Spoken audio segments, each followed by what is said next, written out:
reach us here. Perhaps that is fitting, because every mystery is its own kind of message, asking only for careful attention to be understood. Truth till the case is done, escape. Tonight, in the bolt out of the blue matter, our story crackles to life within the high-voltage corridors of the Edison Electric Laboratory, where genius and danger dance beneath humming coils and shadowed catwalks.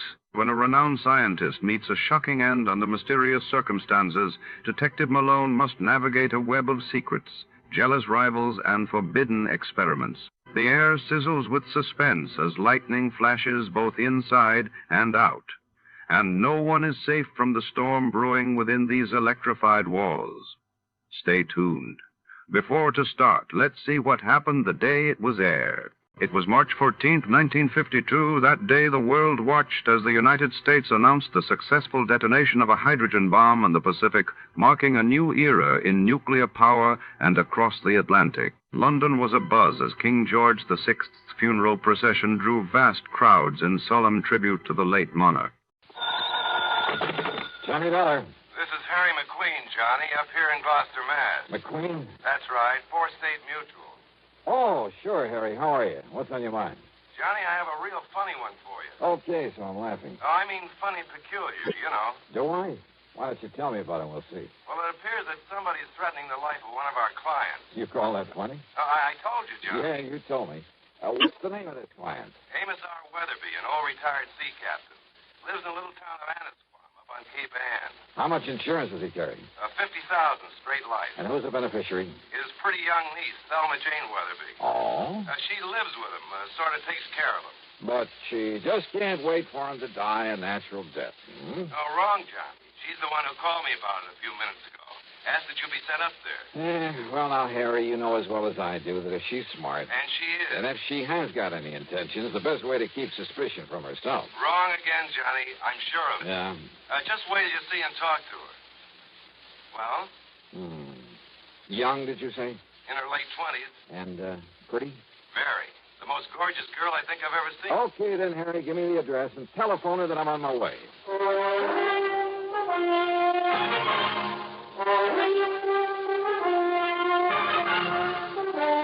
CBS Radio brings you Bob Bailey in the exciting adventures of the man with the action-packed expense account. America's fabulous freelance insurance investigator. Yours truly, Johnny Dollar.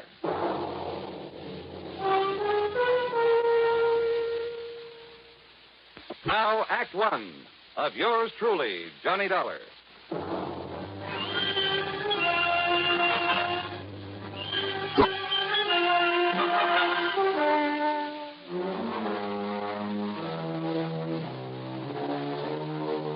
Expense account submitted by Special Investigator Johnny Dollar to the 4-State Mutual Insurance Company, Gloucester, Massachusetts office. Following is an account of expenses incurred during my investigation of the boat out of the blue matter.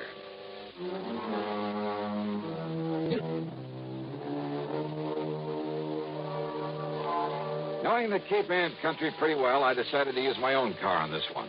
So, expense account item 1, $14.70, mileage at the rate of 10 cents a mile, and a bargain for the company at half the price.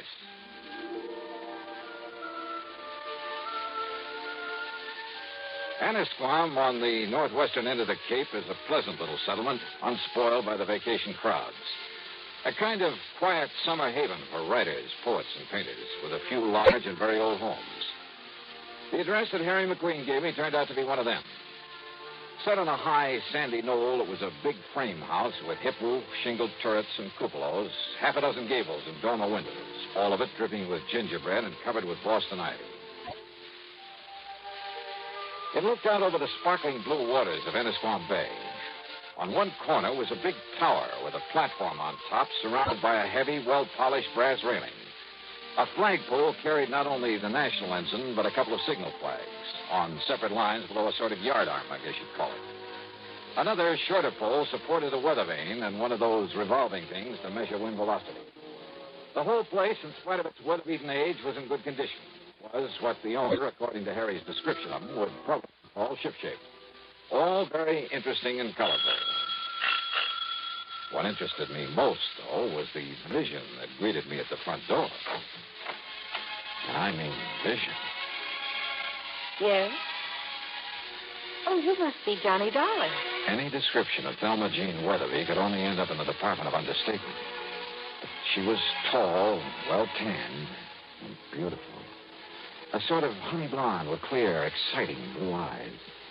The sort of figure that you dream about.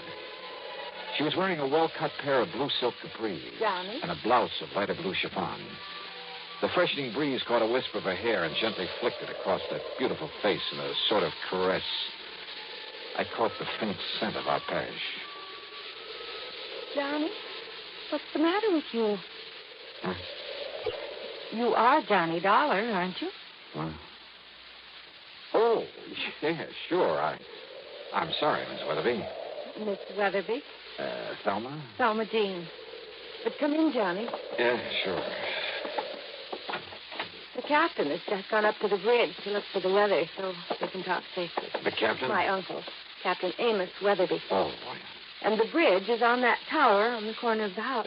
I see. He spends most of his time up there. It was about Captain Amos that I called the insurance company. So McQueen told me. Sit down, Johnny. And would you like a nice cool drink or something after your long drive? Well, I take it you'd like to tell me what this is all about while the captain isn't here, so why don't we save the amenities for later, huh? All right. I can tell you all about it in 2 minutes. All right. I was engaged to a fellow. That I can believe. His name was Roger Burton. Until a couple of weeks ago when the captain, who didn't like Roger from the start, well, he found out some rather unsavory things about him. Like what, Thelma Jean? Roger never told me, Johnny, but he'd been married. Twice, as a matter of fact. And both of his wives died under very funny circumstances. I see. Also, they both had considerable money, which I will if anything ever happens to Captain Amos. So I understand. His insurance. So I not only broke off with him, but Captain Amos literally threw him out of the house. And believe me, in spite of his age, he could do it. And now? Well, before he left, Roger told Captain Amos he'd get even with him. He said that he'd kill him. You mean just like that? Yes. He even boasted that he could do it and get away with it. The same as he did with a couple of nosy wives. Those were his very words. You have no idea what a horrible person he became after the captain showed him up. It was like a maniac. Well, then you're lucky to be free of him. You bet I am. It'll be a long time before I fall for any sweet talk again. Oh, it'd be a terrible waste, Thelma Jean. What? Yeah, like you. Oh, Johnny, not you. Oh, no, I'm just kidding. Or am I? You better be. And yet, if all the stories I've heard about you I are don't believe true. one of them. And to prove that I didn't come up here just because Harry McQueen said you're the most beautiful, the most gorgeous gal. Queen told you that? You're sure right, 1,000%. But Then now... if I'd known that, and if you hadn't come, I'd never have forgiven you. Yeah, but now let's get down to what... Especially after what he said over the phone about you. Like what? Oh, that, you're an old, dull, stodgy, pedantic, Well, I'll bumbling... sue him. And I'll certainly try to prove otherwise. But right now... Now, Johnny. Now, let's get down to business. Well,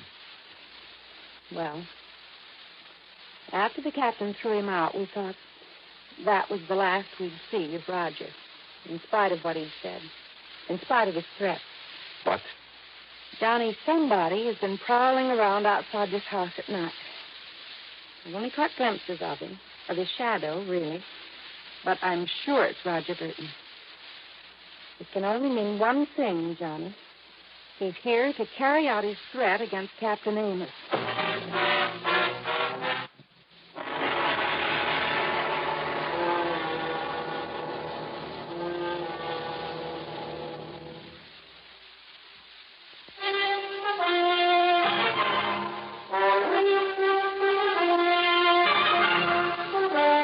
You're sure it's Roger Burton you've seen prowling around the place? Yes, Johnny, and only at night. And he's supposed to have left Anna's farm to have gone out west or something. Now, don't you see what that means? That he's going to carry out his threat to kill Captain Amos. And he's got to stop him somehow. If you're right about all this. Oh, if only you knew what a terrible person he is. And yet you were engaged to be married to him. That was before the captain showed him up for what he really is, a wife killer. Well, you admit yourself it's never been pinned on him. Because he's clever. That's why he boasted that he could kill my uncle and get away with it. And now that I've seen him here... Johnny? He hasn't made his presence around here known to anyone else, Thelma Jean? I'm sure he doesn't know that I've seen him. But now Well, listen, just what has he done? all I know is that I've seen him, or his shadow, poking around outside in the yard between here and the cell. Then last The cell? night... What's that? Look, you can see it from this window. There. That concrete building, whatever it is, at the edge of the property? It used to be a kind of jail back in the days of the sailing ships. Now the power company uses it for transformers or whatever you call them. Yeah, I see the power cables leading down from the pole. I've looked for his footprints out there in the mornings, but there's always a wind at night, so... Maybe I'd better take a look in that cell, as you call it. Oh, it's all locked up, Johnny.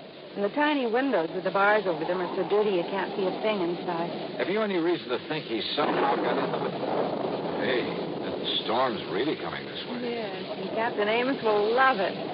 But now, Well, Johnny... hadn't you better get him down off that tower before it hits? During the storm? Why, you couldn't drag him down with a tiny mule team. Oh. Take him back to the old days when he used to ride out a storm on the open bridge of a sailing ship.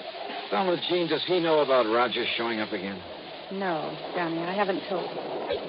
But listen, I've been trying to tell you. Tell me what?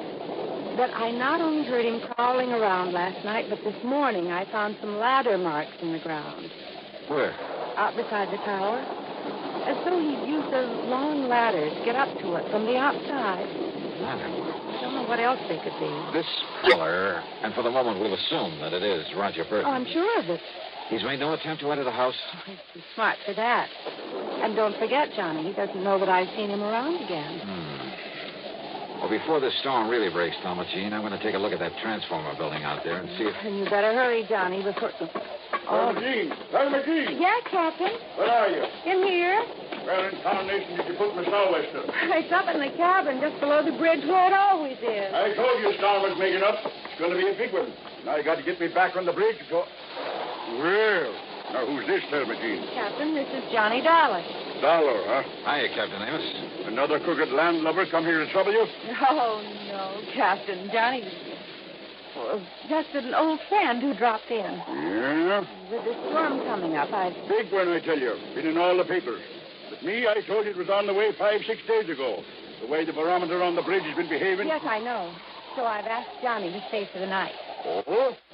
Well, whatever me little girl wants, Thelma Jean, you know that. But, Johnny? Yes, sir? You do anything to hurt me little girl, and by Jupiter, I'll keel haul you. Don't worry, Captain. All right. Sou'westers in the cabin up there? Aye, sir. Then I'll see you below here when the storm's over. I'll bring your dinner up to you. Oh, when I'm riding on the stall, don't be silly, woman. Aye, sir. Johnny, if you're going out to look at that cell... First, I want you to show me where you found the ladder marks, okay? Aye, sir.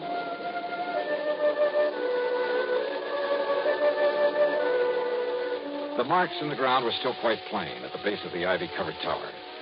The ladder must have been a tall one, high enough to reach the platform that the captain called the bridge. And I found, rather, a couple of things. A heavy lightning rod extended up the side of the tower, well hidden by the ivy. But the bottom of it had been sawed off, making it useless. Also hidden by the ivy was a wire, an insulated copper wire. Too heavy to cut without tools, but certainly not big enough to take a lightning bolt. The wire was lashed to the upper section of the lightning rod. The other end disappeared in the ground at my feet. And it led away toward the cell, the little transformer station. It was dark now, and the storm was building up fast. I dashed back into the house, up to the second floor, and then up the winding stairway to the captain's bridge. You better lash yourself under the rail, Johnny. This wind will blow you clean off of the deck into the sea. Looks like you're right, sir.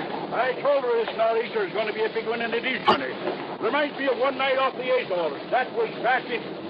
What are you doing there, Johnny? This upper end of the lightning rod was 6 or 8 feet from the side of the tower, held there by big insulators. But again, the heavy copper wire, again hidden by the ivy. It connected the rod with the brass railing where the captain was holding on for dear life against the wind. And it meant that the railing was the cleverest, most diabolical instrument for murder that I had ever seen.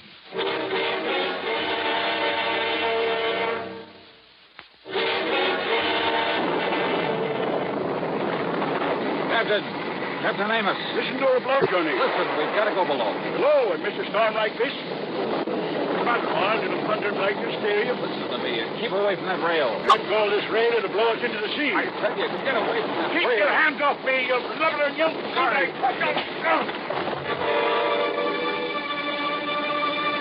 I dragged him off his so-called bridge and down into the little room below. Then hoisted him onto my shoulder and started down the circular stairway. Johnny, what is it? What's happened to him? I'm afraid I had to knock him out. What? To get him off that platform up there. No, Johnny, you shouldn't have. You'll never forgive you for... For what? For preventing him from getting electrocuted? Oh. Better give him some brandy or something. Oh, Johnny, don't you understand? Didn't you see the lightning rod up there? You bet I did. Right next to the platform. And while you're at it, you can bring a slug of that for me. Don't you understand? Lightning wouldn't hit a rod like that, not once in 100 years. In 100 years, Johnny, here. Thanks. What it does is clear the air of static electricity all around the place, so the lightning won't strike nearby. Yeah, that's what you And don't you see what you've done to him? I'll never forgive you for this. Here, darling. Now listen, Thelma Jean. Oh, Johnny, you've hurt him. Well, I'm sorry, but now listen. You're going to be a lot more sorry. Thelma Jean. There's nothing you can say, Listen to Johnny. me. You keep him here. Keep him away from the bridge until I get back here. Come back here, Johnny. Just keep him there. Outside, with the aid of occasional flashes of lightning, I found my way to the concrete transformer house. There, I found out how Roger Burton, in spite of the heavy padlock on the door, had got into it. By the simple device of pulling the pins out of the hinges. And who was sitting there waiting for me with a .38 in his hand? Close the door, mister. And back up against it. Go ahead. You don't give me much choice, do you? I can only tell you that if you make one move towards me, I'll pull this trigger. Your body won't be found until the annual inspection of this little transformer station. That'll be 4 months from now, and I'll be a long way away from here. I see. I'll probably have to kill you anyway, mister. After I get rid of that meddling old man up in the tower the old fool calls the bridge. Up on the tower, Burton? Yeah, I saw you drag him away from there through this window. Just before a good flash of lightning that could have been my cover-up. But don't worry. He'll be back. Hanging on to that railing, riding out the rest of the storm. And when he is... The rest of this madman's murder weapon was all too obvious now. Up on the tower, the brass railing was wired to the disconnected lightning rod. On the lower end was the copper wire I discovered. And this end of the wire here in the blockhouse was connected to a 22,000-volt transformer. You see how it works, mister? He goes back up there and grabs hold of the rail. I throw the switch. And the power on this line will not only kill him, but melt away the copper wire. Destroy the evidence. Only nobody will look for evidence. Because they'll all think a bolt of lightning killed him. All right, Burton, listen to me. Oh. Look. I can see him. In the room where you carried him. Hey, look through the window beside you. You can see him, too. I can see him all right. Starting back up the circular stairway, back up to the bridge. You think that Thelma Jean can stop him? Never! If he ever got there, if he touched the railing, Burton would throw the switch, would electrocute him. But then a miracle. Once in 100 years, the bolt of lightning out of the heavens.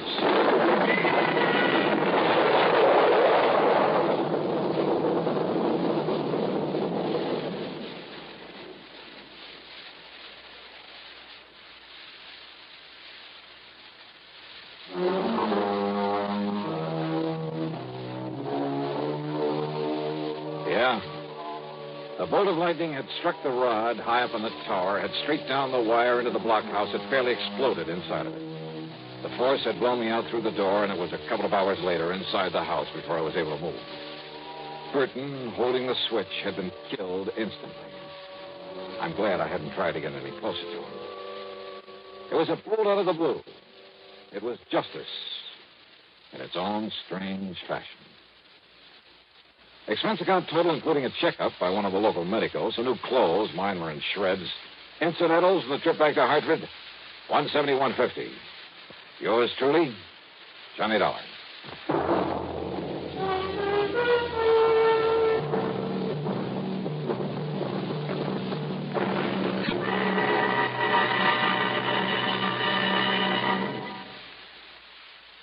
Sire, to tell you about next week's story. Next week, a vicious racket that a lot of respectable people fall for, that you ought to know about.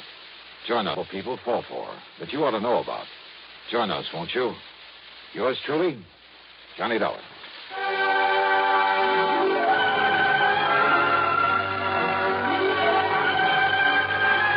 Yours truly, Johnny Dollar, starring Bob Bailey, originates in Hollywood and is written, produced, and directed by Jack Johnstone. Heard in our cast were Virginia Gregg, Carlton G. Young, Ralph Moody, and James McCallion. Be sure to join us next week, same time and station, for another exciting story of Yours truly, Johnny Dollar. This is Jim Matthews speaking. Here at Escape Radio, we proudly thank our partners at CBS. And now, folks, a quick challenge before the next thrilling chapter.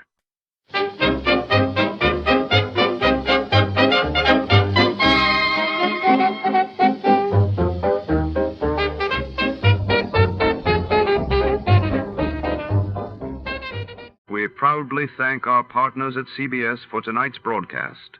And now, before our next mystery comes alive over the airwaves, here's a touch of music to set the mood.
Step into a world painted in shadows and mystery.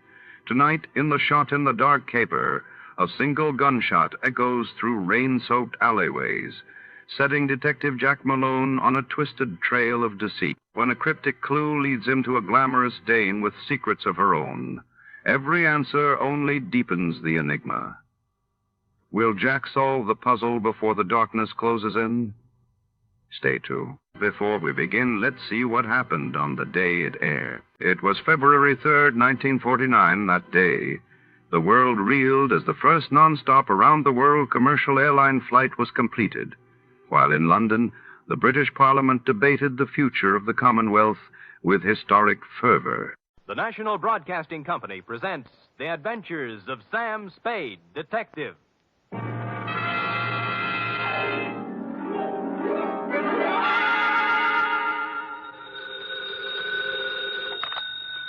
Detective Agency. Me, sweetheart. Oh, it's you. What kind of a greeting is that? Oh, it's you. Well, Sam, I may be only your secretary and all that, but I do have feelings, you know. What have I done now? If you'll recall... Yes? You were supposed to take me to the Geary Theater last night. Yeah? And you never showed up. Well, Effie, Oh, I know.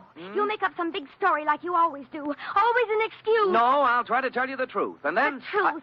It'll probably be a story about at least 2 or 3 people being killed. Yeah? How you had to be there to straighten the whole thing out. Well, as a matter of fact... And then there'll be beautiful women with hair like carved smoke and crimson slashes for mouths. You would leave that out. Now that you mention it, Effie... And you'll throw in shooting and getting knocked out and glass keying your way into houses and anything else you can think of. Effie... Well, if you think that I'll fall for that... Effie, will you please... What's your big fat story? You've already told everything about it, but the title, I might as well add that. My big fat story is called The Shot in the Dark Caper.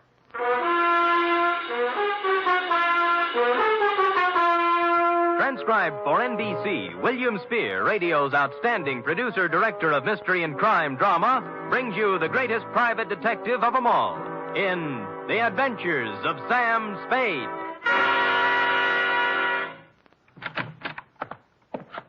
Effie? Yes, Mr. Spade. No, Effie, don't be like this. I promise you tonight, right after this report, we'll go to the theater. And we'll have dinner, too. Any place you want. Sound good? You're the employer. The faster we do the report, the faster we get out. And I won't even take time out for a drink. So come on, let's go, shall we? Oh, Sam. You see? I can't stay mad at you. Date, fill it in. To Managing Editor, San Francisco Evening Gazette. City. From Samuel Spade, license number 137596. Subject, The Shot in the Dark Caper. Or, Stop the Presses. Spade has his pants caught in them. Caught? Dear News Hawk. The next time you have a bright idea about a story, count me out. There's too much work for the money it pays, and the glory just doesn't exist. I don't mind being knocked on the head, shot at, lied to, double-crossed, and otherwise treated cruelly by circumstance, but to do it all in one night just so you can have a scoop and then be referred to in your columns as a Gazette staff member, well, my professional pride was severely injured. I am a detective, sir, and nobody's staff member. Well, now that that's off my chest, here in journalistic prose is what happened starting yesterday afternoon. Sam Spade, Detective Agency? Yes, he is. It's for you, Sam. I'll take it in here, Ed. Spade. This is Woodrow Wilson. Really? Well, I'm sorry. I have Teddy Roosevelt on the other phone. It might take some time. You better try me later. Bye. Spade. Huh? Somehow I thought you were above that sort of corny repartee. I am above nothing, sir, as long as it's ethical. Now, which Woodrow Wilson is this? I'm the new managing editor of the Evening Gazette. Well, welcome to town. What can I do for you? I have a job you might like, an interesting job and interesting money. How interesting? If you find out what I want, you can almost name your own price. Can you get over here in 3 minutes? With any sort of a tailwind, I'll make it in 2. A new track record.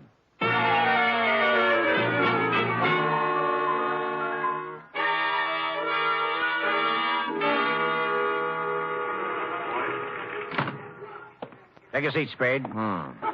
Now, what is this interesting job? First, let me say I don't know much about you personally, but you come well recommended. I've tried. Second, this is a confidential matter, and I want it to remain that way. Of course. I'm going to trust you as I would one of my own staff members. The police aren't to find out about it until it's all over.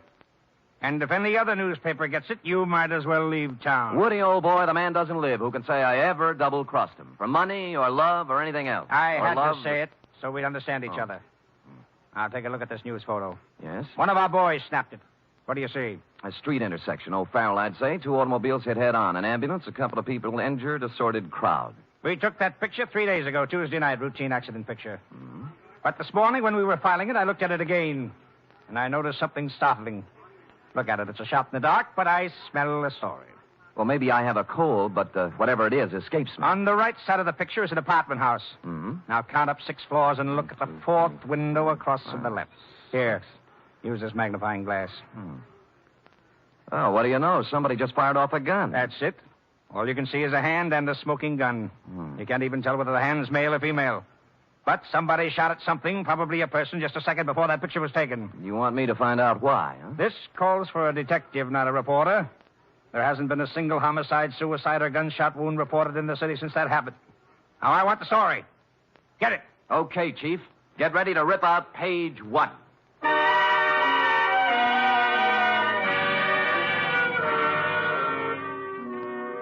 The apartment house was the Greystone. It was actually an apartment hotel and a little shabby. I entered an hour later with a suitcase and an out-of-town look. The nameplates on the mailboxes showed about 5 vacancies, including one on the 6th floor. I rang the manager's door buzzer. Good afternoon. I'd like to rent an apartment if I could. Come in. Just drop your suitcase anyplace. My name's Ed Barry. How are you? Your suitcase is leaking. Oh? We charge one price, $175 per night. Well, I don't have that kind of cash with me or my checkbook. Could I pay you tomorrow? Oh, sure thing. Your name? Mark Humboldt. Mark Humboldt. B-O-L-T? Yes, that's it. Where you from, Mr. Humboldt? New York, boy, New York. 48 East 51st Street. Near Broadway. Mm-hmm. Next to kin? Huh? Any family, relatives? No. Oh, you own a car? Look, I'm just renting an apartment, not taking out life insurance. Well, you see, there's a state law here requires us to get this sort of information. I'm sorry, but there's nothing I can do. No car. A bank account? Corn Exchange Bank. You own any property? Yes, I do. Albany, New York. Just how much, would you say? 6 feet in a cemetery. I expect to be buried there. Yeah, well, I guess that about takes care of it. Anything on the 6th floor? Well, why the 6th particularly? My lucky number. Oh, well, I'm sorry. Maybe later. Right now, we got nothing on the 6th. Come on, I'll show you around.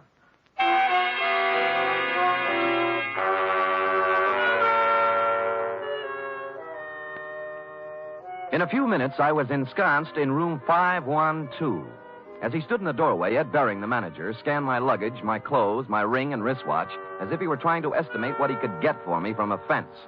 After he went back to his apartment, I took a stroll up to the 6th floor. Woody Wilson and I figured the gun incident took place in apartment 608. So I counted back from the end of the corridor and found we were right. 608 was silent. I knocked, but no one answered. So I sprung the lock and went in.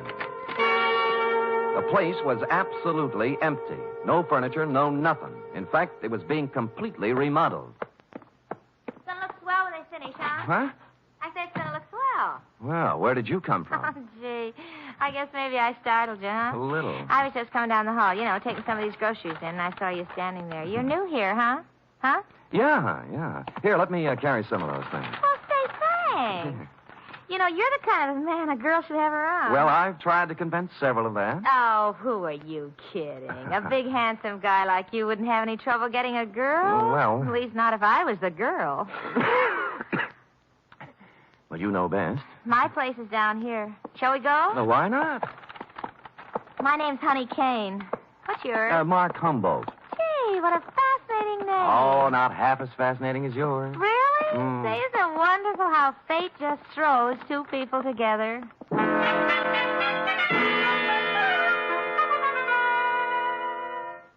The bags of groceries we were carrying had a layer of dust on them, and the bags looked as if they'd made 50 trips to the grocery store. No one had to hit me on the head. Sam Spade, detective. She was small in peroxide, and if you like 'em stupid, small in peroxide. She lived in apartment 620 with a roommate who was quite a bit different.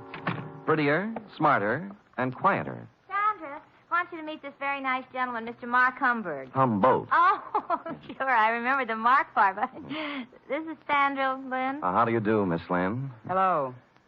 Yes, well, nice day. Great. Well, Just put the groceries down here, huh? Oh? There. Now, let's have some fun. Like fun, Mr. Humboldt? Wouldn't be without it. You're priceless. Well, come on, let's start with a drink. How about you, Sandra? No, you kids have your fun. I'm going out for a walk. Mr. Humboldt, you're supposed to be looking at me.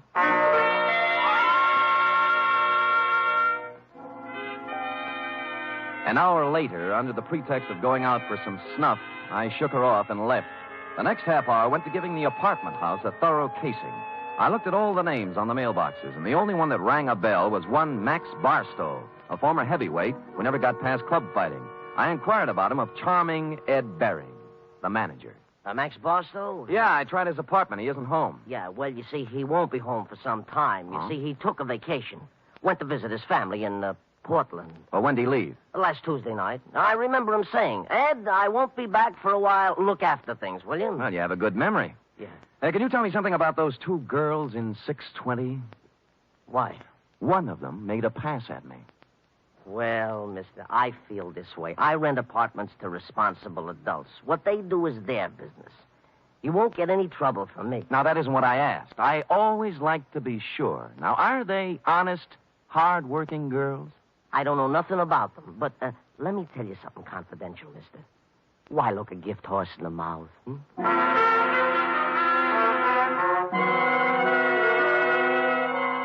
Well, I gumshoed around the apartment house some more, and one thing was sure. They were making a number of extensive alterations. For example, in the basement, there was a new cement floor. Said cement floor had been laid, I was told by the janitor, Wednesday morning, the morning after a gun was fired in 608, the same morning on which Max Barstow suddenly left to visit his parents. And about here in the plot, it was dramatically correct to wonder if Max might be sleeping under the furnace with a new cement overcoat covering him. I went back to my apartment for a couple of long ones and some thought. It was getting along about supper time when there was a feminine knock. I guessed it to be Miss Room Service herself, Honey Kane. But no. Better. Much better. May I come in? You may. Shall I leave the door open? I'd rather you closed it. Anything to make you feel at home? Drink? No, talk. Oh. What are you doing here, Sam? The name's Humboldt. Mark Humboldt. All right, play it any way you want. But I've seen you around. I know who you are. You move in today, and half hour later you find our apartment. Why? Your apartment found me. At least half of it did. The gift horse part. Maybe so, but I figure you helped a little somewhere. Hmm. What are you trying to get on us? Nothing. I just moved in here for a place to live. With one suitcase and a bottle? Oh, I'm an actor. Look, whatever it is, lay off, will you? I've had enough trouble in my life. Things are just starting to go right. Sandra, I don't know what's on your mind, but as far as I'm concerned, you're clean. All right. Maybe I made a mistake. I'll try to make it up to you sometime. Well, maybe you can start right now. I think I'll open the door again. Just a question. Seen anything of Max Barstow lately? I knew it was something. I knew it. No, I haven't seen Max Barstow lately. He went somewhere to visit his family, and I'm telling you, either leave me alone or something's going to happen to you. You won't write.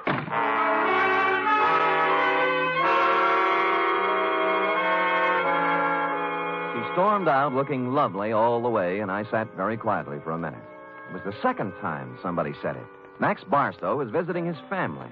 And that was very interesting because, you see, Max Barstow didn't have any family. When he first started fighting, he was under the aegis of the St. John's Orphanage. So, what was all this rehearsed account of his absence? I watched at the window to see if Sandra Lynn went anywhere, and she appeared on the street. I was out of the room and down the stairs, presto. 10 blocks later, she turned in at a brownstone on Polk Street, went in the first apartment on the first floor. 15 minutes later, she hurried out, and I went up to the apartment and knocked. The door opened cautiously. Yes, what is it you want? Is Mr. Fairchild in? Nobody here by that name. You got wrong address. Now, just a minute. He used to live here. No more he does. Well, could you tell me where I could find him, Mr. Sigmund Polkus. I don't know. Try the manager.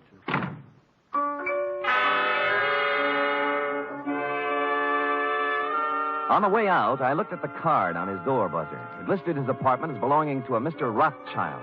At the moment, there was nothing to be made out of it, so I went back to the Greystone. And when I got to my room, it was very obvious that I'd been visited during my absence. Yeah?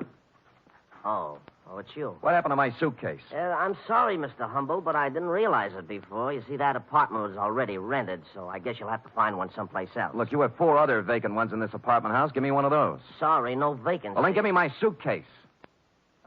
Yeah, that's the one that leaks. Just a minute, I'll bring it out, Mr. Humble. I'll go in and get it myself, Mr. Barron. I said stay out. I said I'll go in and get it. Right, you will.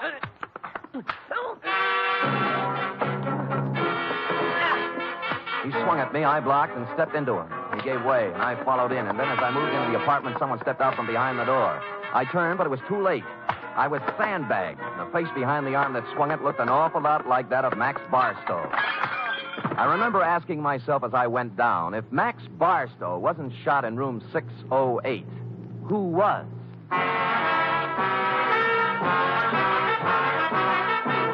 You are listening to the weekly adventure of radio's most famous detective, Sam Spade.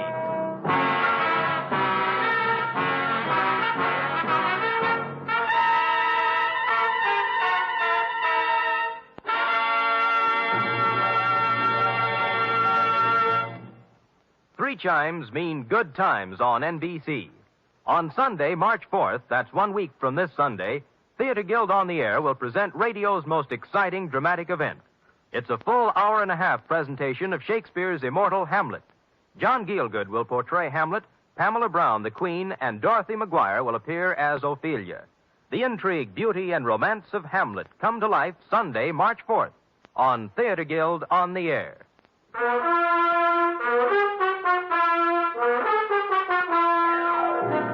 And now back to The Shot in the Dark caper, tonight's adventure with Sam Spade.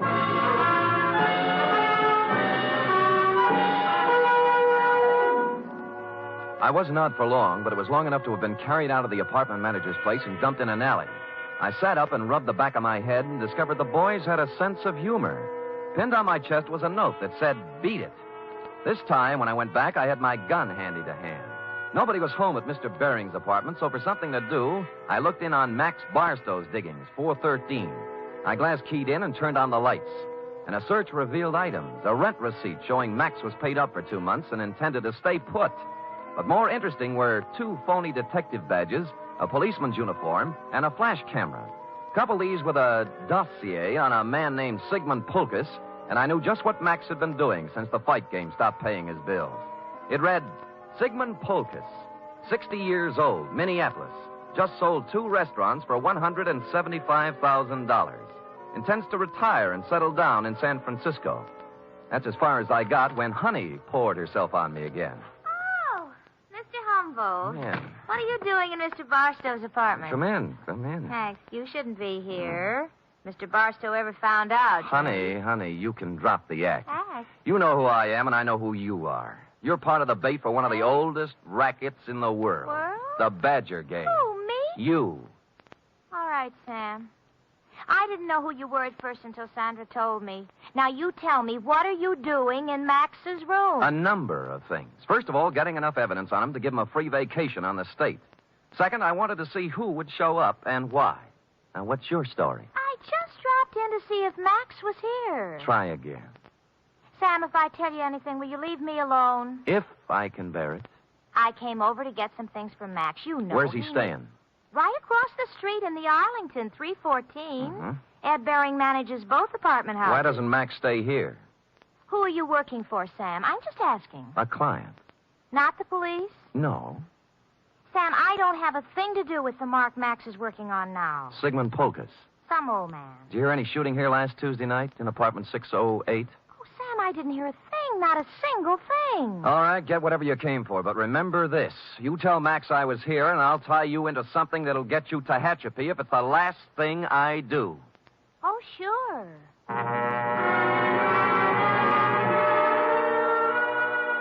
I knew she'd be impressed with that type of threat because her kind of girl lives by playing tag with the law. They want to be it as seldom as possible. I finished the dossier on Pulkus and thought a more businesslike visit to the old man was in order. What is it? Oh, you. I want to talk with you, Mr. Pulkus. Come in. I want to talk to you. Now. Now, stand right where you are. He was pointing a gun in one shaking hand right at my chest, and as close as I could tell, it looked very much like the gun I'd seen in your picture, Wilson, and the hand that held it was the very same hand. I tried to think of something clever to say. At this stage of my life, it would be very easy to shoot you, mister. Look, I came here maybe to help save you a lot of trouble. Now, if you listen to me, I know why you came here, because I killed Max Barstow. I'll give you a choice. Will you take money, or will I shoot you right here? I'd take the money, but you didn't kill Max Barstow. Don't tell me what I did when I know what... You didn't kill Max Barstow. Don't tell me what I did when I know what I did. Sandra told me one of his gang members was looking for me. But she doesn't understand the power of money. How much will you take to leave us alone to our happiness? What is Max Barstow to you now that he's dead? Look, I don't want any money. I just want it. I felt like a ghost. The gun was pointed directly at me, but nothing hit me.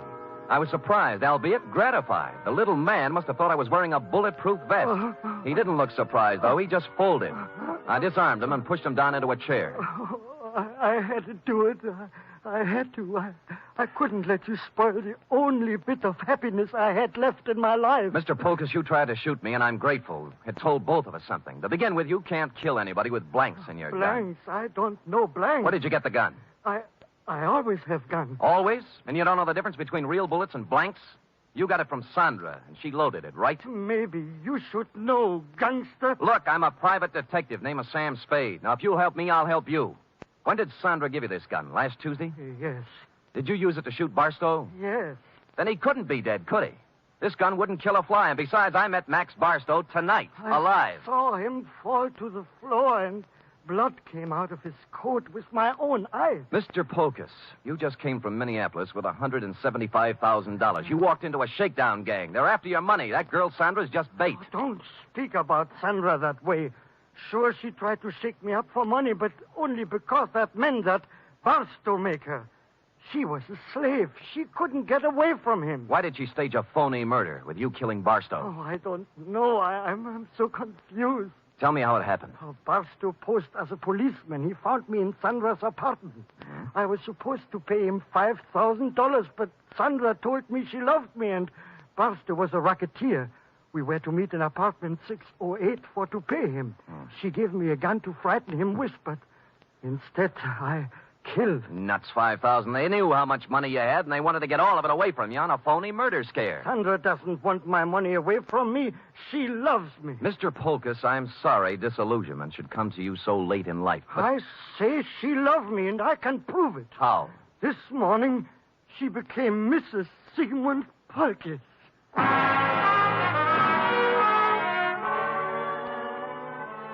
That made me sit down and think things through a little more carefully. She could have gotten his money, or most of it, without marrying him. Maybe she did love him. Or maybe they felt he was too dumb to pay off. Or maybe she married him so she could murder him. And maybe a dozen other things. His suitcases were packed, and he said that he and Sandra planned to leave town tonight. He'd been waiting for her when I came in, but she was already 2 hours late. I could think of only one place she could be. So I left poor Mr. Polkus and went to the Arlington. 314, the address Honey Kane had given me. And she was there. Oh, Sam, I'm glad you came. I was scared. I didn't know what to do. I'm scared. Now, honey, quiet down and tell me what you're scared about. In the bedroom, Max, he's dead. But A knife job. When'd you find him? 5 minutes ago. I was with him before, and then I went out for some Chinese food when I came back. All right. Who else was here tonight? I didn't see anybody, But what? he was awful mad at Sandra. Said she was double-crossing him, and he wouldn't let her get away with it.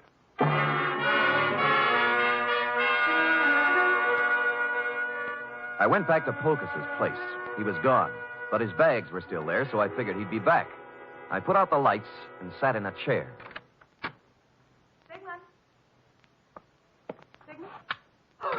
Go ahead. Ask me what I'm doing here. Where's Polkus? Well, if he's smart, he's on a train back to Minneapolis.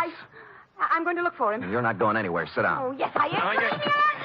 I said you're not going anywhere unless it's to jail.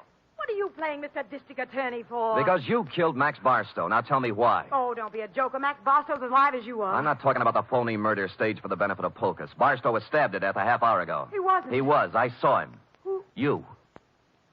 Sam, I didn't. I saw him earlier today, but he was all right. You married Polkus to double-cross him, didn't you? You were going to skip town with him, Mark. Well, sure I was, so why would I kill Max? Because he knew what you were going to do, that's why. I tell you, I didn't. I couldn't kill anybody. What did you have planned for Polkus? A shove over to the Grand Canyon? No, I love the old guy. Come on, we'll drop in at police headquarters. No, Sam. No. Sam. Nothing. I wouldn't take you with a U.S. Mint thrown in. Will you let me go if I tell you what happened? If I tell you who killed Barstow? Well, if you didn't do it, nobody could hold you. For murder, anyway. Bering. Ed Bering did it. We planned the whole thing together. It was a freeze-out on Barstow. Somehow he found out Ed had to take care of him. I didn't have anything to do with it. I tried to tell him not to. Tried to tell him not to what? I've got a gun in my hand, Bering. So have I. Which one of us is going to shoot first? You wouldn't shoot.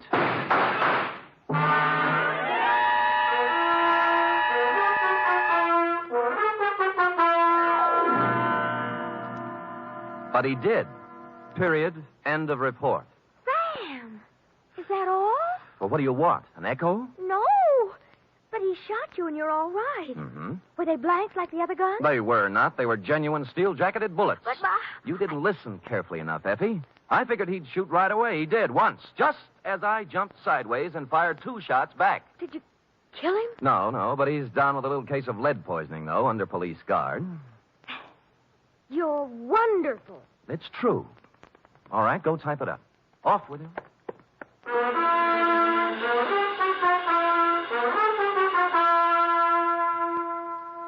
Three chimes mean good times on NBC.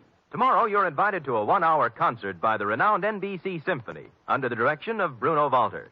Featured soloist for tomorrow's performance is celebrated violinist Joseph Fighetti, who will be heard in Mozart's brilliant concerto for violin and orchestra. It's the very finest in musical listening, every Saturday with the NBC Symphony.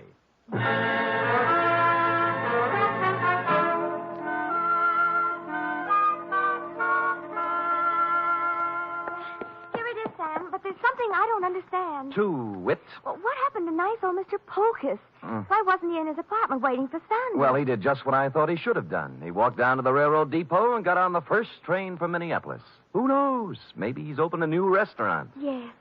And, what happened to Sandra? Well, she's being held as an accessory to murder, among other things. Well, if they were married... That's enough, Effie. That's enough. Do you want me to make everything so simple that everybody will be able to figure it out? No, but But you what?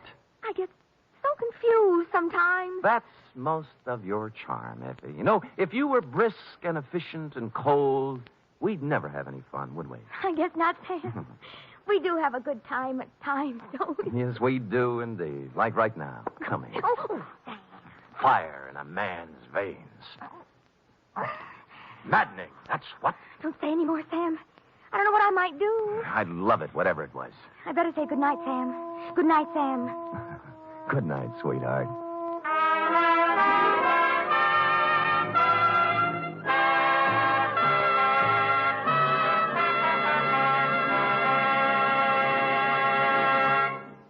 Tonight's transcribed adventure of Sam Spade was produced, edited, and directed by William Spear. Sam Spade was played by Stephen Dunn.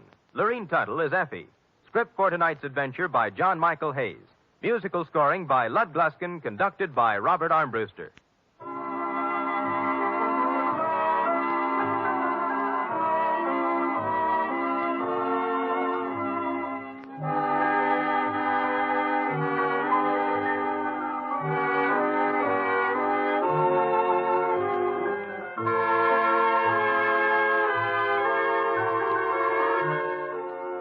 Join us again next week, same time, for another adventure with Sam Spade. Sam Spade lives a life of peril. Well, in these days, we all live in a time of peril. Each of us is contributing something to help meet the emergencies that we face as a nation. There's one definite thing that every one of us can do to help. February 28th is being celebrated as Red Cross Day. Supported by the people and schooled by years of experience in war and peace in times of disaster, the Red Cross has now been assigned unprecedented tasks in the interest of national security and world peace. You can help mobilize the forces of mercy for the protection and defense of your family, your community, and the nation. Here at Escape Radio, we proudly thank our partners at CBS. And now, folks, a quick challenge before the next thrilling chapter.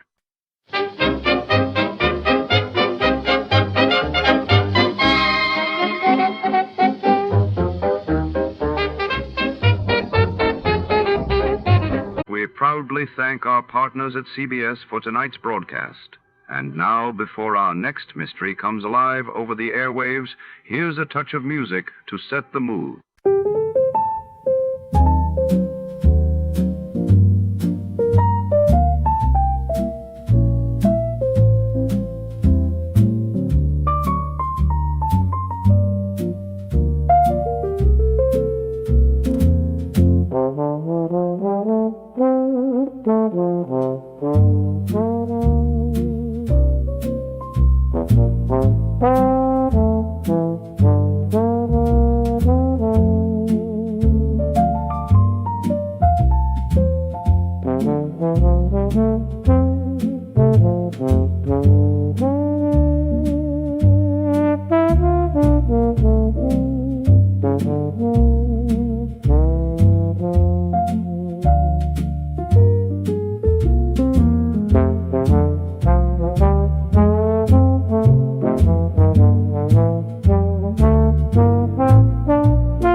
night, in the shadowy corridors of Dr. Merrow's isolated underground laboratory, a chilling scientific mystery unravels. The city's most brilliant minds gather for a secretive experiment involving a mysterious element, Boron 112. But as flickering fluorescent lights cast long, nervous shadows on the cold steel walls, betrayal and danger lurk with every turn of the test tube. Who sabotaged the experiment? And what deadly secrets does Boron 112 conceal? Steel yourself for an electrifying descent into science and subterfuge. Before to start, let's see what happened the day it was aired. It was November 14, 1952, and that day the world watched as the United States completed the first successful hydrogen bomb test in the Pacific, while across the Atlantic, Britain's King George VI's health crisis sent shockwaves to the royal family and the nation. Johnny Dollar. Don't read, Johnny. It's Lloyd's of England. George, every time I hear your voice on the phone, I shudder. Well, I guess I have asked you to handle some rather out-of-the-ordinary matters for us. George, they have been so wild, crazy, impossible, I sometimes wonder if you ever issue a normal-type policy. Well, it's a very normal-type policy that I'm concerned about now, Johnny. It's the insured himself who has me worried. Okay, tell me all. His name is Joseph, spelled with an F. Joseph Hantler. He's an inventor, among other things. His invention is what we've insured. It's a device, I guess you'd call it, for making some kind of boron-based compound. Boron-based? The sort of thing the government is vitally interested in for its airplane and rocket fuels. Oh? No kidding. I think you'd better run over here and let me tell you about it. Can you? Right away? When you put it that way, George, yeah, I think I'd better. I'm on my way.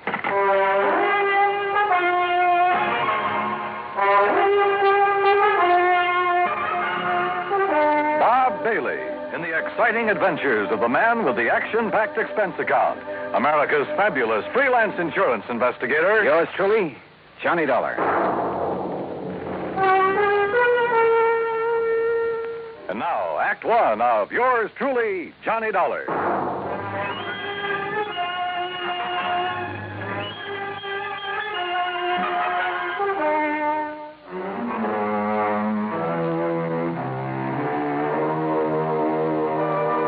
Expense account submitted by Special Investigator Johnny Dollar to Floyd's of England, American Office, Hartford, Connecticut.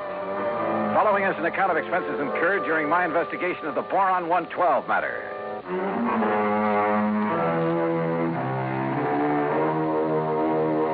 Expense account item 1, $1.10 cab from my apartment at George Reed's office. As I walked in, he motioned me to a chair, leaned over to the intercom on his desk, and pushed a key. Sit down, Johnny. Miss Larkin.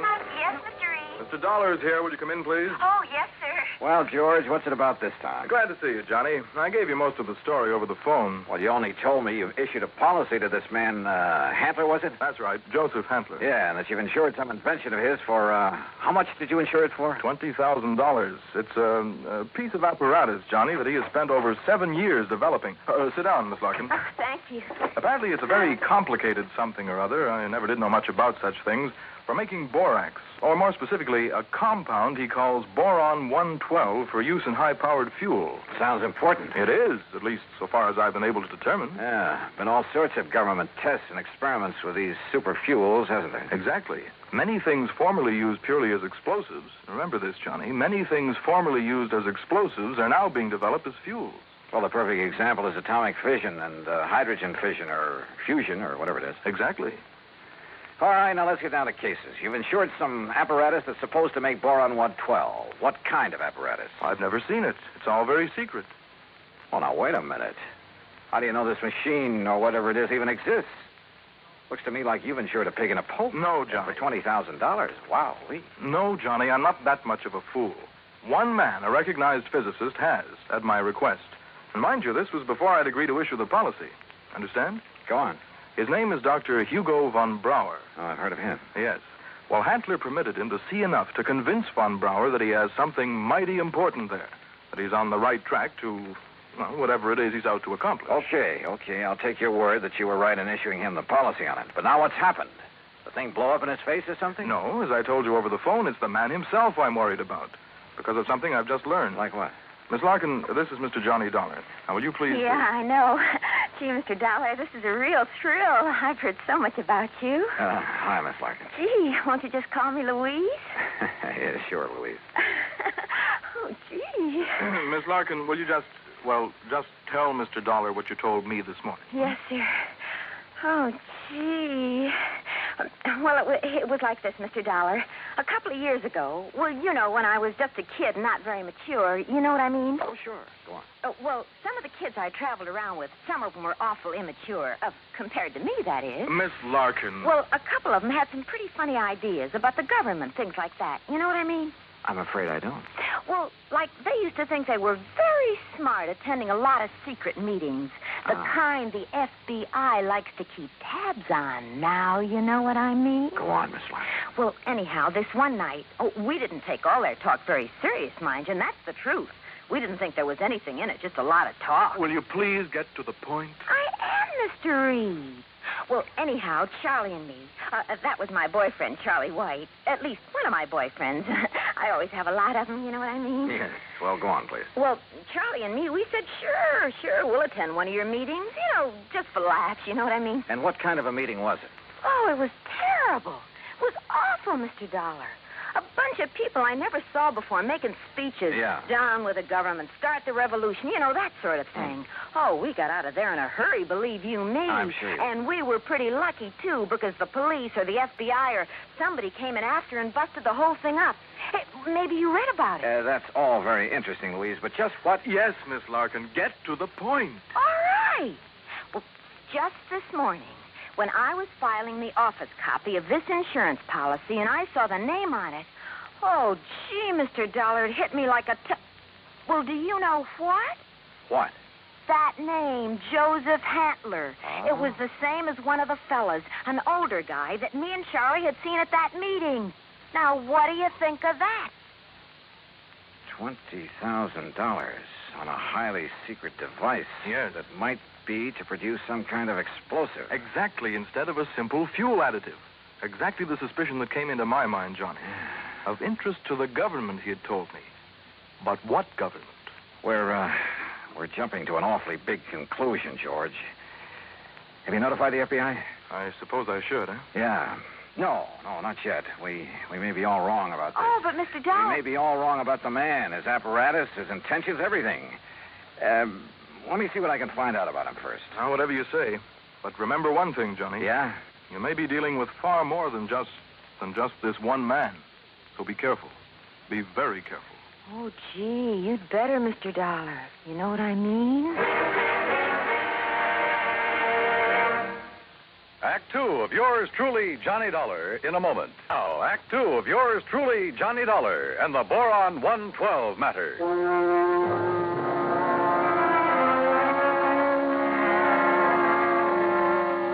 Louise Larkin, secretary to George Reed at Floyd's of England, was certain she would recognize Joseph Hantler, the inventor who had ensured a secret process for making Boron 112. If, that is, he were the same Joseph Hantler she'd met at one time at a meeting of a subversive group. Expense account item 2, $50, deposit on a rental car. In it, Louise and I crossed the Connecticut River to East Hartford, went south to Hockenham on Route 2, then south and east on a seldom used gravel road that took us a few miles to the edge of a stream called the Salmon Branch. There in a little grove of trees, we found a windowless concrete block building, the so-called laboratory of Joseph Hantler. Gee, those directions Mr. Reed gave us were pretty good, weren't they? Yeah. Hantler certainly picked himself an isolated spot. Come on. Boy, this is exciting, isn't it? Now, just remember what I told you. If this is the man you met at that party line meeting, don't appear to recognize him. Just give me a slight nod to say yes or no. Yeah, but what if he recognizes me? Yeah, we'll cross that bridge when we get... Stop right where you are. Do you not see the signs on the fence? Keep out, keep out. Yeah, Johnny, it's him. You're sure? Yeah, gee. Where did you hear me? I'd like to talk with you, Mr. Hantler. It is Dr. Hantler. Who are you? My name is Dollar, insurance investigator. And who is this woman? Just a friend of mine. So, what do you want with me? Well, I want to see the machine, the apparatus that Floyd's of England has insured for you. No, you may not. I'm engaged in highly secret work here. Work that is worthy only of my own great talents as a physicist, chemist, and inventor. Work for the government. Yeah? What government? What are you talking about? The The United States government, of course. Suppose you let me see whatever contract you may have with them. I let you see nothing. I have no contract. Oh? And I do not have any patent on my converter. And why? Because either one would reveal the secret of this amazing device before I can turn it over to the government of this fine and glorious country. Yeah, sure. So that is also why I will not permit either you or anyone else to see inside of my laboratory. So leave. Immediately. Go, get out of here. Dr. Hantler, if you'll just let us... No. Do you understand me now? Mr. Dollar. Oh, hey, now, wait a minute. What's that thing for? You are trespassing on my private property. If I shoot you, I am within my rights. Now leave. Now! Do you hear me? Come on, Louise. Gee, yeah. And do not come back here. Do you hear me? Never! Same man, huh? Oh, he sure is. Gee, that gun he pulled on you, I was scared, you know what I mean? Yeah, I know what you mean. Well, what are you going to do, Mr. Dollar? You know something, Louise? I'm not sure. But I was sure by the time we get back to Hartford. I took Louise back to George Reed's office. George was out to lunch, but I stopped long enough to telephone an old friend of mine, Lee Houck, at the local office of the FBI. Asked him to meet me for a bite to eat. Sure, Johnny. How about the Hearthstone? Anywhere you say. 1 o'clock? I'll be there. Well. Yeah, I know what I'd do, Johnny. What, Louise? I'd tell the FBI. That's exact. Yeah, well, we'll see. I know what Charlie would do, too. Charlie? My boyfriend, I told you, Charlie White. Oh, yeah. Well, I'd better be on my way. He'd go out there and he'd kill that crazy old man.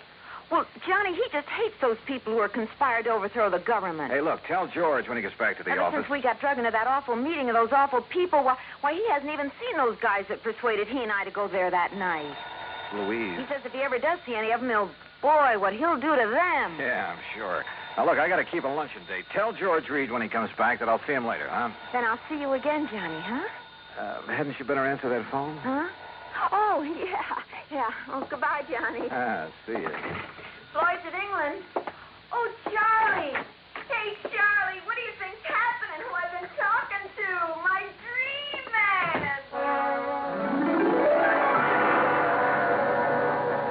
Item 3, 7:20, lunch for Lee Houck and myself. No, Johnny. You're off on a wrong tack. I'll bet on it. What do you mean by that, Lee? And Joseph Hantler's just an old crackpot who thinks the world has done him wrong by failing to recognize his fabulous talents as a chemist, physicist, engineer, inventor, anything else he's claimed to be. But if he was attending meetings of a subversive group... A meeting. We know all about that. A lot of innocent people have been sucked in on that sort of thing at one time or another. It doesn't mean that they belong or ever have. You can't blame me for being suspicious, though. Isn't George Reed your contact at Floyd's of England? Yeah. Okay. Even his kind of dumb little secretary, name's Louise Larkin. I know the girl. Even she was at one of those meetings before we cleaned them out of town. Not much gets by you boys. With one of her boyfriends, Charlie somebody or other. He's the kind you have to watch out for, Johnny.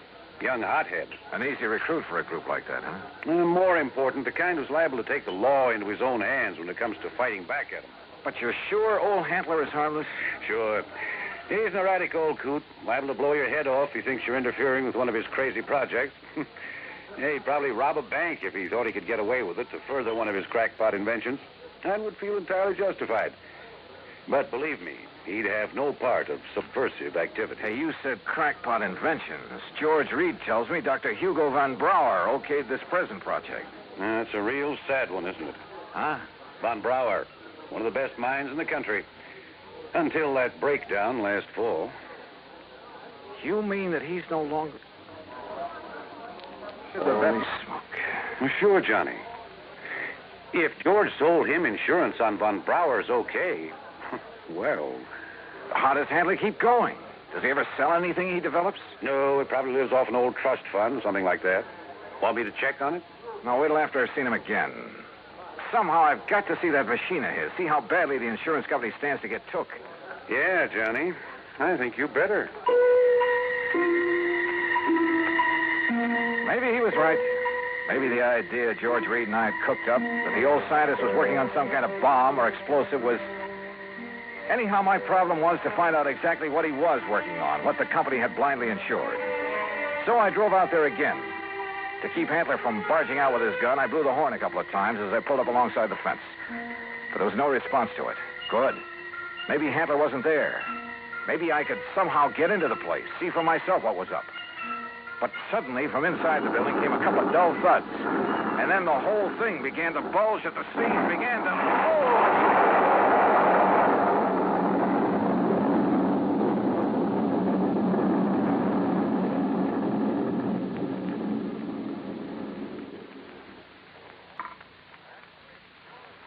Act 3 of yours truly, Johnny Dollar, in a moment. 3 of yours truly, Johnny Dollar, and the Boron 112 matter.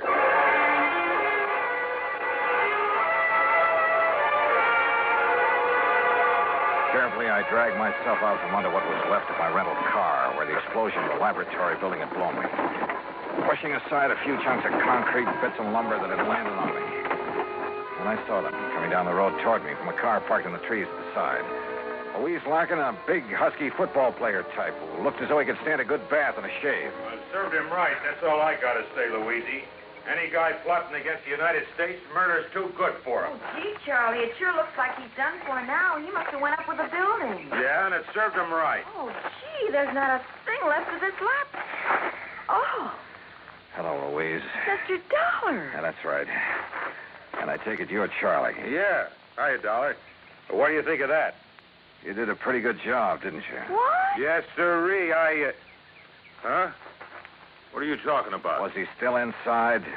Did you murder Dr. Handler, too? Johnny. Now, wait a minute. You think I done that? Oh, no, Johnny. We just got here. Oh, sure. Honest. Charlie was going to have a showdown with him. He was going to drag him out of that place and hand him over to the FBI. Sure. What'd you think? Gee, I was worried about the old man's gun, remember? I remember. But if you think a lousy gun was going to stop me from handing a subversion guy like him over to the... Now, look, you don't mean you think I done this. What would you think? No, I did it. Oh, was it not wonderful? Dr. Handler. Yes, Mr. Dollar, and I want you to meet... So you're still alive, huh? You're okay. I beg your pardon? Well, you won't be for long because I'm going to take you in. I'm going to... Quiet. Mr. Dollar, my good friend, Mr. Dollar. Huh? I want you to meet this gentleman from the commission in Washington. Commission? D.C., Washington. Dr. Bernard Steiner. The Dr. Steiner? Yeah, but of course. I've heard of you, and now it's nice to meet you, Mr. Dollar. This final test, it was proof. It was final, all right. Yes, it was all the proof I need. We observed the buildup of the explosion from the top of yonder hill. The proof of what? That Dr. Handler has finally come up with a controlled power source in his boron compound of inestimable value to the country's rocket program. So, I am a great man at last. Oh, why he calls it Boron 112, I'll never know. Well, because it was experiment number 112 with my wonderful converter process. Oh, what else? Hey, if you're from Washington, mister, I am, young man, and I assure you the government will take over Dr. Handler's process immediately. Well, I'll be doggone. I don't get this. Neither do I, honey. Well, what about the converter, as you call it? Did that go up with the building? Yeah, but of course. And now I can build for the government a big one. Big enough to serve this glorious country of ours. Yeah, sure. But you'll expect the insurance company to pay for the one you deliberately blew up. Me? Dr. Joseph Handler? No, never. I am a great man now. I am above such petty things. I tear up that policy. I do not want their money because now I am a great man.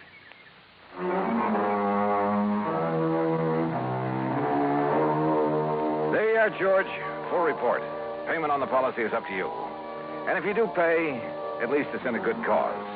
Also, well, I guess you and I have both learned a lesson about jumping to conclusions.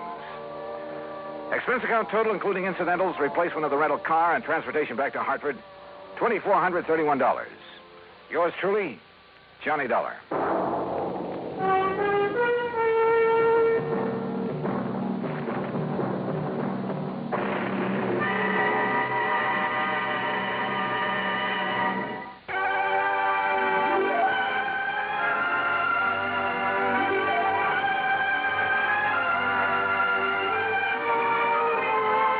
Yours Truly, Johnny Dollar, starring Bob Bailey, originates in Hollywood and is produced and directed by Jack Johnstone, who also wrote today's story. Heard in our cast were Shirley Mitchell, G. Stanley Jones, Parley Bear, Russell Thorson, Frank Gersel, and Lou Merrill. Be sure to join us next week, same time and station, for another exciting story of yours truly, Johnny Dollar. This is Dan Kimberley speaking.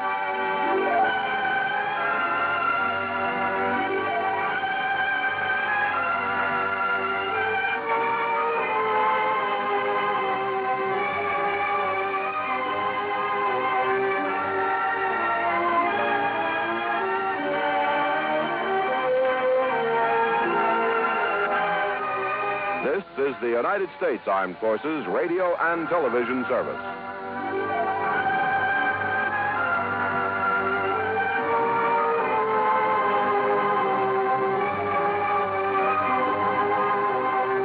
Tonight's broadcast comes to you with special thanks to our friends at CBS. And before our next mystery unfolds, here's a question for the sharpest listeners in America.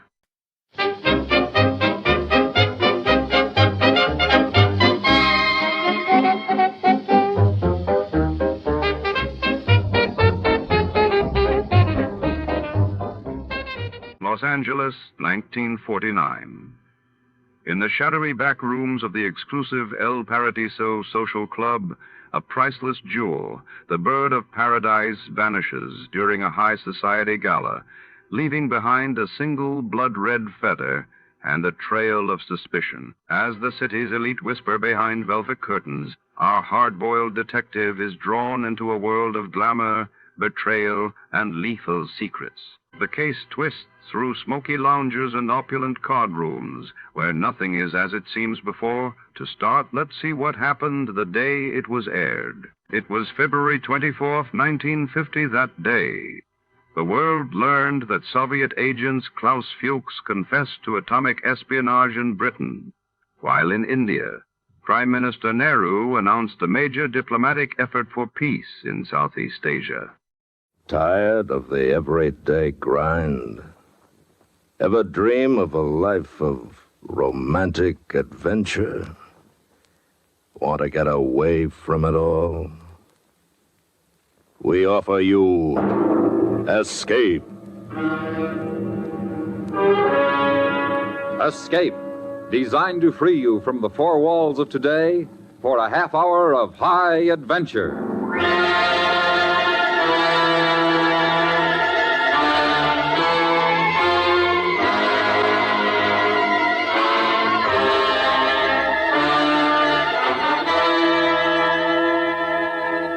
You are on an island in the South Pacific, of fortune within your reach, yet standing between you and freedom, keeping you a captive and a slave, is a giant of a man, and the most beautiful woman you've ever seen.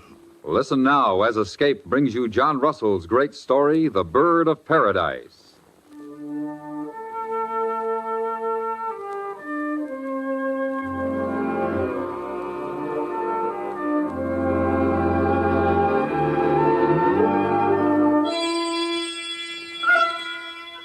With his heart full of greed and 100 pounds in his pocket, Andrew Harben traveled east through the archipelago into the Solomon Sea. He went questing across many degrees of latitude before he came to the Spice Islands, where at the ancient town of Ternate, he found the shop of a fat Dutch half-caste. There he was shown into a room that flamed with color, as if all the rainbows of the seas had been trapped and graded and hung up for sale. These were the skins of the birds of paradise, the shyest and rarest of all creatures. Dutchman. Yeah? Which is the prize bird of this lot? All are very scarce. I didn't ask that. I asked which is the scarcest. I will make you a bargain on any of them. No, you won't. I'll make you a bargain. I do not understand. It's not your price to sell I want, but to buy. You have birds for me to buy? Not yet, but I will have. Where do these skins come from? Who knows? From island tribes to the east somewhere, sea gypsies trade them from coast to coast until they finally arrive near enough to Ternate for me to buy. There'll be no middlemen with me. I'll go direct to the islands. Huh. Maybe you might kill 5, 6 natives before they cut off your head. Nonsense. Also, the sun is very hot today. Now look here, you stupid Dutchman. Please, I meant no insult, please. And watch your tongue before I twist it out of your fat mouth. All right. It's your life you risk. Come, I will show you something. Now, in this chest is the rarest bird of all. Show me. Purple and gold. I never saw one like that. Yeah, I call it the imperial bird of paradise. Once a year comes to me 6 skins. No more. Worth 50 times the price of common ones. 50 times? Never comes more than 6 skins. From where? Who knows? The natives with which I trade and the wild sea gypsies with which they trade. Nobody knows. But somewhere east is an island, one island where lives the imperial bird of paradise. I'm not looking for fairy tales, Dutchman. Yeah, well, maybe it is only a fairy tale. But you do get a few of these skins, huh? 6 a year. No more. Very well, then. Tell me where I can pick up a small cutter. Seaworthy, but cheap. I'm going to find that island.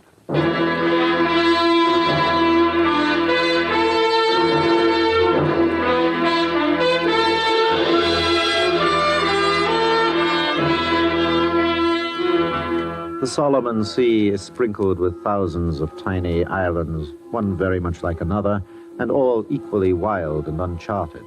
And very soon after sailing from Ternate, Andrew Harbin could not have told his whereabouts on a map within the dab of his thumb. For 3 months he wandered fruitlessly through the sea and touched upon island after island.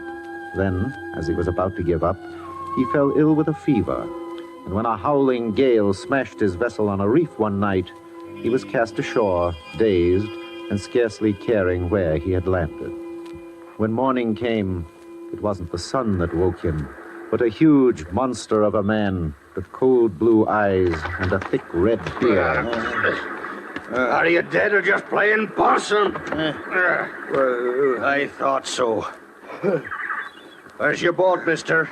Who's here with you? I'm alone. My boat's wrecked. Rhonda landed in a storm? What kind of a sailor are you? I'm not a sailor.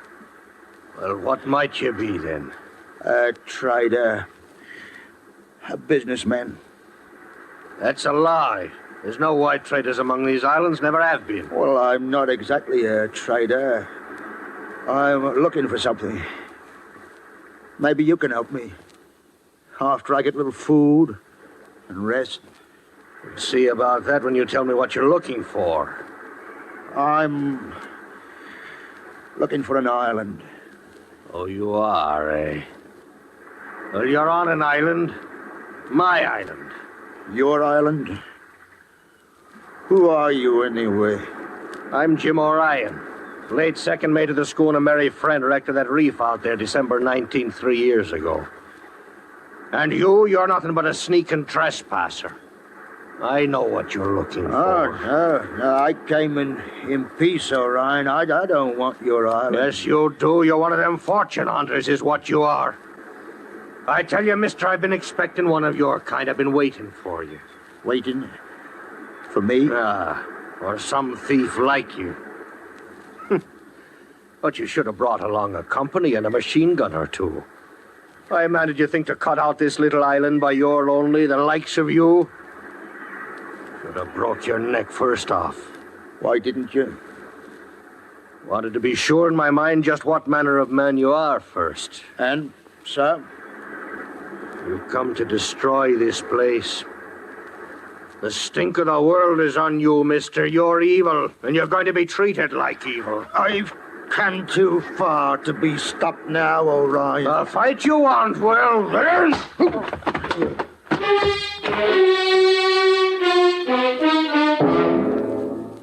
And so the huge Orion took Andrew Harbin, now unconscious, slung him under one arm, and climbed the beach to a little clearing in the jungle beyond. There stood a neat bamboo house, and before it, a girl. She was clothed in one gorgeous robe of purple and gold, made all of bird skins. Hundreds of imperial paradise bird skins. And she herself was even more beautiful than they. Orion, you lied to me. You did not bury them all. You told me you buried them, every one. Well, how do you know I didn't dig this lad up again, Lagoma? Who do you think it might be now? The captain? It can't be. No, captain never could have grown so monstrous thin. There, look at this one. He's alive, Orion. It's a man. What's left? A poor specimen of that. Wouldn't it be best to kill him now, Lagoma? No. No. You know, what's this to bite me? What made you do that, huh? What's come to you? I want him. Don't bury him away in the ground with the others. He's a new white man. I want him to keep. Oh, you do, eh? Well, I had no idea I was bringing a present to strike your fancy so close. Well, you little spitfire. Don't you touch her, Orion. Oh, look, Nagoma. Your beachcomber's going to be a hero. Lay off. Come on, lad. Give it to me. I'll give it to you. Now again, get up and try it again. Oh, man, that was good. First fair wallop I've had of the enemy armed for 3 years. Stop, Orion. Don't spoil him. Don't take him away from me, or I will be very angry. Carry him into the house now before he dies.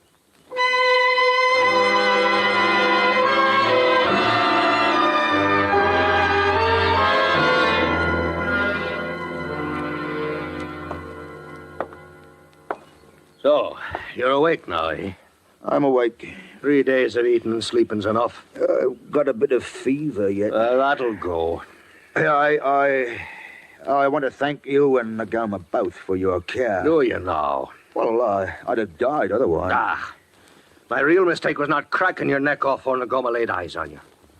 I forgot the child had seen no other man but me for years. Now she's taken a notion to you, like a new toy or a bit of a poodle dog. You kept me alive. And I'll let you live such as you are so's Nagoma will have her poodle to play with.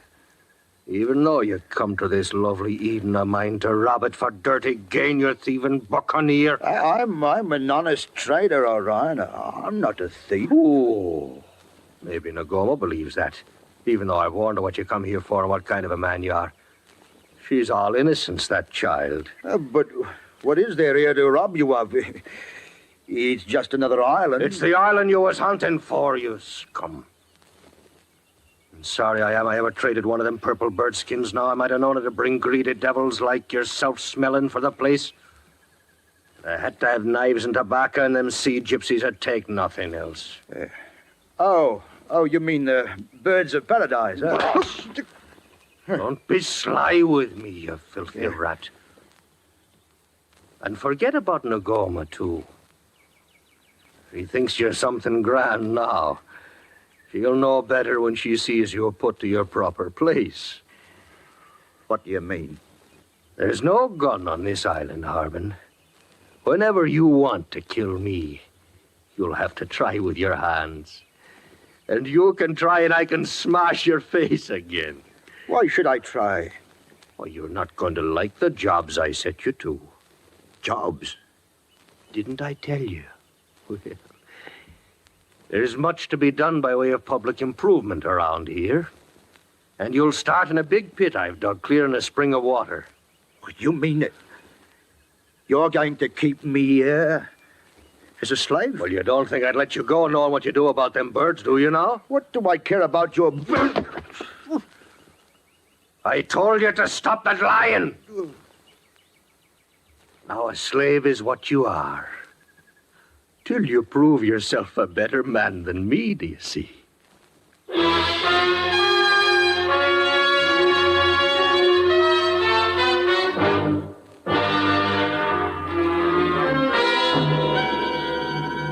You are listening to The Bird of Paradise, tonight's presentation on Escape.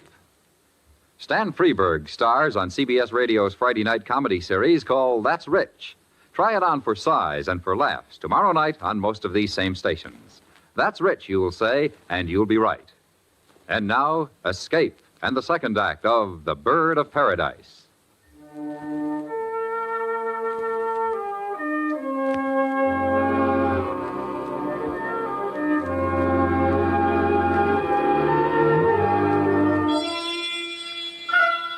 Andrew Harben had traveled far and suffered much to find the island of the imperial bird of paradise, but his pains had just begun.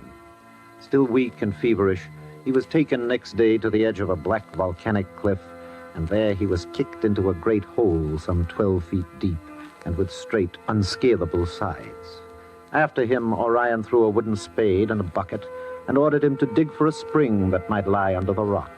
And here Andrew Harben toiled and sweated like the slave he had become day after day. And here he lived. At noon, Ngoma would bring his food and lower it in a basket. And then, perched on the bank above him, she'd gaze down at him and talk. Are you feeling better today, Andrew? How could I feel better? Kept down here like a bear in a pit. Sometimes I think you should have never come to this island at all. Sometimes I wonder what goes on in your head, Ngoma. Not much, I suppose. I know little of the world. Only what Orion has told me. I see. But, look, Ngoma, don't you ever want to get away from here? Get out into the world? I've never been in the world. I was going to Port Moresby. A missionary was taking me, but he was drowned when we wrecked. The island where I was born and this one is all I know. Ngoma, how would you like to go with me? With you? Oh, I'd like that, Andrew. But Orion says the world isn't nice. He says people are always stealing and lying and fighting. Nobody has any honesty or honor. Well, no. That's not true. Orion says it is. He says if people knew of us, they'd take our world away. Do you love Orion, Ngoma? Huh? You mean like sometimes I comb his beard? Maybe. I'd like to comb yours too, Andrew. You have such a pretty yellow beard. All curly. Well, listen, Ngoma. You can't comb the beards of two men. You can only love one man. You talk such funny words, Andrew. I know nothing of these things.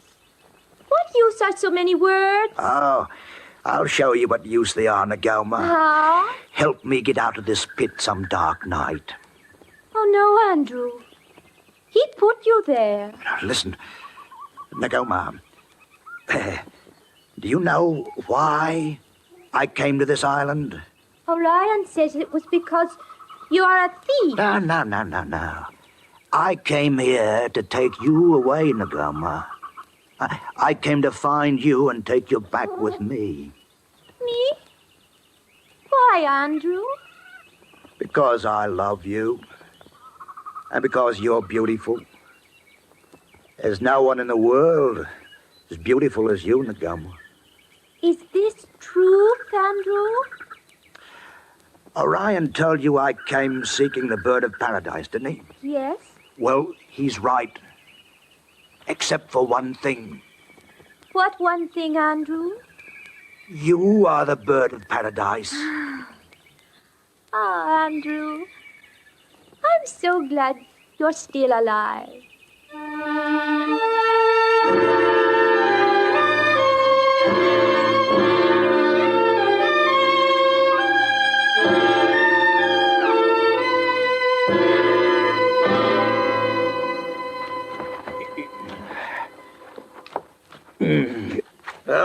Harding, Scoreen, how's the luck down there?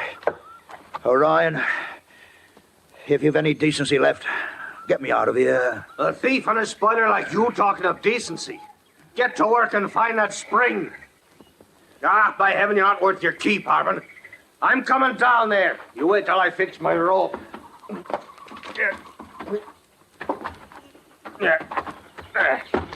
Hey, you might have let me climb down that rope instead of kicking me into this hole like you did. The rope's for me. Harbin, you've done mighty little work down here. There's no spring under this rock, Orion, and you know it. Why then dig for gold, man, or precious stones? You're a fortune hunter, are you not? You're insane. Insane, am I? Because I want to live here in peace. Because Nagoma's more to me than the riches I could have from the birds. All right. All right. Look, Orion, you've got a boat. I saw it. Let me take it and leave here. I've thought of that. And it's 1,000,000 to 1 chance that you'd ever be able to find your way back, but I won't risk it. What are you going to do with me, then? Harbin, a plucky freebooter like you can handle a shovel brisker than you've been doing. Now dig into it, you lazy scowbanker. No. Scowbanker. No. I won't. You won't, eh? Then maybe you're ready to fight. Is that it, lad? No.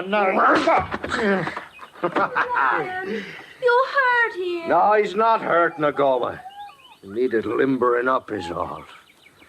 I'm coming out now.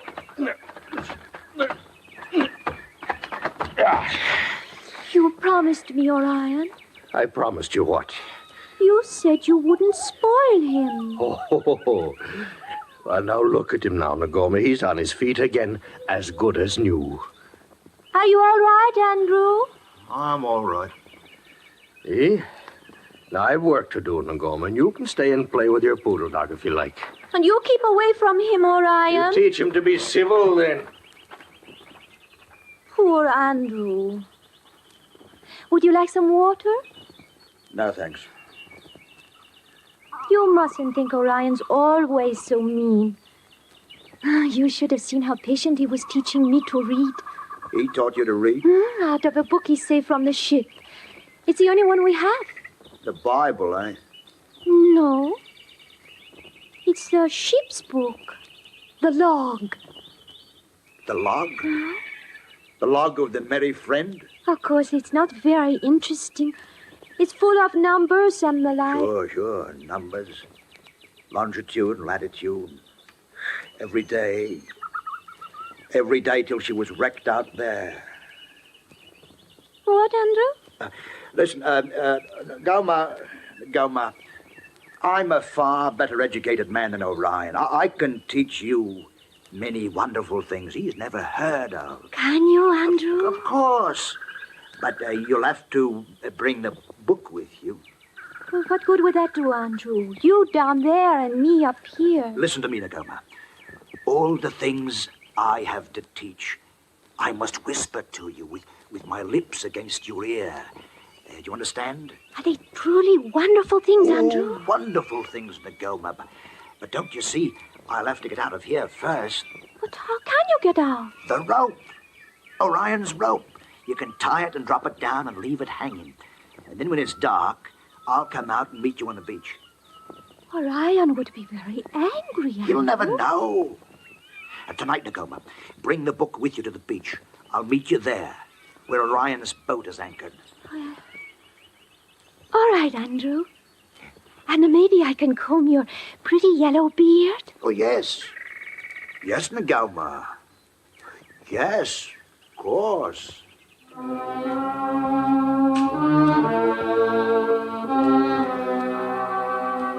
Andrew Harbin had known many women and many different kinds, but Nagoma's almost incredible simplicity was something new and startling. Because of it, however, he regained his freedom. And when night came, he climbed up the rope and made his way to the beach, his wooden shovel in hand in case Orion should stumble on them. Nagoma was waiting, as she had promised, and in the moonlight she seemed more than ever like the imperial bird of paradise. He put out his hand and touched her priceless robe where it hung across one shoulder. Andrew, You've come out. Orion will kill you if he finds us. It's worth the risk, Nagoma. Oh, I did a very bad thing to listen to you and let you out. I was a bad girl, Andrew. Why did you make me? Nagoma, my little wild bird, I must teach you what it is to love. You promised to teach me many wonderful things, Andrew. Yeah. Here, I brought the book, The Log of the Merry Friend. Oh, good. I'll put it in my belt. Yeah. But you were going to teach me from it. There's no time now, Nagoma. Later. Later? When we're at sea in Orion's boat. You'll come with me.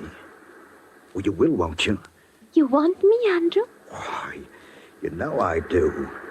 And the birds of paradise? Well, I told you. You're what I came here after. Nagoma! Nagoma? It's Orion. Nagoma!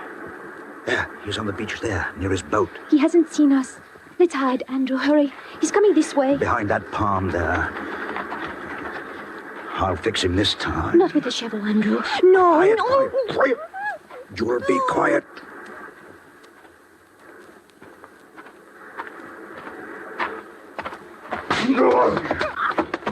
I got him. I've won, Nagoma. I've won. You killed him. No, he isn't dead, but I've got the log. I'll come back and strip this island. I'll take 1,000 skins. I'll be rich.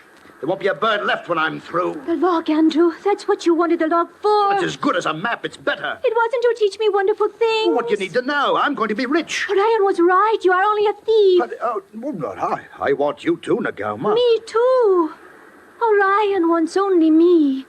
He cares for none riches. Orion's a fool, but we're wasting time. Let's get to the boat and put to sea before he comes around. No, Andrew. Huh? You go. I'm staying here. What? You want the skins more than you want me. You lied about coming here just for me. What difference does it make? You better hurry, Andrew. All right. Stay then if that's what you want. Wait. Before you go, kiss me. Just once. Kiss you?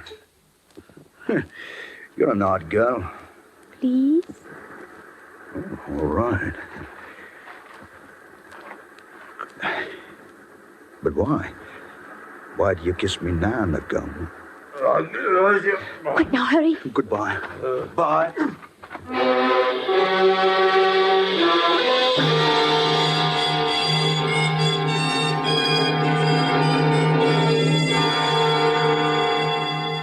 And so, on Orion's boat, Andrew Harbin made his escape. All that night, he labored hard to keep from wrecking on the innumerable reefs that seemed to protect every island he passed. And he had no time to think about Nagoma and why she had rejected him with their first kiss and their last. But with the coming of the sun next morning, he found out. Yes. And in the months that followed, as he sailed here and there over the sea, trying to find his way back to civilization, he had time to ponder on the unbelievable cunning of even the most innocent of women.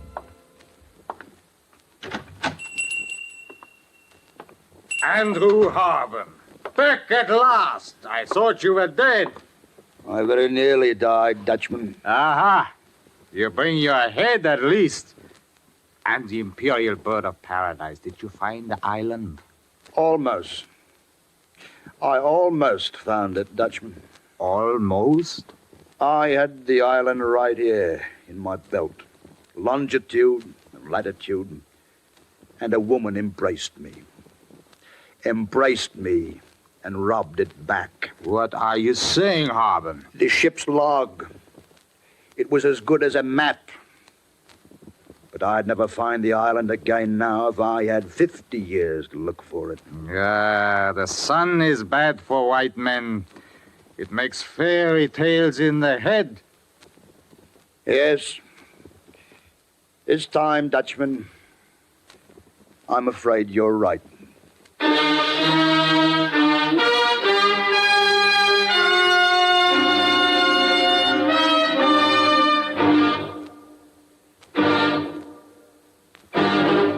Under the direction of Norman MacDonald, Escape has brought you The Bird of Paradise by John Russell, specially adapted for radio by John Meston, starring John Daner as Andrew Harbin. Featured in the cast were Lawrence Dobkin, Gene Bates, and Ben Wright. Edgar Barrier was the narrator. Your announcer, George Walsh. The special music for Escape is composed and conducted by Leith Stevens. Next week. You are kneeling in the church of a Caribbean village, seeking the sanctuary it might offer, while slowly, walking down the aisle, carefully studying each bowed head, is the brute of a man who has come to kill you. So listen next week when Escape brings you Les Crutchfield's story, Violent Night.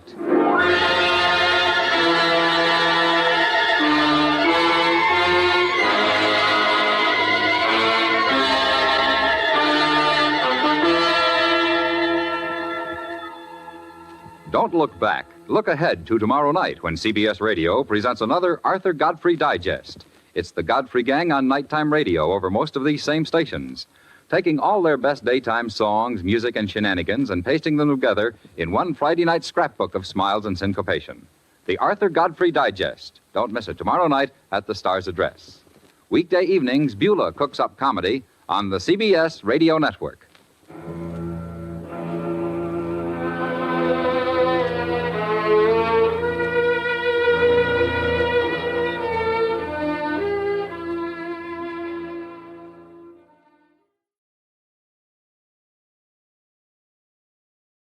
America's airwaves shine a little brighter thanks to our friends at CBS. And now, ladies and gentlemen, let's see if you're ready for tonight's radio quiz.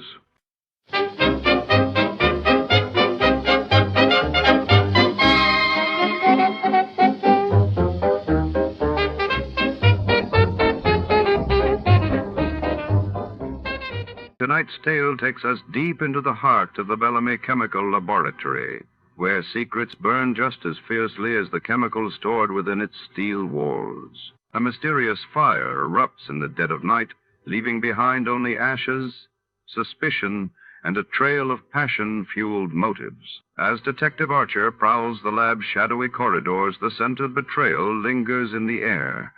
Was it accident or arson driven by a burning desire? Shadows flicker between test tubes, and every suspect holds a match. Before to start, let's see what happened the day it was aired.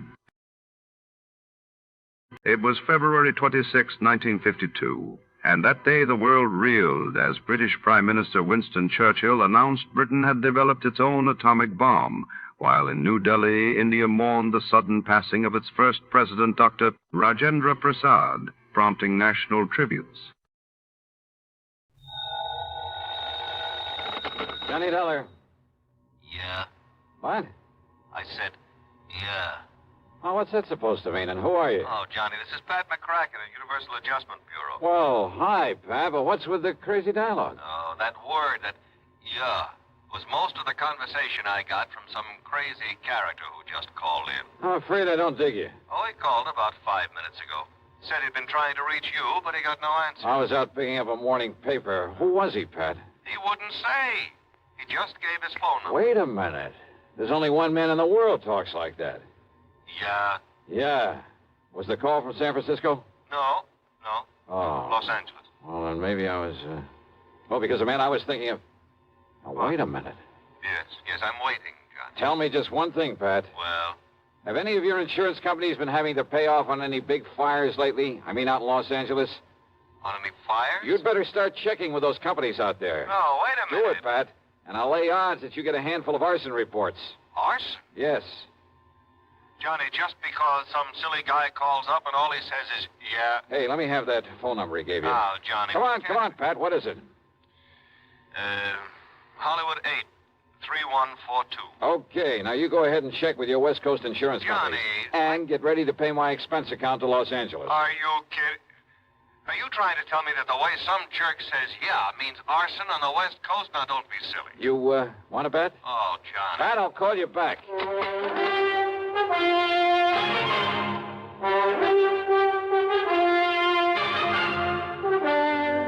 CBS Radio brings you Bob Bailey in the exciting adventures of the man with the action-packed expense account, America's fabulous freelance insurance investigator. Yours truly, Johnny Dollar.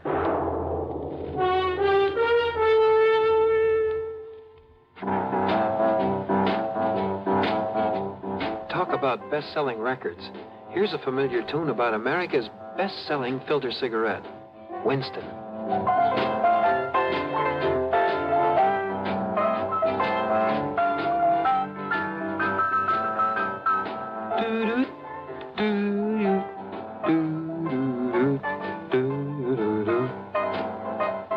Winston gives you real flavor, full, rich tobacco flavor.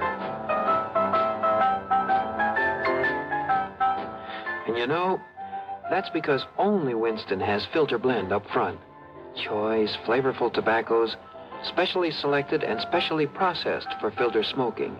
No wonder Winston tastes good, like a cigarette should. Smoke Winston.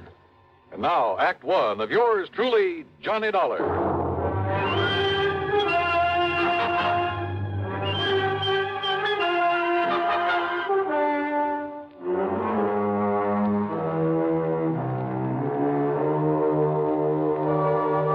Expense account submitted by Special Investigator Johnny Dollar to the Universal Adjustment Bureau, Home Office, Hartford, Connecticut. Following is an account of expenses incurred during my investigation of the Burning Desire matter.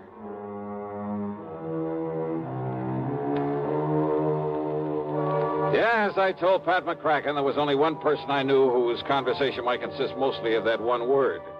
So, expense account item 1, $250 for a phone call to Hollywood 8, 3142.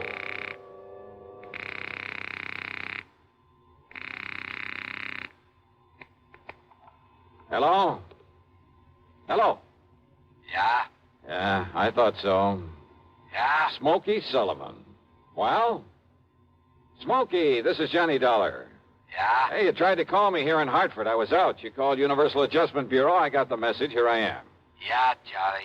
Only what are you doing in L.A.? Last time I saw you was in San Francisco. Got a job here, Johnny. Legit. Hey, that's the stuff. Pays off, too, doesn't it? Yeah. You're my friend, Johnny. You've done a lot for me. So, when I got a chance to help you... Well, is something doing out there, Smokey, that I ought to know about? A bunch of fires, Johnny. Arson, huh? Yeah. Is there insurance involved? Why else anybody use a torch? Yeah, you got a point there. But do you have any lead on whoever is behind the fires? Yeah.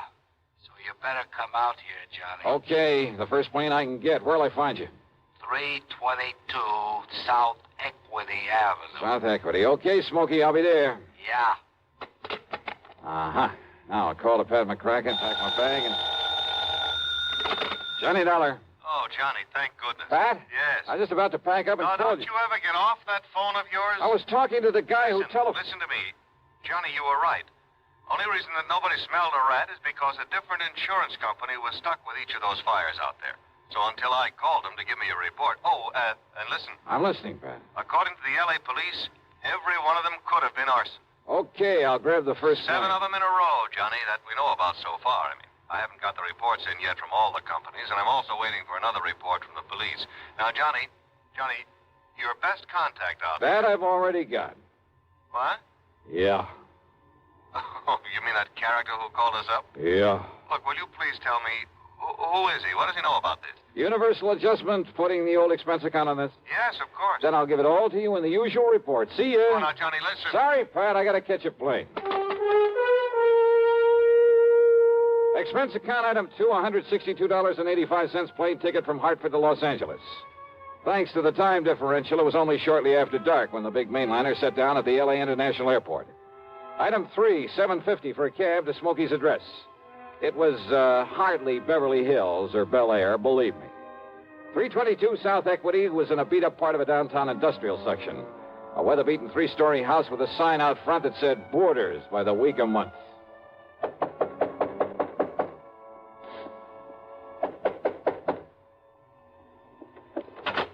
Yeah, who are you? Well, my name is... Just what's a fancy dresser like you want around a place like this, huh? Well? I'm looking for a man by the name of Smokey Sullivan. I understand he lives here. That's right. Are you the man he said he was expecting? That's right. My name is Johnny Dollar. Well, he didn't tell me what the name was, but if you're sure he was expecting... I'm sure. Now, where is his room? Now, I don't know. Where is his room, please? Well, it's up on the second floor. It's just to the right after you get up the stairs. Okay, But now, thank look, you very much. Well, now, maybe you'd better... It's all right, I'll find it. Thanks a lot. No, what I mean is, I thought you'd already come. I mean, what I mean is...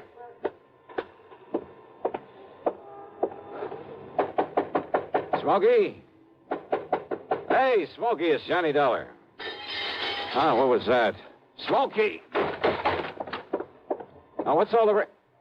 Oh, no. Hey, Smokey, can you hear me? Who did this? Are you... Good Lord.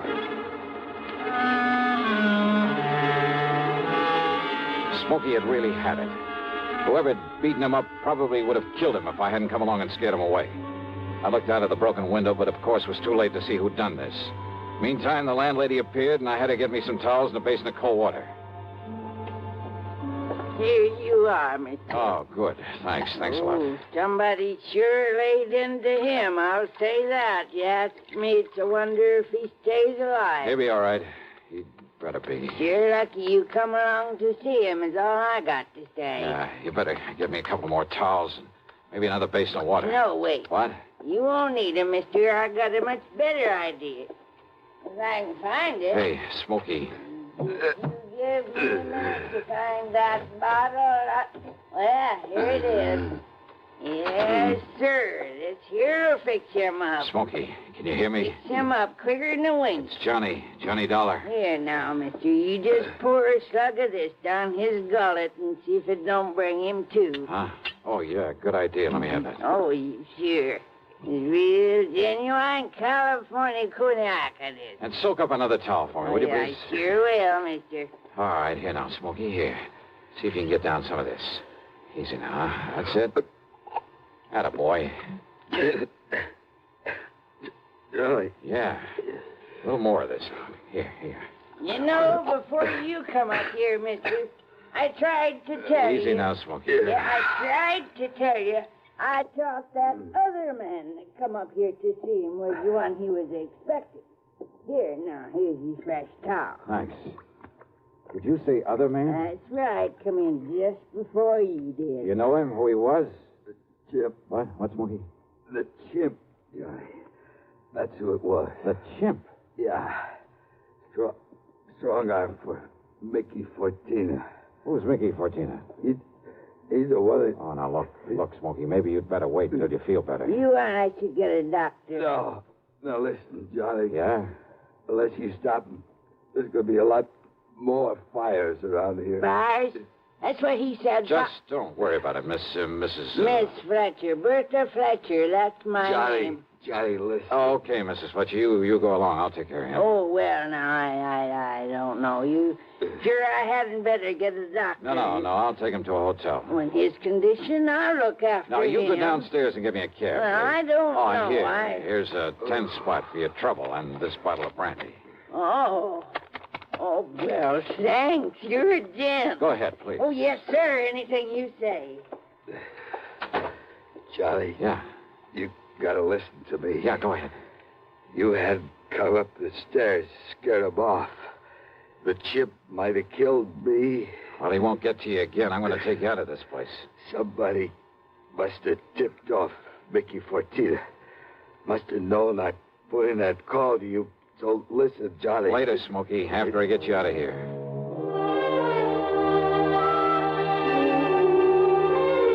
Item 4, the $10 to Miss Fletcher. Item 5, $1.50 for a cab to the Statler Hotel, where I had to show my credentials to the room clerk to get a bed for the somewhat mangled Smokey Sullivan. Item 6, $15 to the doctor who came up to the room, and I must admit got him back into pretty good shape. Then, when the doctor had left us... Yeah, Johnny, all those fires, big insurance, all of them set. 7 of them in a row. So that means by one firebug, No. this Mickey Fortina you mentioned, huh? No, Johnny, Mickey's too smart for that. What? All set by different guys. I don't know who they are, but I see no remains. And the police ain't sure, but I know there was arson. Who's Mickey Fortina? He's a go-between. I seen this happen before. Yeah? Frisco, Seattle, and Denver, a lot of places. He brings in a lot of boys of his own. Everyone got a different way of setting the blaze. So the cops can't tie it up with any local boy whose methods they know. Yeah. Fortina's a go-between? He makes the deal with whoever wants a fire. And the police aren't on to him? What for? He never set a fire himself. Well, I know, but he's the guy that... By the time the arson squad is in, the guy who done it is far away. So there's no witness can prove Fortina set up the deal. And the police have never been able to put the squeeze on whoever made the deal for a fire? And get sent up for it? For being accessory or whatever you call it? Oh, yeah, I see what you mean. Yeah. Fortina sent for me when he found out I was here in L.A. I used to know him, Johnny. Wanted you to be a torch for him, huh? He just asked if I wanted to work for him. And he knew that I knew what he meant. But if you knew that Fortina was operating here...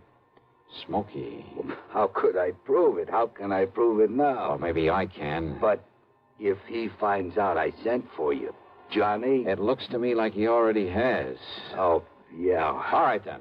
If somebody who wants a fire can get to Mickey Fortina, there must be some way I can. At his office. His what? At his office every night. 1025 South Spring. He has an office for a racket like this? Why, you'd never know it. You'll see. Yeah, I think I'd better see. Hey, Smokey, you... Who's that? You got a gun, Johnny? Right here and ready. Open up in there. This is the police. Police, huh?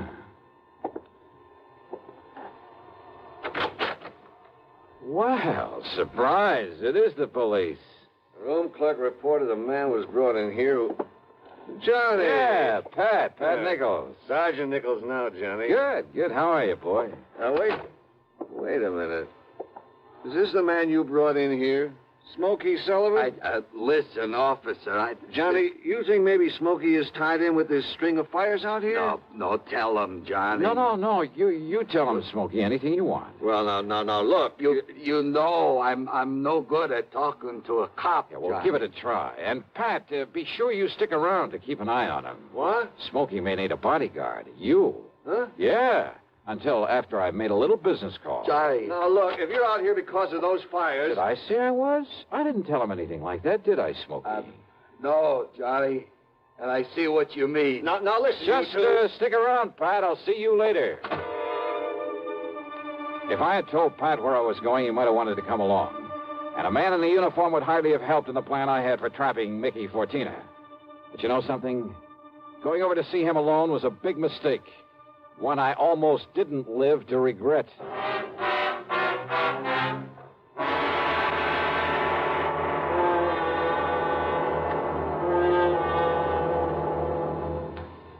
We'll bring you Act Two of yours truly, Johnny Dollar, in exactly 1 minute. Here's Hollywood star Mona Freeman. Who feels like acting with a miserable cold? I relieve cold distress the fast way with 4-way cold tablets. Yes, tests of all the leading cold tablets proved 4-way fastest acting. Amazing 4-way starts in minutes to relieve muscular pains and headache, reduce fever, calm upset stomach, also overcomes irregularity. When a cold strikes, do what I do. Take 4-way cold tablets. It's the fast way to relieve nasty cold distress and feel better quickly. 4-way, only 29 cents. Now, here's a word about another fine product of Grove Laboratories. Had dandruff for years? Now get rid of it in 3 minutes with Fitch Dandruff Remover Shampoo. 3 minutes with Fitch regularly is guaranteed to keep unsightly dandruff away forever. Apply Fitch before wetting hair, rub in 1 minute. Add water, lather 1 minute, then rinse 1 minute. Every trace of dandruff goes down the drain.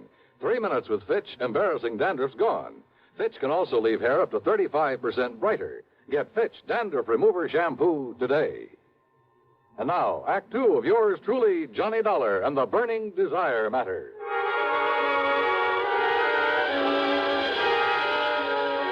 My plan for trapping Mickey Fortina was a very simple one. I'd make like a property owner who was anxious to collect some fire insurance, who was willing to pay in advance to make sure my property went up in flames. Easy, or so I thought. Item 7, 85 cents per cab to the office building at 1025 South Spring. The only lights on were in Suite B on the second floor. According to the directory in the lobby, that was the office of the Fortina Friendly Loan Company. Loan office, huh? Yes, sir. Can I help you?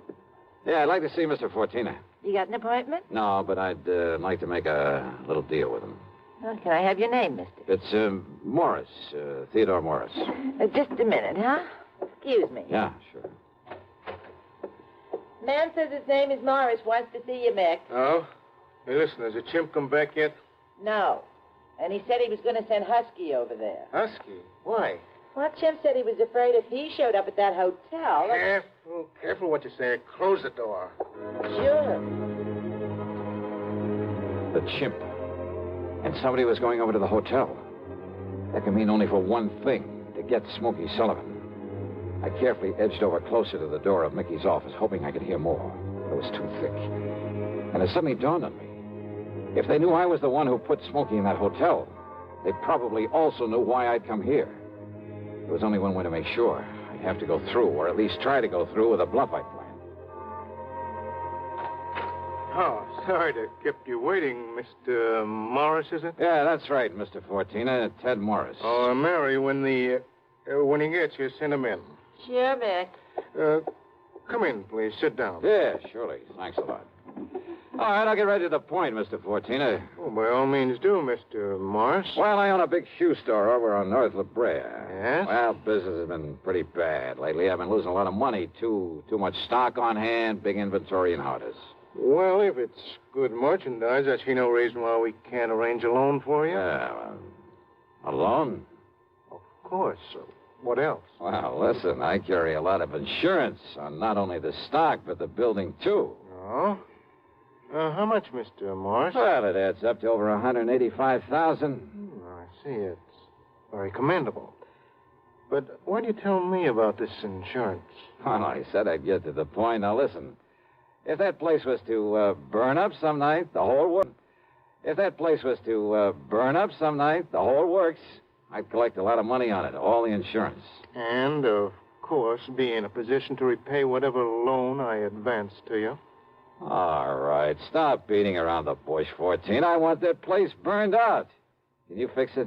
Mr. Morris, if you want a loan, possibly even a sizable... Well, you know what I want. Come on, how about it? As I said, possibly we can advance it to you. Now, look, I didn't come up here to... However, as evidence of your good faith, your, shall we say, good intentions, are you prepared to make a down payment on such a loan, say, $10,000 cash in advance? What are you talking about? Set the fire, burn the place up so I can collect the insurance, and I'll give you $15,000.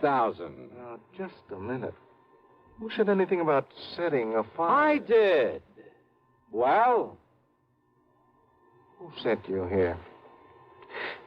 If you said it was a former client, I won't believe Oh, it. look, does it make any difference? Do you by any chance know a man by the name of Smokey Sullivan? Sullivan? He knows him all right, Mick. Wow. The chimp? Shut up. Sure, Mick, this is the guy I told you about. I come to see Smokey at his rooming house. What I left of him. Very interesting. After I ducked out, I hung around there. I seen him take Smokey in a cab. I followed him to that hotel. Did you send Husky over to take care of him? Sure. And listen. Yeah? I don't know what name this guy gives you, but when he knocks on Smokey's door, he says it's Johnny Dollar. Dollar? Insurance ticket? Yeah, that's right, Mickey. All right. So maybe I do arrange another fire with you in it, Dollar. Mickey! There's a police car just pulled up in front! Go ahead, Chimp. Yeah, I'll kill this dirty... All right, now, 14, your turn. Don't move, Dollar. Reach for a gun and I pull this trigger. I see. Yeah. How are your eyes, Mickey? Can you see in the dark? What? Without this lamp in here? All right, baby! All right, you...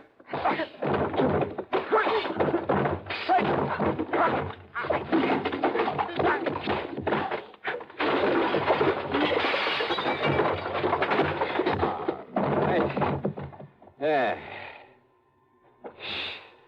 Well, I guess Smokey was right at that, Johnny. Hi, Pat. You seem to think you wouldn't need any help around here. You all right, Johnny? Yeah.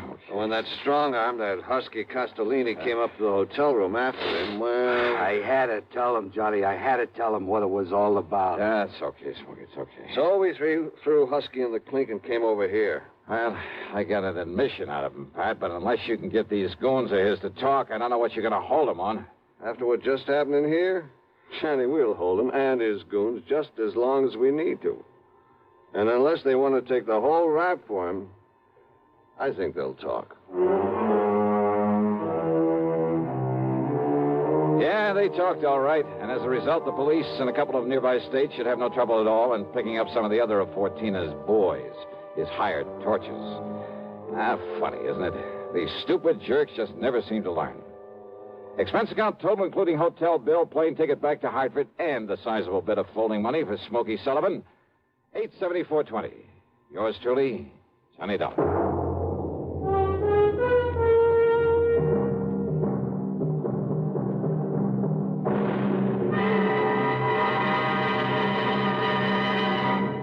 Now, here's a word from our star about the case he handles on next week's program. Thank you, Daniel. It's called the hapless ham matter. And yeah, you guessed it, the ham turns out to be an actor.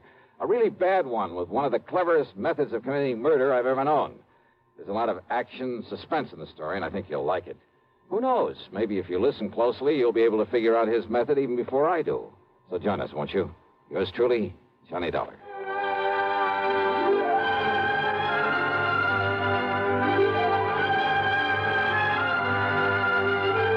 Yours truly, Johnny Dollar, starring Bob Bailey, originates in Hollywood and is written, produced, and directed by Jack Johnstone. Heard in our cast were Virginia Gregg, Gene Tatum, Lawrence Dobkin, Vic Perrin, Paul Duboff, Don Diamond, and Frank Gerstle. Be sure to join us next week, same time and station, for another exciting story of yours truly, Johnny Dollar.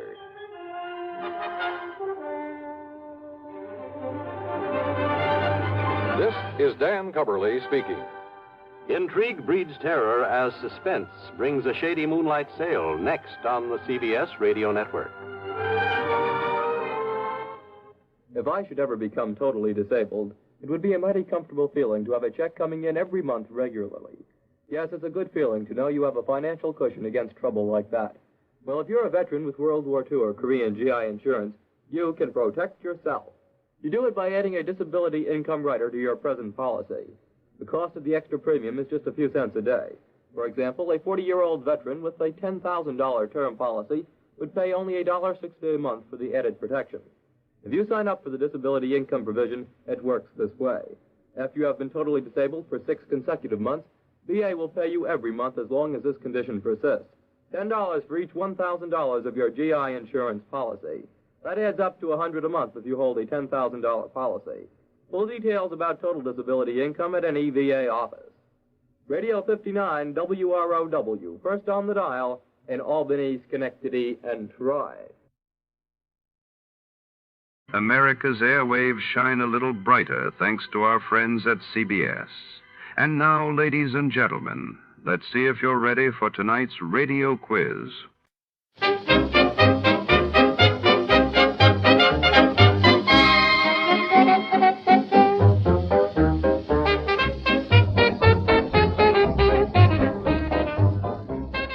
Tonight's story unfolds beneath the humming fluorescent lights of the O'Hara Ornithological Laboratory, perched on the lonely edge of Silver Lake, Los Angeles, in the spring of 1952. When a renowned avian researcher is found dead amid shattered cages and panicked birds, Detective Marlowe suspects more than a simple accident. Secrets flutter among the specimen drawers, and every shadow hides a possible suspect. Feathers, fear, and foul play converge as the city's underbelly creeps into the world of science before. To start, let's see what happened the day it was aired. It was April 13, 1952. That day, the world read of the United Nations peace talks stalling over the Korean War, while in England, Queen Elizabeth II was preparing for her upcoming coronation amidst a wave of post-war optimism. Tired of the everyday grind? Ever dream of a life of romantic adventure? Want to get away from it all? We offer you Escape. Escape, designed to free you from the four walls of today for a half hour of high adventure.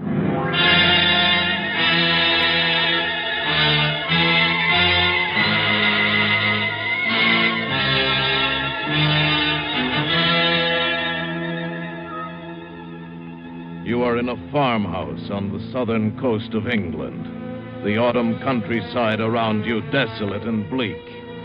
And you know that in the dusk outside, waiting patiently for you, silently watching for you, is an enemy from whom there may be no escape. Listen now as Escape brings you Daphne du Maurier's story, The Birds.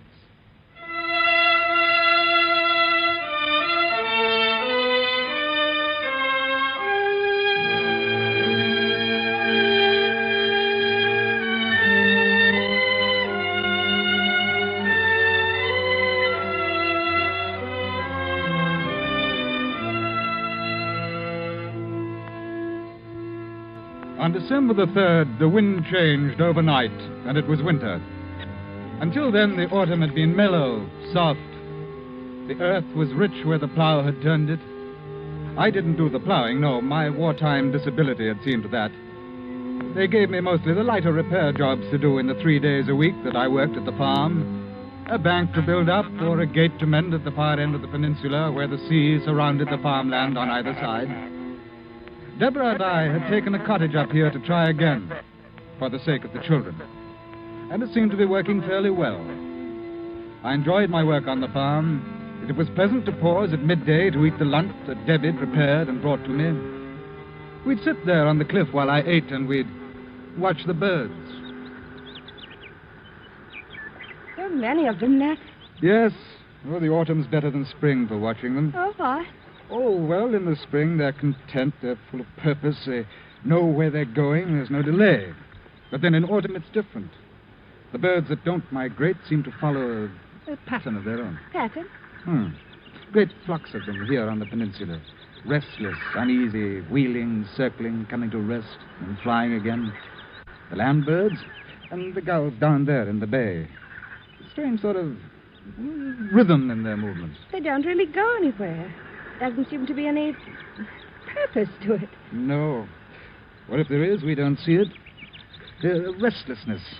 And they're more restless this year than usual, it seems to me. Do you know this morning 2 gulls flew so close they knocked off my cap? Jill said yesterday when the school bus let her off, there was quite a few of them overhead as if they'd been followed. Oh, well, I suppose it means a hard winter. They always seem to know. Perhaps a message comes to them in autumn. A warning. About winter. And about death. Nat. Many of them will die, and I think they know it. Perhaps they feel they have to spill their emotion out before they die. Like people who know their time is up and run about stupidly, driving themselves. I wish you wouldn't talk like that, Nat. That black side of you that stirred up the trouble between us before. Oh, I'm sorry, Debbie. But it's come over me lately as I've watched them. The land birds mingling with the sea birds in a sort of strange, unnatural partnership. Land and sea. Life and death.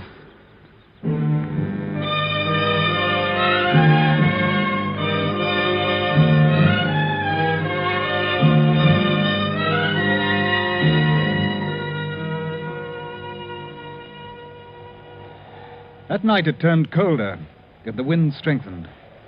Around 2 a.m, the sound of it beating against the house woke me up. I lay there with this slow, even breathing of Debbie beside me, and I thought of Jill and Johnny in the room across the hall. We seemed safe, secure. And then I heard it, a tapping on the window. At first I thought it was a loose shutter, and then I realized it wasn't. I got out of bed, went to the window, opened it. Suddenly something brushed against my hand and jabbed at my knuckles, and then was gone over the roof and behind the cottage.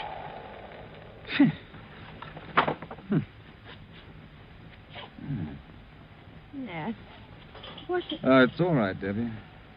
It was a bird. I don't know what kind. Bird? Wind must have driven it against the windowsill. My hand's wet. It's blood. Little beggar drew blood. Go to sleep, Nat. Must have been frightened and stabbed at me in the dark. Well, for the...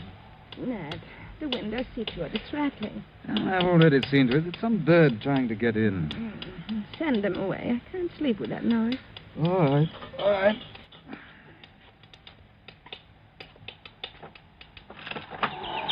Oh, well, off with you. Why, little... Stay away from my face. Out! Get away! Never in the world. Did you see that? There were half a dozen this time. They went for me. They tried to peck my eyes. Oh, Ned. I'm not making it up there. Mommy! Huh? What? It's Jill. Go see what's the matter. Right. Mommy! Coming, Jill. They keep firing at me. Where's Johnny? Under the blanket. What's the matter? Quick, get the children out of here. Birds. Yes. The room's up there. And my face. Get the children out of here and shut the door. Quick! I pushed them out of the room, and now I was alone with the birds. I seized the blanket, and I used it as a weapon, sweeping it right and left. And I could hear the thud of bodies, but they kept coming at me. They were jabbing my hands, my head, trying for my eyes with beaks as sharp as pointed forks. And I wrapped the blanket around my head, beat about with my bare hands, blindly. I don't know how long I fought them. Finally, the beating of wings lessened, and then I was still. I unwrapped the blanket from my face. The cold gray dawn had seeped into the room. The floor was littered with the tiny corpses of the birds. Robins, finches, sparrows, larks. Some had lost feathers in the fight. The others had blood, my blood, on their beaks. Sickened, I went to the window. And the fierce sea broke harshly in the bay. But there was not a bird in sight. Not a sparrow chattered in the hedge, no early thrush or blackbird pecked on the grass for worms. There was no sound at all but the east wind and the sea. Ned? I'm all right, Debbie. Oh, I didn't know what... You're covered with blood. Some of it's the birds. Look on the floor. Oh, so many of them. Yeah, 50. I counted them. It's horrible. Come on, darling. I'll clean the room later when I have more stomach for it. It must have been ghastly for Are you. the children all right? Yes, I put Jill to work making tea. Johnny's in our bed just now asleep. Nat, why? The birds? Well, it must be the weather. The sudden change confused them. It has to be that. The tea's ready, Mummy. Oh, good. Did you drive away the birds? Yes, they're all gone now, Jill. I hope they won't come again. Perhaps if we put breadcrumbs for them outside the window, they'll eat that and fly away. Perhaps, dear. I've already had breakfast. I'd better hurry or I'll be late for the school bus. Bus? I'll walk with you to the road, Jill. Yes, I think that'd be a good idea. I'll go get my coat and books. I didn't want her to walk alone. Nat, they wouldn't come back again. Well, I'll go over to the farm and find out if they heard anything during the night. You keep all the windows and doors closed, Debbie, just to be on the safe side, hmm?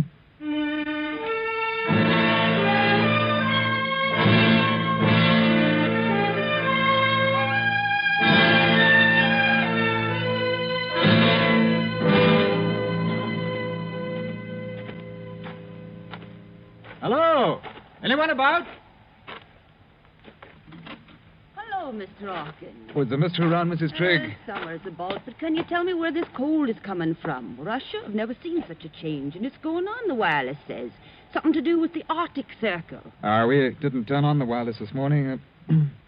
Fact is, we had trouble in the night. Oh, Kitty's poorly. No, not exactly, no. We had some trouble with birds. Why, it sounds absurd, but they flew in the window and attacked us. Attacked you? No, Mr. Hawkins. No, I'm not making it up, Mrs. Trigg. There are 50 dead birds on the floor of the children's bedroom. Foreign birds. No, the kind you see about here every day. Really? Well, you ought to write up and ask the Manchester Guardian. They'd have an answer for it. Good morning, Hawkins. Mr. Trigg. Mr. Hawkins been telling about some birds last night. Oh? He says they attacked him. Attacked? Are you sure? Quite. Never heard of a thing like that before. Hungry, maybe. Looking for food. You put out some crumbs. Yes, of course. I'll be up tomorrow as usual. Good morning. Ordinary birds, he says. Attacked him. Now, what does he take us for, coming around with a story like that? He's a strange one, he is, with those superior airs. You see the look he gave us when we didn't swallow his story? Attacked him. I think he reads too many of those books.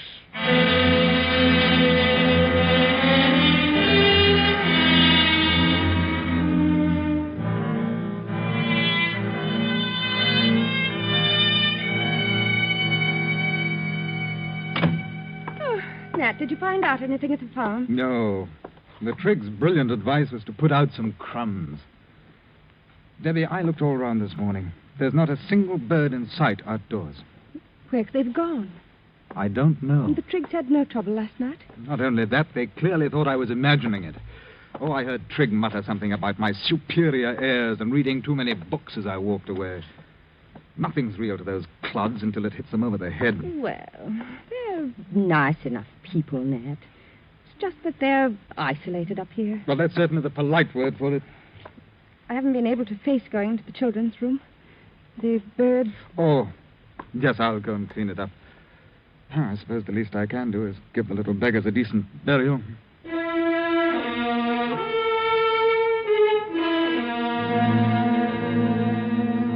I dropped the dead birds into a sack, went down to the beach to bury them. The wind was bitter cold. I dug a pit in the sand with my heel and started to empty the sack into it, but the wind caught the birds and whirled them along the shore. There was something ugly in the sight, but the tide would take them when it turned. I looked out at the crested breakers, and then I saw them. The gulls. Out there, riding the seas. Thousands. Tens of thousands. They rose and fell in the trough of the sea like a mighty fleet at anchor, waiting for the turn of the tide. Waiting. They stretched as far as my eye could reach. They covered the sea. I started up the steep path home almost running.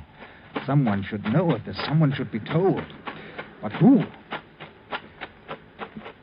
And then as I opened the front door, I saw Debbie beside the wireless listening. Damage and even attacking individuals. It is thought that the Arctic airstream is causing the birds to migrate south in immense numbers, and that intense hunger may drive them to attack human beings. Householders are warned to see to their windows, doors, and chimneys, and to take all precautions for the safety of their children. Further bulletins will be issued later.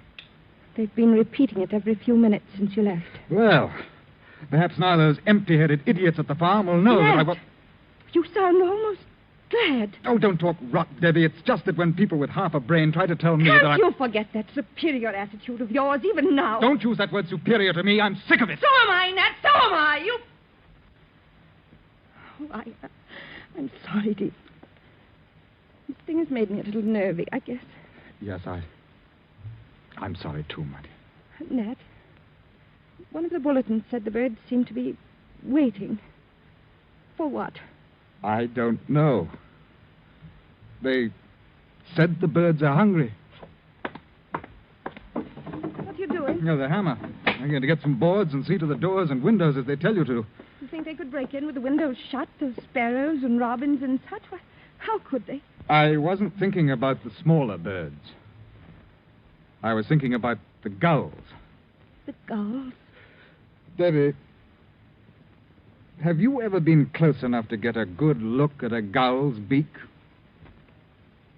There must be 100,000 of them out there, riding the sea, waiting.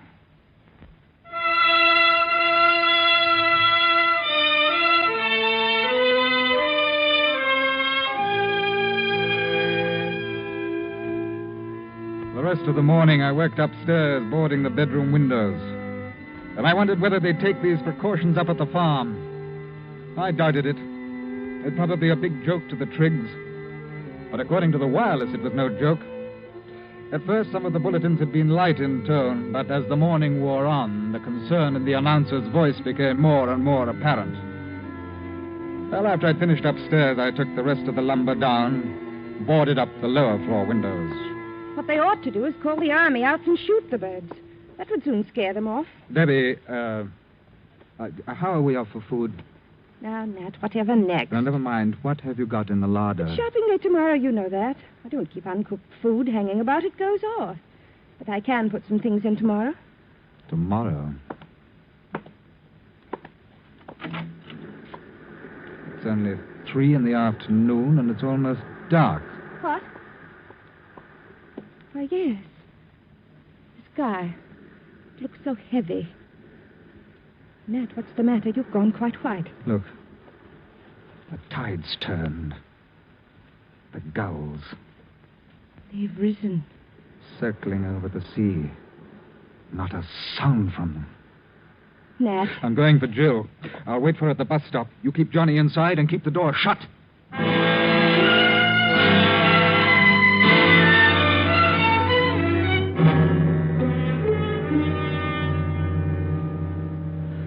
Outside, I looked for a weapon, but a hoe was all I could find. Then I went to the top of the hill and waited. The surf was booming below, and a smudge rose behind the clay hills in the distance. It widened, divided, and spread north, east, south, west. It was a vast cloud of birds. It passed close by, heading inland, up country. They had no business with the people here on the peninsula. Rooks, crows, jackdaws, magpies, birds that usually preyed upon the smaller species. But this afternoon they were bound on some other mission. They've been given the towns, I thought. They know what they have to do. We don't matter so much here. The gulls will serve for us. The others go to the towns. And finally the bus came. When Jill got off, I took her by the hand.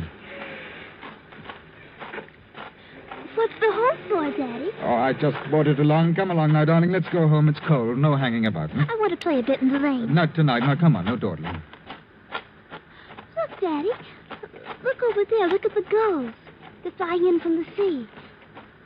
They're so quiet. Yes, do hurry, darling. Where are they flying to? Oh, up country, I dare say, where it's warmer. Don't go so fast. I can't keep up. Hurry. The gulls, they're circling. It looks like they're waiting for something. For a signal, an order. What? Nothing. Come on, dear, faster. But I can't go faster. Wait. There's Trig in his two-seater. Looks as though we're in for some fun, Hawking. Have you heard the news? Everyone's gone bird crazy, talking of nothing else. I'm going to take a crack at them with my gun. Could you run Jill home first? Oh, yes, of course. Not room for you two, I'm afraid. Oh, that's all right. Just get Jill home. Get in, Jill, dear. Would you like to come shooting with me? No, thanks. Have you boarded your windows? No. There's a lot of nonsense. They like to scare you on the wireless. I'd board them if I were you. Oh, go on. You're windy. Well, see you in the morning. I'll give you a gull breakfast.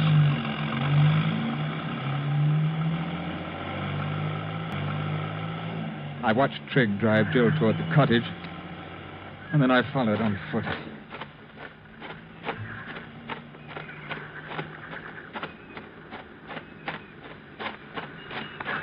The sound made me look up. The gulls were approaching. The order had been given, and the farm was their target. The black-backed gulls were leading, and there were bigger birds. Gannets, terns. And suddenly one of them dove at me, missed, rose to dive again, and then came the others, 6, 7, a dozen. I dropped the hoe, covered my head with my arms, and ran towards the cottage. They kept coming at me from the air with beating wings. Each stab of a swooping beak tore my flesh. I had to keep them from my eyes. And with each dive they became bolder. And they had no thought for themselves. When they missed, they crashed, bruised and broken on the ground. And as I ran, I stumbled, kicking their spent bodies in front of me. Another aimed up better, closer to my eyes, closer. And then I reached the door of the cottage. Let me in! It's Nat! Let me in! And then, above me, I saw the gannet, poised against the sky for his dive. The gulls drew back, only the huge gannet. The wings folded suddenly to its body, and it dropped like a stone at me. The door opened, and I flung myself in. Good Lord! What was that? A gannet. He'd have split my skull.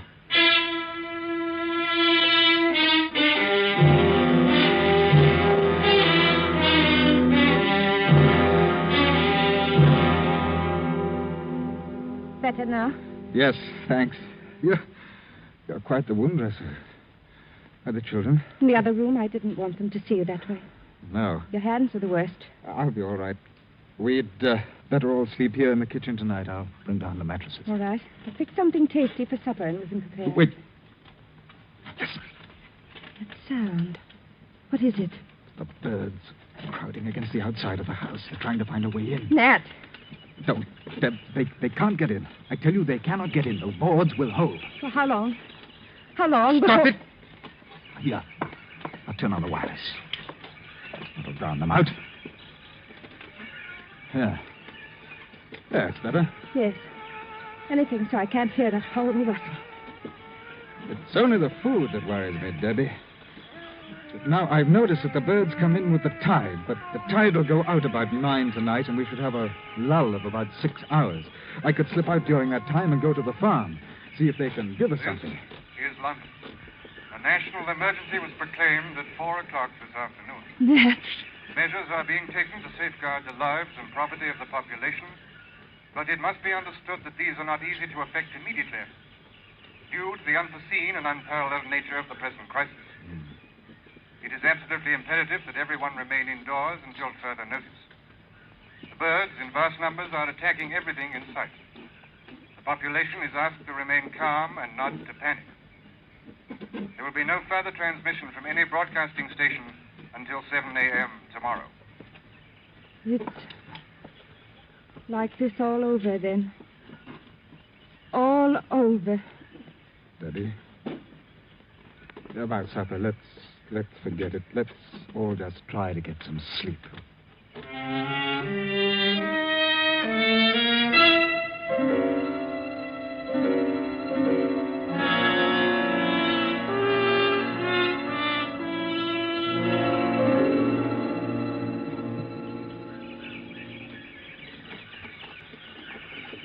Nat, wake up.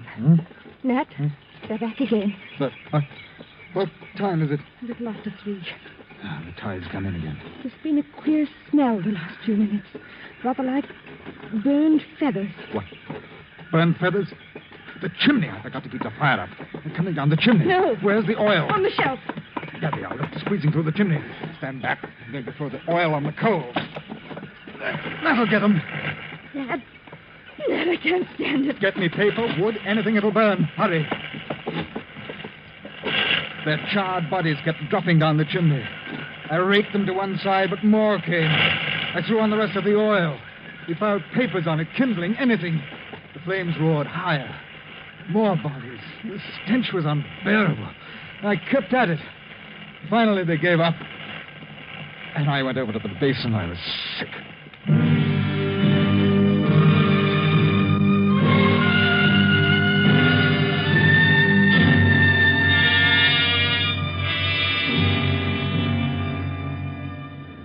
Around 9 in the morning, the rustling ceased.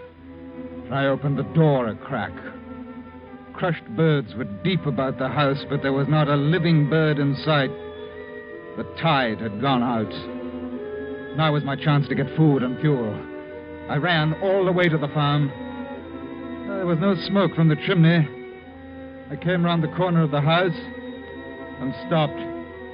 In the doorway, almost covered with dead birds, were Mr. and Mrs. Trigg. What was left of them. Beside him was his gun. Beside her, a broken umbrella.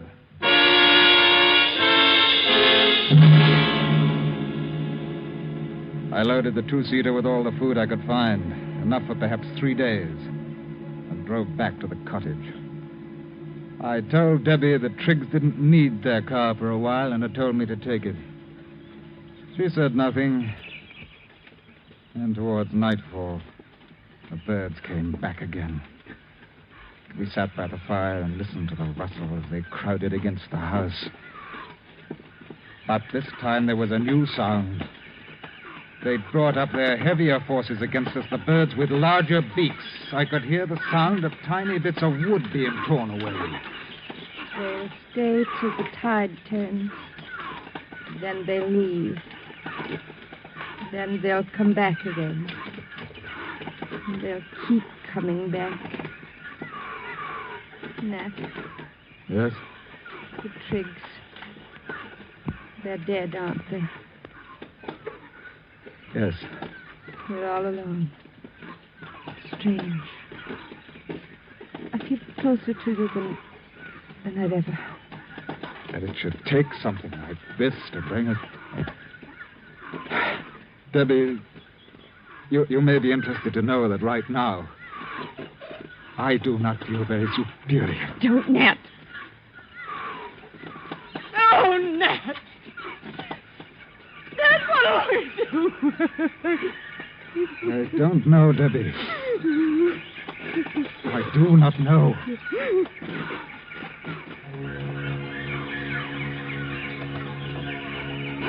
I listened to the sound of the splintering wood, and I wondered how many million years of memory were stored in those little brains, behind the stabbing beaks, the piercing eyes, now giving them this instinct to destroy mankind with all the deft precision of machines.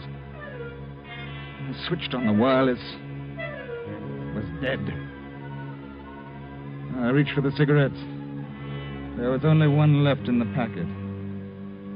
I lit it. I threw the empty packet on the fire and watched it burn.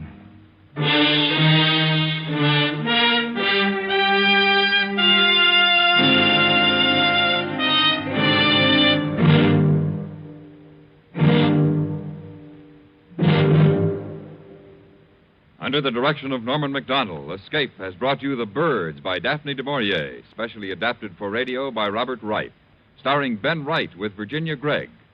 Featured in the cast were John Daner, Ann Morrison, Ann Whitfield, and John Dodsworth. Your announcer, George Walsh.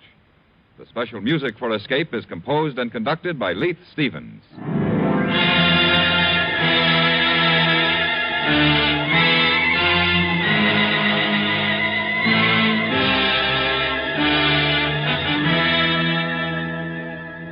If you like your thrills to be real, your adventure to be true to life, Gangbusters is the show for you. Now, every Monday night, most of these same CBS radio stations bring you the drama that names names, places, and dates in the nation's battle against crime. Stay tuned now for Night Watch, which follows immediately over most of these same stations. Where there's Gunsmoke, there's Western Adventure, Monday nights on the CBS Radio Network. Stay tuned for Night Watch. Herman Hickman isn't the only exciting personality you'll want to hear. Right here at the Star's Address. Of course, where sports are concerned, the famous former football coach at Yale and one-time All-American player is a natural. And he's well worth listening for any Monday through Friday evening at 6:30. But when you're in the mood for musical entertainment, as you're likely to be any Monday through Friday morning at 9:30, Joan Edwards is the person to hear. The melodies she sings or plays each weekday morning are as sunny as her disposition. And her friendly personality only adds to the pleasure of listening to the Joan Edwards Show. Monday morning at 9:30 and every Monday through Friday morning at that time. Remember to tune in on Happiness on our lighthearted... America's airwaves shine a little brighter thanks to our friends at CBS. And now, ladies and gentlemen, let's see if you're ready for tonight's radio quiz.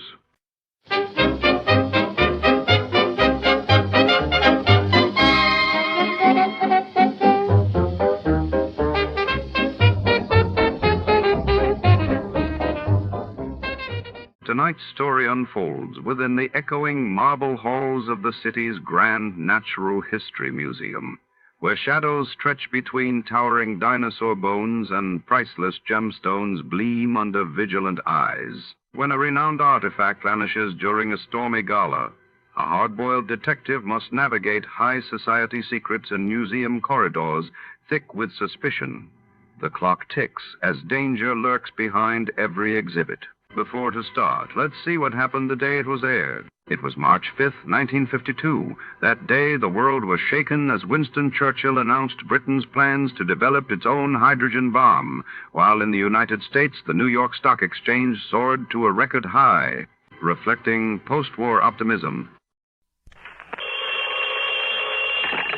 Johnny Dollar. This This is Mary, the operator at Worldwide Mutual Insurance Company, Mr. Dollar. Yes, Mary.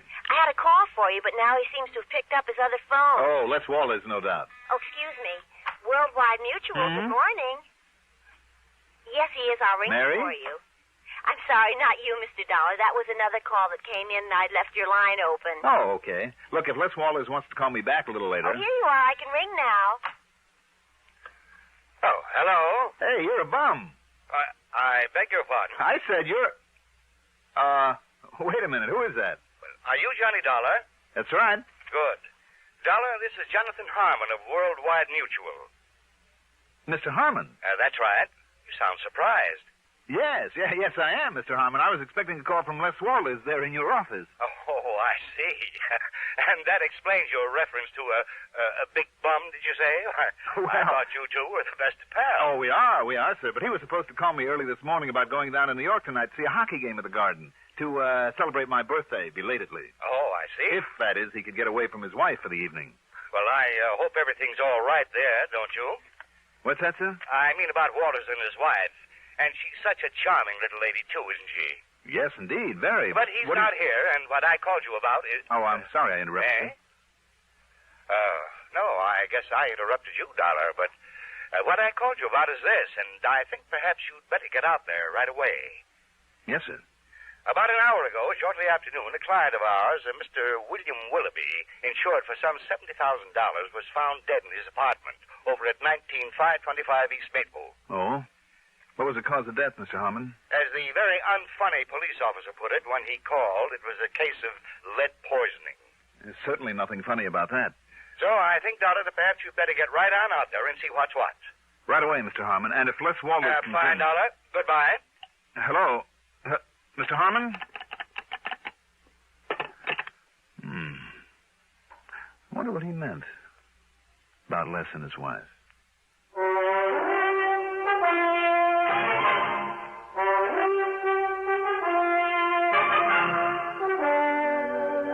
The CBS Radio Network brings you Mandel Kramer in the exciting adventures of the man with the action-packed expense account, America's fabulous freelance insurance investigator, yours truly, Johnny Dollar.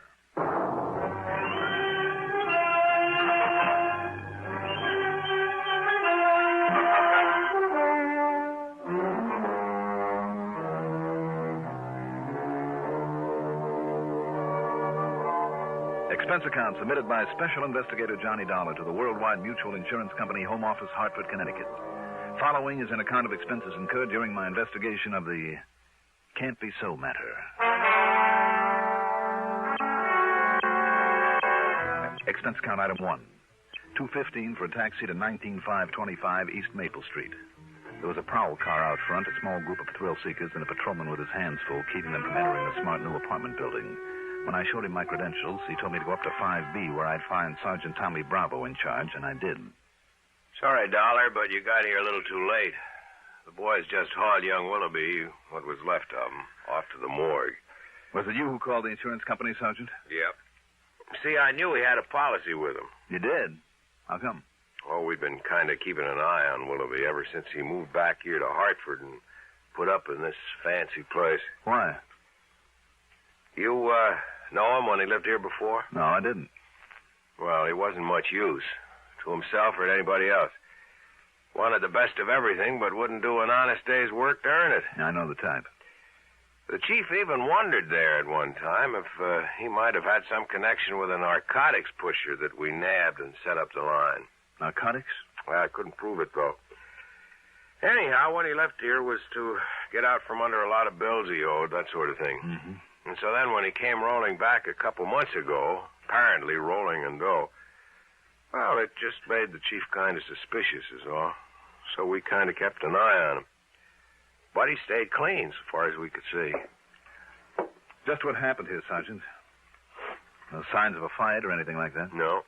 And the lab boys, before they left, well, Dollar, they figure it was somebody he knew pretty well. How come? Because Willoughby himself must have let him in, for one thing. Him? Him, her, what's the difference?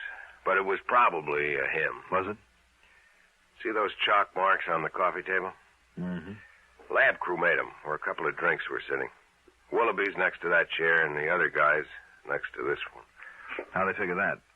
Well, that one had Willoughby's prints on it, and this one didn't. Did it have any prints?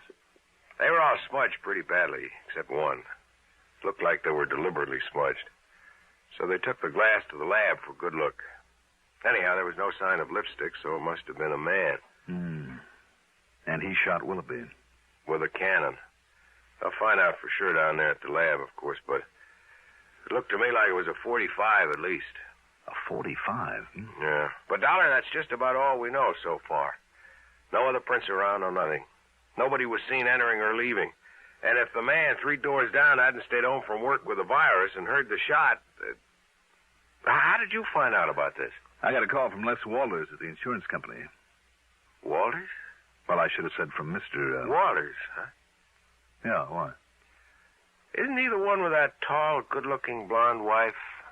Name of Constance? That's right. Connie. Why? Nothing. Just that I saw her having lunch with him one day last week. Lunch? You know, in one of those intimate little joints out on 44. With Les? Walters? No. What? With our now departed pal here, Willoughby.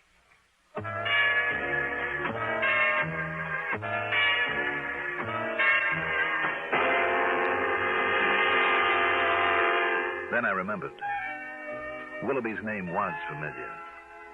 I'd never met him, but he was the one who'd made such a play for Connie before she married Les. But Les do a thing like this? Impossible. Yet Connie had been seen having lunch with Willoughby at a quiet little place out on Route 44 where the chances were they wouldn't be recognized. Had Les found out about that? Is that why Willoughby was now very dead? No, of course not. I knew Les too well. He simply wasn't the type. And the police apparently saw no reason for suspecting Les, so why should I? What's more, there wasn't a single solitary clue that might point to him. Not yet, anyway. Item 2, $1.75 for another taxi.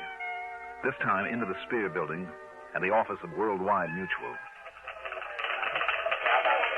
No, Dollar, I thought I told you that over the phone. Lester Walters isn't here today. As a matter of fact, that's why I myself called you about the Willoughby matter. Did Les come in at all today, Mr. Harmon? Me?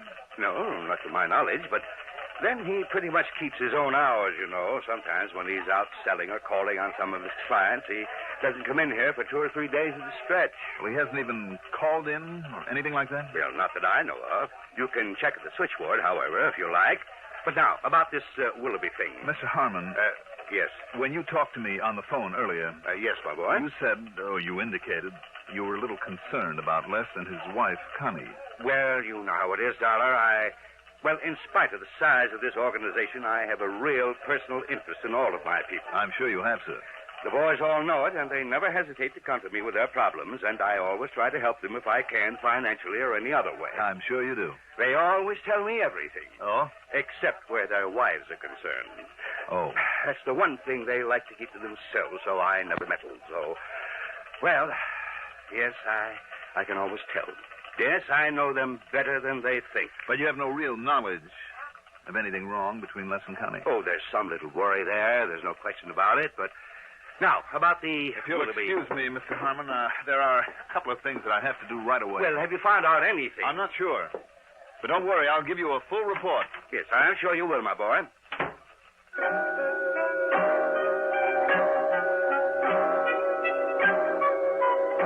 I checked with Mary, the switchboard operator. No, she hadn't heard from Les Walters all day.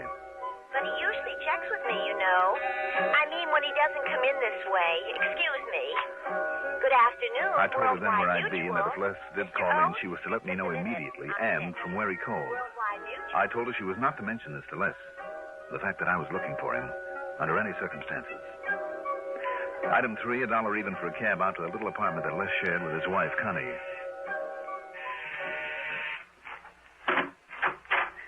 Johnny! Well, happy birthday, whenever it was. Hi, Connie.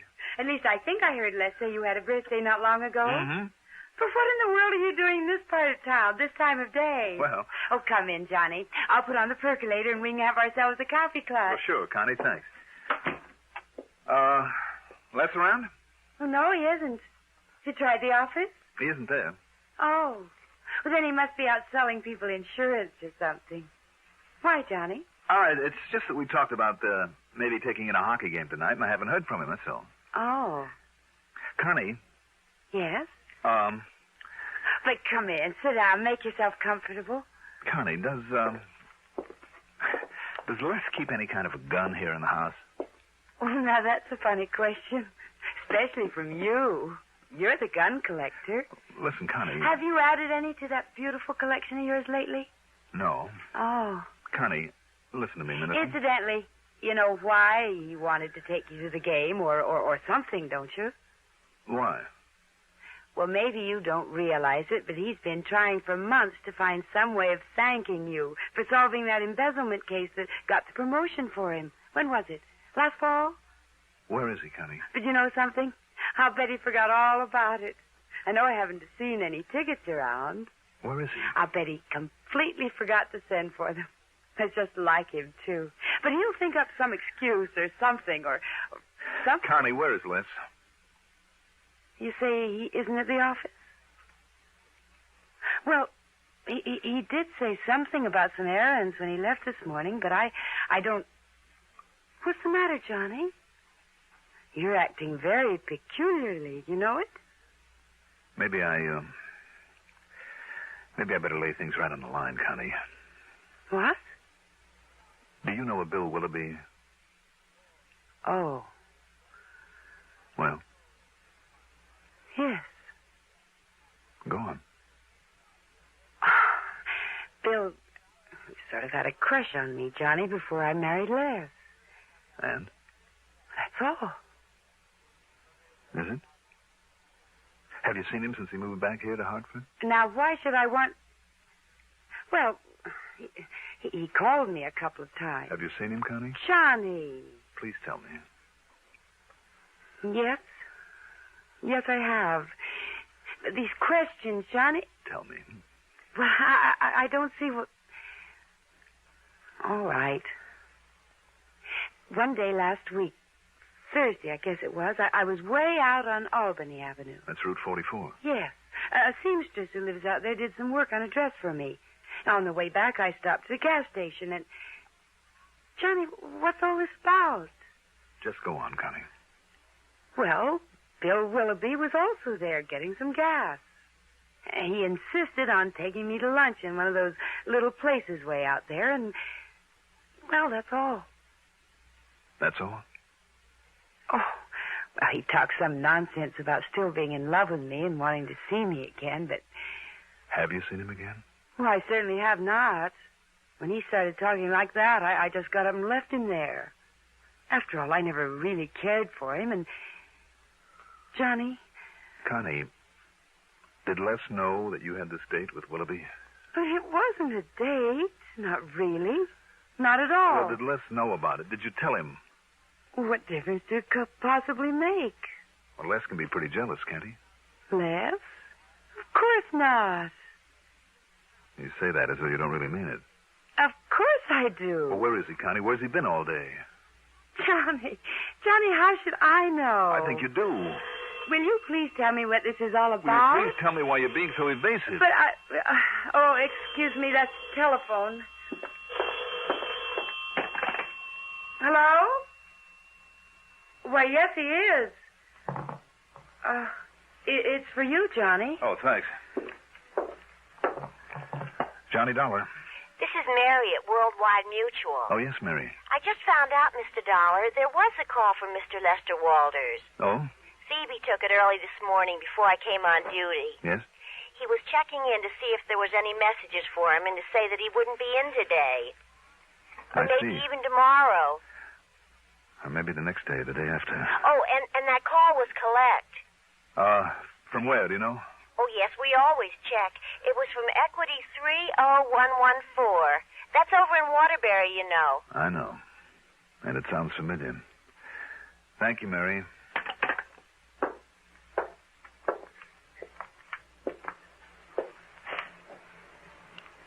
Johnny. Now listen, Johnny, will you please tell me... Later, Connie. later. I went to a phone booth at the nearest gas station and spent item 4. 40 cents for a call to that equity number that had sounded so familiar. I hoped and prayed that I was wrong about it. That it wasn't. Bearcloth's Gun Shop. Who? Bearcloth's Gun Shop. Gun shop. Can I help you? Did a Mr. Lester Walters buy a gun from you recently? Yes, just this morning, early this morning. What kind? It was a handgun, a 45. 45. Yeah, it was one that we... Oh, now wait. Who are you, if I may ask? Never mind.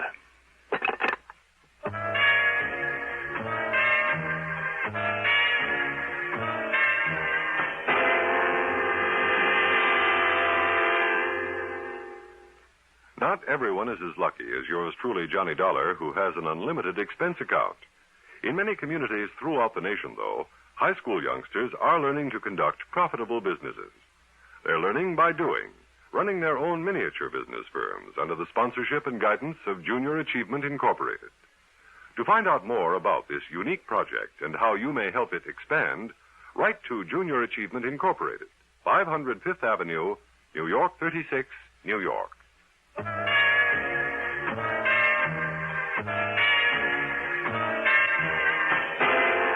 I still couldn't believe it. I wouldn't believe it. And yet all the evidence, every bit of evidence I had.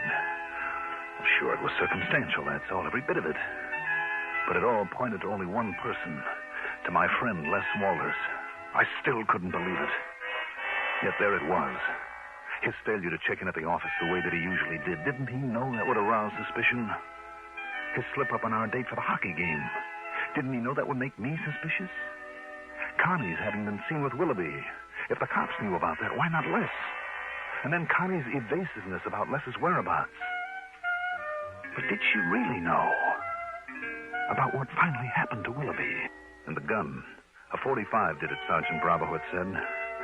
A 45, the gun shop owner had said. That was sold to Les only that morning. All right, there it was. Okay, now what? Go to the police? Tell them what I knew? Or let them find out for themselves? Why not? They had as much to go on as I had. Almost.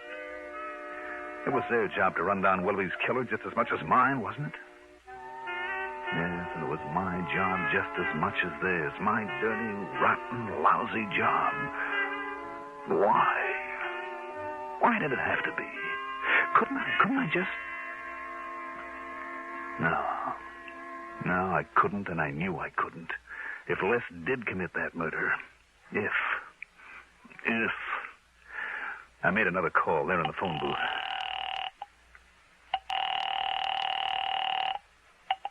Sergeant Bravo. Sergeant Johnny Dollar. Hey, Dollar, have I got news for you? Real progress. Oh? So much so, the lieutenant took it right out of my hands. And, Dollar, you'd never guess who's the guy they've got a lead on. Wouldn't I? Ought to be wrapped up real pronto. And like I promised, I'll call you just the second I've got anything real definite for you. Are you at your apartment? No, you can reach me at Les Walters' place. At Walters? That's right. Well, now, what do you know? Too much, Sergeant. Too much.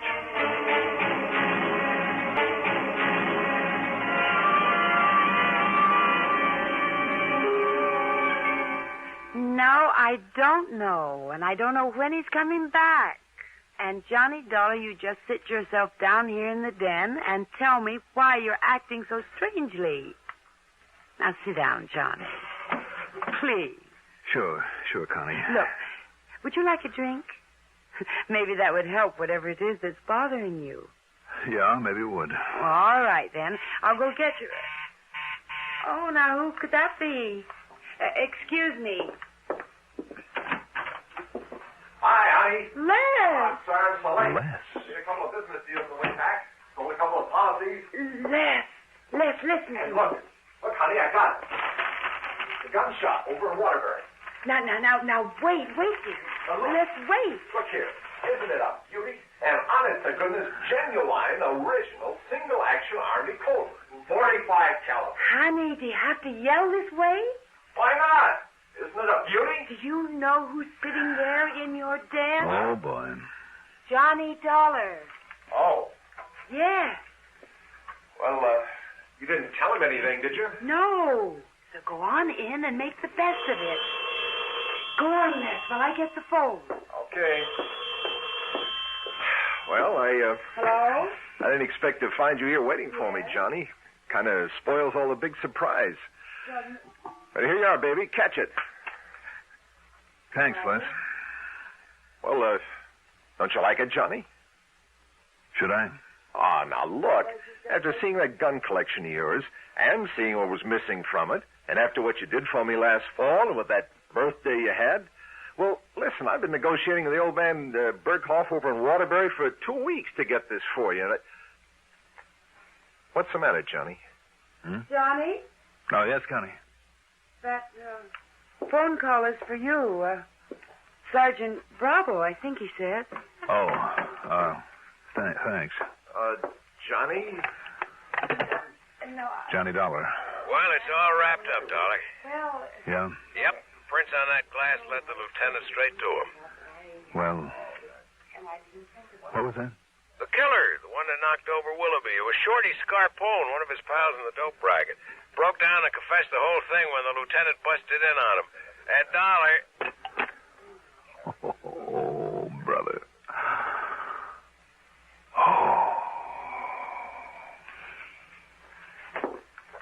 Johnny. Okay, now, what is bothering you? What's bothering you anyway? Me? Yes. Yes, you. Not a thing. Believe me, not a thing. Connie, where is that drink and we'll celebrate? Good. My birthday and a lot of things.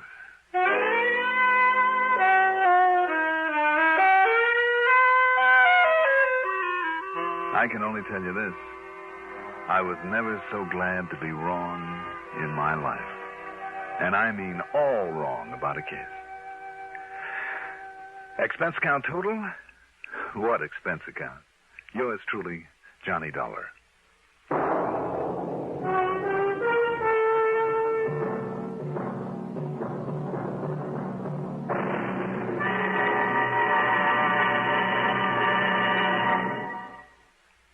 Now, here is our star to tell you about next week's story. Next week, a talisman. A good luck charm that proved to be anything but. Join us, won't you? Yours truly, Johnny Dollar.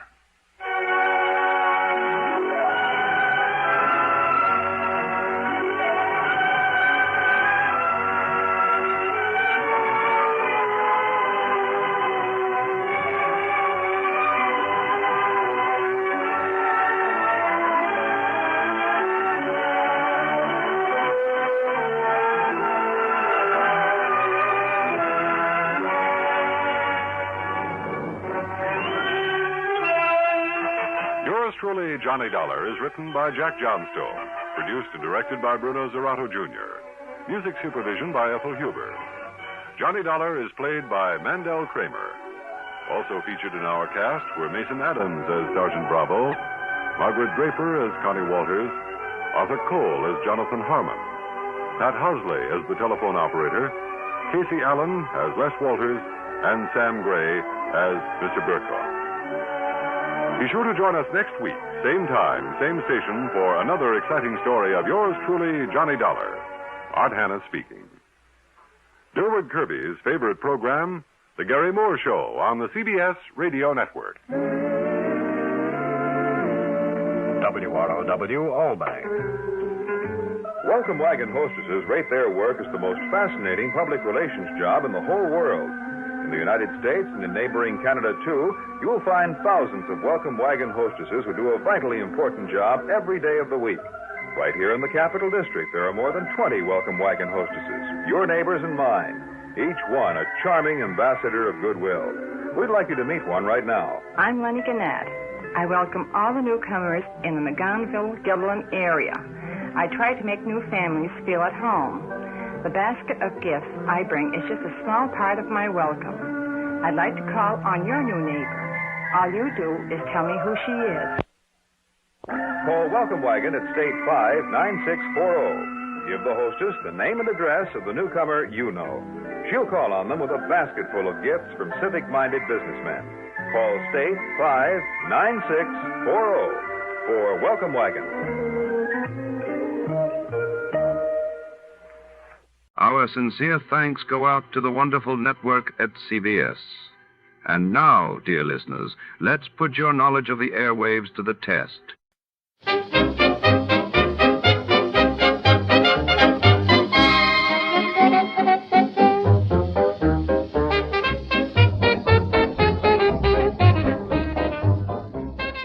Tonight, under the unrelenting neon glare of the Los Angeles harbor, a city's secrets threaten to boil over.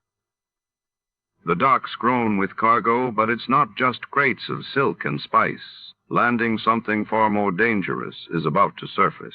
Our hard-boiled detective steps into the labyrinthine maze of shipping containers and shadowy warehouses, where a single spark could ignite more than just the sea. In a world where every tide brings new trouble, the truth may be as deadly as the waters themselves. Before to start, let's see what happened the day it was aired. It was April 17, 1954, and that day the world watched as British athlete Roger Bannister announced his intent to break the 4-minute mile, while in Egypt President Nasser solidified power by dissolving political parties, signaling a dramatic turn in Middle Eastern politics. Tired of the everyday grind? Ever dream of a life of romantic adventure? Want to get away from it all? We offer you Escape.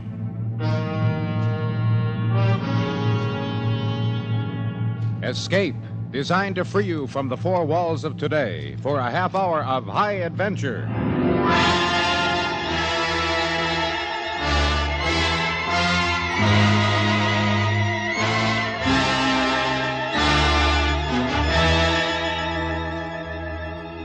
You are somewhere in the Pacific, out of Leyte in the Philippines, charting a course of south by southeast, when out of the deep of the sea, a new volcano is born, and your ship is caught in the middle of it, from which there is no escape. Listen now as Escape brings you Vincent McHugh's story, The Boiling Sea.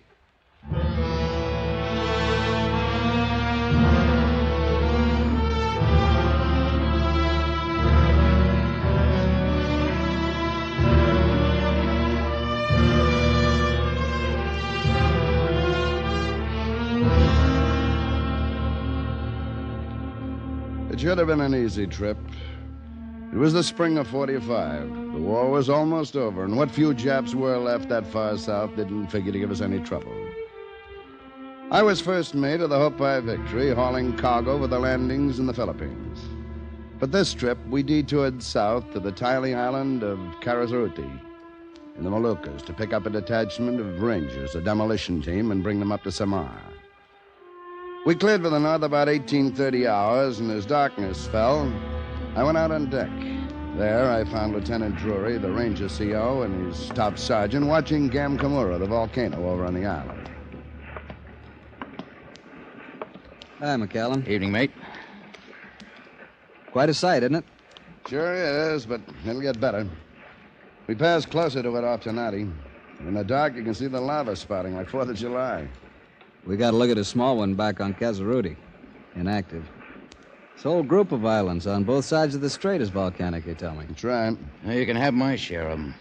That big baby there used to keep us awake nights, rumbling. Well, they aren't exactly conducive to peace of mind, I'll admit, Sergeant, but they're very interesting. I'd like a chance to study one more closely. No, not for me, Lieutenant. Well, probably won't get another chance now. The men all comfortable, Sergeant? Well, it ain't the Queen Mary, sir, but they're okay. Sorry. This baby wasn't meant for troop transport. No matter. We're used to improvising. Well, night, gentlemen. Night, sir. Drury. Nice guy. The best. One of them guys with principles. Serious. You know, educated. Them kind usually get clobbered first thing. But he's come through. Plenty. You have a time back there in Casarudi? Not much. Jap radio station. Half starved out already. Of course, they put up a fight. They always do. But not so bad. Hey, look at that thing. Belching smoke a mile high. Flashing like... Yeah. Spectacular, all right. Hey, Lieutenant, could I interest you in a human scalp tanned with mangrove bark? Got me a couple of extra back there. Sell one cheap. Oh, thanks, Sergeant. I got one scalp. I hope that'll last me the run. That night, for the first time since we left home, I couldn't get to sleep. I tried reading a while and gave that up, too. Finally, I got a cup of coffee and took one up to Hannigan on the bridge. Hey, thanks, Mac. Just what I needed. We sipped our coffee quietly. The bosun stood silently at the wheel. The time was 04:25 hours. We were steaming up through the Molucca Passage. Course 1 degree true, speed 18 knots. A smooth, gentle swell. The phosphorescence in the bow wash was bright enough to show our hands and faces. It was peaceful. Hey, Mac, you smell anything? Coffee? No, come here, stand over here. Yeah, a little sulfur and something that smells like wet dust. That's what I thought, too, sir. Well, couldn't it... Say, isn't there a volcano over there in Halmahera where you might be getting a little land breeze? Yeah, but we passed it an hour back. I'll take it. I got him. You guys spitting over the side up there? What's the matter, Brown? I just happened to notice my intake water's heating up. How much? Well, it's supposed to be about 25 degrees centigrade around here. It's 29 now. We're pulling sludge, too. Looks like pumice. Okay. Guess you better call the captain, Hannigan.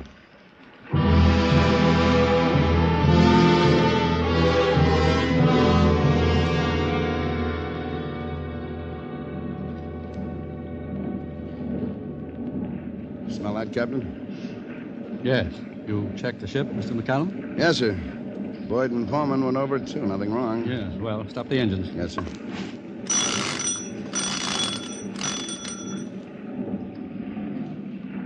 Mr. Hannigan, you've checked our position? Yes, Captain. It's verified here on the chart. Sonic depth finder on, Mr. Grangine? Yes, sir.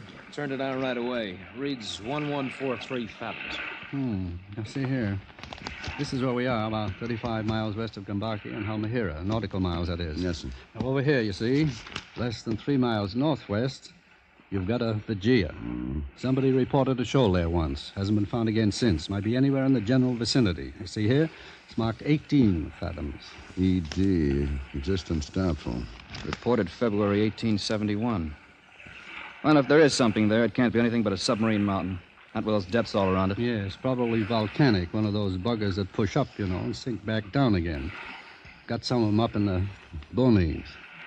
But all we've got to go on is this old captain that came through here in 1871. Probably a whaler. Didn't care where he was, so long as he had his foot on a fish. You think he could have got his bearings in Halmahera? Can't tell, I suppose. Now, here's this old fella dawdling through here in February. Northwest monsoon at its height. Fairly good winds, mostly north or west to north. Current sets about 2 knots with the wind, so if he's out in his reckoning, you see, it's probably because he's farther over to the south and east than he thought. Like this. Mm-hmm. That puts us pretty close to the trouble. We can't go up to the southeast because we don't know how far out he was. If he was out. Now, here, we could go this way, but it seems foolish to backtrack on our course and then go west to get clear. Don't see why we wouldn't be safe if we cut across the angle to the southwest. Sounds right to me, Captain. Yes, sir, should be safe enough. Well, let's hope so. Mr. Grangine, stand by the depth finder and sing out if you get any shoaling. Yes, sir.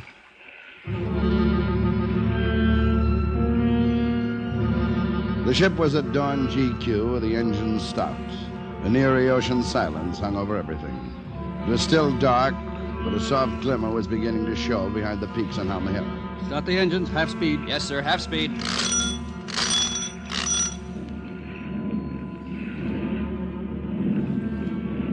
The returning pulse of the engines, like a reviving heartbeat, seemed to bring the ship back to life. You're about 225. 225. Up high Victory began to gather way, turning. The bosun got her around, met her, and settled on course. Hannigan stood by the bridge form. For minutes, we stood quietly, watching, waiting. Now there was a rosy smear in the east behind us, a gloaming on the sea. I could just make out the bow and a man silhouetted in the crow's nest above it. Hannigan. Right, Brownie. Engine room says 32 degrees centigrade, Captain. Up 3 degrees. Yeah. Stay on the phone, Mr. Hannigan. Report any change. In another few minutes, we'll be able to see a little more. Captain, man in the crow's nest. He's waving. Captain, the thermometer reads 38 fathoms. Rock dead ahead. Full left rudder. Full left rudder.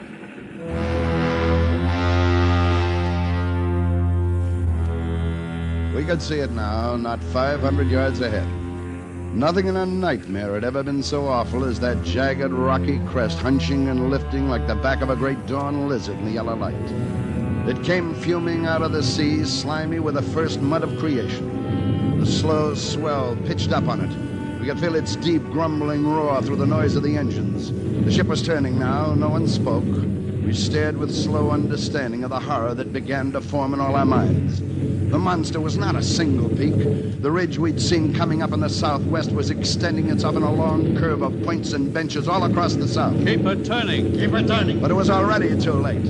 Clear across the red-pink wash of dawn, a black spur joined onto the east. And when we looked north, the swell was lipping up on a jag of new rock that thickened to the west and hooked on down into the southwest. The Hopi Victory was completely encircled. We were trapped in the middle of an emerging volcano.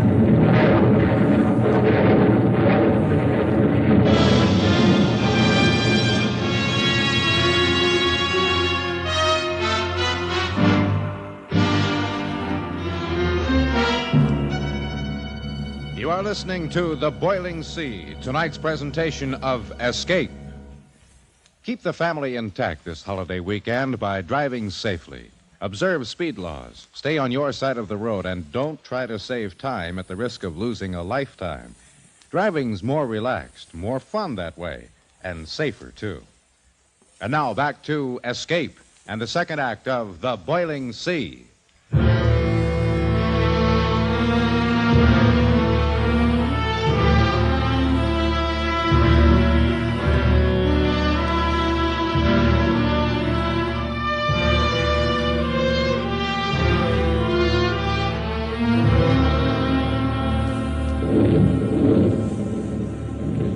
Seconds for the full impact of the situation to hit us. Encircled, trapped in a crater of jagged rising peaks on every quarter of the compass. Still, nobody said anything until Captain Hazard spoke in a quiet voice. All right. Stop the engine. Then we all noted. The wash dropped away and the Hopi Victory settled, floating dead in a fuming black-brown lake that bubbled like mud coming to a boil. The terrible, stony rumbling jarred up through the soles of our shoes.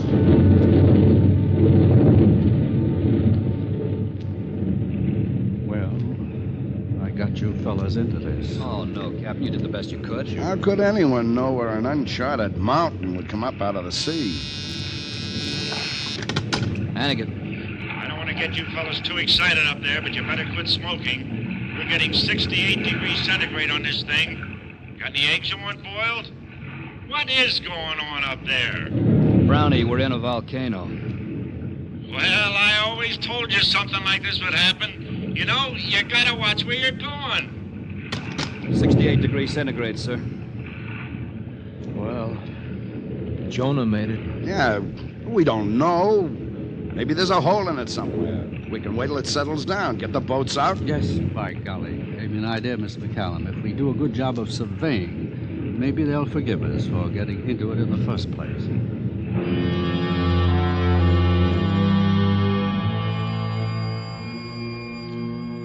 No one mentioned the chance that we might never get out. We lived in the crater of a mountain in eruption. It was still working and thrusting, but its force had begun to die down. In the west and southwest, its highest peaks were maybe 50, 60 feet above the sea. In the north and northwest, much lower, we could see the swell breaking over it in places. Mr. Hannigan, you will check and recheck the position? Yes, Captain. Mr. Grandjean, you will take bearings and measurements of the rim, starting at 0 degrees and working all around the compass. Yes, sir. Mr. McCallum, you will pass the word that we're going to try getting out of here just as soon as the first shock is over. Don't want them to think we're not doing anything. Yes, sir. Might let the people down in the engine room know, and the gun crew, and tell Lieutenant Drury and his rangers. Yes, sir. All right? Thank you, gentlemen.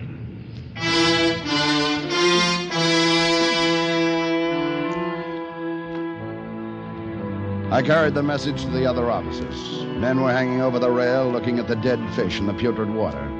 Everybody was coughing. The sickly gases came up in spurts and slow blobs.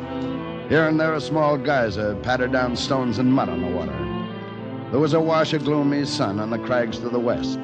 Beyond lay the glimmer of the Molucca Passage, like the hope of life itself. It seemed very distant now. At breakfast, the captain was still cheerful. All right, gentlemen, we may as well eat. May not have another chance for a while. What do you think, sir? Well, looks as if the first one is about over. We'll get the boats out after breakfast. See if we can't find a hole in it. Just a Western omelet for me, mess. What if we can't do that, sir? Maybe we can find a place to get the boats across. Isn't far to Halmahera, you know, about 36 miles, but I'd hate to... Wish I knew more about how these volcanoes behave. It might sink down again in an hour or two, or it might keep building up. Could I make a suggestion, Captain Hazard? Yes, go ahead, Lieutenant Drury. My boys are trained in demolition work. If we can find the right place, I think we might be able to blast a hole big enough for the ship to get through. Yes, thank you, Lieutenant. Guess we've been thinking the same thing. Only trouble is, a blast like that might set the whole business off. I suppose we'd better wait till we've tried everything else first. We take the boats out right after breakfast, sir? Yes, Mr. McCallum. You will take one and go north to the rim. Follow it to the east. Mr. Hannigan will take the other south and follow it west. Lieutenant Drury, a detail of your rangers can go in each boat. What about communication, sir? Yeah. Too bad we don't have radios in the boats. We'll have to use flare guns. One flare if you find a hole big enough for the ship. Confirm it with a hand lead. Then 2 flares to command. The usual recall signal. Yes, sir. Well, gentlemen, we're in God's hands now.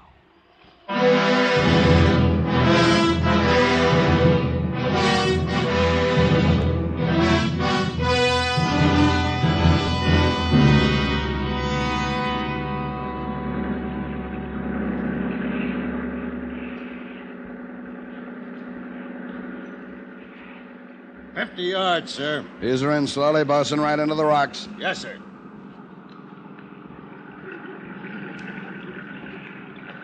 Take a look at that water, Mac.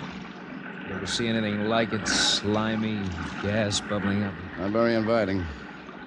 Take a look at what's ahead, Lieutenant. Yeah. Doesn't look like any rock I've ever seen before. There's something monstrous, something tortured about it. Yeah. It's all yours, Lieutenant. Ready, Sergeant Votar? Ready, sir. Easy, bosun. All right, hold it. Steady.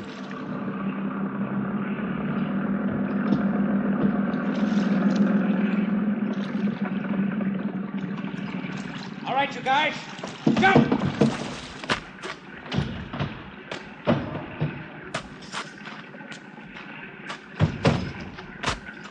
Okay. Good. Now hand over the picks. Get specimens of the rock. Votar, you going up the top and check. Yes, sir.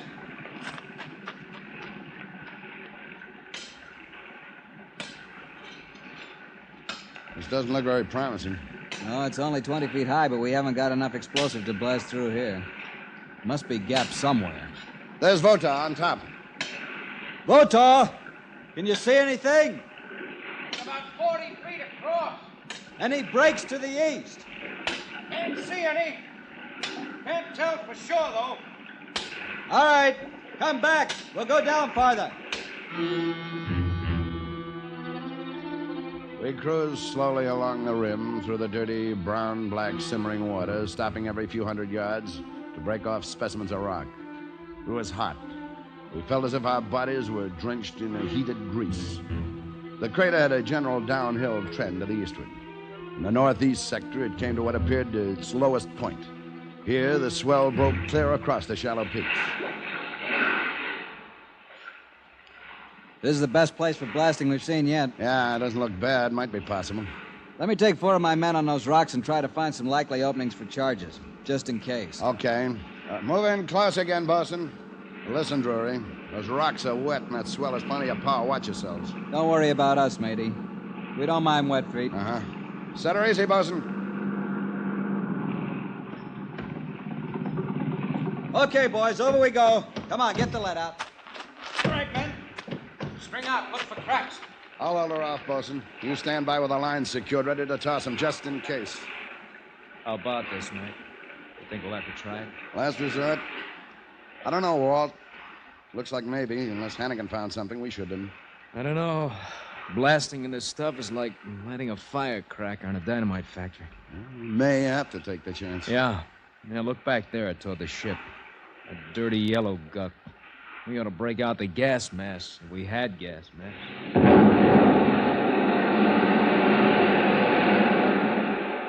What was that? An explosion, sir. Underneath us.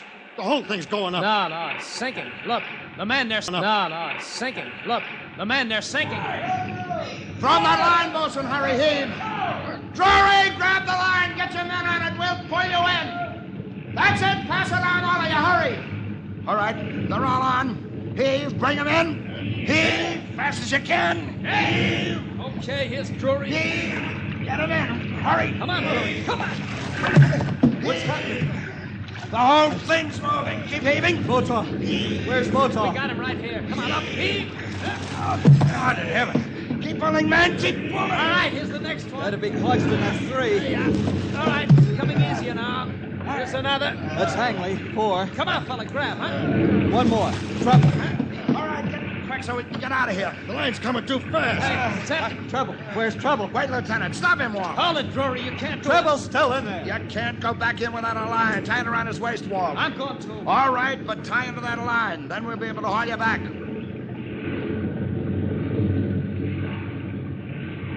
They went over the side, disappearing into the murk and the sludgy water. The shocks were increasing in violence now. They jarred the teeth in our heads. We looked toward the ship and saw the western rim of the crater thrusting up in a great wall behind her. Then Walt's head appeared close to the boat, his face black, and he shook a hopeless no. He dived again 2 or 3 times and then let us pull him in. But Drury wouldn't give up. Come on, pull him in. He's fighting us. Well, fight him back and get him into this boat. Yes, sir. Here, I'll give you a hand. Heave. Let me go. We gotta get Trouble. Let me go. You can't waste any more time. Get in. It's no use, Drury. But he's in there somewhere. We can't just let him stay there. No. Come on. All right, Bosun, take her out. McCallum. I'm sorry about Trouble, Lieutenant, but he is one man. There are 100 men back there in the Hope by Victory. Yeah. Sorry. It's getting worse every minute. We're going to do anything, we got to do it fast. Hey, look. Over there where the rock sank. That gap's big enough for the ship? Yeah, maybe. But is it deep enough? It's got to be. The whole thing may go up any minute like a Roman cannon. All right. Bosun, fire one flare. Walt, get the hand lead. I've got it. All coiled. Don't heave a drag at 10 fathoms. We'll quarter across the gap. Sing out if you feel anything.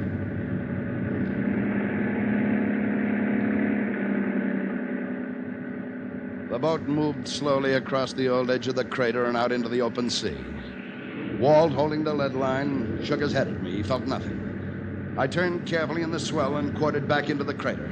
I could see the Hope by Victory creeping toward us. She'd recalled Hannigan's boat and was dragging ahead of her in a narrow S-curve. They were like vessels under shell fire. The whole center of the crater was writhing with smoke and erupting geysers of mud and stone. We could see rocks falling on the deck. Behind the ship, the western crags now jutted 300 feet high, lifting and working in black agony. The ship was coming on fast. We were the last chance. You feel anything, Walt? Nothing. Can they make it, sir? They've got to. Fire 2 flares. And we'll stand out to sea and make a target for them. They better hurry. This thing's about to blow its top.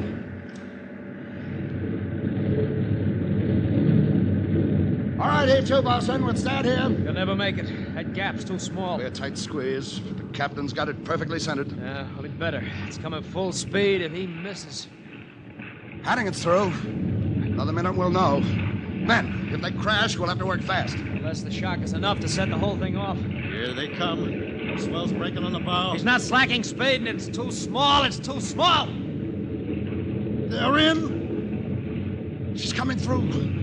She's coming through.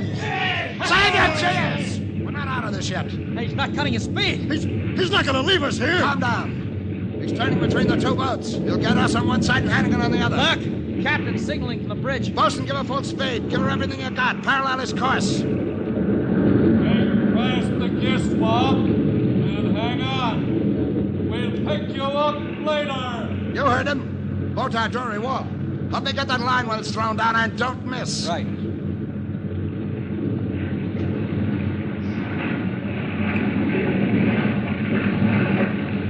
Here they are. Hold steady against the bow wash, Bosun. Hold her in alongside. All right, here comes the line. Got it! Break fast. Hurry before we lose the slack. And make it good and fast. Give the works, Bosun. Hold her in. We're fast! Brother, just in time.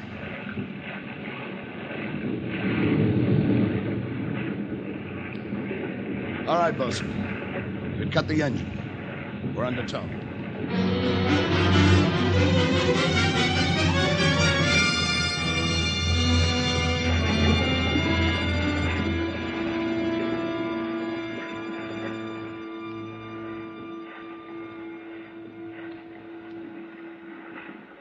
Man. So we ain't gonna sleep on a bed of coals tonight. Brother, I ain't never felt anything so good as the pull on that line. 20 knots, full speed. Pulling us away fast. Maybe 2 miles already. You can't be too fast for me. Just look at that thing, will you? It's an inferno. Yeah, it's true. Look! Look!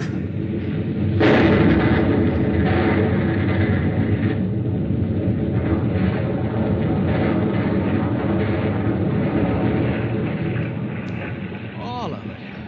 The whole thing. It did blow its top. Walt, help the bosun with the tiller. Hold her in. Grab the gas rope, Drury. Help me knot her back as far as we can. And stay down, everybody. Stay down. There's a wave coming. A tidal wave. Look at it. Come on, pull. Now hold. All right, get down, everybody. Keep down. We thought we were safe. 50, 60, maybe 100 feet. We'll take the whole ship. Everything. Keep down and hang on, then. Here it comes. Here it comes. Look out!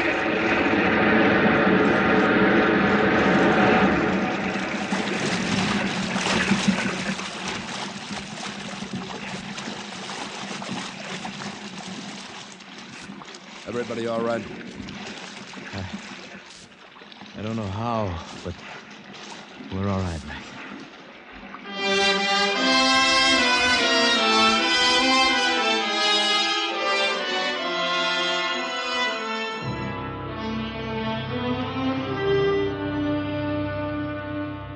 That wave had lifted us to the level of the rail of the Hopi Victory.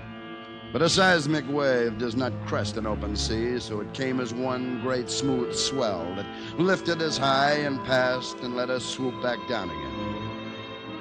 A few minutes later, the ship picked us up, and we all paused to look back at the emblem of fire we left behind us. Well, I guess maybe the captain was right. We must have been in the hands of God. All except trouble. Yeah. All except trouble. Well, Lieutenant, you wanted to study a volcano close to? Did I? Well, remind me, Votor, to cross that study off my list.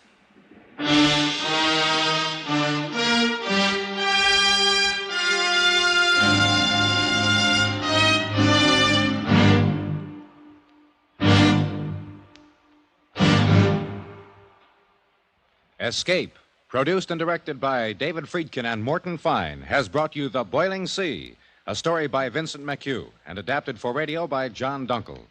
Featured in the cast were Ted DeCorsia, Herb Butterfield, Harry Bartell, Herb Ellis, and Tony Barrett. Also heard were Jack Moyles, Clayton Post, and Jim Hayward. Your announcer, Bill Anders. The special music for Escape is composed and conducted by Leith Stevens. Next week.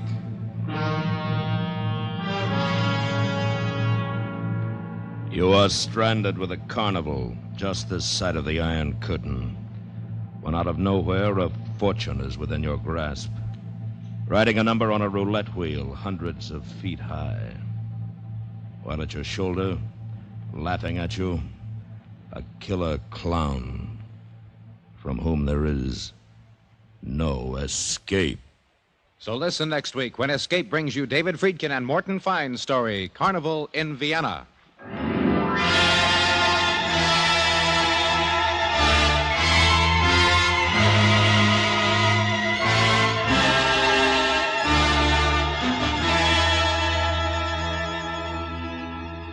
Stay tuned now for Night Watch, which follows immediately over most of these stations.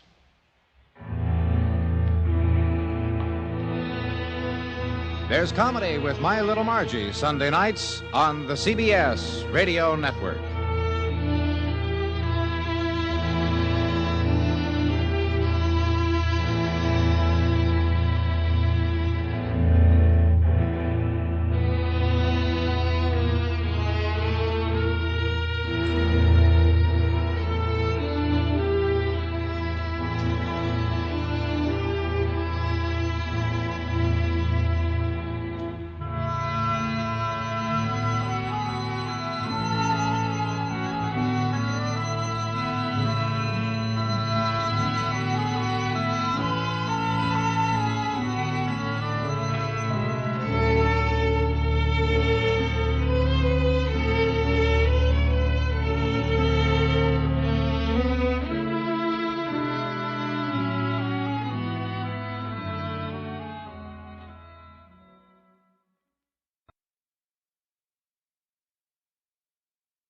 America's airwaves shine a little brighter thanks to our friends at CBS. And now, ladies and gentlemen, let's see if you're ready for tonight's radio quiz.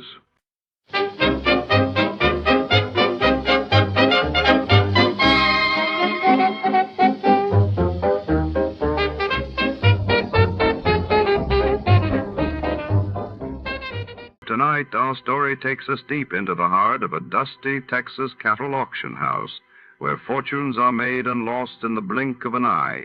A simple steer triggers a deadly game, and insurance investigator Johnny Dollar finds himself tangled in a web of deception and greed, surrounded by wary ranchers and shadowy bidders. The scent of leather and the echo of boots on wooden planks set the stage for betrayal. Amid the clamor of the auctioneer's call, who is pulling the strings, and what secrets are hidden behind the bidding paddles? Before to start, let's see what happened the day it was broadcasted. It was March 4, 1956, and that day the world watched as France and Britain issued stern warnings to Egypt over control of the Suez Canal while in the United States. A record-breaking winter storm paralyzed much of the Midwest, bringing cities like Chicago and Detroit to a grinding halt. From Hollywood, it's time now for... Johnny Dollar. Howdy, Mr. Dollar. My name is Jake Denham. I own a cattle ranch out here in Craig, Colorado. How'd you like to come out here and see me? Colorado? That's right. I have a policy with one of your companies, Tri-Western, office over in Denver. Well, what seems to be the trouble, Mr. Denham? Trouble? Oh, nothing like that. Not at all. Then why have you called me? Well, you see, the brand I use in my beef cattle is a Lazy JD. Yeah, you said your name is Jake Denham. That's right. But JD is your initials, too. Oh, yeah. Yeah. And the lazy part fits me to a T. But now, why have you called me? Well, you see, I listen to your radio program every week. All those insurance cases you handle all over the country. Glad to hear it. And I thought the Lazy JD being your initials, too, and all the local color out here, and, well, maybe you'd like to come and get some local atmosphere for one of your stories. Oh, now, wait a minute, Mr. Denham. If you have some insurance matter you'd like me to investigate... Oh, no. I told you why I thought you ought to come. So can you, right away? You sure there's nothing wrong out there? No, like I said, a lot of local color. Nice place to stay here at the ranch. How about it? Well, I've a couple of days' work on some reports to finish up. Then right after that, huh? Well... Good. I'll be waiting for you. Goodbye. Look. And everything's really okay, huh? Goodbye. Mr. Denham, I think you're lying through your teeth.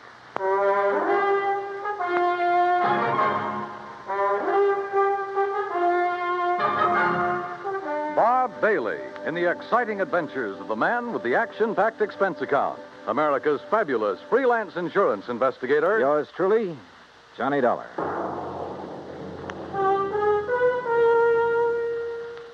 And now, Act One of yours truly, Johnny Dollar.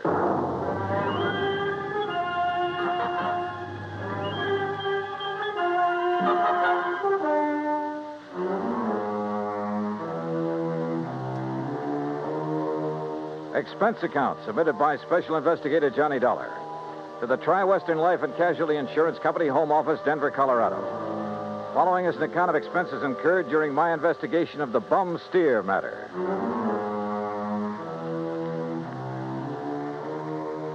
Expense account item 1, 370, long-distance call to Hal Versky, my contact at Tri-Western in Denver. Johnny, good to hear from you. You out in this neighborhood? Nope, still in Hartford. Hal, I want you to okay an expense account for me. Well, now that depends. Listen, do you know a client of yours by the name of Jake Denham? Yes. As I recall, he owns a big cattle ranch over near the little town of Craig. Uh-huh. Carries a straight life for something like 40,000, 50,000. Well, look, I got a phone call from him begging me to come out there and see him. Oh? Something wrong? He says not, but I don't believe him. Well, have you any reason to think something is wrong? Well, only the half-baked excuse he gave me for wanting to see me. Look, Hal, I realize this is just a hunch, but... Certainly sounds like it to me. But my hunches have saved your company a lot of dough on occasion. So how about it? Okay. Put it this way. If you run into something out there and clear it up, we'll pay the freight. If not, well, you just go ahead and have yourself a vacation at your own expense, okay? Oh, now, why don't you relax that iron grip on the purse strings for a change, huh? Why? What would you do? Okay. But I warn you, Hal, if this does turn into a case for your company, my expense account is going to knock you right off your feet. Oh, now, wait a minute. Bye-bye. Johnny! It took me nearly 4 days to clear up the reports I had to finish. I wish now it hadn't, that I'd left Hartford immediately. Expense account item 2, $133. Plane fare and all the incidentals I could think of, Hartford to Denver. I got there shortly after 7 a.m. Item 3, $50 deposit on a drive-your-own car, in which I promptly headed north and west on Highway 40. That is, after getting out of the traffic in Denver itself, and believe me, that town has it. The 200-mile drive to Craig was routine, except for the lush green hills, the snow-topped mountains, the vast meadows and forests. Colorful Colorado, they call it, and it sure is. Finally, about noon, I pulled into Craig and stopped at the Cosgrove Hotel for lunch. That's item 4, $350. From the waitress, I got directions to the Lazy J.D. Ranch. About 8 miles south on the Yampa River, just off Route 789. You want some dessert? Oh, no, thanks. This is fine. Hey, you one of the relatives? Relatives? Oh, of course not. You're too late. Too late for what? It was real beautiful, though. Half the town turned out for it, and most of the big ranchers. What are you talking about? Oh, my gosh, it's after 1:30. Look, I'm not supposed to be on duty now, and I got a date with my boyfriend. Hey, well, now... Excuse me, now, I wait a gotta go. second. Just say the cashier in the lobby. Well, but look, Okay.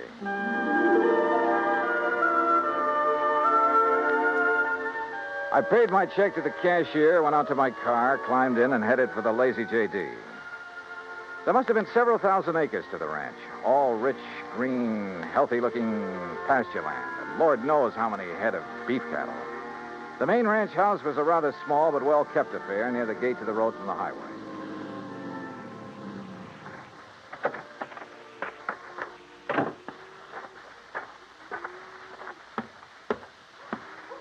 And then I saw it. A long piece of black crepe hanging on the doorframe.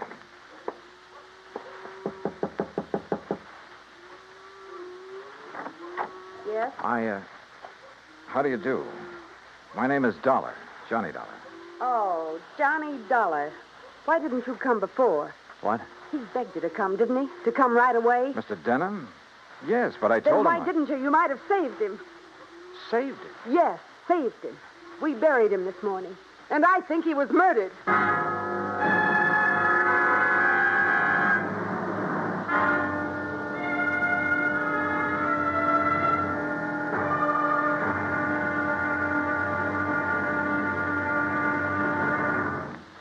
Act 2 of yours truly, Johnny Dollar, in a moment. The American writer Christopher Morley once wrote, "When you sell a man a book, you don't sell him just 12 ounces of paper, ink, and glue.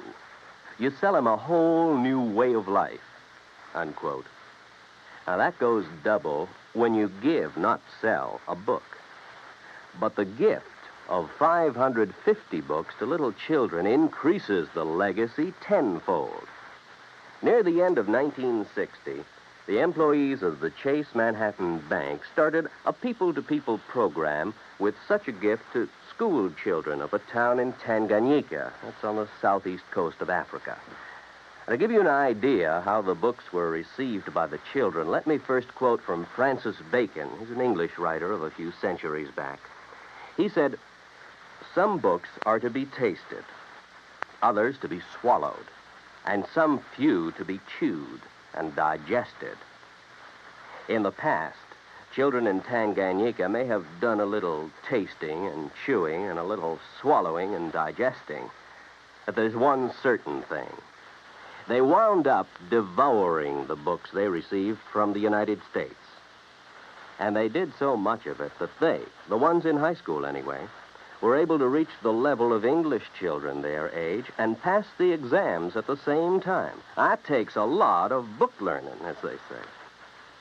Now, the gift of these books from the United States of America may have seemed a small thing to the senders, but the boys in Tanganyika who received them know that they've opened a whole new way of life.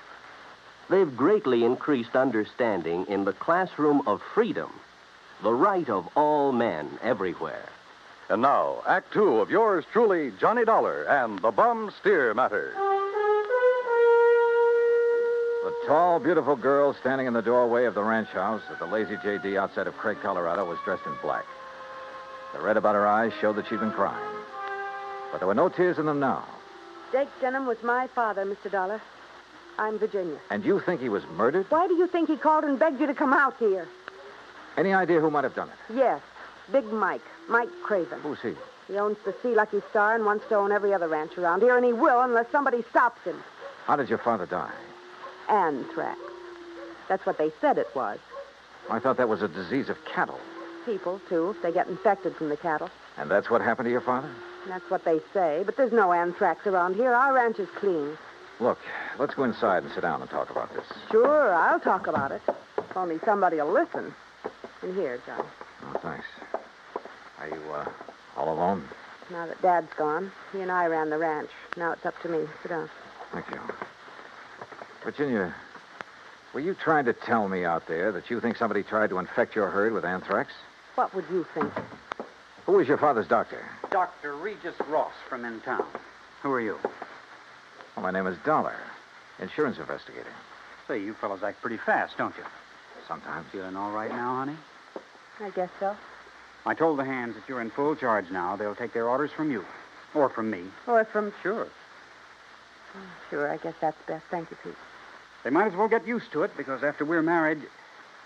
Look, honey, why wait any longer? I know this is a bad time to talk about Yes, it, but I Pete. also know, and you know, that this is no time for you to try to go it alone. But what about your medical school? I'll give it up.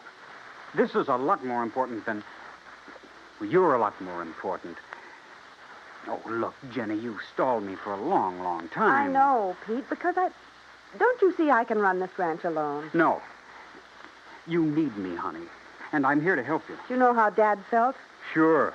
That all I wanted was this ranch. The same as he felt about anybody else who ever came here. Just who are you, Pete? This is Pete Kermer, Johnny, my fiancé, I guess. That's right. Didn't I see a Kermer ranch on the way out here, a small one? That's right. My pa's. He's Carl Kermer. Well, what do you think caused the death of Virginia's dad? Just what everybody says, Mr. Dollar. Galloping anthrax from that Hereford. Then why did he send for Mr. Dollar to come? I'm afraid we'll never know, honey. Well, I do. It's because he knew something was going to happen to him. Where is that steer now? Buried. On orders from the vet and the state inspector. Mr. Dollar. Yeah? You said investigator. Hadn't you better talk to Dr. Ross? Yeah, I guess so. Want to let me have his address? Sure. I'll write it down for you. And, while you're at it, tell me where I can find the veterinarian. And that state inspector, too. Huh? Sure. Why not? When I left them, a few minutes later, Pete was still making a quiet, but I must say effective pitch for Virginia's hand.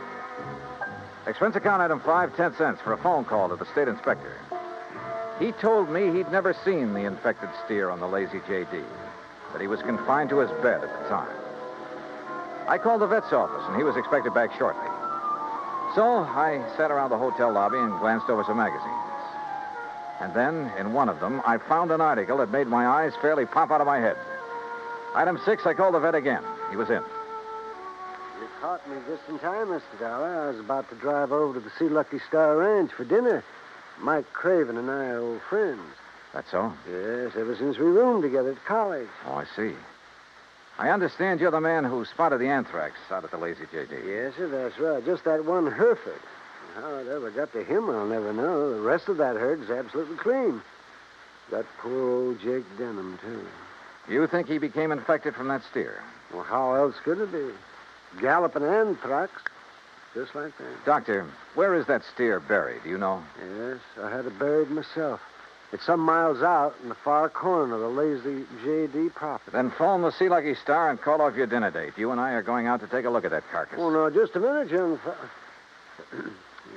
Investigator, did you say you are? That's right. Uh-huh.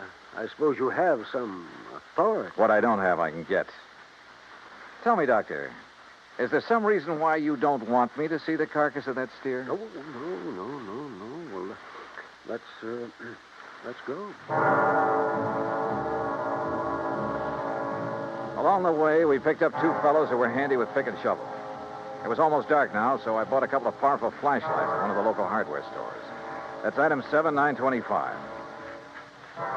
It took a couple of hours for the two men to dig down to the carcass of the steer, but they finally exposed one flank of the unfortunate animal. Yeah, so you sure planted this critter deep, Doc. But there's part of him.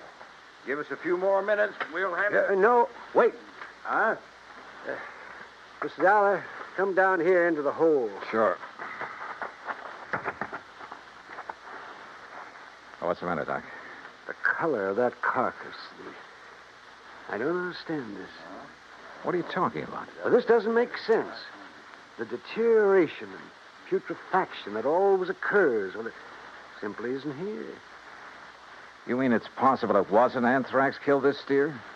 But I'm sure that all the symptoms, the swellings in the subcutaneous connective tissues, in the interstices of the muscles and lymphatic glands, and in the membranes of the mouth and tongue, they were all there, and they were edematous, too. Could some poison have possibly produced those symptoms? Poison? Yeah, look. I read in a magazine this afternoon that strychnia often produces symptoms very much like those of tetanus, lockjaw. Yes, that's true. But a poison that would... Good heavens. Yeah? Why, I haven't heard of it since my college days. Quintanogen sulfide. But why? Good question. No, Dollar. Because it wouldn't explain the death of old Jake Denham. If it was anthrax. What? Or was he poisoned, too? Good heavens, you mean you think that he... Wait a minute. Doctor, the brand on the rump of this animal. Well, that's Denham's own brand, the Lazy J.D. Yeah, but it looks to me like it was put on over another brand. Yes, you're right. Any way of finding out what the original brand was? No. Yes, Mr. Dollar. The other side, the inside of the hide might show it. Then, Doctor, you got a skinning job to do. All right, hand me my bag there, please. Okay, here you are. Go to it, Doc. Thank you. Oh. That poison, how much to infect a man? Well, even a small scratch on the skin could absorb enough to be fatal. No wonder the Dr. Ross... Ross was the one who treated Jake Denham. Yeah, no wonder we couldn't understand why death came so... Well? No. Can you see what the original brand was? Yes, I can. I'm afraid so. Let me hold the light a little. Oh, I see. But I can't believe it, Mr. Dollar. Pretty clear, though, isn't it? Sea Lucky Star. Act 3 of yours truly, Johnny Dollar, in a moment. A couple of 1,000 years ago, the ancient sage Diogenes remarked that all things are in common among friends. Well, he didn't mean that only material goods were in common among friends, but that they shared their troubles as well. For a long time, the United States Armed Forces have been a friend in time of need, during fires, floods, and pestilence all over the world. Many peoples of the earth have come to believe in the friendship which the U.S. military personnel have spread for so many years, and the calls for help they answer in time of personal emergency, a response which has always been immediate. Not long ago, a Korean Buddhist nun was suffering from beriberi, an advanced form of acute malnutrition. But she was living in an isolated monastery deep in the Korean hills and valleys. Her sister nuns contacted the nearest Army Signal Corps relay station, and wheels began turning. In no time, an Army helicopter landed at the station's helipad. American soldiers carried the stricken nun to the copter. She was flown to a waiting ambulance and whisked away to the hospital. Her recovery was rapid, thanks to the United States Army, her newfound friends. Army helicopter men helped in many other ways. Over the 108 islands of the Ryukyus that spread from southern Japan to northern Formosa, Army helicopters are constantly whirling their blades as they hop from one island to another on missions of mercy. They bring food donated by American women on Okinawa, or they bring vital medicine to save a life.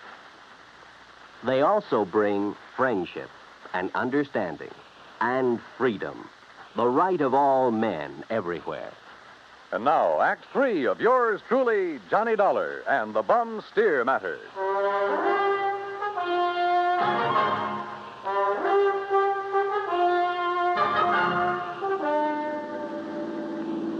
Looks pretty bad, doesn't it, Mr. Dollar? Yeah, Doc.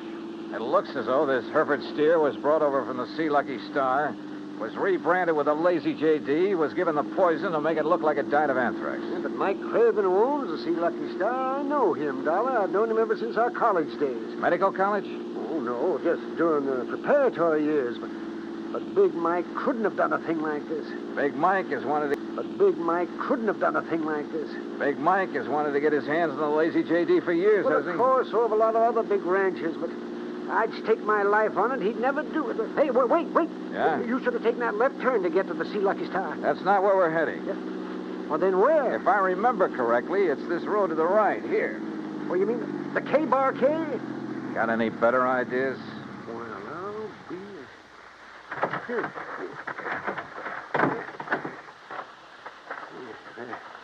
The ranch house is dark. It won't be for long. Would you call this a good ranch, Doc? No, old Carl has been just a hanger-on. He hasn't made the place pay for quite some... What's going on out there? Who is it?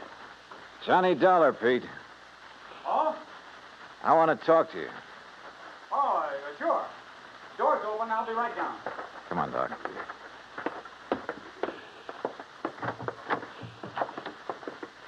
Let's see if I can find the light switch. This flashlight will do. And we're going on upstairs. Huh? Wait down there. I'll be right down. We'll be right up. Well, now, wait a minute, if you don't mind. Wow. Nice place you have up here. Look, I asked you to wait down. Dr. Cummings. I'm sorry, Peter, but this... How'd you make out with Virginia Denham, Pete? Convince her to marry you? That's none of your business, Mr. Dollar. Now, just what do you want? Pretty nice ranch to get your hands on, that Lazy JD. I beg your pardon. Combination bedroom and study, huh? As Virginia told you, I've been going to college. Yeah, medical school. Nice set of books you have here. Of course, I'll have to give that up now. Well, you're going to have to give up a lot of things. What?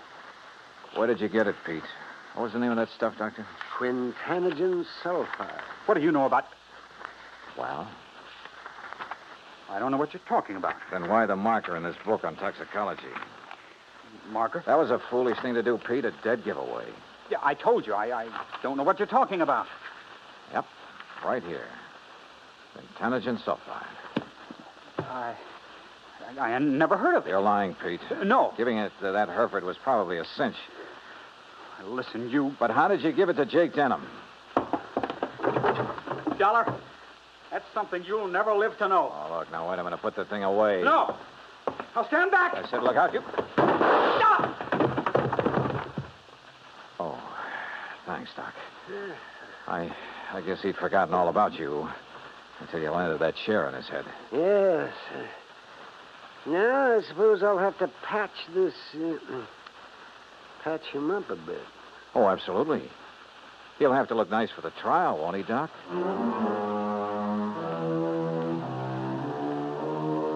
Expense account item 8, $55.95. Living expenses in Craig while waiting for the autopsy on Jake Denham. And yes, the same drug was used on him as on the Hereford steer. A small bottle of the rare drug was found in Pete Kermer's trunk. So Pete's not only lost a chance for a nice ranch, but for living very long.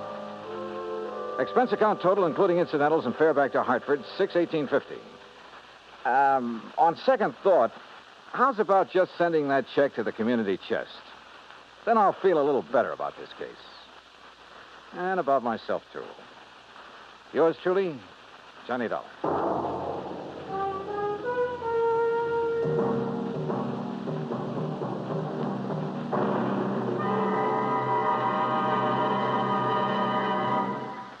And now, here is our star to tell you about next week's story. Next week, an old ghost town out in Montana. But one of the ghosts carries a .38 Colt. Join us, won't you? Yours truly, Johnny Dollar.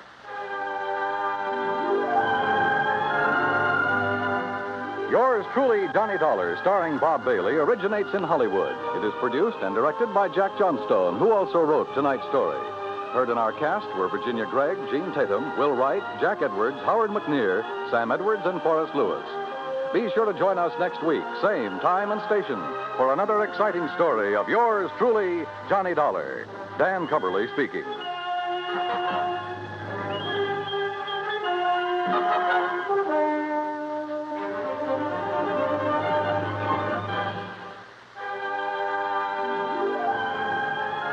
This is the United States Armed Forces Radio and Television Service.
Here at Escape Radio, we proudly thank our partners at CBS.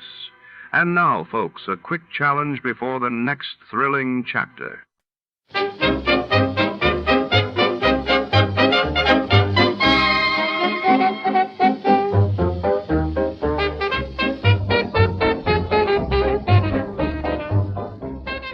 Tonight, we enter the shadowy corridors of 15th century France, where a young man named Denis finds himself trapped by fate within the oppressive walls of the Sire de Maletroits' ancient manor. The heavy stone halls echo with secrets as a single mysterious door seals his destiny. Set against the looming backdrop of medieval architecture, this episode unfolds in a candlelit labyrinthine chateau where every creak spells danger and escape seems impossible. What brought Dennis to this night of peril, and what secrets lie behind Maletroit's door? Before to start, let's see what happened the day it was aired. It was March 17, 1951. That day, the world was gripped by news of the United States testing its first thermonuclear device in the Pacific, while in the United Kingdom, King George VI opened the Festival of Britain, signaling a new era of post-war optimism and innovation. Escape. Escape tonight to Paris of 500 years ago.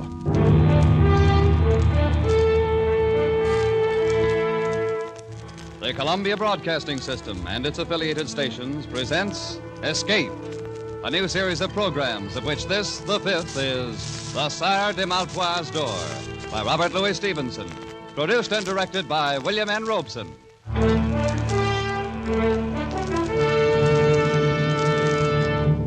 The pen of Robert Louis Stevenson has been an avenue of escape for 3 generations. Our grandparents thrilled to the macabre metamorphosis of Dr. Jekyll, just as we will never forget the nursery menace called Long John Silver. Tonight we escape with Robert Louis Stevenson down another avenue, which leads to Paris in 1429, and the amazing adventure of the Sire de Maletroits Door.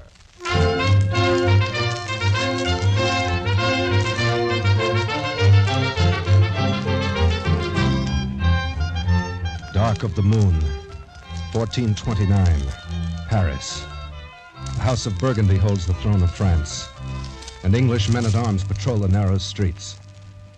Troublous times for any man to be lost, on foot, at night.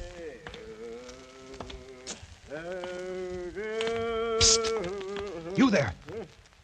Over here by the wall. What's this? Now the shadows themselves are speaking. I'm no shadow. A real live human being. I've managed to get myself lost in these confounded alleys. Can you tell me where I am? Well, now, a fine young cavalier, no less. And he's lost. I'm trying to find the Beaucent Inn. Will this street lead me there? Lad, one street is as good as another, and none of them will ever lead a man anywhere. Oh, come now. You must know something about this part of Paris. Think, man, a patrol may pass at any moment. You're wanted, then. I have a safe conduct pass from the captain of the garrison. Safe conduct, he says. And to find what a good that'll do you here in the dark of the night. Well, you're certainly not helping my chances any. No, lad. The only safe conduct you have is that sword swinging at your side. Wait, quiet. A patrol. They're coming this way. I'm inclined to think you're right. I've got to run for it. Tell them nothing. When I should tell what to whom? Wait, halt! Someone's there. Speak up. Who are you? Speak up, is it? And you a blundering pack of 2-day grenadiers that walk like a herd of cattle, such as me? Speak up. That served with the mad Prince Charlie himself. May he rest in peace. An old campaigner, eh? Where you from, soldier? Fontainebleau, from a smarter outfit in bivouac than the likes of you in quarters. A bit in the scups, eh, man?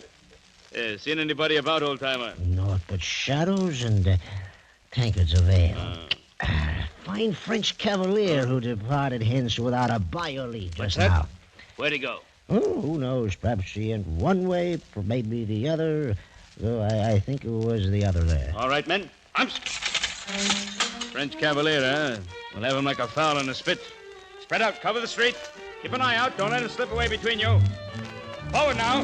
Search every corner.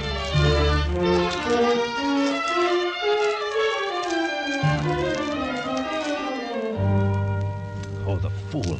The drunken fool. I'm for it now, all right. This cross street. There's a bare chance they'll pass it by. If I can only get through here.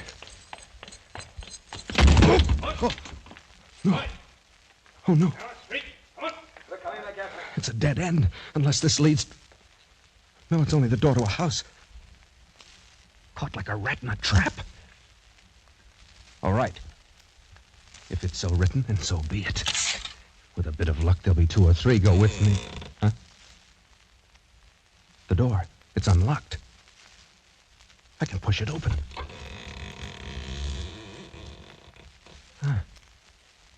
Black as the mouth of hell inside. Well, what have I got to lose? There. Come alive now. You have to be here someplace. Turn up that door, you dullard! Can't you see the crest above it? He's not here. He's gone. That he has. Didn't come in here after all. All right, back to the corner. He's a sly one for sure. That was close. Too close. Now to get out of here, and no one in the house will ever be the wiser. Huh?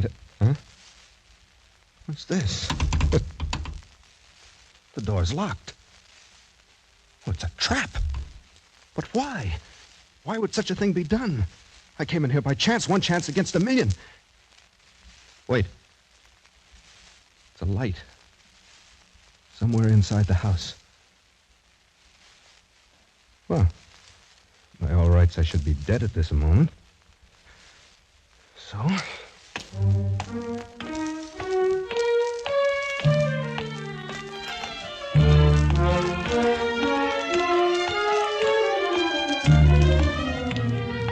Come in, young man. I've been expecting you all evening. I fear you must be mistaken, sir. My visit is quite unexpected for both of us. That's good. That's very good. For the both of us, you say. Well, no matter. You're here. That's the main point. Take a seat, my boy. Put yourself at ease. We'll arrange our little affairs presently. There seems to be some misunderstanding. You see, your door was standing... Oh, the door. That was a little piece of ingenuity. Don't you agree? So you must know that I had no intention of intruding without an invitation. Without an invitation, is it? Well, we old people are used to such reluctance. When it touches our honor, we cast about until we find some way of overcoming it.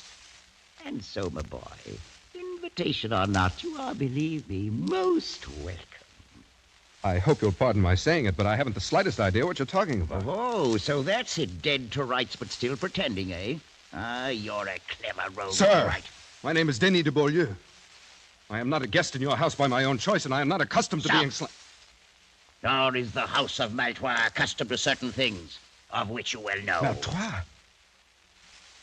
I should have expected better treatment at the hands of one of the most honored families of France. Honored indeed, until you, Monsieur de Beaulieu, took it upon yourself to dishonor us. Sire de Maletroits, I have attempted to explain that I took a stand before your door to fight off a patrol which I'd encountered in the street. I assure you I had no slight intention of forcing myself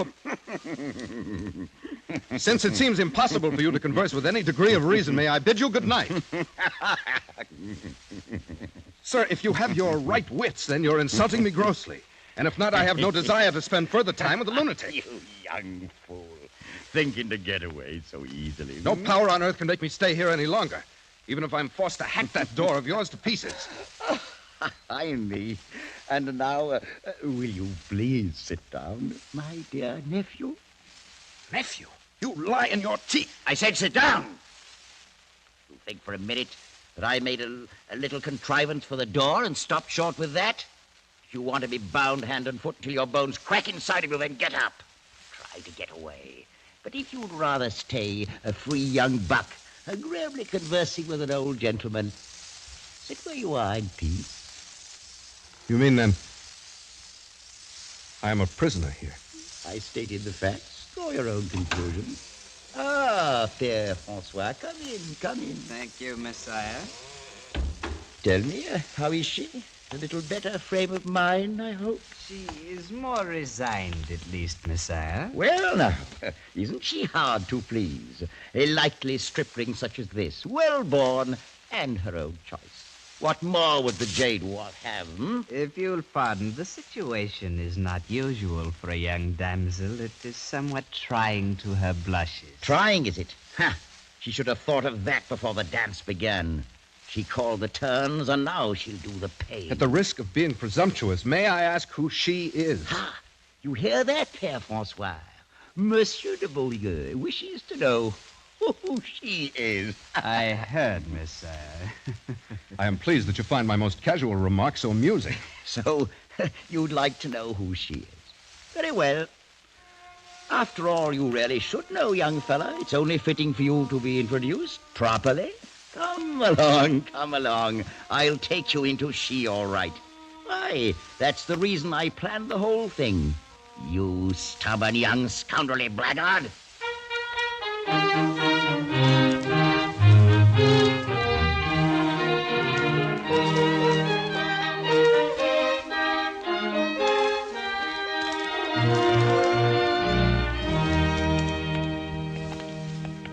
Come along, my boy. Right through this door.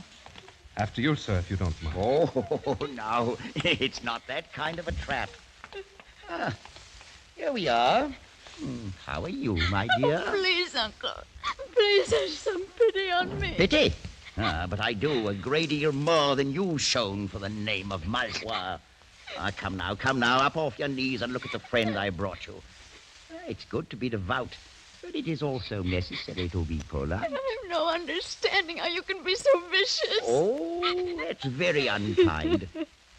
And now, Monsieur de Beaulieu, since we've decided to keep up this farce, allow me to present my niece, Blanche de Maletroits. It's such an inhuman thing, surely heaven itself. He's not the man. My uncle, this is not the man. Expected you to say as much, my dear. Is it so unfortunate you couldn't remember his name? But it's true. I swear by the Blessed Virgin, I do not know this man. I've never laid eyes on him before. Please, sir, tell him. Tell him we've never seen each other before. For myself, at any rate, I've never had that pleasure. Sire, I've not met your lovely niece before this moment. Oh, now isn't that too bad? But it's never too late to begin. Quite often these impromptu marriages turn out very well in the end. Marriage? Sire de Maletroits, would you please be kind enough to explain what you mean? Aha, now, surely you've heard of the custom of marriage. It's quite widely practiced. At least, sir, I've never heard before of such a maniac as I perceive you to be. And I've no intention of marrying anyone. Then may I ask what were your intentions, my boy?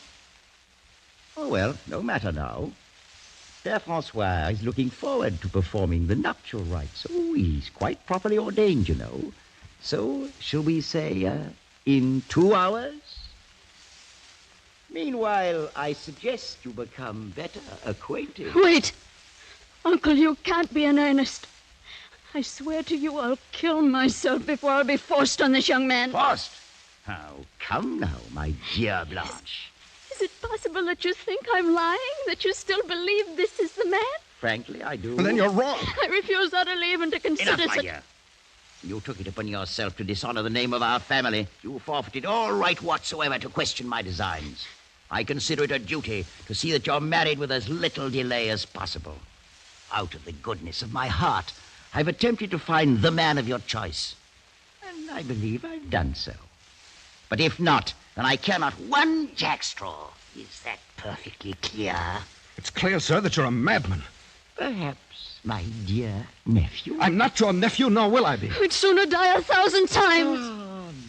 Such a fury against the inevitable. But at any rate, you'll have 2 hours to compose your differences. Père Francois, bring the clock. Very well, Messiah. Thank you. Place it there. This, Monsieur de Beaulieu, is another of my little contrivances, and one that is hardly less ingenious than my door. Messiah, your accomplishments are of no interest to me whatsoever. Oh, I think you'll find this one most interesting. You will notice that the upper container is filled with water. In exactly 2 hours, all of the water will have dripped into the lower vessel, and at that time, I shall return. Remove the plug, Père Francois. Clever, isn't it?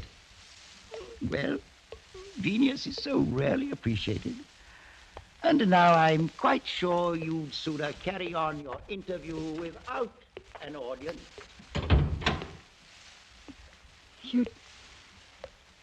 You'd never met my uncle before? He didn't arrange this with you? I'd never laid eyes on him. And certainly nothing was arranged with me, else I wouldn't be here. Oh, then you're as much an unfortunate victim as myself. But you at least must be more aware of the circumstances. I can understand none of this. It's not an easy thing for a girl to tell. Whatever you may think of me now, I fear you shall think the worse when I've finished. Words are but words. But your manner encourages respect. Thank you, monsieur. I've lived all my life with my uncle, and I've not been happy. 3 months ago, a young captain of the guard began to stand near me in the church. Oh, you must understand, I gave him no encouragement to do so. Oh, quite so, I understand. He was handsome, of course. As a matter of fact, very. After a while, he began to pass me notes. He found me pleasing, wanted to meet me, and seemed most interested in me for some reason. I can believe that. This morning, he passed me a note urging me to leave the outer door open tonight so that he could speak a few words with me on the stairs. Oh, this is most difficult for me to tell, monsieur. I'm sure he meant no harm. I've no idea how my uncle came to suspect. Sometimes his shrewdness becomes almost diabolical. After church, he took that note from my hand, read it, gave it back to me. I've been kept in my room all day, knowing nothing of what he might be planning. So that's it. By pure accident, I blundered into a trap set for someone else. Had my uncle brought the captain himself, the thing still would have been confusing. How should I know that he may not have been trifling with me all along? But to be forced into a situation with you, a perfect stranger... Your regard for me is quite clear, mademoiselle. I regret appearing as a disappointment to you. I believe you said he was very handsome? If that were all. There's more? I mean, monsieur, that you yourself are quite handsome. But it's so... Oh, no, it's really no use. Well, please understand me. I'm not urging you in any way. Urging, monsieur? I'm accustomed to meeting young ladies upon occasion who are quite ready to accept me as something beside a convenient substitute for some handsome captain of the guard. I've no doubt of it, monsieur. And to correct a mistaken impression you seem to have, I'm well aware that you're doing no urging. And were you to do so, I should neither listen to nor give it any consideration whatsoever. It's well that we both understand one another. Quite so.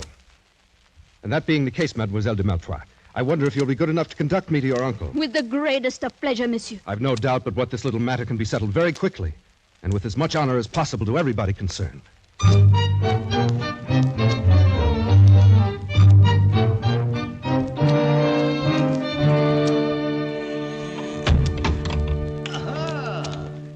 The full 2 hours weren't necessary. Already harmonious accord rises triumphant. On the contrary side, de Maletroits, your assumption is entirely false. Oh, what a pity. Well, Père François, there's nothing to it. We'll simply have to wait a while longer. As you say, Messiah. I fear it may be much longer than you think. In fact, forever. That's a very long time indeed. And you, my dear niece, what are your sentiments in the matter? I will not marry this man. Do what you may, uncle, I will not marry him. Right back where we started. Can it be that our young friend is lacking in perception, Père François? It is possible, Messiah. I'm not, at any rate, lacking in a sense of honorable conduct. Dragged in here against my will, I've addressed your niece in the manner of a gentleman. I found her charming, lovely, delightful. Monsieur. But now I have the honor of declining your offer of her hand. Let that end the matter. It's not as simple as that. Take a look from my window there, and tell me what you see on the wall beneath it. What do you mean? See for yourself. Whatever it is can have no bearing on the matter. There's an iron ring set in the wall. Quite so, and fastened to the ring? A rope. Right. So we have two elements, and to complete our little diagram, we need a third one. That element is, at the moment, firmly attached to your body. I'm referring, sir, to your neck. Uncle, no. And may I inquire the purpose of the dogs there in the courtyard? Uncle, no. And may I inquire the purpose of the dogs there in the courtyard below? Are they also a part of your devilish plans? My dear young man, a body doesn't hang in ropes forever, you know. You maniac. Even murder doesn't stop you. Ooh, that's such a nasty word. Let us confine ourselves to the bald facts.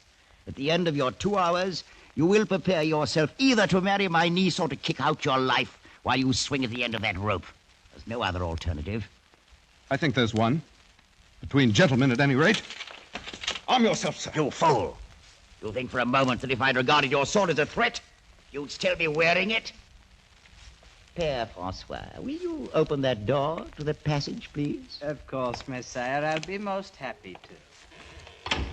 Gentlemen, show this rash young buck the color of your steel. Whether he likes to admit it or not, Monsieur de Beaulieu, one day a man grows too old to fight his own battles and must hire others to do it for him. Close the door, Père François. Then you'll not fight? Do I seem a fool? There'll be no fighting and no haughty refusal to marry my niece. You found her charming, well and good. But I'll tell you this. Were she as common as the Paris road, more hideous than the gargoyle over my door, you'd not spurn the hand of a Maletroit and never live to tell of it. Alive and married you'll be, or dead and hanging from that window, and soon after, food for the dogs. It's one or the other. So, make up your mind.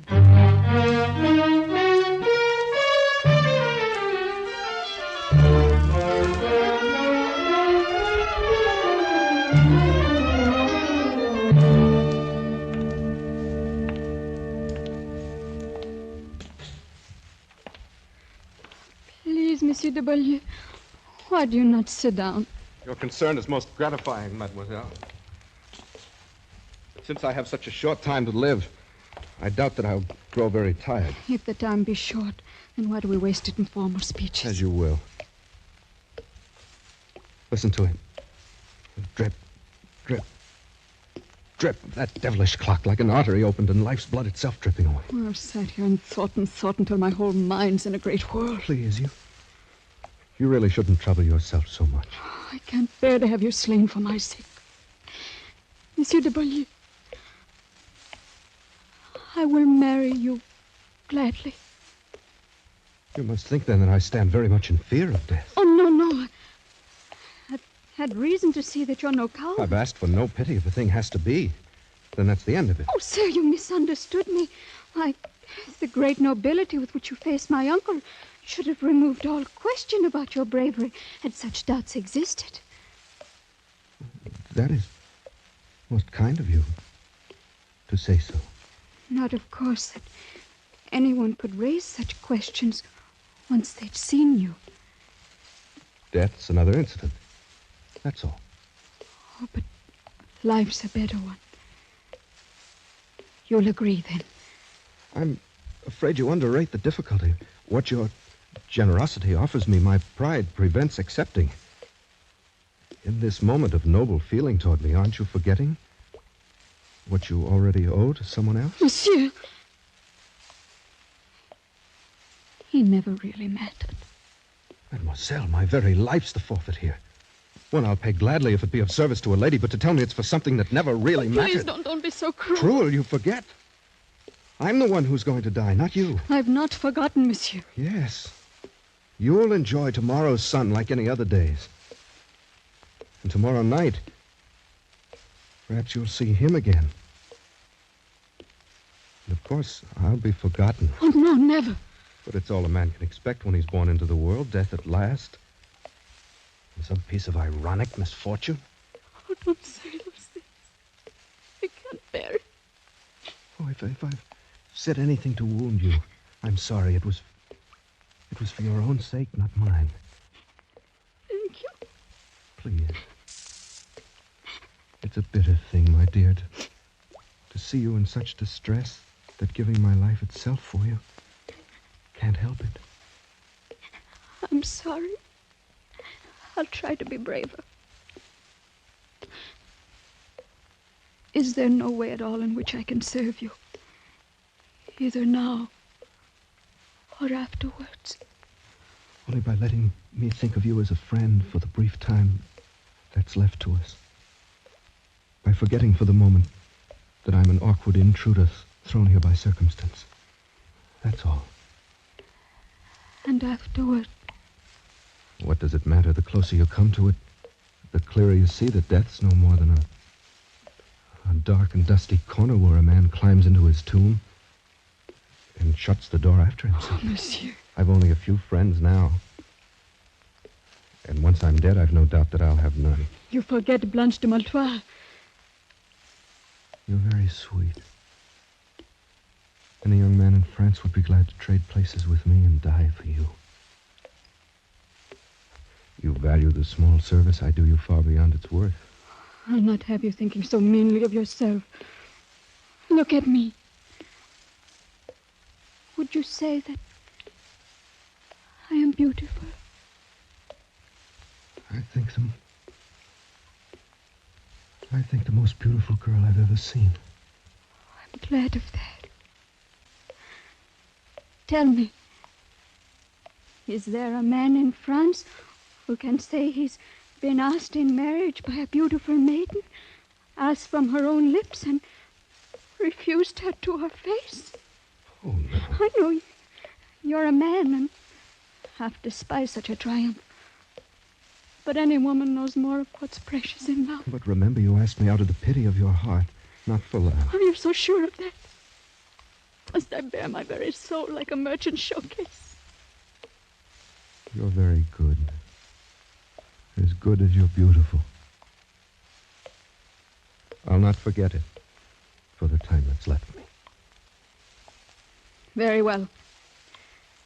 I, too, have a pride of my own.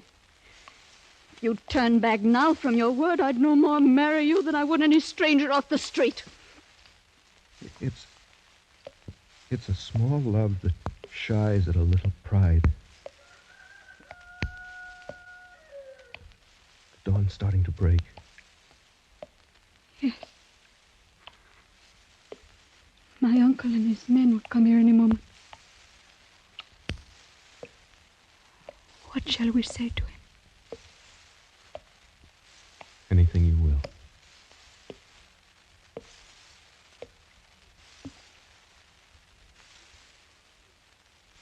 Oh. All of my life I'll weep for you. And weep the more because it was you. If I'm wrong, it's a great price I'm paying for it. One I'd not pay if I didn't care for you so dearly. Care for me? Oh, no, it's you who are being kind. It was in the moment your uncle brought me into you and you raised your face to look at me. That's when I knew. Oh, strange. For it was then I felt it, too. Well, you've seen already that I'm not afraid to die. Oh, you're not. I know it. Blanche, is it really true, not something born of pity? I swear by all that's holy. I love you, Denis. Oh, my beloved. And I can tell you now that I love you, too. Even after all you've heard. I can remember none of it. The captain's no name. No matter. I love you. Oh, my darling. I love you more than my life and my soul. Blanche, my darling, I love you. I love you, Blanche. Well.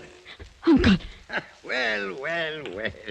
It's most gratifying to see this little matter settle in such a congenial fashion.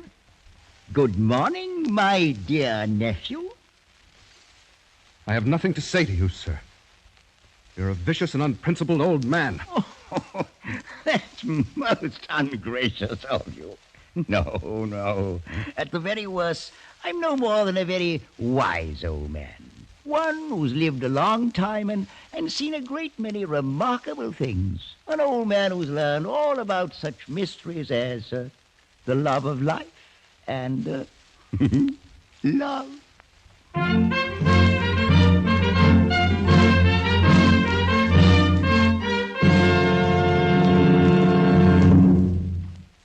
The Sire de Maletroits door by Robert Louis Stevenson was adapted for radio by Les Crutchfield and produced and directed by William N. Robeson, with Elliot Lewis as Denis, Peggy Weber as Blanche, and Ramsey Hill as the Sire de Maletroits. The special musical score was conceived and conducted by Cy Fewer.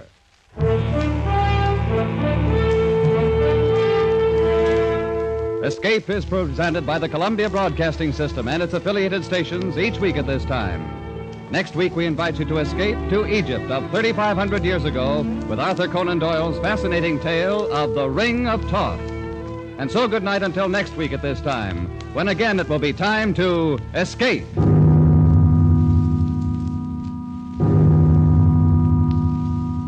This is CBS, the Columbia Broadcasting System.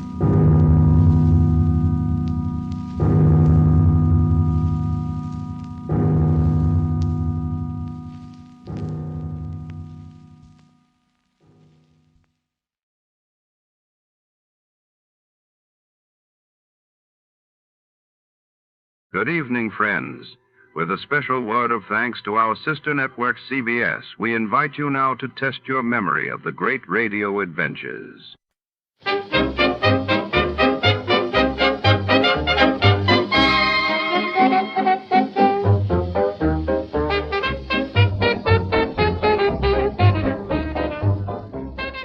Step into the frosty heart of a small Colorado town where the snow is thick and the secrets run even deeper. Tonight, insurance investigator Johnny Dolar is called to a remote ski lodge surrounded by towering pines and silent drifts, to uncover the truth behind a missing Santa suit and a missing man. Mistrust and danger swirl among the guests as the holiday spirit gives way to suspicion and deceit. What really happened in the shadowy corridors of Carmen Kringle's lodge? Stay tuned as we follow the clues. But before to start, let's see what happened the day it was aired. It was December 24th, 1956, and that day the world watched as Europe faced a tense Christmas amid the aftermath of the Hungarian Revolution, while across the globe Japan launched its first post-war Antarctic research expedition, marking a bold return to international scientific collaboration. Johnny Dollar. Pat McCracken, Johnny. How's the weather in Palm Springs? A blonde in a bikini just melted past my poolside window. Goodbye now. Oh, don't hang up. Johnny, this job's just a few miles north of where you are. It'll take maybe a day to clear it up. Yeah, you said that last Christmas, Pat, and I got trapped in a blizzard. This season, I soak in the sun. Happy New Year. John, boy, we have a bonus list in this office. Your name could be on it. Near where I am, huh? It's a ghost town named Calico. An old prospector named Kringle is breathing his last up there. I thought old prospectors never died. He wants to change the beneficiary on his $50,000 policy, but a nephew, Ned Kringle, threatens suit if we let him. So you contact our agent, Gene Craig, in Barstow. Who's the new beneficiary? Carmen Kringle. Carmen? A burro. A burro? Yeah. If I don't hear from you, Johnny, Merry Christmas.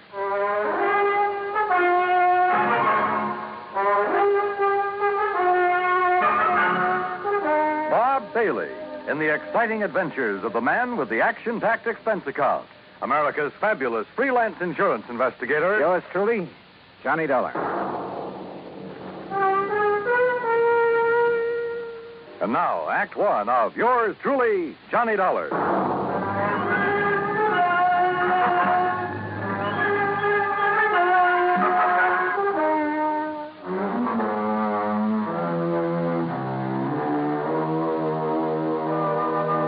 Expense account submitted by Special Investigator Johnny Dollar to the Home Office, Universal Adjustment Bureau, Hartford, Connecticut. Following is an account of expenses incurred during my investigation of the Carmen Kringle matter. Expense account item 1, $1.40. Telegram to Gene Craig in Barstow telling him where and when to meet me. Item 2, $50 even to Al Sterner for his charter plane to the ghost town of Calico. The guidebook says there's something about desert country that's good for the soul.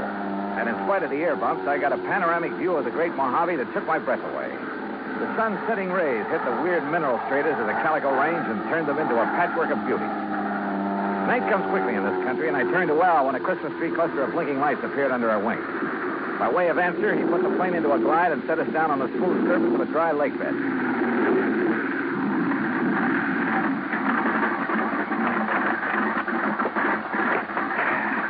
You want me to wait around till your friend shows up? No, thanks.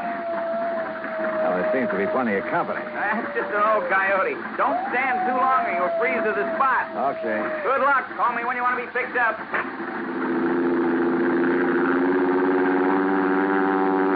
I watched Al's plane until it was swallowed by the darkness.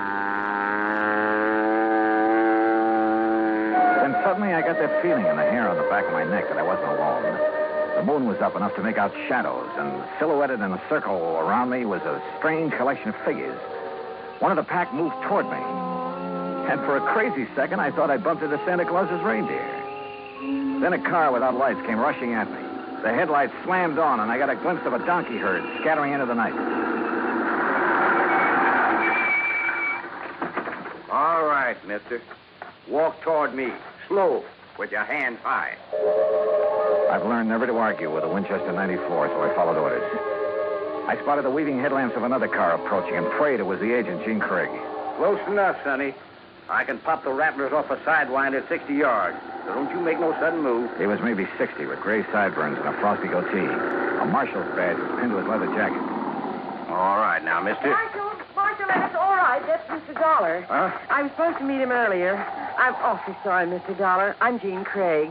Huh? I couldn't get here until I drove Doc Spangler up to Chris. He's had another setback, Marshal. Yeah, some darn fool let down a rail on his corral, and Chris Kringle's whole herd got loose. He don't give a chuck for most of them, though, except Carmen. Now he's fretting because she's running wild. Almost had him tracked down when this here fella showed up. If you vouch for him, huh, Gene? Well, you are Johnny Dollar, aren't you? Well, a frozen facsimile. Come on, I'll drive you into Calico. You tell Chris that I'll have his Carmen back in the corral before the moon's full.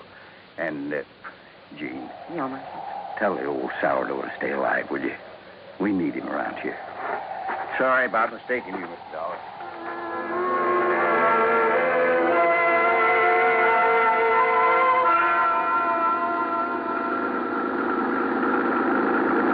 Jean Craig, with a J, knew her way around. She was strictly business and filled me in fast on the old prospector with the odd name and his desire to change the beneficiary of his policy. Everybody calls him Chris because every year he loads up his burros with toys and presents for the miners and their families back in the hills. The kids really think he is Santa Claus. I'm afraid it won't be a very merry one for them this year. Well, what makes everyone so sure Chris Kringle is giving up the ghost? Doc Spangler says there's nothing apparently wrong with him. It's more like he's given up. Oh, what's with this Scrooge character, the nephew? Ned Kringle seems all right. It's the man with him, Willie D'Agostino. He does the talking for Ned. You'd think he was going to inherit the money. Well, maybe he's expecting to. You know, you're making a good case for Carmen. Can a burro be a beneficiary, Johnny? Chris can leave it to a three-masted schooner if he wants, providing a trust is set up. Could the people of Calico be that trust if they promise to take care of Carmen? Yeah, I guess so. Why?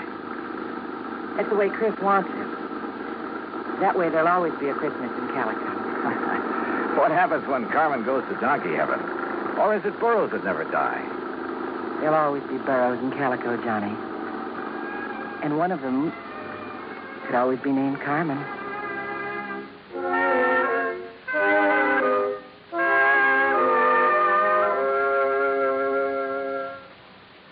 Act two of yours truly, Johnny Dollar, in a moment. Act two of yours truly, Johnny Dollar, and the Carmen Kringle matter.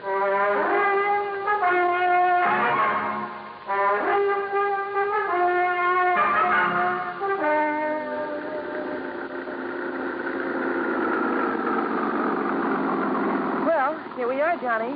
Calico, once the richest silver city in the West. It was unbelievable. Like seeing a page from the past.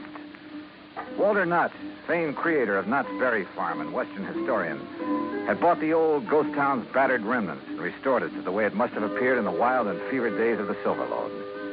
I could make out signs nailed to weathered batten boards that told of a flourishing and colorful past. Joe's Saloon, The Last Chance, Hyena House Hotel, Lane's Mercantile, the Calico Prince.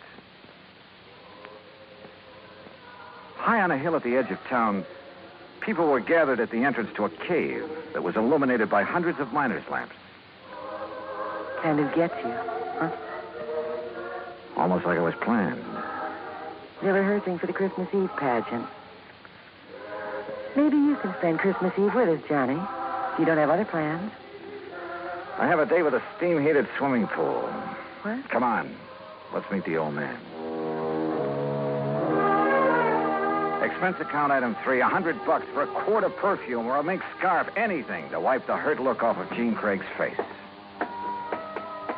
She led me up the steps to the rickety porch of Chris Kringle's wooden shack.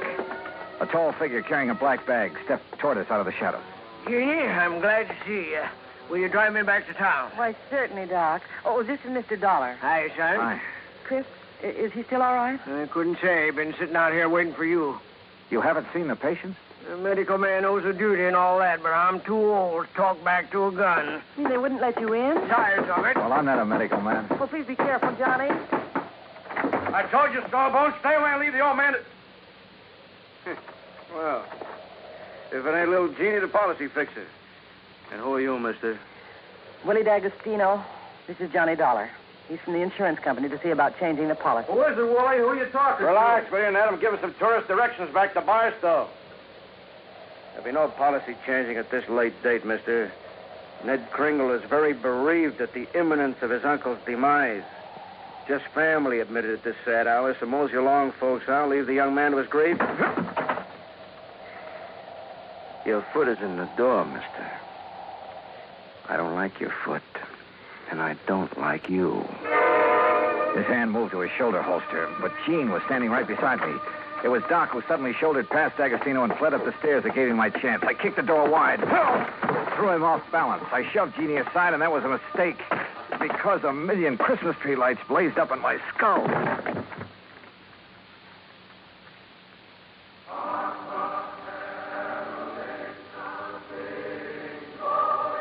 Then slowly the tree lights faded away, and I saw Jeannie fussing over me and looking worried. A young, nice-looking fellow was seated next to a marble-top table. D'Agostino leaned against the stone fireplace and dangled his gun, smiling like he had a stacked deck. He's all right, Doc? A nasty cut, but no fracture. I know how to pull my punches, Doc. The old man. How is he? No better, no worse. Just lying up there staring at the ceiling. I want to see Chris. I have a right to, Ned. I'm an old friend. Wooly, wouldn't it be okay if Gene just went up? No, let him die in peace. He's past care and who sees him. Wooly, these people have a right. I said no. I'll get a hero boy on his feet and shove off. Go on. Come on, Johnny. Help me, Doc. How's it going to feel, Ned? Sharing blood money with a hoodlum. Your uncle paid for that policy with a pick and a shovel. It took a lot of years, a lot of sweat. And he's had your name on that policy ever since you were born. Old man Kringle never saw pay dirt in his life. Ned had given money to live on, paid the premiums on his policy. Chris was always tapping the kid, claiming he had a new find. He was going to mine $1 million. Boy, shut up. The old man's dying. Tell him, Ned. Tell him how the old phony was always taking the bows, making like Santa Claus with the money you give him. Willie, haven't you got a... Tell him to hold on to the money. I know he's been waiting a long time for this. Me, Willie D'Agostino, that's who. Is that true, Ned? Yeah. I thought my uncle would make a strike someday. I honestly thought he'd strike it rich. I know he tried. He did strike it rich, Ned. When he dies, every man, woman, and child in this town will mourn him. He'll live in their hearts. What will people remember about you, Mr. D'Agostino? All right, get out, and stay out before I... Willie, this rifle will make a hole in your belly big enough to pass a borax beam through. So you just drop that gun. Well, I don't know what the shouting's about, but you're guilty of carrying sidearms and you're threatening violence, Mr. D'Agostino. And ain't nobody does that in Calico, as long as I'm the marshal. Now, you better get. Ed Dolar, I love you. Oh, so let Gladys hear that. Well, I'll see how Chris is. Doc, you tell the old buzzard that I got his Carmen back in the corral. Jingle bells and all. Yeah, nice work, Ed. Now, what's holding you, mister? Okay. All right, let's go, Ned. Let the squares have a round, huh? I'm going to stay here, Willie. I want to be here when Chris... Hey, that's a good idea. That way, no fooling around with the will, huh? Smart kid, that Ned. See you at the funeral, huh? I'll go up now.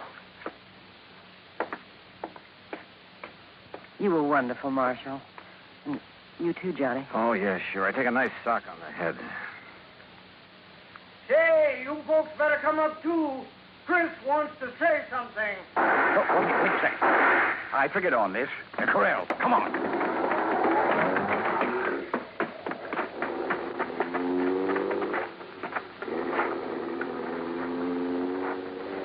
D'Agostino must have had another gun in his car. One of the bullets had found the mark he intended. Willie Boy wasn't taking any chances that Carmen Kringle would inherit $50,000. We found the burro lying on her side, quite dead. Jingle bells and all.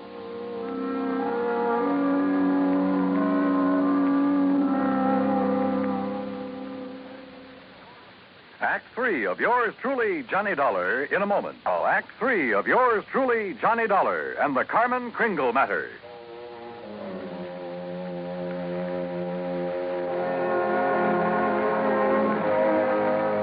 Oh, Marshal. Johnny, how could he have been so cruel? Carmen dead. It's just not right. Yeah, I figured D'Agostino might be mean enough to try killing Chris's pet burro. We can't tell him about it. It would kill him for sure. You'll have to know the truth, Gene. You'll have to decide about the will. Yeah, truth is always the best. And easy this time. Easy? Huh? Yeah. I'll just take these bells off of this poor little feller. And I'll put them where they belong. Carmen? What? Carmen. Oh. Mosey over here now. Well, you pulled a switch. You put these bells on another book. Yeah. I didn't trust that greasy character, and I was right. And nice girl, Carmen. I'll be. Now, you folks going up and see old Chris. I'll keep an eye on this here $50,000 jackass. That's the way it's going to be, ain't it, Johnny? Yes, sir. That's the way it's going to be. But I was wrong. The roly-poly little old man on the four-poster bed with his white whiskers resting on the quilt changed his mind again. Even after hearing about how the marshal saved Carmen. I wasn't going to scratch Ned's name off of that insurance, Mr. Dollar. I tried to shake that D'Agostino, figuring he'd take his hooks off of Ned if he thought my Carmen was going to get the money. Oh, I was scared for a while that I just might have to up and die to square my nephew's gambling debts. I'm sorry, Chris. I'll work my fingers raw paying every cent I owe, but I'll pay him back with interest. I want you around. Okay, Mr. Dollar. Yeah, Chris. Lift the lid on that footlocker and fetch me one of them bags in there. They're pretty heavy, but you look strong. Oh, they're sure heavy enough. You got them stuffed with silver?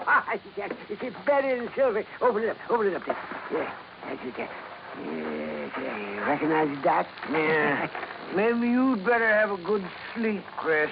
This here's plain old gravel. Oh, plain gravel. It's uranium, Doc. Huh? The last batch assayed at $900 a ton. And I got a mountain of it staked out. In both our names, Ned. You don't say why, Chris. Mr. Dollar, if you and Jeannie check with the Barstow Bank, you'll find that they'll extend credit on the strength of that assay. You reckon you can spend 2 days buying enough presents so as we won't disappoint the folks hereabouts?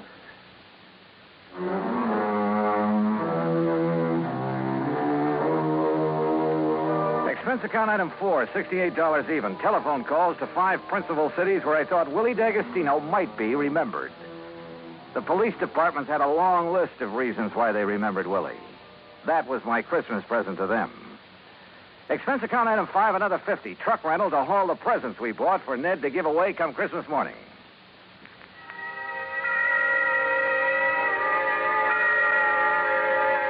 And then it was Christmas Eve. We sat on the Kringle's porch and watched the procession up to the Maggie mine. The flickering lights from the miners' lamps reflecting on the faces of the happy children. Old Chris was bundled up in blankets, his little eyes twinkling, chuckling to himself like he knew all the answers to the universe. Jean was there, too. Kind of nice. Isn't it, Johnny? Kind of nice. Marshal Ed Nolar was one of the wise men in the procession. I recognized the sideburns. And Doc Spangler couldn't hide his height. Oh, he wore an awful beard. Ned Kringle led the burro that carried the Blessed Mother. Yeah, you guessed it. The burro was Carmen Kringle. Expense account total, including return to Palm Springs and incidentals, $229.75. But forget it, Pat. This is the best holiday I ever had. And I was only cold at the start. From all of us to all of you, may this be your very merriest Christmas ever. Yours truly, Johnny Dollar.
Good evening, friends. With a special word of thanks to our sister network, CBS, we invite you now to test your memory of the great radio adventures.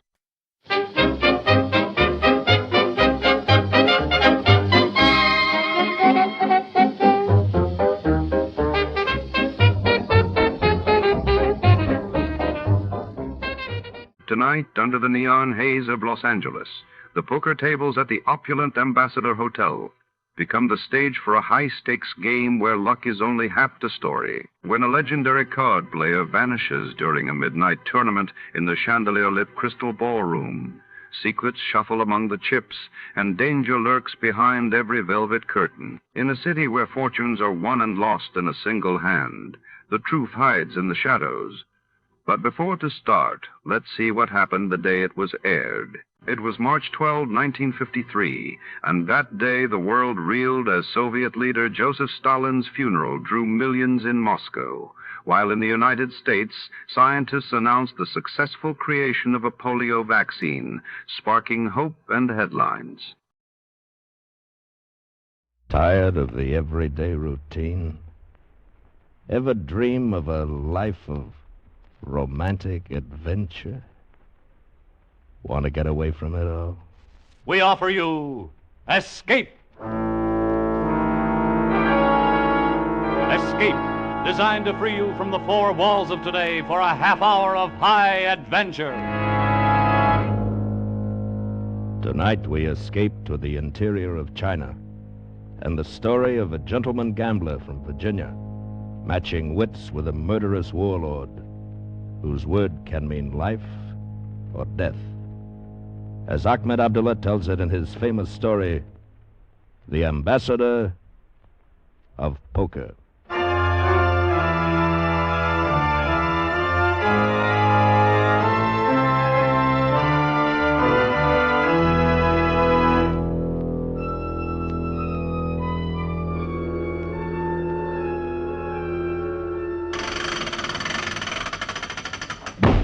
Gangway down, sir. Very good. Here he is, sir. Captain, I demand to know the meaning of this. This sailor has forced me to pack my baggage, vacate my cabin, and come here. He did it on my orders, Mr. Fairbairn. You are leaving this ship. Leave it? But you're mistaken, sir. This is only Hong Kong. My passage is paid to Singapore. In this envelope, you will find the refund of the remainder of your passage. It comes to $43, I believe.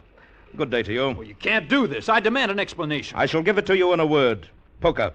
There is not a man aboard, officer or crewman, who has not lost every cent he had to you. You're implying that I play dishonestly? That I cheat? Let's just say that you win, too, consistently. Sir, I am Randolph C. Fairbairn of Charlottesville, Virginia, sir. A Southern gentleman. I have never cheated at cards in my life, and I never will. Here in my wallet is all of the money I won on this voyage. Some $324, I think. Take it. You may distribute it among the men. You will, I presume, allow me to keep the $20 bill that I had when I came aboard. I cannot accept this money back, Mr. Fairbairn, but... Then throw it overboard. Here, allow me. No. Wait, I'll take it. I'll return it to the men. Thank you.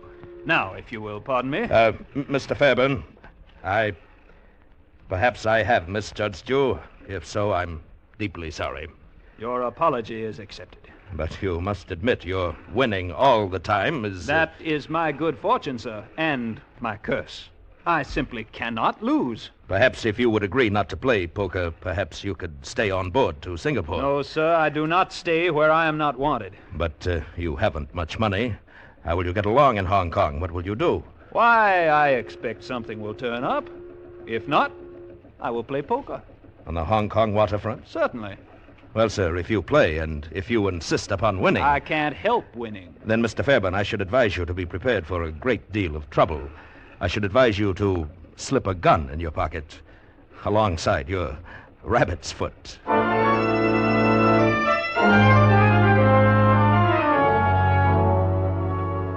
Mr. Fairbairn, are you staying on another week? Why, yes, I believe I will. Oh, well then, sir, we shall have to have payment for the room in advance.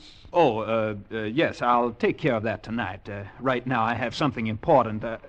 By the way, do you know where I might find a poker game? Poker? Oh, no, sir, not in this hotel.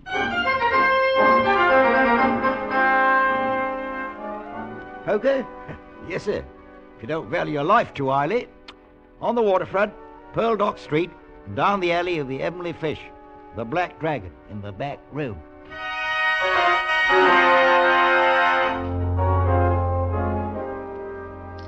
You are bluffing. I call you. 3 lovely ladies. Well, mon ami, you are unlucky tonight. You wait. Just you wait. All right. Deal the cards. Gentlemen, I beg your pardon. Huh? Who is this one? What is it, young fella? I wonder if I might sit in this game, if you don't mind. What? Regardez, he's just a boy. Why, of course, old chap, of course. Happy to have you. Won't you sit down, Mr. Fairburn. Randolph C. Fairburn of Charlottesville, Virginia. Well, sit down, Mr. Fairburn. This is Frenchy Frenchy, Van Alkemade, Rangoon George, the Croaker, and, well, you just call me Skip. Enchanté. How do you do, gentlemen? Always happy to see a new face in the game. Yeah. How many chips do you want? Why, $17.64 worth as a starter. There. Is that all you have? I'm afraid it is. For the moment, at least. Oh. Well... I don't think I'll need any more. Me? I love the innocence of the very young. Deal, mon petit.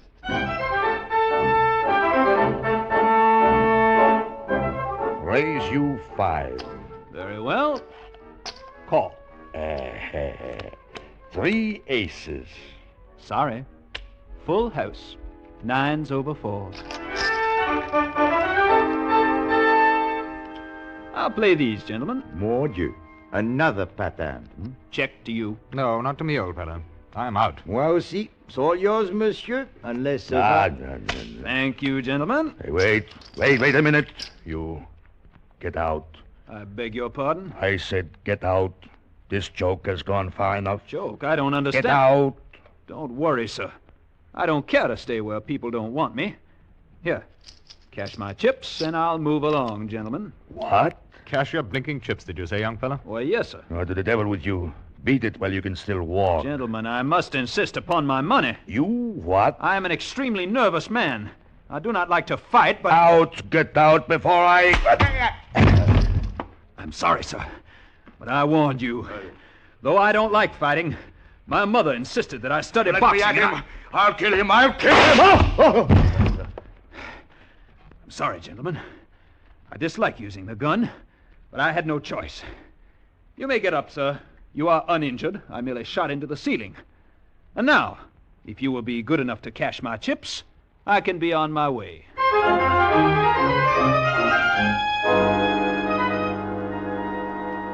84, 85, and 20 cents. That's it to the penny. Thank you, gentlemen.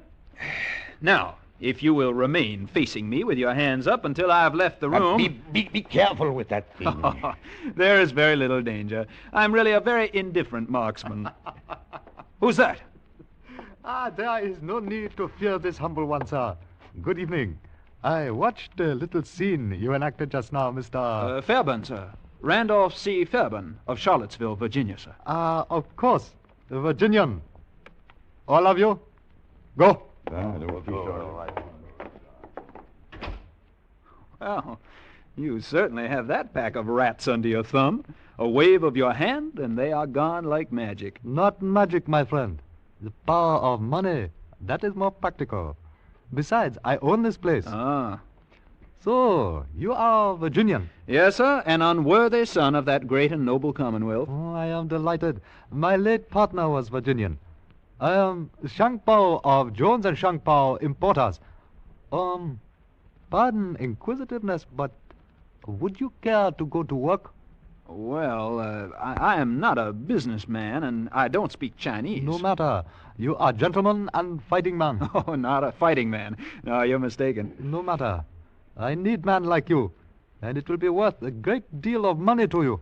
How much? $5,000. But for what? What is the job? To recover for me a fortune from the interior of China, an object no bigger than your hand, weighing less than 4 ounces. The British Museum has offered £10,000. Your own Metropolitan Museum will gladly pay $50,000. Private collectors, more, much more. Well, why? What is it? Is thin gold wafer, on which is impressed only imprint known of Great Seal of Yin Dynasty, 3,000 years ago, is priceless relic, and it was, and legally still is, property of Jones and Sheng Pao. It will be your job to return it to me by whatever means you are able. But from where? Who has it now? You have heard of General Kung? No. Notorious bandit, now puppet ruler of Namyung? On some pretext, he confiscated seal from my partner. Jones died while trying to recover it of typhus, so it was said. Too bad. Well, how am I to get the seal from him? Perhaps way will suggest itself when I tell you that General Kung also liked to play poker. Aha. So that's why you picked me. Perhaps. You will do it? Well, I'll go a long way for a game of poker. Excellent. I shall arrange for you forged document, safe contact pass. Also reliable Chinese guide. You must be careful. Watch out for beautiful young lady with red hair like sun. She is perhaps after seal also. Huh? Who is she? I do not know, but I do know she is dangerous. Also, young Mr. Fairbairn, let me say this to you. Though you do not like fighting, this is China, not Virginia. If you get chance to slit throat of General Kung, do so promptly before he does same to you.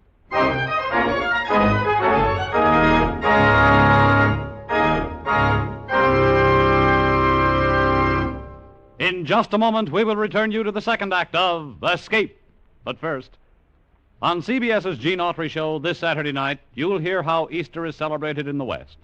The King of the Cowboys will bring you a sketch about a young Western minister whose Easter sermon helps to solve a mystery.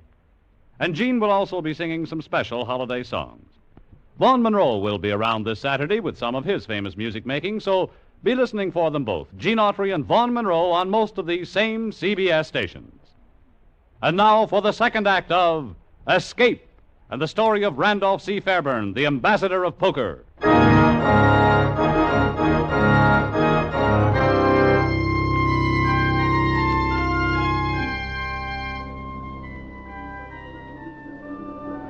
Is this the place, Mao Tzu? Hello, General Chung. Take hotel, chase people away. Oh, he confiscated that, too. All right, let's go. What's this? God say we no can go inside. Tell him I want to see the general, Mao Tzu. 呢個人想見將軍。將軍現在唔得閒，你哋走去啦。What did he say? He say no like American here. Tell him I'm an ambassador from Virginia. 佢係美國大使 Virginia。無論佢喺邊處嚟都好啊，佢現在非常之唔得閒啊！你哋快脆啲走去啦，唔係我拉入你去啊！ What did he say? He say no. Tell him I'm an ambassador of poker. Tell him to tell the general that.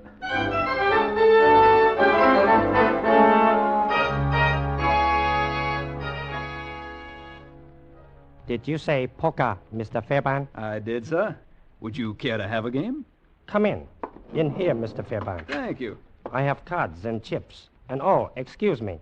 This is Miss Grushenka, Mr. Fairbairn. How do you do? Wow.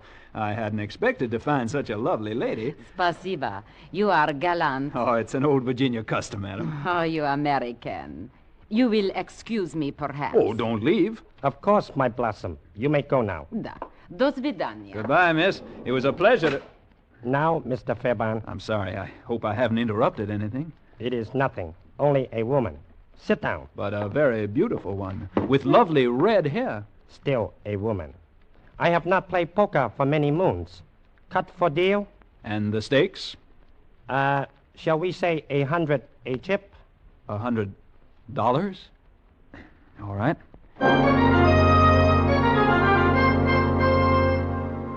Three aces. Enough?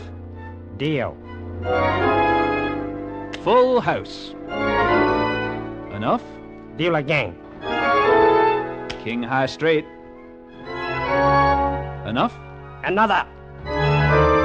Heart flush. All right. That is enough. You play poker very well, Mr. Fairbairn. I can usually win when I want to. You put me in embarrassing position. you have wiped out Treasury. Now I must collect another tax. And last one was only last week. That won't be necessary, General. I think we can make a deal. What kind of deal? Instead of the money, I'll take the yin seal for payment. So, now I understand. You cannot be that naive, Mr. Fairbairn. I played the game in good faith, sir. I demand that You demand nothing, American pig. You will think over your stupidity in my prison. 拉佢落個樓下鎖住佢，唔好俾人見佢。得咯，得咯。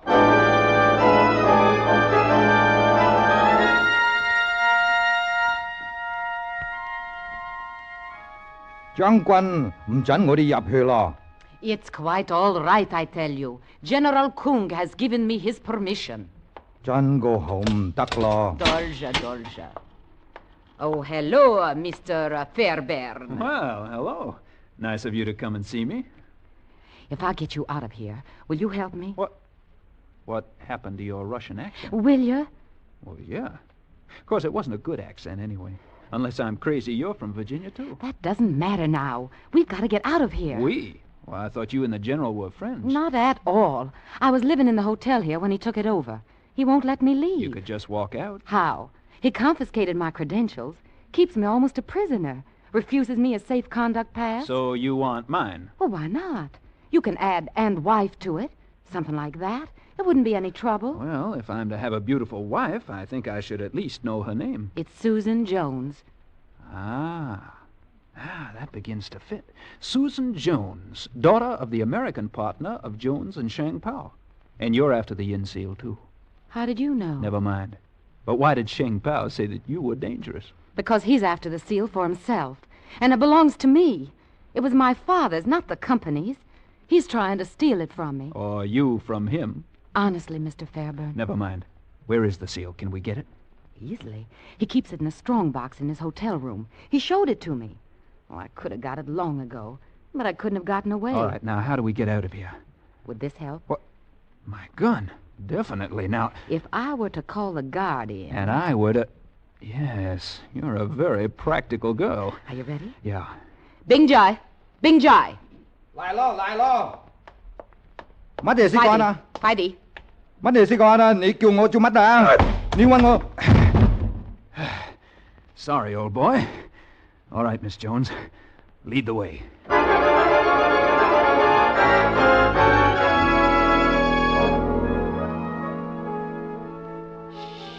What's the matter?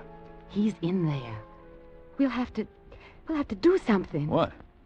You leave it to me. You be ready when his back is turned. Miss Jones, I don't think I should let you, a young lady from Virginia. Shh.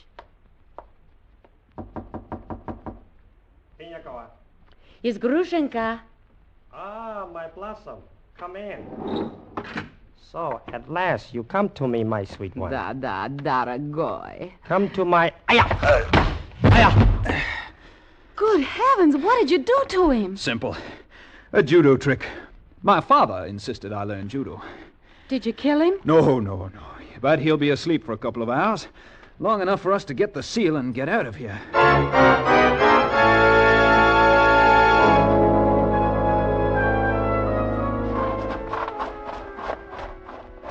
You back so soon, Master? Come on, Mao Tzu. We've got the seal. Let's go. How are we going to travel? We'll use this car. That's General Kung. So I see. And that's his chauffeur, no doubt. You two get ready to jump in. Okay. I'm going to say hello to him. Oh, I say, old man, how are you? Let me shake your hand. That's it. Okay, let's go.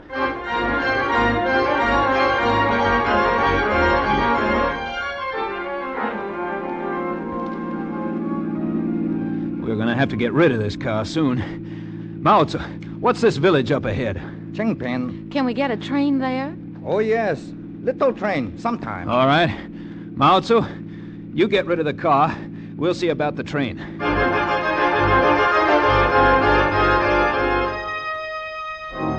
Bad luck. No trains until morning. We'll have to stay here overnight. There's a little inn over there. Not exactly the kind of place I'd usually take a girl from Virginia, but the only trouble is Mao Tzu isn't back and I can't speak Chinese. How do you say 2 single rooms? I can speak enough for that. Come on.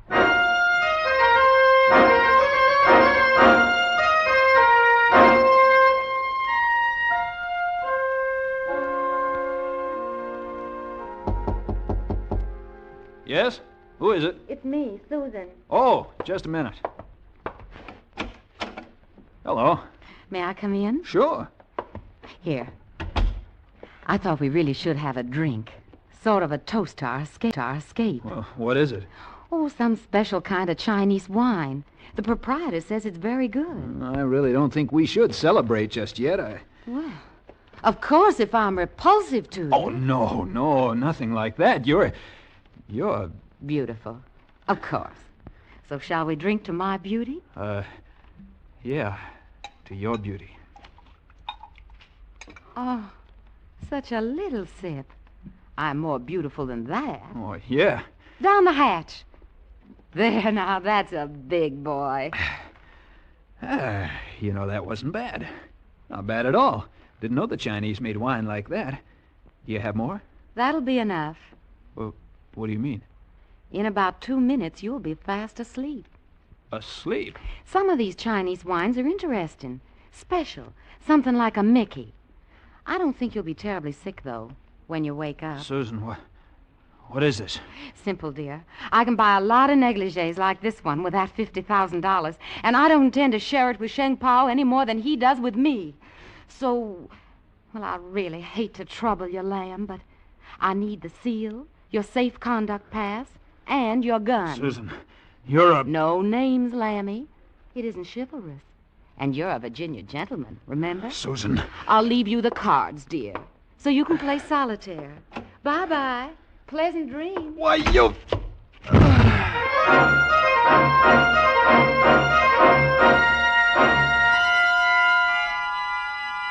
Oh, my head. How long has she been gone, Mao Tzu? For 5 hours. That's enough. We can't catch her now. I think maybe yes. How? She take first train. Is slow train. We take next train. Is fast train. We catch her before she get to Hong Kong. Good boy, Mao Tzu. Let's go.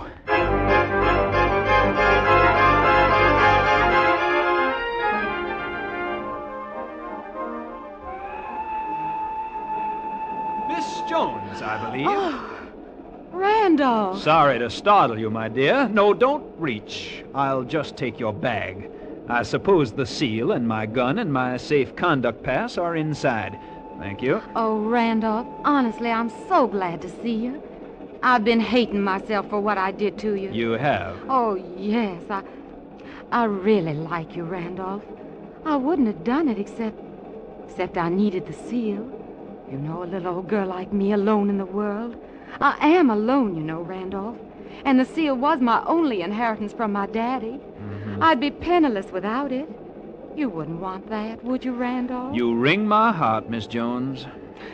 All right. I suppose it's just as well, really. This way, at least, I won't be a criminal. What do you mean? It's you who'll be the criminal, you and Sheng Pao. Well, what are you going to do about it? I don't know. I'll have to think. Well, think fast. We'll be in Hong Kong in an hour.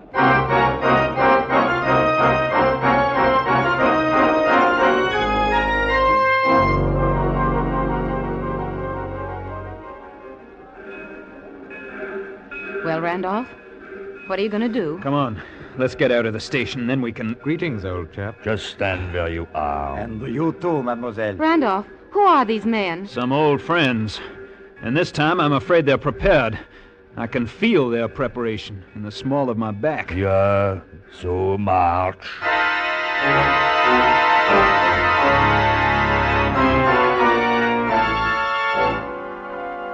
I'll bet you could have found a dirtier, smellier back room to bring us to. Shut up. They haven't got it. They must have. I tell you, I've searched. They haven't got it. Come on. Tell us, where is it? Who are you working for, General Kung? Where did you put it? Put what, gentlemen? You know, all right. The seal. I don't know. Maybe I lost it. Ah, you... Wait. Save it until the boss gets here. He'll know how to make them talk. Plus the Chinese. Yeah, but it may be ours. Well, there is cards. Why not play while we are waiting? Well, that's an idea. Why not? Your deal, Frenchy. Randolph, darling, if General Kung... Don't worry. I'll think of something. I know you will. You're wonderful. But just in case, I want you to know I am sorry for what I did. Hey, you kissed me. Yes. Did you like it? Yes, only darn it, my hands are tied. But I've got an idea. Just a minute. All right, deal, my Frenchy. What's the matter? Afraid to let me play with you? Afraid I'll beat you again? Well, what do you say, chaps? Why not? Yes, money. Our money. I'll untie him.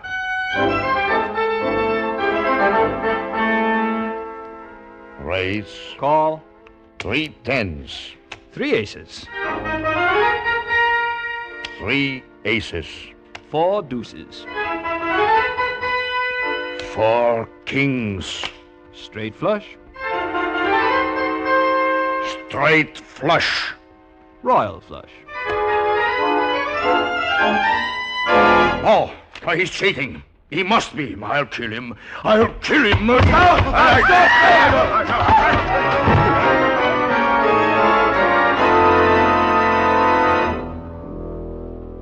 Darling, you knocked them all out. Uh-huh. What a mess. My cards all over the room. Leave them. Let's get out of here. Listen, somebody's coming. Maybe it's the general. Hurry, hurry. Just a minute. I've got a there. All right, let's go. Good evening. Not leaving so soon? Oh, Sheng Pao. So Mao Tzu found you.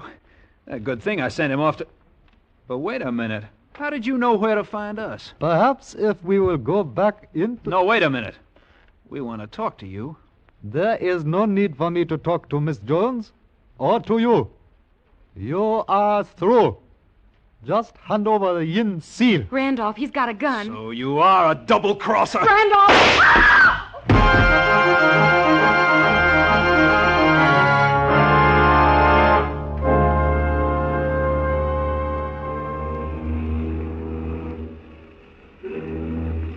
There. Goodbye to Hong Kong. Yes.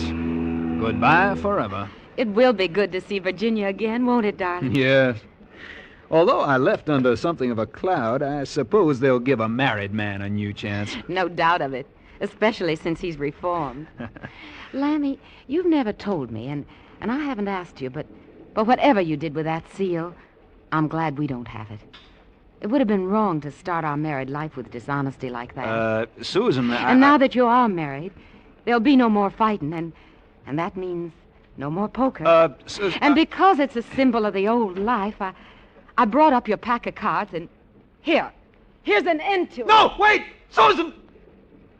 Why, Lammy, what is it? What's the matter? Well, I only threw your old pack of cards overboard. If it means that much, you can always get a new pack. But you don't understand.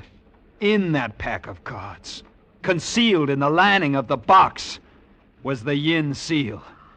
You've just thrown $50,000 into the ocean.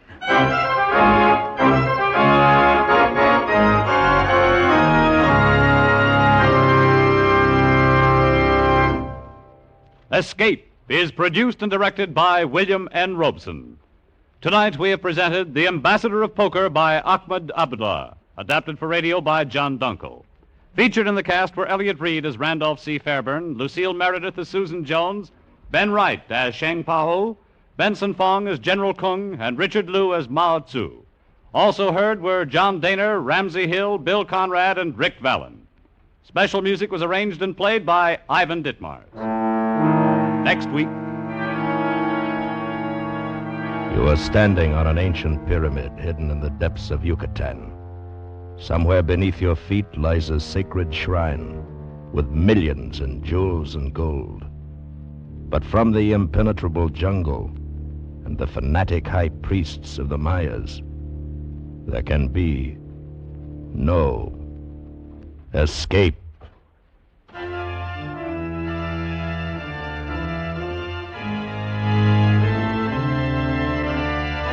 Next week, we escape with the story of a man and woman whose lust for gold led them to dangerous defiance of the laws of a primitive but still powerful cult. As Les Crutchfield and Paul Pierce tell it in The Golden Snake. Goodbye, then, until this same time next week when, once again, we offer you Escape.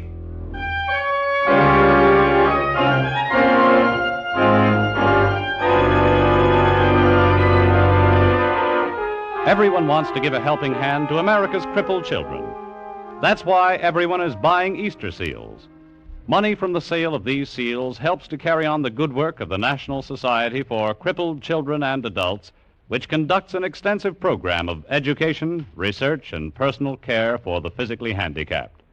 So, do your part by buying Easter seals. This is CBS, the Columbia Broadcasting System.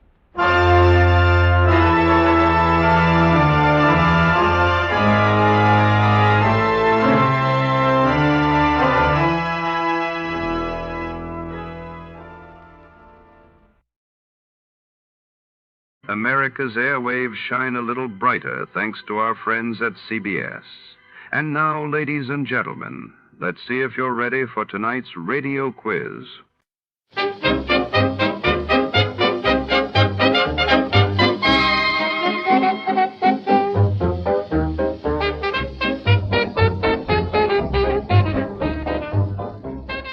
Tonight, the shadows fall across the marbled halls of the city's Grand Museum, where priceless artifacts sleep behind glass until a single night of terror shatters the silence. When a mysterious figure in a velvet mask leaves a trail of death in a stolen jeweled casque, investigator Johnny Dollar is called in to untangle the secrets lurking between ancient relics and modern greed. Each echoing footstep in the exhibit becomes a heartbeat of suspense as Johnny races against time to catch a killer hiding among the artifacts. Before to start, let's see what happened the day it was aired. It was January 21st, 1956. That day, the world watched as the United States and Great Britain announced joint plans to withdraw their troops from the Suez Canal, shifting the balance of power in the Middle East while in Japan. Thousands mourned the death of former Prime Minister Shigeru Yoshida, a key architect of post-war recovery.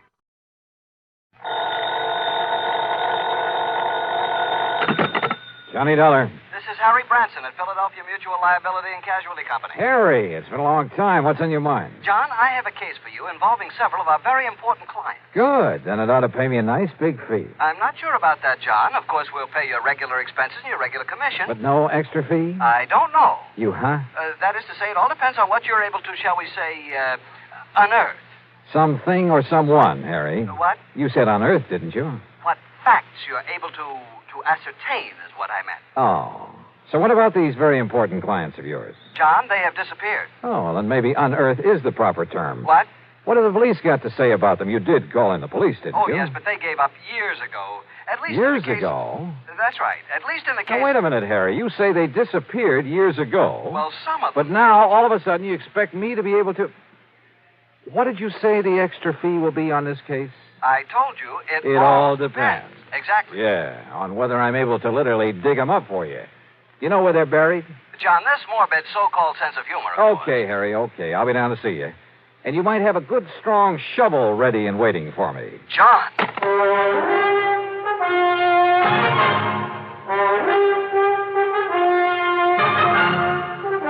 Bob Bailey in the exciting adventures of the man with the action-packed expense account.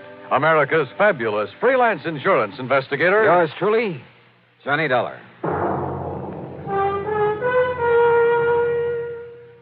Now, Act One of yours truly, Johnny Dollar.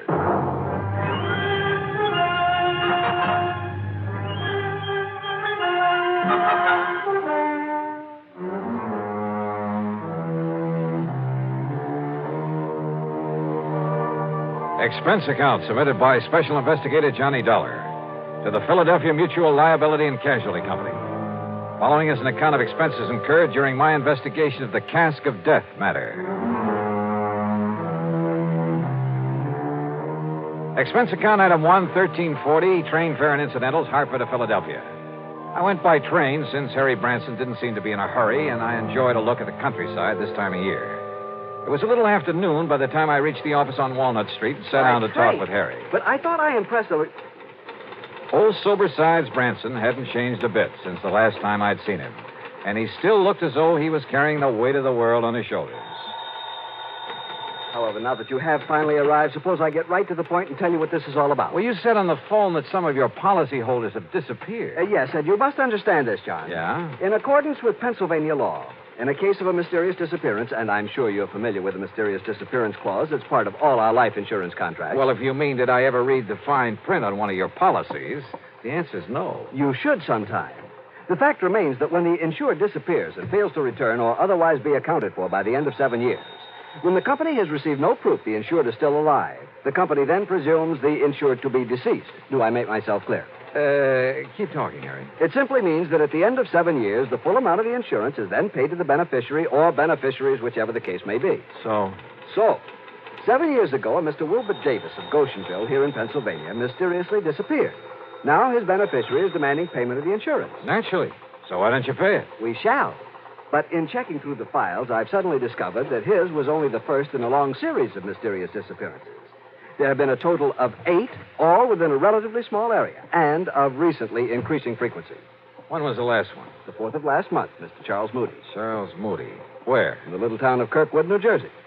And the police have found no clue as to what might have happened to him? None whatsoever. One in Goshenville, Pennsylvania, one in Kirkwood, New Jersey. Where were the others? 2 in other small Jersey towns, 2 here in Pennsylvania, and 2 down in Delaware. Any relationship among the beneficiaries? None. That is, none that we know of. Why do you ask that? I just wondered if some one person was killing them off to collect the insurance. No, the beneficiaries are all widely separated individuals, so you can dismiss any possibility of murder. Harry, in a case of this kind, that's the one possibility I never dismiss.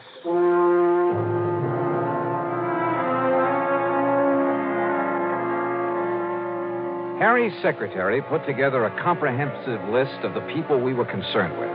Their names, addresses, beneficiaries, and so on. In my room at the Bellevue Stratford that evening, I went over it carefully. All of these people had disappeared from their homes in small communities. All of them had been in their 60s, had been widowers or bachelors. As for the beneficiaries, they were scattered about all over the country.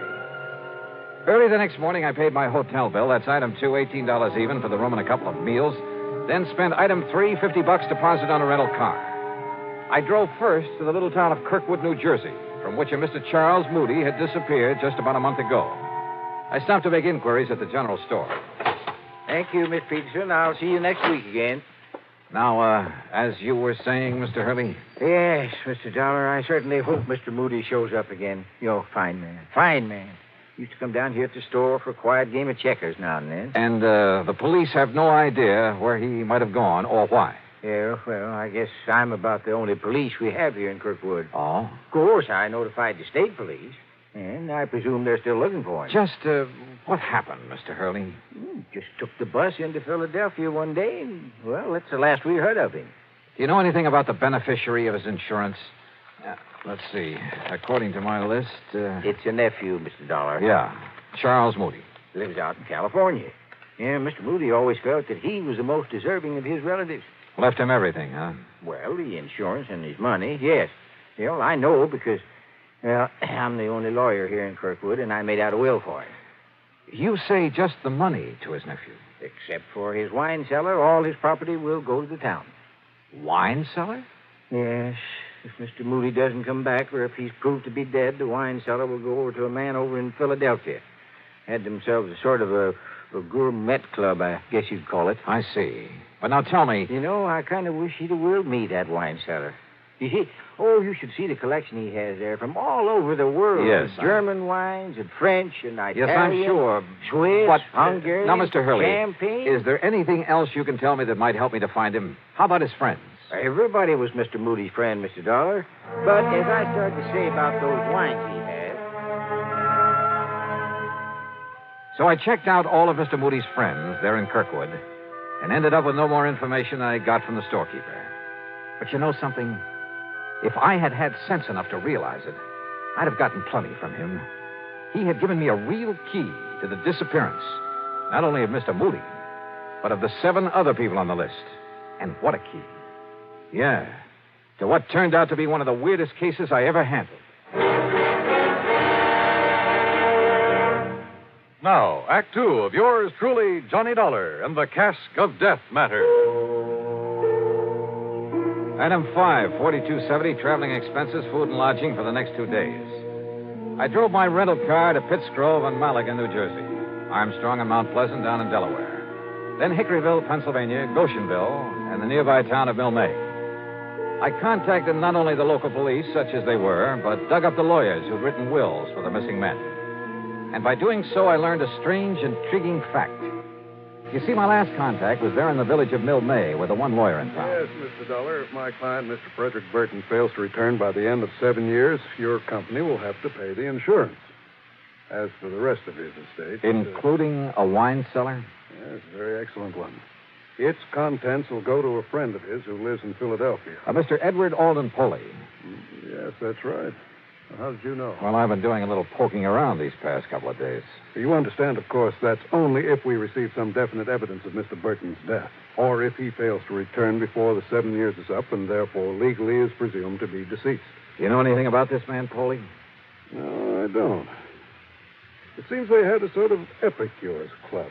Do you know who the other members of it were? Well, Mr. Burton told me who they are sometime before he disappeared.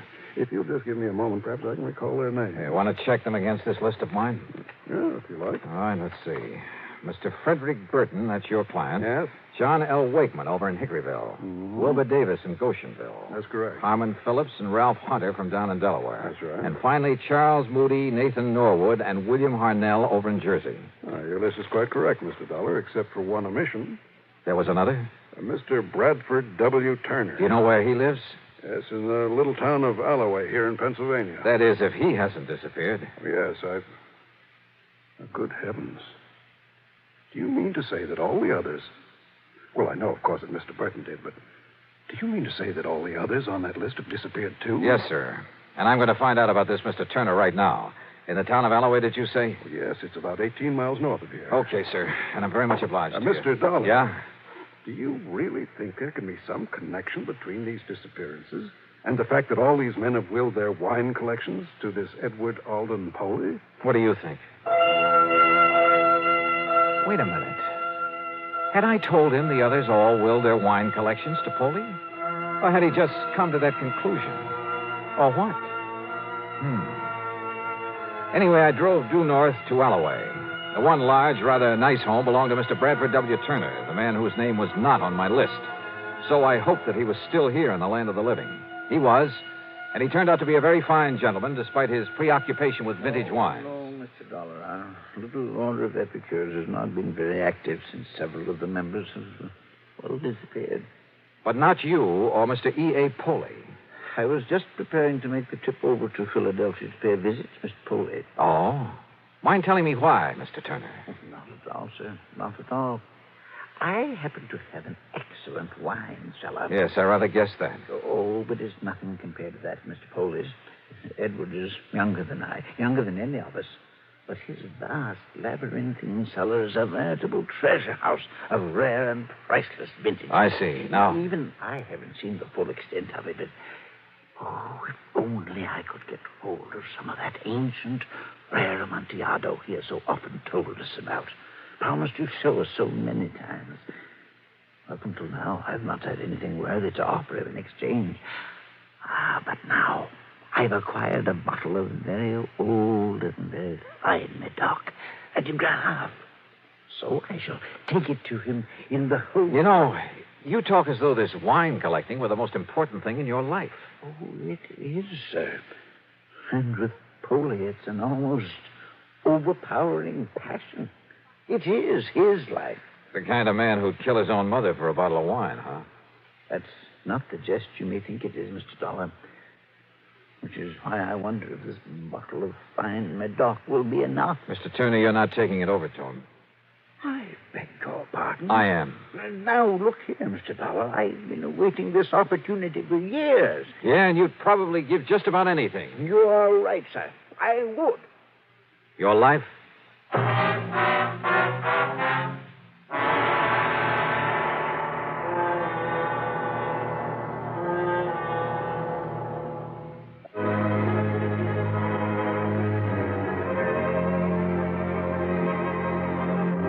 Yeah, every one of the old men who disappeared had been a nut on the subject of wine collecting, and had provided in his will that his cellar was to go to a Mr. Edward Alden Poley.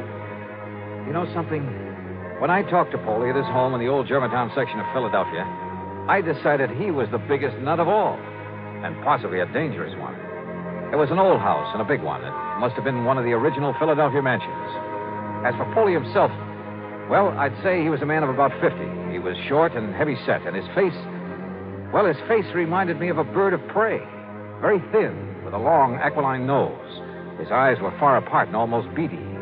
In spite of his shortness, he seemed to almost hover over things, including me.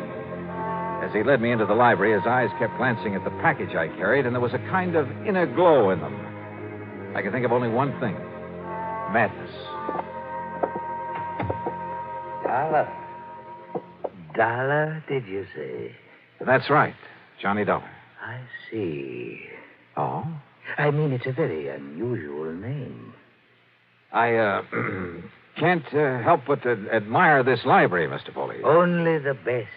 I must have only the best, Mr. Dollar. Yes, it looks so. Nothing, no one must stand in the way of my having the rarest, the finest of everything. Sometimes it takes years, Mr. Dollar, but sooner or later I get what I want. I notice you have a lot of the works of Edgar Allan Poe. The greatest writer who ever lived. I am fortunate to bear the same initials. What? Oh, yeah. Look there. First copies of his works. And look there. The manuscript of one of them. Well, it has to do with a certain wine. Yeah, I see. Which brings us to what you have there. Well, it's a famous old Medoc, Mr. Poley, a de Gras. Its age, the vintage. Let me see it. What? Well, sure. Yes. Look at it. Well, I only brought it here for your opinion. Huh? Oh, but I must have this. I must have I'm afraid that's impossible. Oh. We shall see. Perhaps we'll make an exchange. I have in my vaults an old, a rare, a priceless Amontillado. Come, Mr. Dollar. The Casque of Amontillado, huh? Eh? What was that? Nothing, sir. Lead the way. He did. Yeah, he sure did. Through a hidden door behind a panel in the wall. Instead of using a flashlight, he took along a sort of torch, a flambeau, I think you call it, that gave off an evil, oily smell that stained the passageway with smoke. He led me down a long, winding staircase between the walls. Then finally we came to the vast wine vaults deep underground. This was really something out of Edgar Allan Poe. It was cool and damp with great drops of water slipping down the old stone walls. On one of them was a motto. Nemo me impune lacessit. I'm afraid my Latin is a little rusty. No one dare seek to best me with impunity. Yeah. But now the Amontillado... A little further. Are you a mason? A mason? A little joke, Mr. Dollar. You see, I am. He pulled a small trowel out of the inner pocket of his coat, then laughed strangely. Sure. The Casque of Amontillado, just like in the story by Edgar Allan Poe. The dark, damp wine vaults, that motto on the wall, the trowel. And this madman was living apart. No wonder his friends had disappeared, because each of them had had some priceless wine that he wouldn't part with. That is, until... The next vault, Mr. Dollar. A large crypt with niches in the wall, some of them blocked in, others empty, waiting. There I'll introduce you to my friends who are gathered there. Your friends? Of the Order of Epicures. They, too, have brought me wines for my collection. Davis, Norwood, Harnell, Hunter, Phillips, Wakeman, Frederick Burton. Those names. Even my old friend Charles Moody. You killed them, didn't you? Killed them? You brought them down here. Let me see the bottle of de Gras. You promised to show them the Casque of Amontillado. Yes. Then buried them here in one of these crypts. Yes. But, Mr. Dollar, you must not keep our friends waiting. Yeah. There's the mortar and the bricks. And the Amontillado? In the niche behind you. The mortar box. A hole for mixing in that shovel. Yes, the shovel. And with it, you'll join my friends.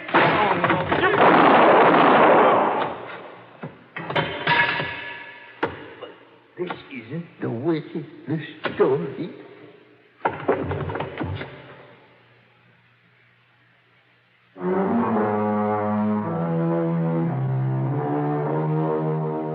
The 8 men who disappeared, yeah, they were all buried behind the bricks and mortar that walled up 8 of the niches in that deep underground vault.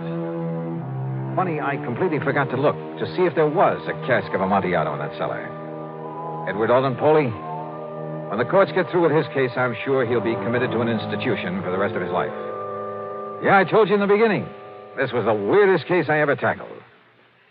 Expense account total, including incidentals and the trip back to Hartford, $101.20. Yours truly, Johnny Dollar.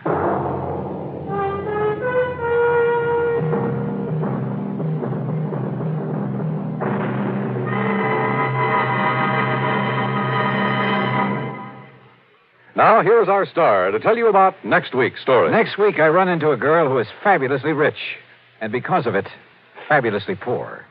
Join us, won't you? Yours truly, Johnny Dollar.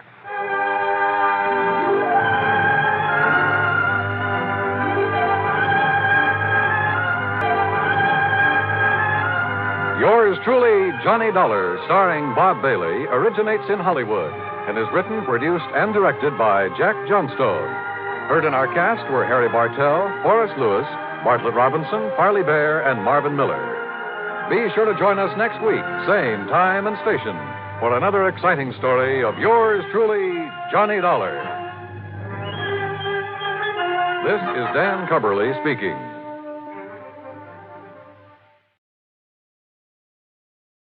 A warm word of thanks tonight to our sister station, CBS. And before the next thrilling episode begins, let's see how much you know about your favorite radio heroes.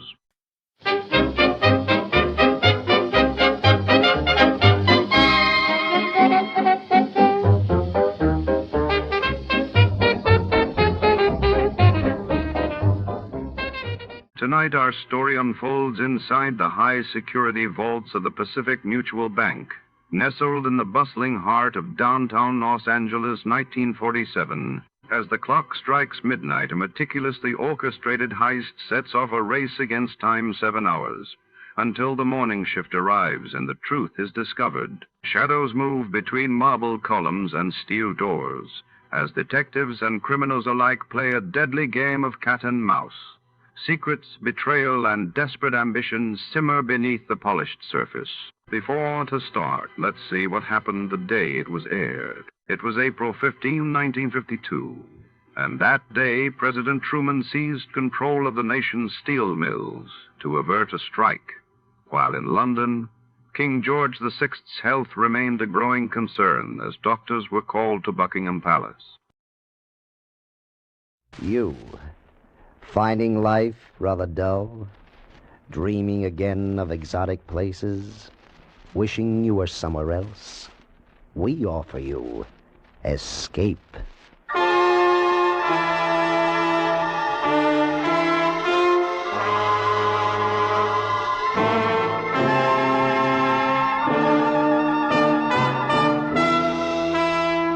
Escape, designed to free you from the four walls of today for a half hour of high adventure.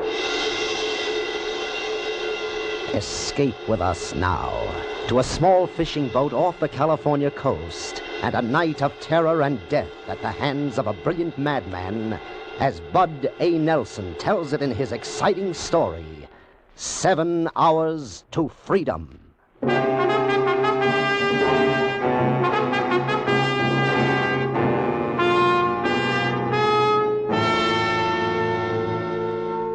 The Pacific Ocean off the coast of Southern California is usually thought of as calm and peaceful, where there's very little danger.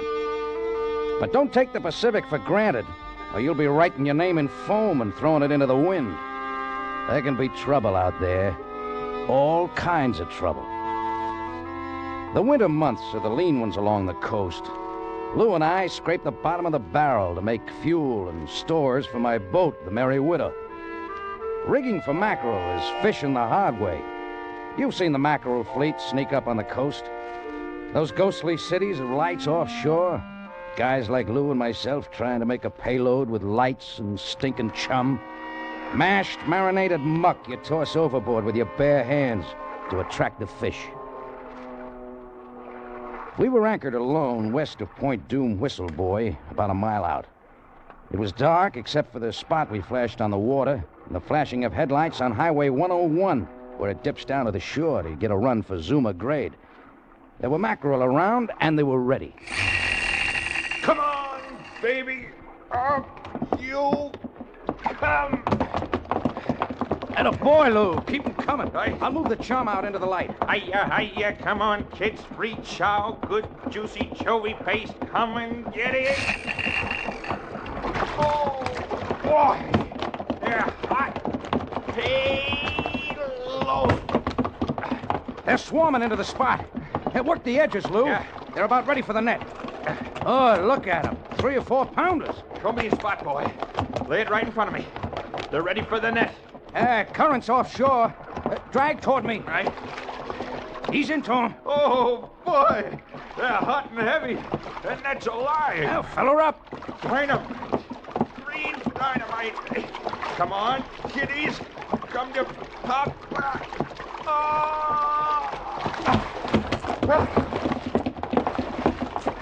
Hey, beauties. Good boy, Lou. Keep him coming. Swamp us.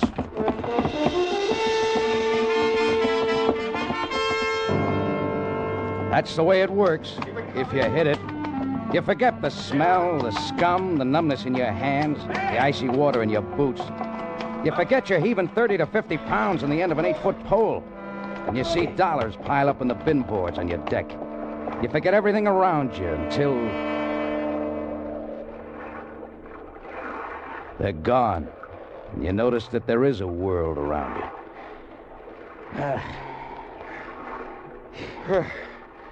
Here they go. School's out. 2 tons at least. Yeah.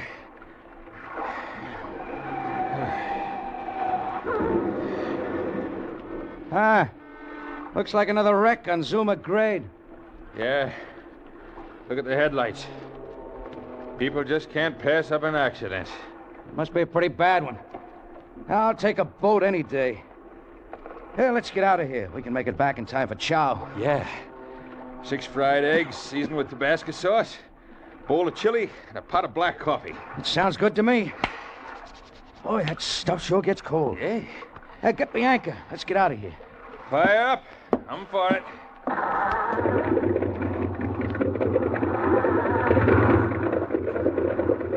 Okay. Run up on it. Dead ahead.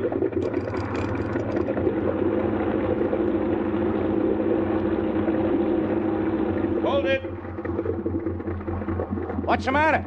Anchor's fouled. Want to back down on it? Feels like rock. Take a turn on the cleat. Let the swell break it loose. Hey, she's really caught fast. Wait a minute, Lou. Give me some slack. I'll back off.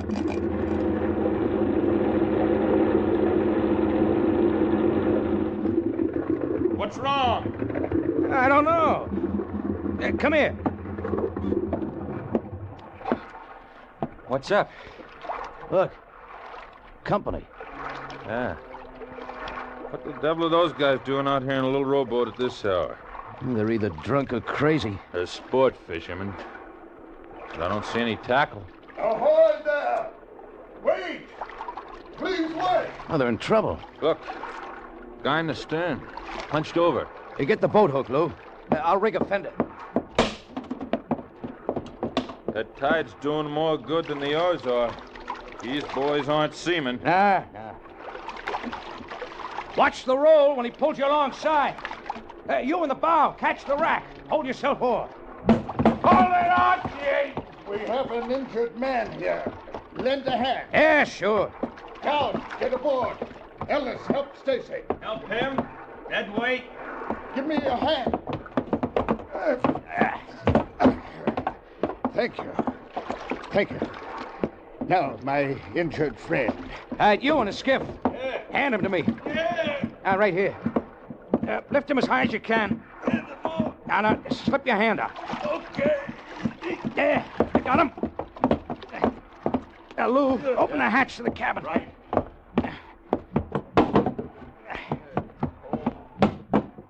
Move that gear off the bunk.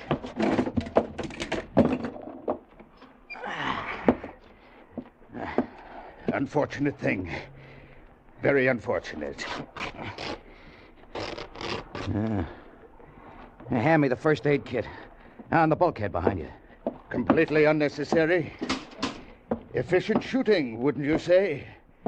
Perilously near the heart. Yeah. Fatally near. Here, put the kit back. It's too late.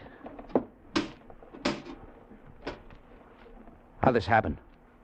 Loaded gun. Yes. Loaded gun in expert hands.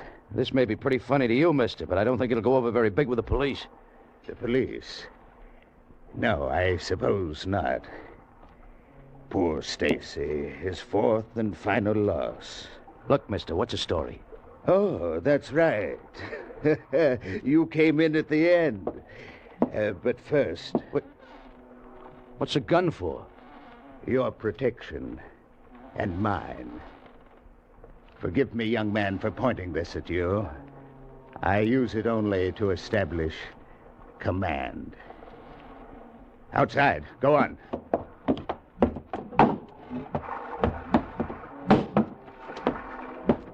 Burke, I'm getting pretty sick of your fancy yapping and no action. Yeah, mastermind. You got us into this. Now come up with a way out. My friends despise me, Captain. Look at them. Young Ellis. Shut up, Burke. I warned you. He's a coward, a thief, and a murderer who fancies himself equal to any known knife artist. You know I'll kill you, don't you, Burke? If it's the last thing I do, I'll cut that fat off of you. It will be the last thing you do, Ellis. And Dowd there. He killed 2 men, wasn't it, Dowd? 2 defenseless men. Feed on, you greasy slob. You're digging your grave with your tongue. And Stacy, poor dead Stacy. Keep talking, Burke. Keep flapping your big mouth while the law sets up another trap. Why don't we get rid of these 2 punks and get moving? Yeah, give me that gun, Burke. You ain't got the guts to do nothing. You're all talk. Give me that gun. Stay right where you are, Ellis. You too, Dowd. I supplied the intelligence that saw us this far, and I really don't need you anymore. Sit down. Both of you sit down right by that tank. Yeah, yellow, Burke. Plain dirty yellow. Make me sit down. Go on, Burke. Make me sit down. I don't want to have to fire this gun. Sound carries over water. Talk big, Burke, while you've got the gun. The only gun, Dowd. That highway is swarming with police cars now. They're saying dead or alive. The choice is up to you. Make one move toward me or these fishermen, and I make the choice. You make the choice. You chose to lead us into a trap because you didn't have the guts to shoot a measly highway cop. You got Stacy shot. You wrecked the car. Then you nearly drowned us in that leaky rowboat. You can thank me in that leaky rowboat that you're alive right now. I feel very kindly toward that rowboat. Pull it aboard. Go on, pull it aboard. You two may need it. One false move and you'll find yourselves adrift. Captain, get the anchor up.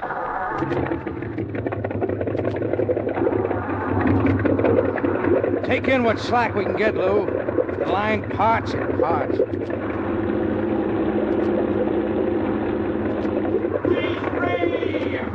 You will set your course by this pistol, Captain. Our destination is Mexico. Look, Burke, A word of warning, Captain.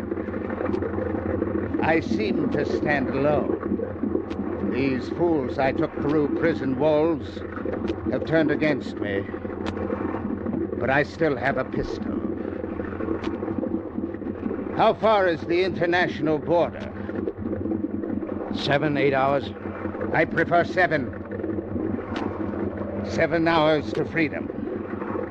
My freedom. And 7 hours for us to consider your fate.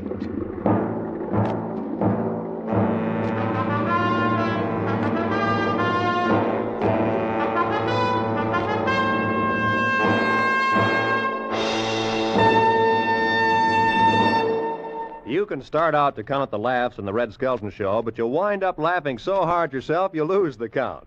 No question about it, Red Skelton is a very funny man with a very funny show. And this fall, you hear Red Skelton every Sunday evening on CBS. Rated a top comedian, Skelton has a special form of humor, a unique brand of madcap hilarity that leaves him gasping. You'll have a grand time. It's entertainment at its best. Be sure to listen to The Red Skelton Show every Sunday evening over most of these same CBS stations. And now, we return you to Escape.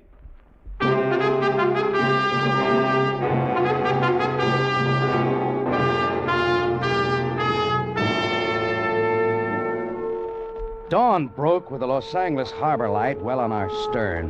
The Merry Widow's bow pointed at Mexican waters, and the pistol in Burke's fat hand setting the course. The morning was foggy. Other things were clear. Someone along Zuma Beach would find their rowboat missing. We had a dead man in the cabin, and the lives of Lou and I hung on the whim of a fat maniac. Our only hope was a radio. I switched the frequency to Coast Guard, tripped the mic to transmit, and hoped that someone would be listening.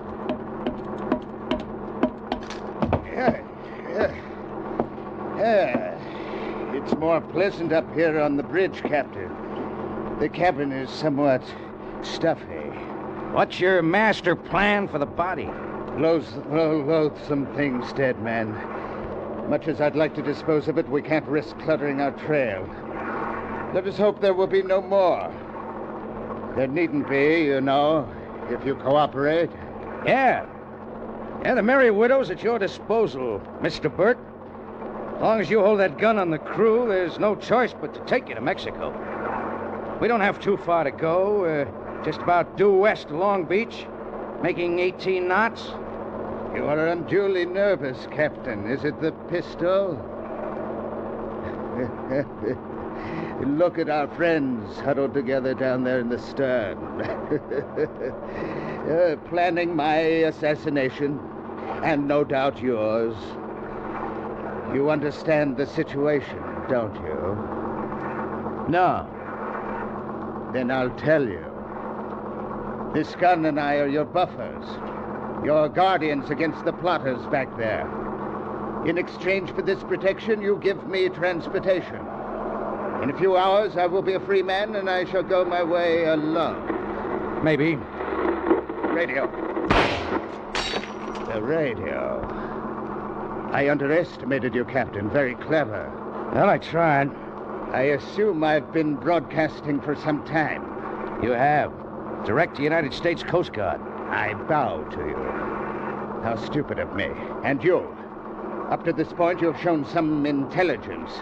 These heroics give me no choice. All right, go ahead and shoot. You'll pile into rocks before you hit San Diego. You'll never see Mexico. Lou's no pilot, none of you are. You're right. You are still useful. Resume your course. Look, Burke, you're supposed to be the brains of the outfit. If you're even half smart, you'll get in that skiff and head for shore. You better not be on this boat when the Coast Guard catches up with us. If you are a religious man, Captain, I would suggest that you pray they don't catch up with us. Look, mister, my advice to you is to launch that skiff and hit for the beach. You're a fool, Captain. Until your little stratagem shows tangible results, I wait. And you live. Resume your course.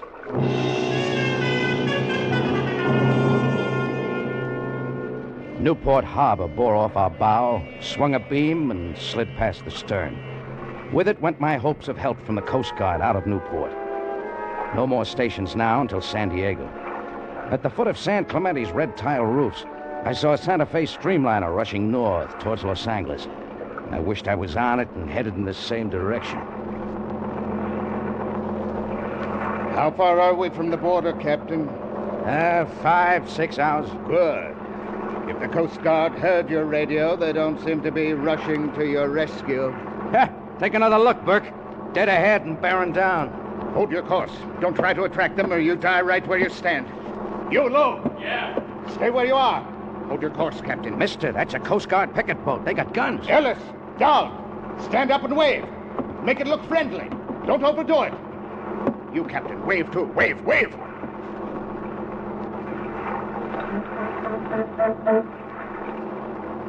Look at the fools. The friendly fools waving back.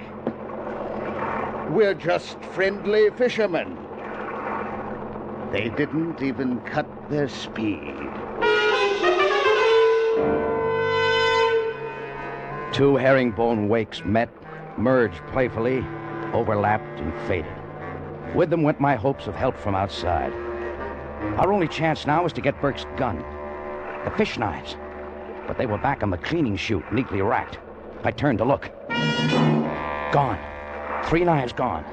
My hand rested on the clutch lever, cast bronze, complete with grip and detachable. I had to get that gun. I tripped the key that locked the lever and... Come here. I want to talk to you. Got a deal. I've been expecting this. They're ready to cooperate. You, Lou, down the ladder. Just in case our good captain entertains any rash notions. You will be our hostage. Go ahead. Happy to oblige.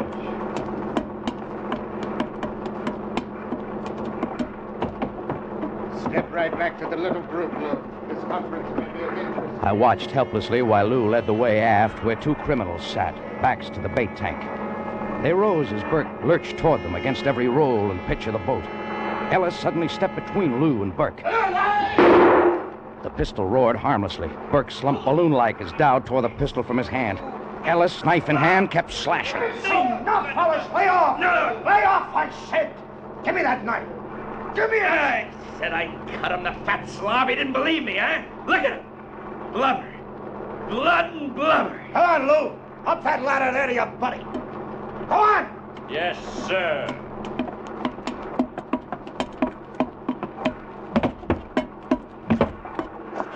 Sit down there and stay put.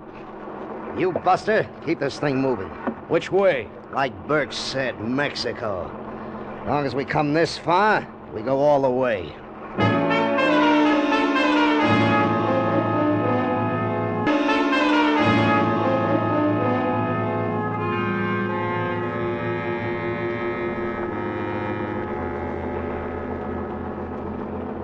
Move in.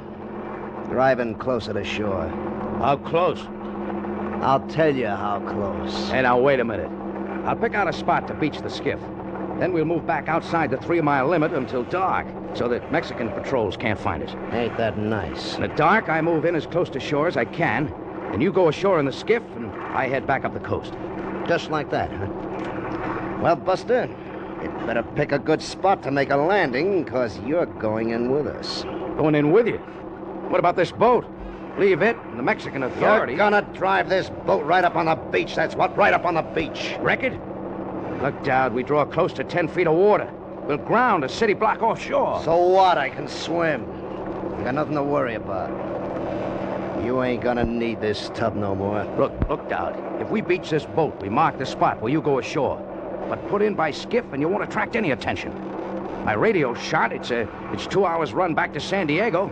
I can't holler anything that'll hurt you. It ain't 2 hours to Mexican cops. I can't go to Mexican cops. I haven't got a clearance.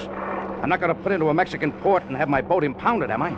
I told you how it's going to be. As soon as the Mexican authorities find this boat with bodies on board, they'll know you boys are over the border and how you got there. Huh? Well, maybe you got something. Now, I'll talk it over with Ellis. Don't try nothing.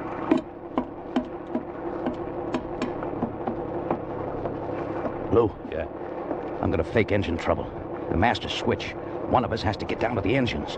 The short hose on the manifold cooling system. Port engine side, saltwater intake. Yeah? It's our only chance. Disconnect it. Foul the bilge pump screen. Flood the bilges? Yeah. We risk fire, but it's our only chance to frighten them guys into the skiff. Cut it. He's coming back. That's the way it's gonna be. How? Like I said first. Pile it on a beach. Now let's go. Oh, okay. Now, what's the matter?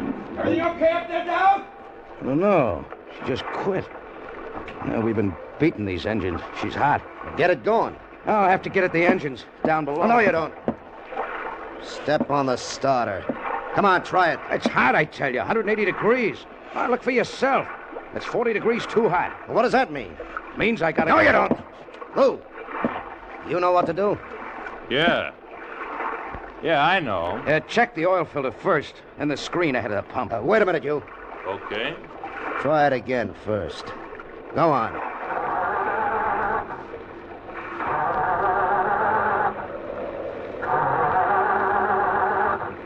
It's no use. The trouble's down the engine room. Go on, Lou. Hey, Ellis. Yep. Go down in the hole with this guy. Keep an eye on him. Okay, sure.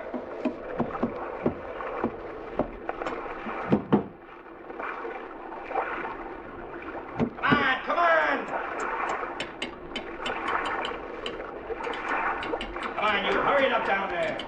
Tell him to try it now. I found the trouble. Tell him it's fixed. Hey, try it now, he says.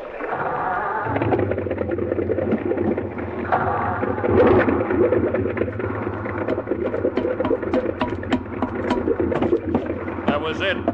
Piece of kelp in the screen. Plenty of water now. Plenty. Good. Get going.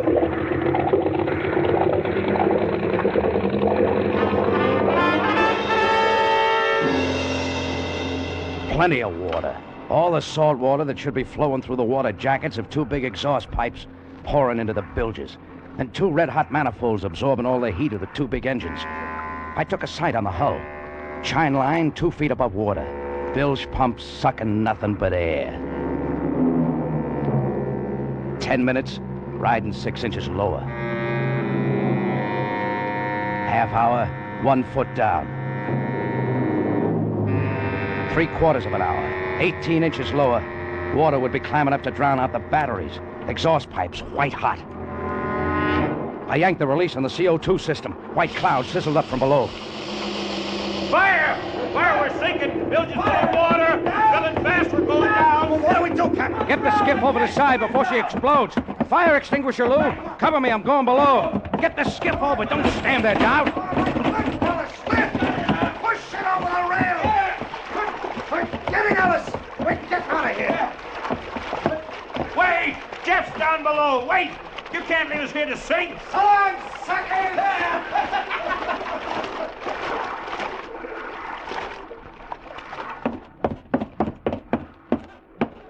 You all right down there, Jeff? Rats left us. I'll be right up. Whew. We nearly overdid it. The wood was smoldering. You're telling me. Battery's wet? Inch to go. Ooh. Boy, that manifold was hot. Nearly didn't make it. Look at our friends beat water. Yeah, this proves the story about rats and sinking ships. Yeah, come on, Lou. Up on the bridge.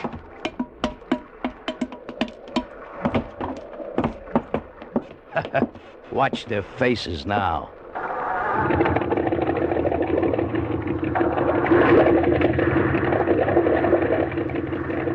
Hey, did you drop the bilge pump back in the well? No, we need that water in the bilges. Boy, we throw a wake like a little Queen Mary.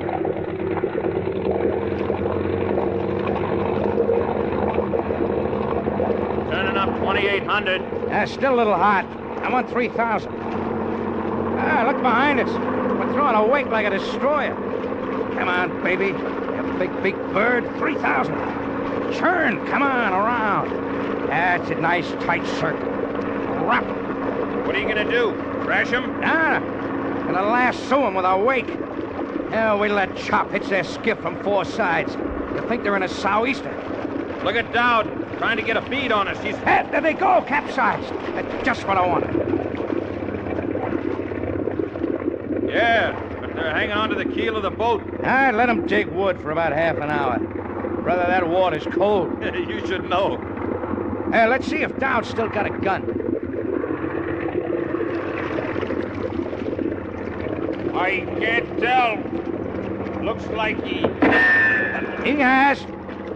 But he won't have for very long. His hands will get so numb you think they're sawed off. Set the bilge pump, Lou. We'll lighten ship while we wait. Oh, and on your way back, break out that bottle of Johnny Walker, huh? Might as well enjoy ourselves now that we got them guys where we want them.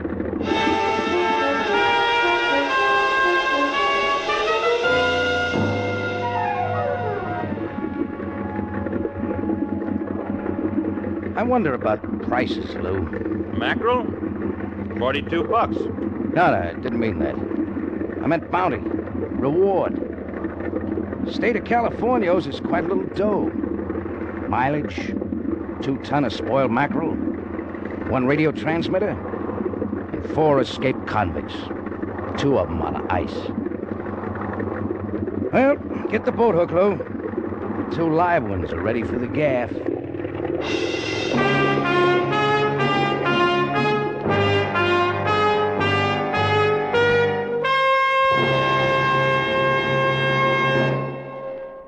Escape is produced and directed by Norman MacDonald. Today we have brought you 7 Hours to Freedom by Bud A. Nelson, with Jack Moyle starred as Jeff.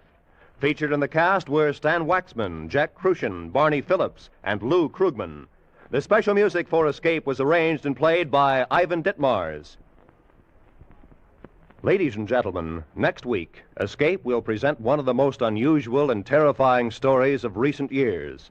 The Earth Abides by George Stewart, especially adapted for radio by David Ellis. It's a story of such scope that the producers of Escape, to dramatize its full impact, are presenting it in 2 episodes. So listen next week when we bring you the story of a man who wakes one morning to find human life has practically vanished from the face of the earth.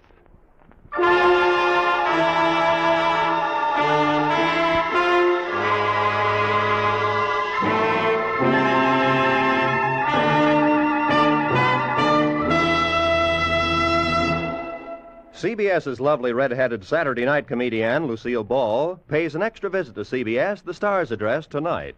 Lucille will be the special guest of Edgar Bergen and Charlie McCarthy. More famous guests, Mr. and Mrs. Ronald Coleman, will pay one of their hilarious calls on Jack Benny. And don't forget, it's later today that Frank Sinatra starts his new Sunday afternoon series on this network over most of these same stations. Now, stay tuned for Make Believe Town, which follows immediately on most of the CBS stations. Roy Rowan speaking.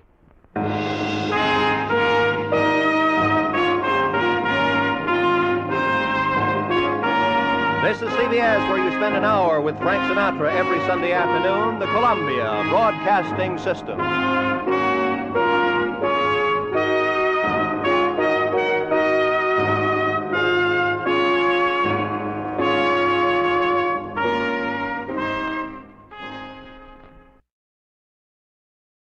We tip our hats tonight to our partners at CBS.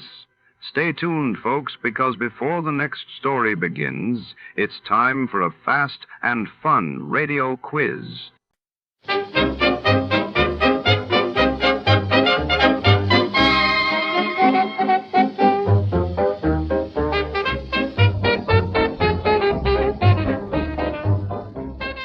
Tonight, mystery ignites at the edge of the city's industrial quarter.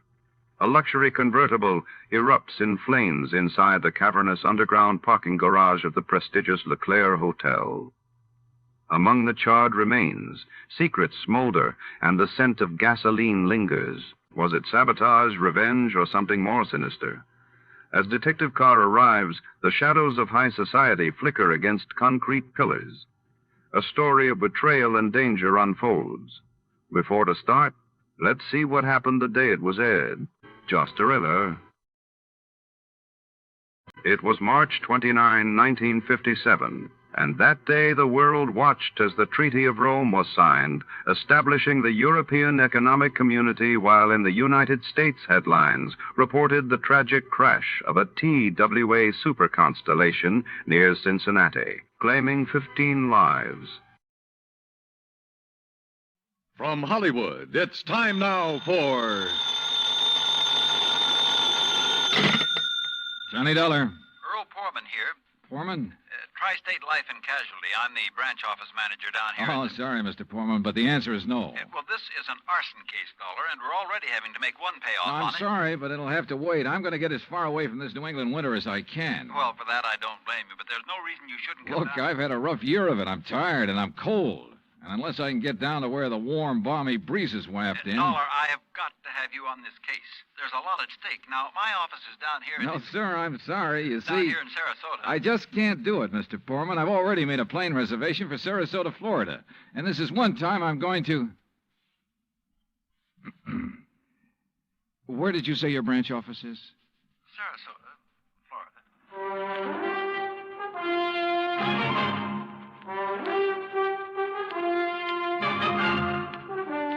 Bob Bailey in the exciting adventures of the man with the action-packed expense account, America's fabulous freelance insurance investigator. Yours truly, Johnny Dollar.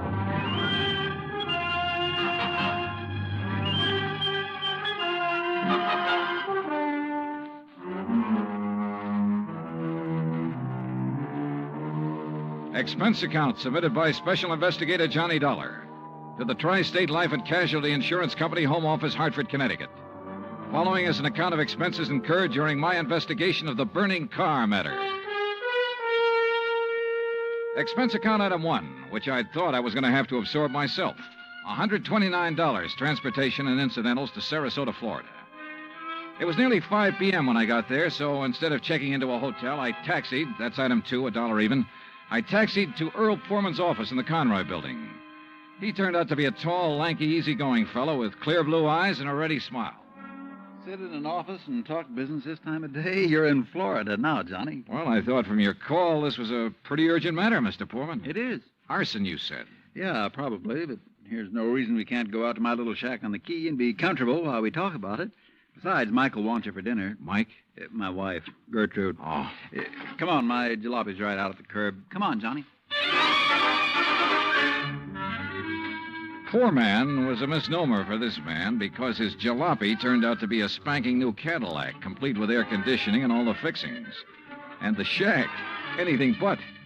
It was on St. Armand's Key across Sarasota Bay from the mainland, a beautiful 2-story concrete and stucco job. The big yard backed on a quiet bayou, and there, tied up at a private dock, was a 24-foot lap-strake speedboat, ideal for fishing the Gulf of Mexico. After all, as long as you're down here on expense account. Yeah, but it's charged to your company, remember? Oh. Hey, there she is at the door. Huh? The big, fat, overbearing broad I'm married to. This was another switch.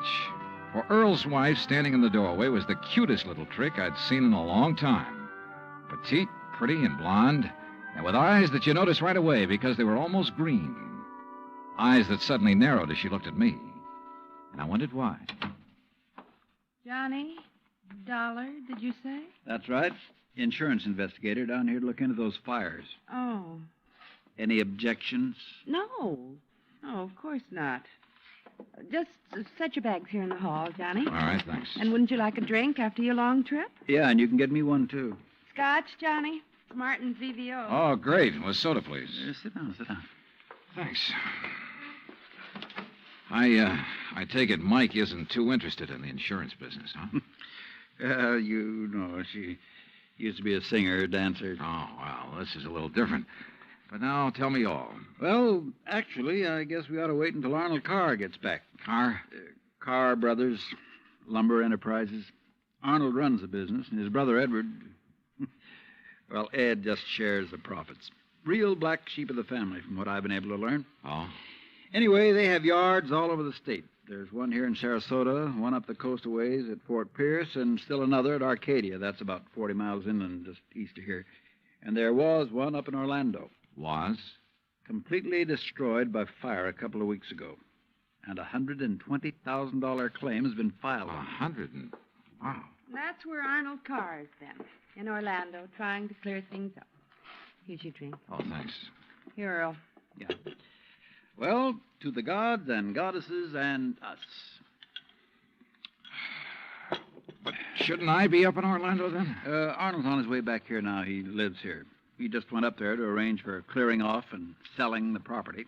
You mean he's planning to just pocket the money? If Tri-State pays off, I mean. Looks like it.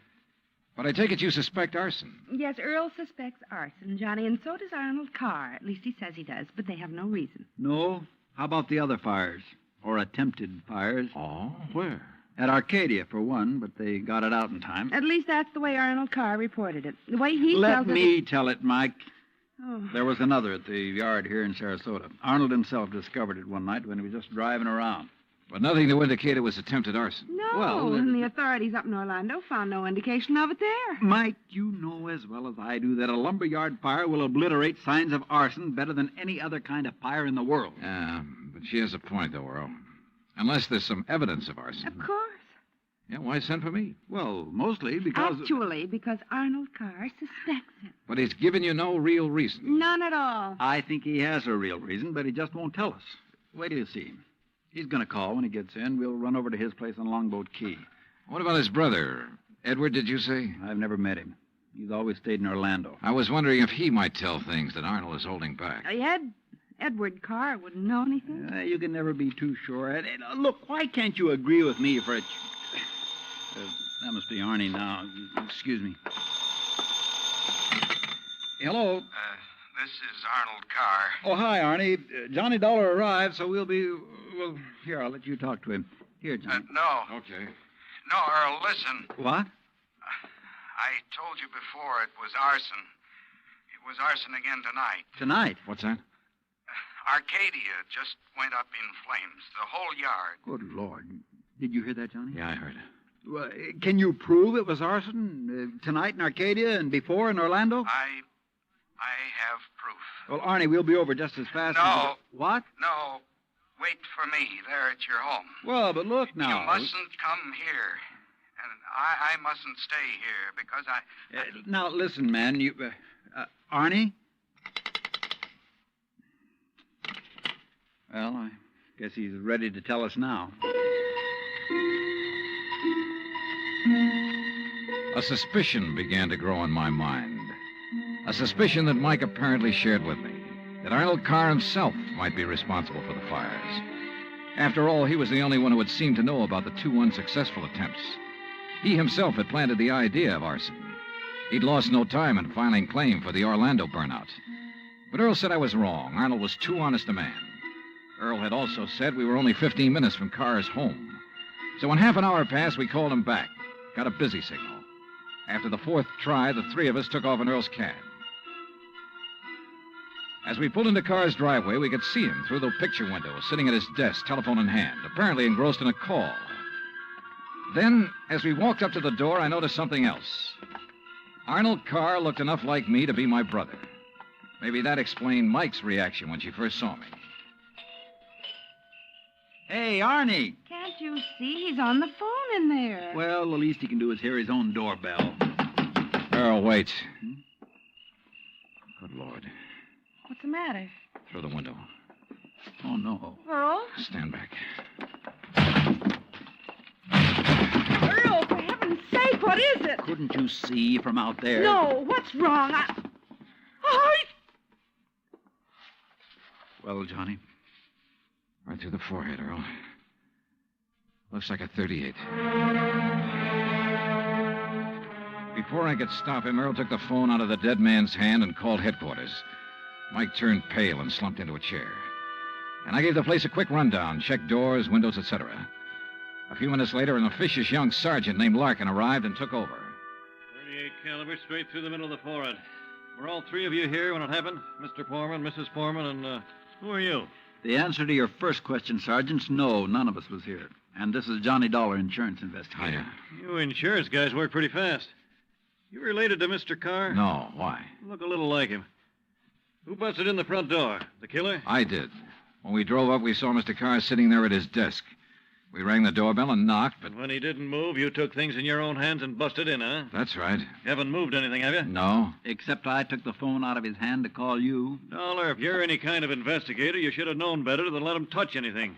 Now, let's see. The shot must have come from somewhere near this window by the fire. Ah, sure, here we are.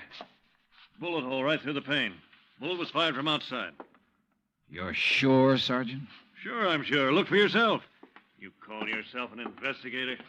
Hey, Cummings, Woolway, check the area around that window beside the chimney out there for footprints. Maybe an empty cartridge case.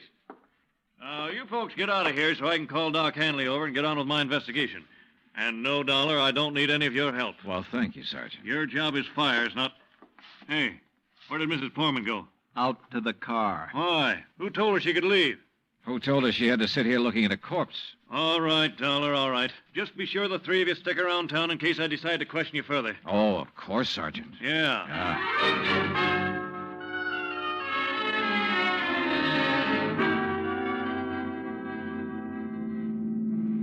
Not shot by somebody standing outside? What do you mean, Johnny? Oh, I spotted that bullet hole in the window, too. So? I also noticed there were no particles of glass on the inside sill. But there were some on the outside. Yeah. The shot that made that hole was fired from inside that room to make it look as though it had come from outside. Then somebody was in there with Arnold Carr. Yeah. Either somebody he let in or who had normal access to the house. And he had to stop Arnold from talking about the fire in Arcadia. Hey, how much do you know about his brother, Edward? Nothing, really, outside of what Arnold told me. Was either of them married? Family of any sort? Arnie wasn't, but Arnold's death means Edward will own the business, then. Well, yes. And he lives up in Orlando, scene of the first big fire. Yes, good heavens. Johnny, you don't think his own brother... Where can I rent a car? Take Mike's Chevy. It's in the carport at the house. But what are you going to do? Drive up to Orlando by way of Arcadia.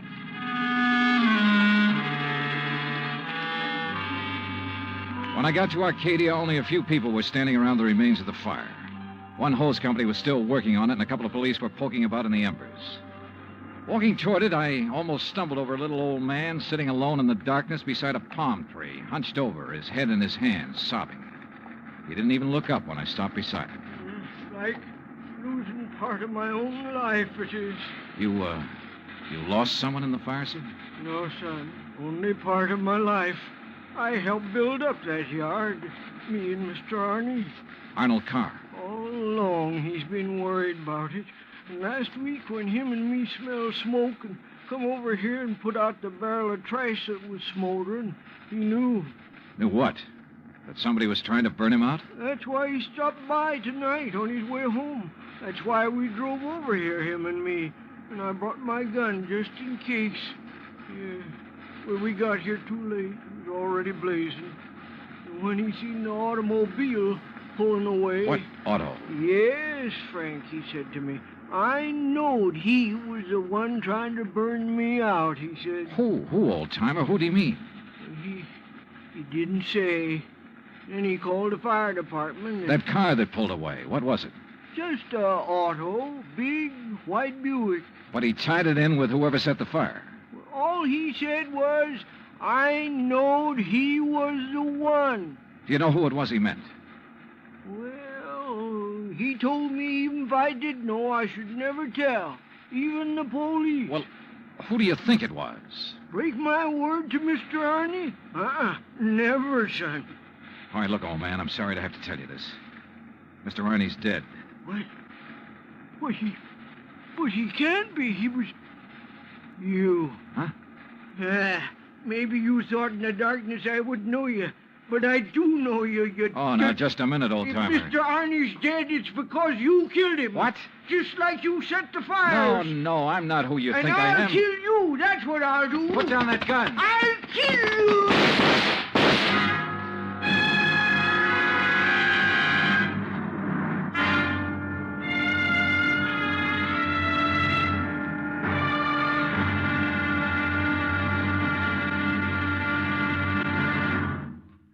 Act 2 of yours truly, Johnny Dollar, in just a moment. Back in the old days, the very old days, that is, a girl named Cassandra had a corner on the oracle market. But nowadays, you can do some foretelling yourself. On Jukebox Jury, for example, you can help decide which of Tin Pan Alley's new recordings are destined for the hit brackets and which ones are likely to spiral all the way down to oblivion. Remember, Jukebox Jury is yours to hear on most of these same stations every Sunday. Now, Act 2 of yours truly, Johnny Dollar, and the burning car matter.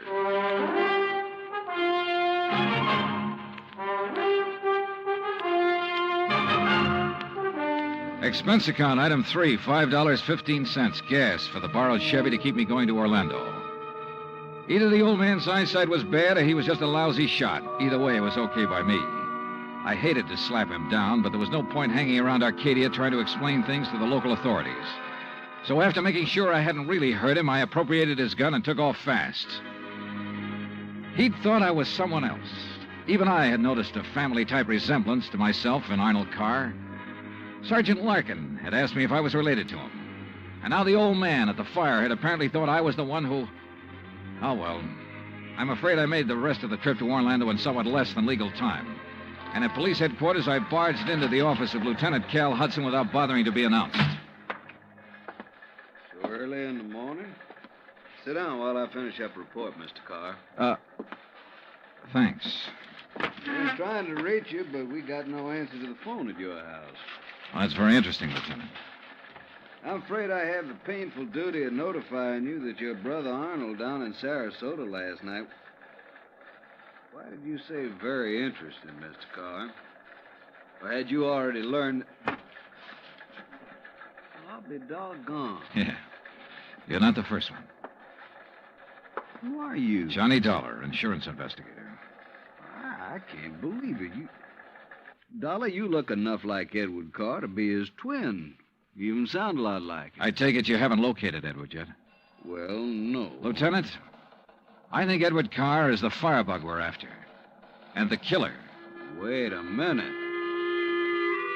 Briefly as possible, I told him of Arnold Carr's phone call to Earl Poorman.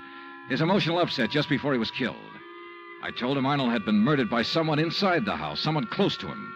And that everything indicated that someone could very well be Edward Carr. That's still all just theory, Dollar, without any proof. Well, I will admit that Edward is a pretty worthless playboy living off the profits of the lumberyard. In any event, the lieutenant promised to put out an APB on Edward Carr. That was at breakfast for the two of us. Item 4, $3.25. Before I left him, he gave me Ed Carr's address, 1726 Allen Place. As I expected, there was no answer to the doorbell at 1726, so I tried visiting up the street. It quickly became clear that Ed Carr wasn't very popular in this otherwise quiet, well-ordered neighborhood. Those big, noisy parties at all hours of the night, cars parked up and down the street, blocking respectable people's driveways. Yes, ma'am. You know, once in a while you expect a person to have callers and such. Me, I have the ladies' bridge club every third Wednesday, for instance. Well, that's nice. But these are all ladies, not like some of the trash that man and his friends have, dancing and drinking and carrying on at all hours. Yes, you mentioned cars, Mrs. You Harper. know, people like Mrs. Hereford Robbins. She's awfully nice. And Janet Osterworthy. Now, she's a widow. Well- And, you know, she could have her pick of anybody she liked. But does she ever look at another man? No, sir. And then there's Mrs. Harper, Yes. you mentioned cars. Do you know what kind Mr. Carr drove? Why, yes. It was a big white one. And the make? Well, no. My husband, when he was alive, always drove a Maxwell, and I guess that's the only kind I ever got to know by name. But Mr. Carr's is white. Only I guess that isn't much help to you, is it? All the white cars here in Florida, I mean. Look. Now, even that blonde hussy who's around him all the time drives a white car. Oh, I really shouldn't use a word like that, though, should I? But it fits. Wait a minute. What blonde, Mrs. Harper? Mr. Dollar, I don't pay any attention to people like that. Why, you'd think she owned that house of his, the way she keeps popping in and out all hours as if she belonged there. Mrs. Harper. And drives all the way up from Sarasota, too. Do you know who she is? I do not. I refuse to pay any attention to people like... And the way she dresses, too, like a newly rich chorus girl with all her fancy clothes and furs and things. How do you know she comes from Sarasota? By the license on her car, of course. Every city has its own number. You know that very well. And hers is 12WW something. And you don't know her name? Of course not. Flaunting all those expensive furs as though she bought and paid for them herself. And if there's anything I hate to see, it's a little shrimp loaded down with furs. Now, a tall person I like see. me... And Well, her thanks. Eyes, if there's anyone I don't trust, it's a person with green eyes. Well, Thank you, Mrs. Harper. Her description of Carr's girlfriend stopped me in my tracks. That description could fit Mike Poorman to the letter. Petite, blonde, green eyes, and she came from Sarasota. And then I remembered Mike's reaction when she first saw me. Her dismissal of Edward as a possible suspect. There was obvious friction between Earl and Mike, too. I figured it was just normal in a couple who'd been married for a while. But now... Item 5, a $1.30 phone call from the nearest booth I could find to Earl Poorman at his office in Sarasota. No, she isn't, Johnny. Why? Well, do you know where Mike is? When I woke up this morning, I could hear her talking to her girlfriend, Betty, on the phone downstairs. Betty? Betty lives here in Sarasota. They used to be on the stage together, sister act, you know. Yeah, well, Well, then when I went down for breakfast, she was gone. Took my car, too. I had to come here to the office in a taxi. Yeah, well, okay, Earl. Thanks a lot. Hey, now, wait a minute. How are you doing? You found out anything I ought to know about this arson and murder business? No, Earl, nothing that you need to worry about.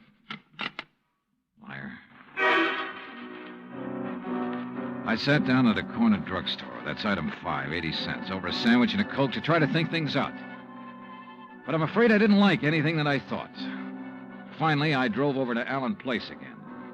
I parked a couple of blocks away and walked to 1726. I rang the front doorbell, knocked a couple of times.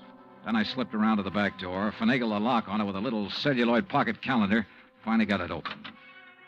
I left it open for the sake of a quick exit if such became necessary. But I guess that was a mistake. For a couple of minutes later, as I rounded the corner from the den into the living room, I felt the barrel of a gun poked into my back. Out of town, huh? Now, wait a minute. Don't move, Eddie boy. Trying to stall off pay me the $5,000 by saying you're going to be out of town, huh? Okay, so you think I'm Edward Carr? You kidding? Don't you know what happens when somebody tries to stall me? This... I don't know exactly how long I was out, but when I came to, it was dark. Except for the glow from a streetlight outside. And what roused me was the sound of footsteps, feminine steps, cautiously entering the back door. Then, briefly, silhouetted against a window, I saw a trim, petite figure that was all too familiar coming toward me. Then she saw me, too. Oh, darling, you're hurt. What happened? What do you think? Who did this? Who struck you? You don't know? Yes, of course, it was Tony. Because you didn't pay him soon enough for the Arcadia job. Here, Eddie, let me help you. No, just let me rest for a minute. I thought that was Tony I passed on the road in from Sarasota. Why'd you come over from Sarasota? To see you. I knew you'd be here. Oh, why? Why, so the police could surprise you with the news of your poor dear brother's death. But why did you come to the house? Because I hoped you'd come here, I guess. Eddie, you should have waited until I could raise the money to pay off Tony. You mean for killing Arnold, too? Of course. No. Are you trying to say you didn't kill Arnold? But I saw you from outside in the Buick. You'd swear to that, wouldn't you? I don't know what to... Eddie, you sound like you don't trust me. We're in this thing together. Yeah, you sure of that? What are you talking about? Whose idea was it to knock off Arnold? But you had to. When he saw you at Arcadia, he knew that you were having the yards burned up. That's the way you figured it from the beginning, wasn't it? Now, look, baby. First burn up the lumber yards and collect the insurance on them. Then convince me that you and I should have it all by putting Arnold out of the way. But you had to kill Arnold. I don't understand you, Eddie. Yeah. And I wish I didn't understand you, Mike. Mike? Come on. Let's turn on the light. No. No, somebody sees us. Eddie, you... Who are you? Are you kidding, Mike? Wait a minute. Who are you? You're that insurance investigator, Johnny Dollar, that Mike told me. Let me out of here. Oh, no, you don't. You're staying right here. Mike Poorman's sister, aren't you?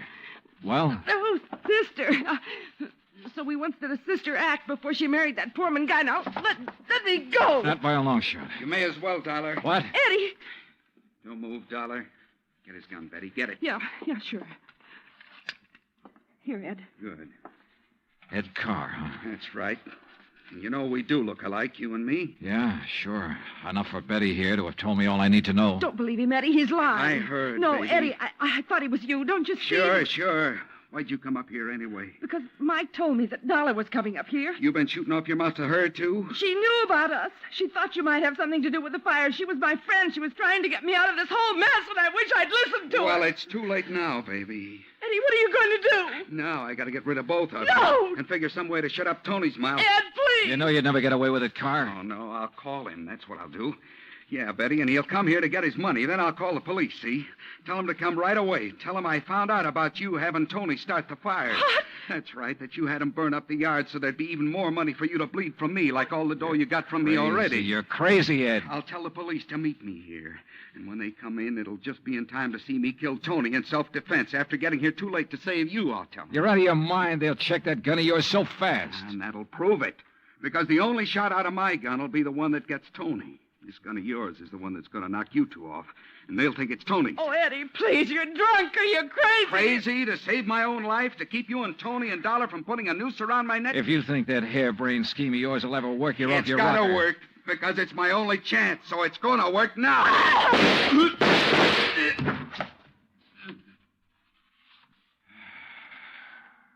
Thanks, Lieutenant. I'm afraid I was too late to save her, Johnny.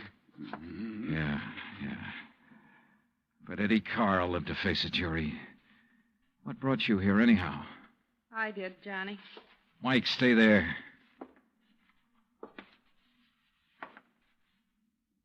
Stay right here, Mike. I know. I don't want to see it. She was my friend. Where's Earl? I came alone. When I talked to Betty this morning, I knew your suspicions about Ed were right because, you see, I knew Betty and Ed were going together. Earl didn't know. Yeah. Maybe you better call him.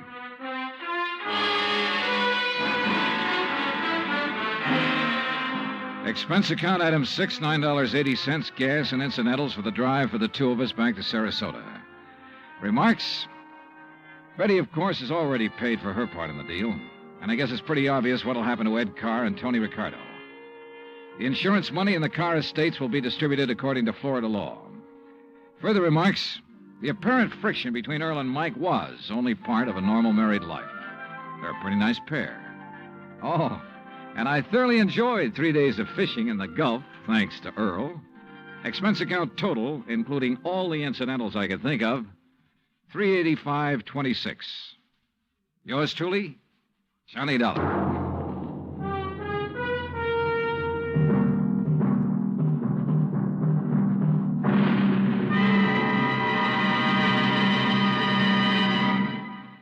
Our star will return in just a moment. You don't have to be an efficiency expert to figure out that it's easier to lend your support to several worthwhile fundraising campaigns all at once than it would be helping one campaign at a time. That kind of efficiency is yours to enjoy through the United Community Campaigns. CBS Radio hopes that when the United Community Campaigns are underway in your town, that you'll remember how much good you can accomplish with one gesture of support. Now, here is our star to tell you about next week's story. Next week, a case with a real twist. One that I think will just about tear your heart out. Join us, won't you? Yours truly, Johnny Dollar.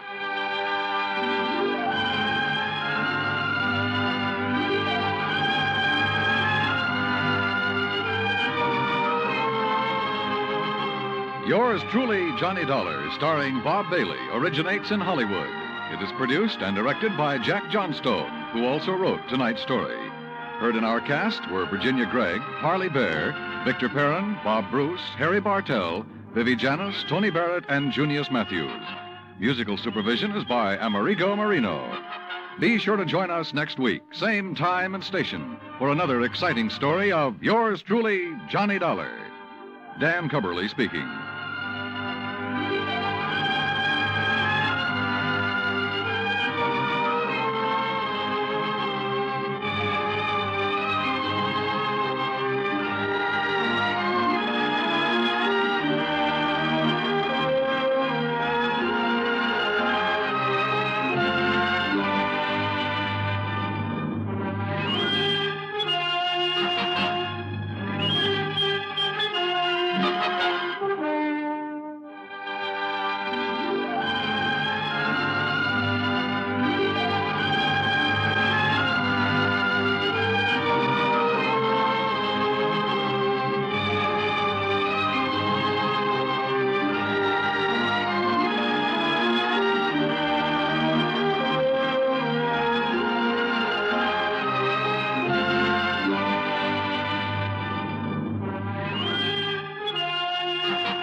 Ladies and gentlemen, we begin tonight by thanking our good neighbors at CBS. And now, before the next adventure reaches your radio set, a quick listener challenge.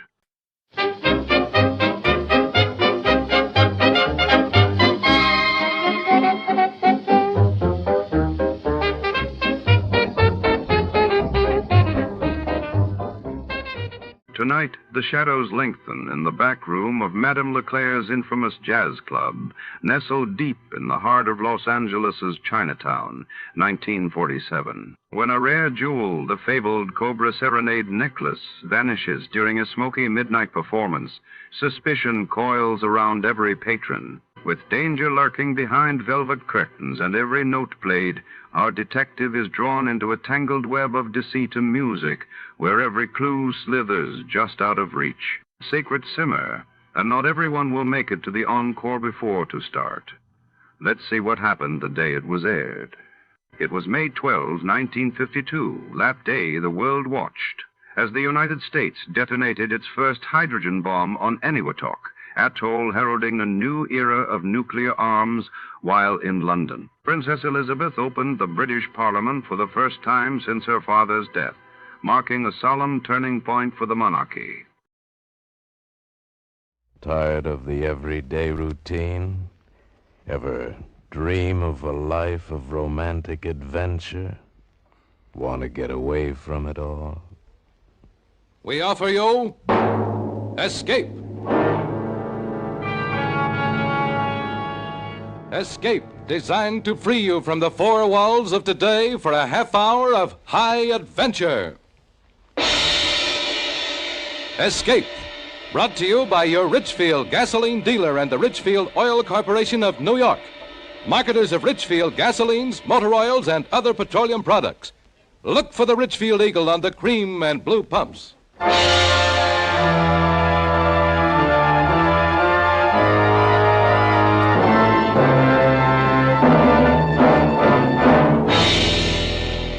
Tonight, we escape to India in the story of an ex-army pilot caught up in murderous intrigue.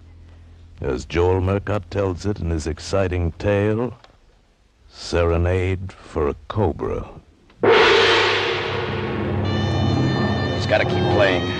He's got to keep playing that music, and I've got to listen. If he keeps it up long enough, I'll have a chance, but if he stops, I'm going to die. And he may stop. He may stop any minute because that's what he wants. He wants me to die.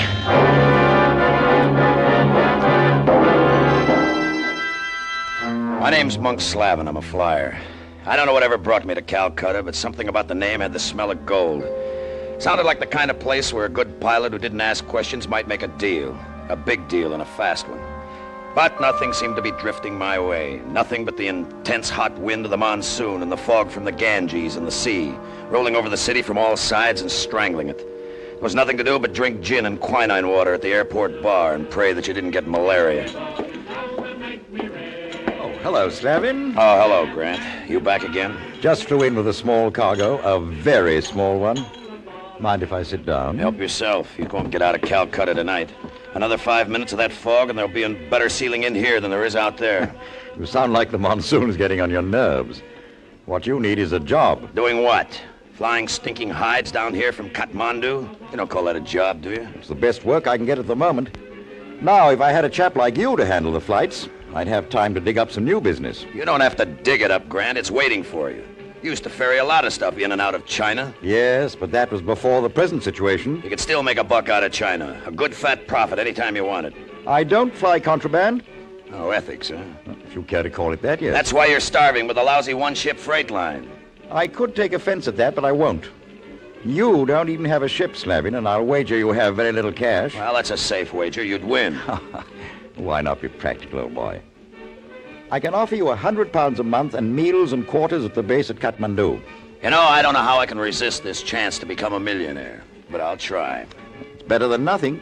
Cushy enough. 420 miles down, 420 back, and no flying over the hump. No thanks. Beg pardon, Mr. Grant. Oh, here's my mechanic. I have completed your errand, sir. Oh, that's fine, Jafar. I'll be right with you. If you change your mind, Slavin, you know where to find me. Yeah, leave a light burning in the window, but don't wait up for me. That's all I got. 2-bit offers from men like Grant. A beggar, just like the reformed beggar that followed him around. His native man, Jafar. A Hindu street faker who learned about planes at an RAF base during the war. Now Grant had him for a grease monkey and a radio operator at the base. You couldn't beat the British. They found a way to hang on. I reached for my half-empty glass, and there's another drink beside it, a full one. A drink I hadn't ordered. Is it permissible for a lady to buy the drinks? Permissible? It's a big, happy new custom. And thank the lady for me if you ever see her. The American flyers speak sharply, like the eagle. But the poor eagle has no wings. You were going to fix that for me, baby, remember? You had big connections while I'm still sitting here waiting. My friends can use a flyer, but only if he has a plane. But just wait here. I'll go out and buy one. How come your hotshot connections can't afford a plane? It's not the case of affording. Planes are difficult to get. The license, the questions. The authorities are forever asking questions. But my friends, they never ask questions. If you had a plane, for instance, they would not ask who owned it. Yeah, I see what you mean. I heard Grant offer you a job.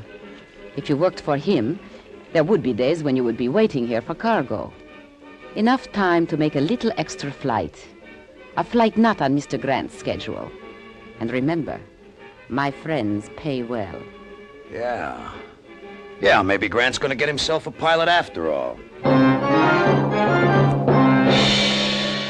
So I took Grant's job, and the next morning when the weather cleared, we drove to the field. Through the teeming streets with hot, oppressive, suffocating wind carrying the stench of the salt marshes across the city. It seemed like an eternity before we were off the ground and feeling the cool mercy of being airborne. Well, old boy, what do you think of her? Well, she handles all right. I just don't like the Havilands. What is it, war surplus? Yes, but completely reconditioned. Pressurized cabin, heating and air conditioning system.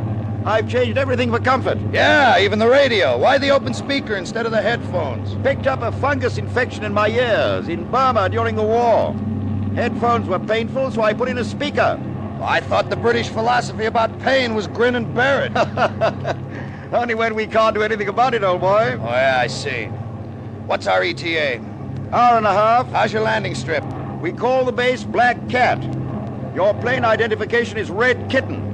The field's a bit like a waffle iron, so set her down as gently as you can. I'll treat her like she was my own, Grant. Just like she was my very own. Well, Kathmandu was no improvement on Calcutta. I could see it from the air as we came in. The ancient wooden buildings and the temples, thousands of them, but outnumbered by the throngs of humanity in the dirty streets. We barely hit the strip before the rain started again, brought in from nowhere by the wind. We were weathered down again at the stinking base outside the town, and that's when Jafar, the mechanic, started with the punji, a kind of a native flute.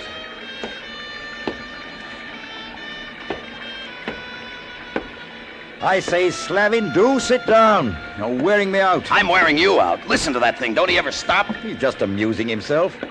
Sit down, man. How about a hand of cards? How can I concentrate on cards while he's playing that thing? Can't you make him stop? I can't make him do anything. He's in his own hut, and, well, frankly, he's not bothering me. Well, he's bothering me.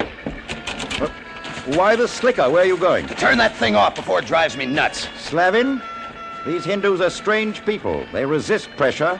I'd advise you to... Save it. Grease monkeys handle the same way in India as they do anywhere else. Slavin, be careful of that.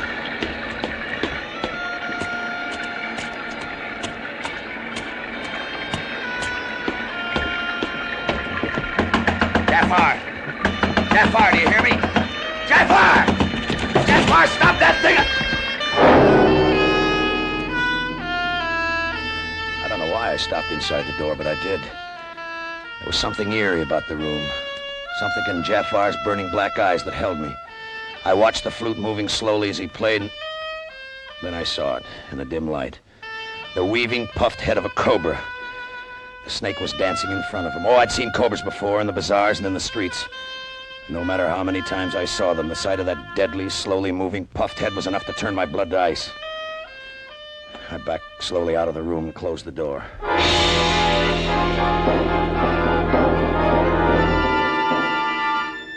He played it every night after that, every waking hour of the night, until I could hear it even in my sleep. The strange, whining dirge, bringing with it the memory of a weaving head of a snake. In clear weather, I could get away from it for a while, but it would be waiting for me when I got back. And in Jafar's eyes, there was a challenge. I could feel his hot stare burning into me as we worked on the plane. What's on your mind, Jafar? What do you keep staring at me for? Why did you change your mind, sir? Why do you now work for Mr. Grant? What's it to you, Jafar? Mr. Grant is good to Jafar. Mr. Grant is too quick to trust people. I don't know what you're talking about. Yes, you do, sir. You know. Get out of here, Jafar. Did you hear me? I said get out of here. I must work on Mr. Grant's plane, sir. That's an order. Get out! Fleming! What's going on there? Get out! Fleming! Stop it! Stop it! Get him out of here before I kill him. Go, Jaffa. Please. All right. If you say so, Mr. Grant. Slavin, I don't know what started this, but I do know that I don't want it to happen again. Then keep him out of my hair. I don't like any of these people, and he rates number 1 on my list. You made that plain enough. I'll try to keep him away from you. I only hope he will stay away from you. What do you mean by that? You've hurt him in his pride, Slavin. You don't understand these Hindus. He won't come back at you with force, but he will come back. Oh, will he? Well, he knows who's boss now. I'll be in Calcutta with this load tonight. Tell him to get that flute out of his system while I'm gone. If he plays it when I get back, I'll ram it down his throat.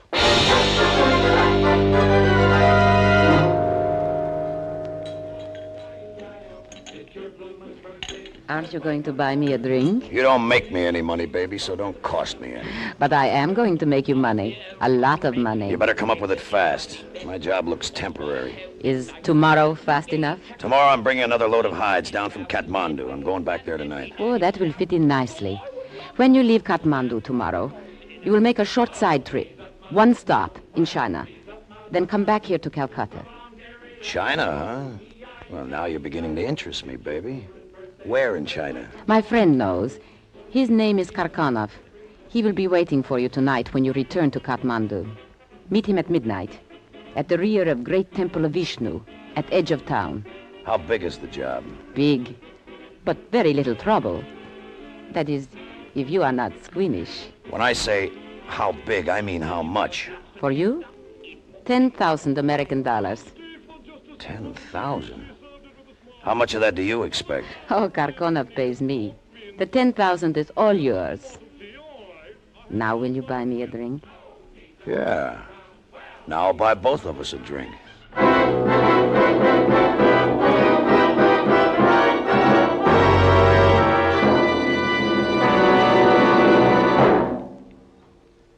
Did you know that gasoline is one of the most mysterious chemical compounds in the world?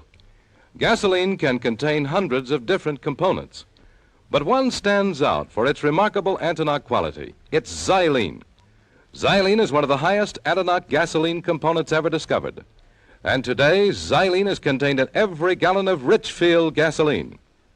Xylene in Richfield gasoline helps give your car that quick surge of knock-free power, and you feel the silent power of xylene when you zip up a long hill. Moreover, your Richfield dealer offers you a choice of 2 great Richfield gasolines with xylene. Richfield High Octane at regular price for motors of average compression, and Richfield Ethyl for motors of highest compression. Let your Richfield dealer help you decide which Richfield gasoline is best for your car. Stop where you see the Richfield Eagle and the cream and blue pumps. Get the gasoline that contains one of the highest anti-knock components known to science. Get Richfield gasoline with xylene. And now we return you to Escape. $10,000. Enough to get out of the trap. I can go back to the States on that, buy my own plane, pick up my own spots for a smart deal. I thought of it all the way back to Kathmandu. This would be my last night in that hole. My last night. Black Cat. Calling Black Cat. This is Red Kitten calling Black Cat, over. Red Kitten, this is Black Cat. Go ahead. ETA 15 minutes. Visibility poor. How is it there? Poor, but all right for landing, sir. Light landing fields on all corners of the field. Flares, you hear me? Mr. Grant has already left to do that, sir. Good. Would you like some music, sir? What do you mean, music? My music, sir.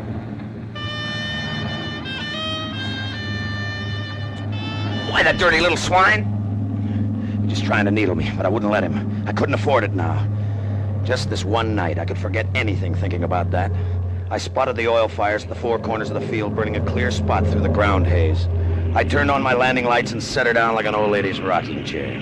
I'd never land on this field again. I'd use it for one more takeoff tomorrow, but I'd never land on it again.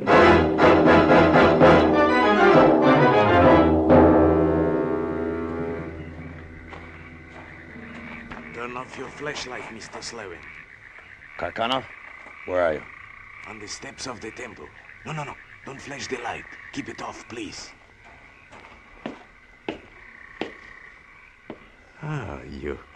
You're very prompt, Mr. Slevin. $10,000 worth.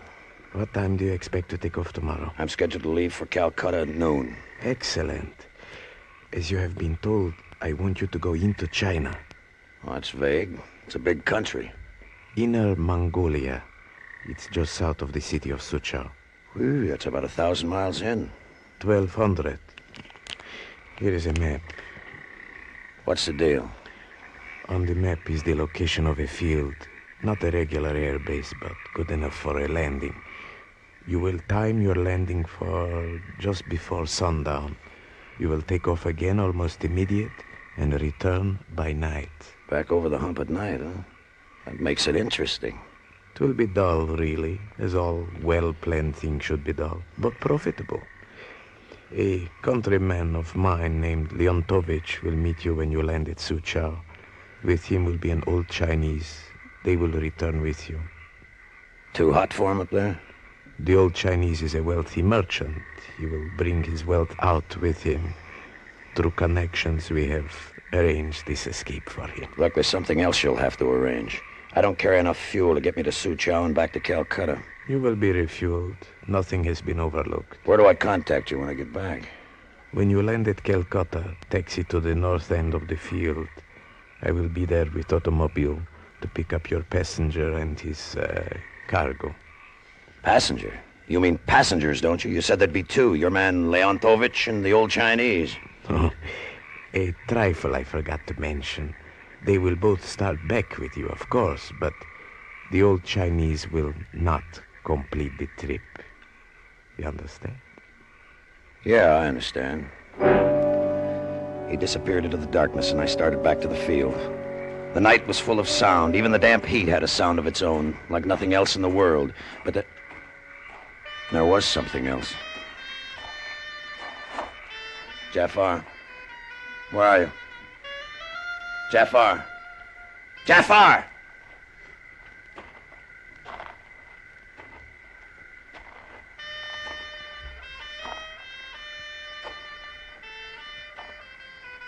Where are you, Jafar? Where are you? Answer me! I'll find you! I'll get you! I'll get you, you dog! No, the devil. He's riding me. I can't afford to think about him now. I gotta think about tomorrow. Just get back to the field and think about tomorrow.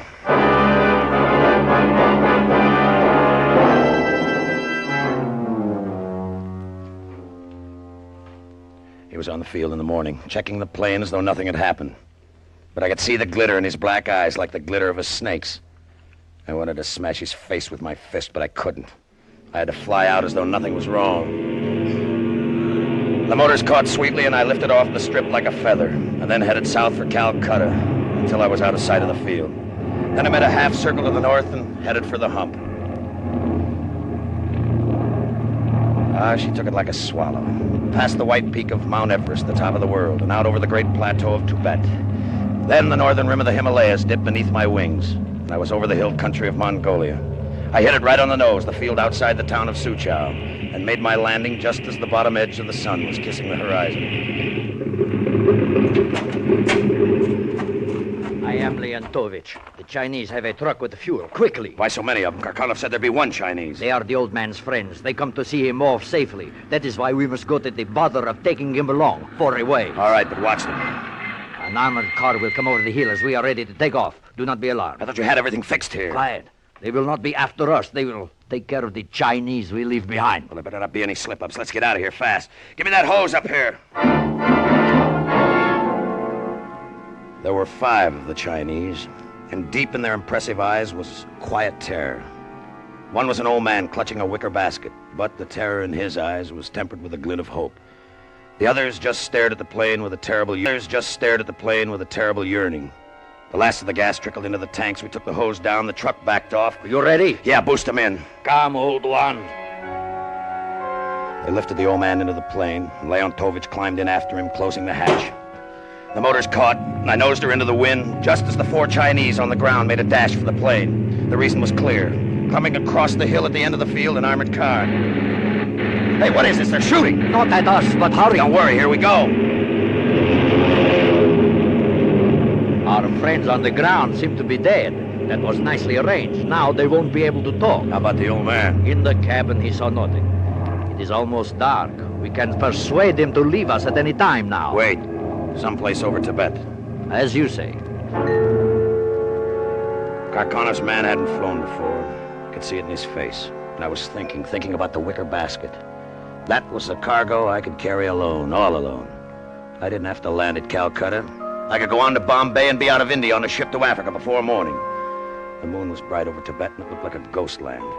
The old Chinese seemed to be sleeping when I glanced back, his head bent down over the precious basket in his lap. I nodded to Leontovich. He moved slowly, methodically.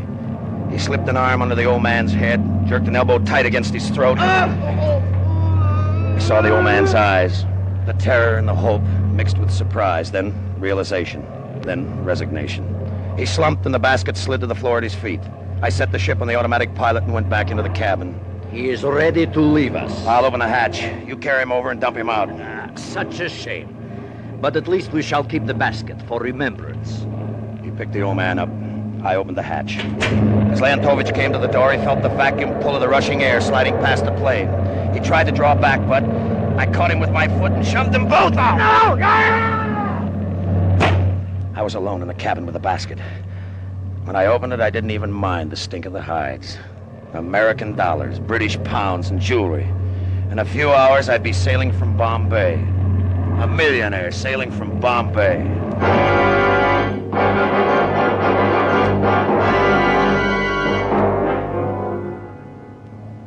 Something was wrong. I felt it as I started back over the hump. It was bumpy, and the ship slithered and kicked, and there was a wall of darkness outside. There was something inside, too. Something or somebody in the cabin of the ship. I turned on the cabin lights and looked back, and there was nothing but a load of hides, but the feeling wouldn't go away. I tried to shake it off. In half an hour, I'd be passing over Kathmandu, just a sound in the night. I had to have a look through the cabin. I set the ship on the automatic pilot and slid from the seat, but she bucked me and I had to grab the controls. Mount Everest was someplace nearby in the dark. I was sweating. I couldn't leave the controls now. I had to stay with them. But I kept looking back into the cabin with that same feeling. Then I saw it. I saw something long and thin slithering across the hides. A loose rope. I tried to tell myself it was a loose rope, but a rope doesn't move like that. Then the head lifted. The hooded head of a Cobra. A Cobra in the plane. Plane in the nearest base was Kathmandu, still 20 minutes away, and I couldn't take my hands off the controls. I flicked the radio switch. Black Cat. This is Red Kitten calling Black Cat. Come in, Black Cat. Red Kitten calling. Come in, Black Cat. Over. Black Cat to Red Kitten. It is a surprise to hear from you, sir. You should be in Calcutta, sir. You know where I am, you devil, you filthy little devil. Has my pet awakened? He wants to be fed, sir. The Cobra is very mean when he is not fed. You put him in the plane. The sting of the Cobra kills swiftly, Mr. Slavin. What can I do? Jafar, I'm begging you. What can I do? Nothing, sir. There's nothing you can do. I could help you, He's getting closer. Please, he's getting closer, please. Please! You do not like my music, sir. Music? A serenade on the flute might distract him, but you do not care for the flute. Play it! For heaven's sake, man, play it! He's only 6 feet away from me. I will play, but will you land at Kathmandu? Yes, only play it! Play!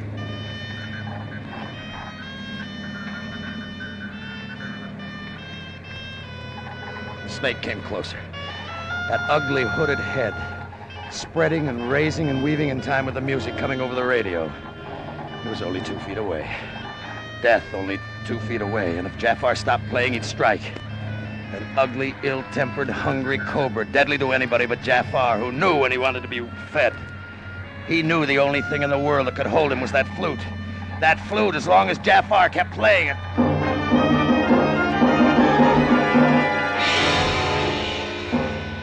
I was over the hump. I saw the oil fires being lit on the strip at Black Cat.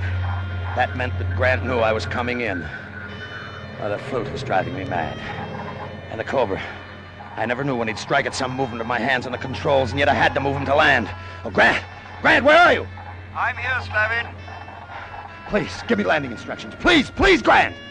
When you hit the strip, taxi over to the operations shack, as close as you can get. Jafar can keep the flute going. We'll open the hatch and try to distract the snake. Maybe we can get you out. Make him keep playing, Grant. Make him keep playing! We're coming out to watch your landing. I have the police with me, Slavin. Your friends in Calcutta have already been arrested on Jafar's information. I made my approach to the strip. The head of the snake never stopped weeping. I could see Grant and the police in the light of the oil fires. I cut the motors, dropped down at the edge of the field. Another minute. If Jafar could just keep playing another minute. I was ready to set her down. The ground was right under the wings. And then the flute stopped! Happy landing, Jafar! Ah, Jafar, he bit me!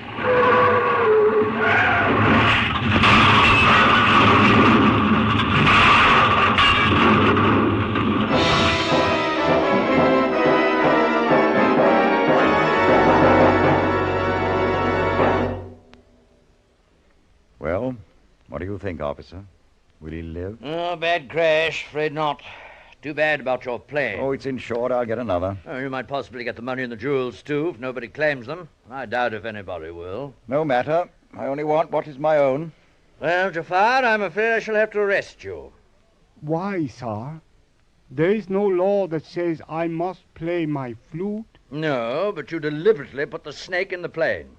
The snake lies there dead, sir. Have you examined it? It is not poisonous. The poison sac and the fangs I removed long ago. Oh, you mean the snake couldn't have hurt him? He couldn't have been killed by that snake any more than he could have been shot by an unloaded gun. I did not harm him, sir. My people do not use violence. It is against our belief. I see, there's a strange one. No matter how long I'm out here, I'll never understand him. Neither will Slavin, I'm afraid. You'd better cover him. He's dead.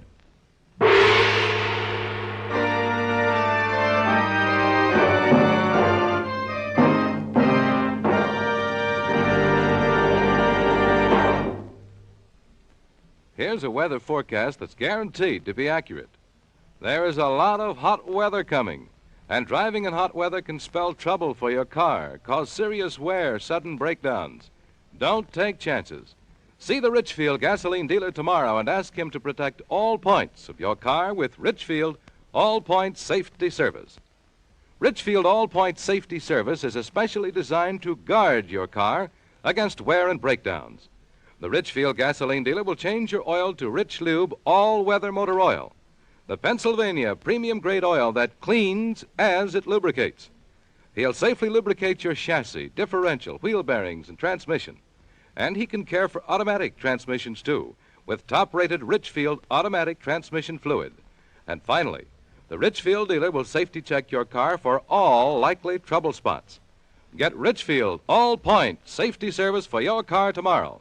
Stop where you see the Richfield Eagle on the cream and blue pumps. Escape is produced and directed by William N. Robeson, and tonight has presented Serenade for a Cobra by Joel Murcott. Featured in the cast were Charles McGraw as Slavin, Ramsey Hill as Grant, Jay Novello was Jafar. Also heard were Lucille Meredith, Joseph Kearns, and Paul Frees. Special music arranged and played by Ivan Ditmars. Next week. You're slowly walking down the deserted street of a small cow town, and coming toward you is one of the bloodiest gunfighters of the West who has sworn to kill you and from whom there is no escape. Next week at this time, the Richfield Oil Corporation of New York invites you to escape to the range country of the early West and to the story of a boy who grew up to be a gunfighter, as Joel Murcott tells it in his exciting story, Sundown. Goodbye, then, until this same time next week, when once again we offer you Escape. Tom Hanlon speaking. This is CBS, the Columbia Broadcasting System.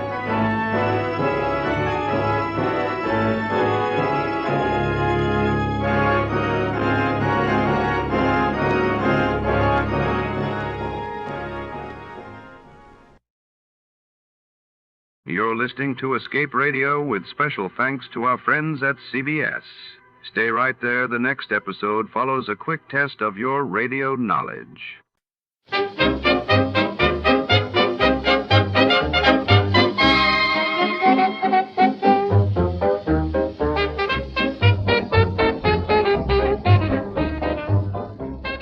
Tonight, the shadows fall over the bustling back room of the Buffalo Exchange Bank, where a mysterious disappearance has stumped the city's sharpest minds. A locked vault, a vanished fortune, and a roster of suspects with secrets to hide each tick of the clock brings the truth closer to the surface. Our detective steps into the dim light of suspicion, searching for answers where trust is in short supply and every clue could be a trap. Before to start, let's see what happened the day it was aired. It was January 6th, 1952, and that day King George VI's health took a sudden turn for the worst, sparking concern across the United Kingdom, while a record-breaking snowstorm paralyzed much of the northeastern United States, disrupting travel and causing widespread power outages.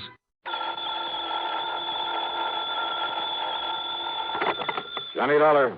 Pat McCracken, Johnny, Universal Adjustment Bureau. Pat, haven't had an assignment from you in, several days. Yes, I know. Now, listen, this expense account of yours. Huh? On that case you just finished. Oh, now listen, Pat, after all these years, and I not only gave you a full report, but an itemized statement. I know. That expense account was completely legitimate from start to finish. Every single item was money out of my own pocket that I spent to solve that case. What case? The one you're talking about, the one I handled for you last week, whatever it was. You don't remember what it was. Well, what difference does it make? All I'm saying is that whatever expenses I put down there were completely justified. You remember what the total came to? Haven't the least idea. Then let me remind you. Oh, now, look, that's Johnny, beside the point. To exactly $12.30. Well, I tell you, every penny of it was $12.30. That's right. Now, do you blame me for thinking maybe you were sick or something? Oh, no. And I thought you were... Okay, Pat, argument's over. Only it isn't, Johnny. Huh? Not by a long shot. You mean you are going to question that expense account? No, I mean we never discussed a fee on that case. Oh, well... And in view of the fact that you had a pretty rough time of it and almost got yourself killed, well, I persuaded the company to slap on an extra fee of $500. Oh, Pat, you are a doll. And I ought to slug you. Instead, how about taking on another one? Fee on this one, too? We'll see. I'll risk it. Then grab a flight to Buffalo. Buffalo. Contact Edward J. McNair at McNair's Emporium. McNair's what? The Emporium. That's one of the big department stores. Somebody lifted a few dollars out of their safe last Saturday. How much? Something over $400,000. Wowee. Yeah. Well? Okay, Pat, I'm on my way.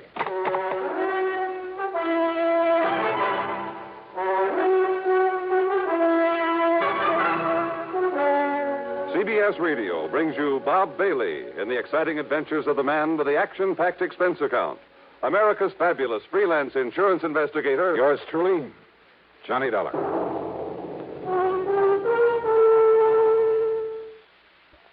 And now, Act One of yours truly, Johnny Dollar.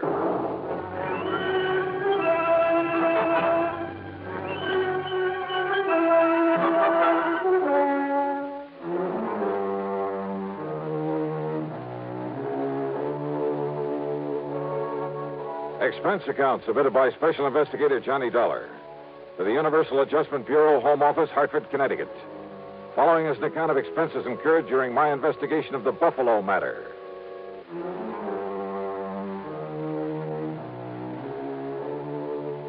Expense account item 1, $49.50 plane fare and incidentals to Buffalo, New York. Item 2, $8 even for taxi fares. After dropping my luggage at a hotel, I went over to the Emporium. In the big office on the top floor, I talked to Mr. McNair himself. $421,216, according to the books. Well, that's quite a loss, Mr. McNair. And I suppose, Mr. Dollar, that to some extent it's my own fault. My fault. Oh, why do you say that, sir? Heaven knows John Harker suggested changing the procedure more than once. John Harker? Yes, my young personal assistant. Also company treasurer. Oh, I see.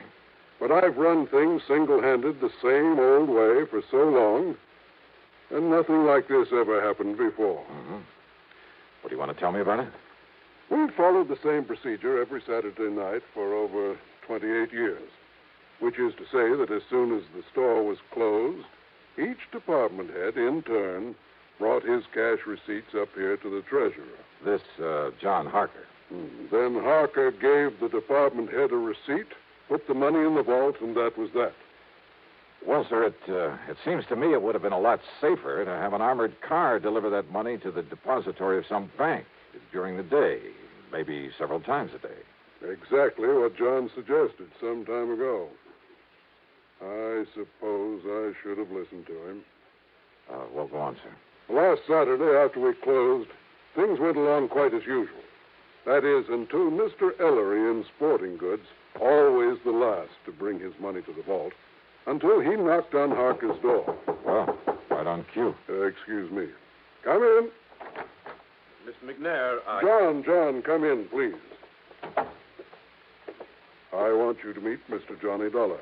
This is John Harker. Mr. Dollar. Hiya. Dollar represents the insurance companies we trust will make good on our loss. Well, I certainly hope you can make more progress than the police have, Mr. Dollar. That bandage on your head have anything to do with the robbery, Harker? Yes, it certainly has. Terrible, isn't it? Now, sit down, John. Tell Mr. Dollar exactly what happened on Saturday night when Mr. Ellery came up to turn his cash over to you. Thank you, sir. Oh, I'm afraid it was all my fault, Dollar. Not a bit of it. Yes, for being caught off guard.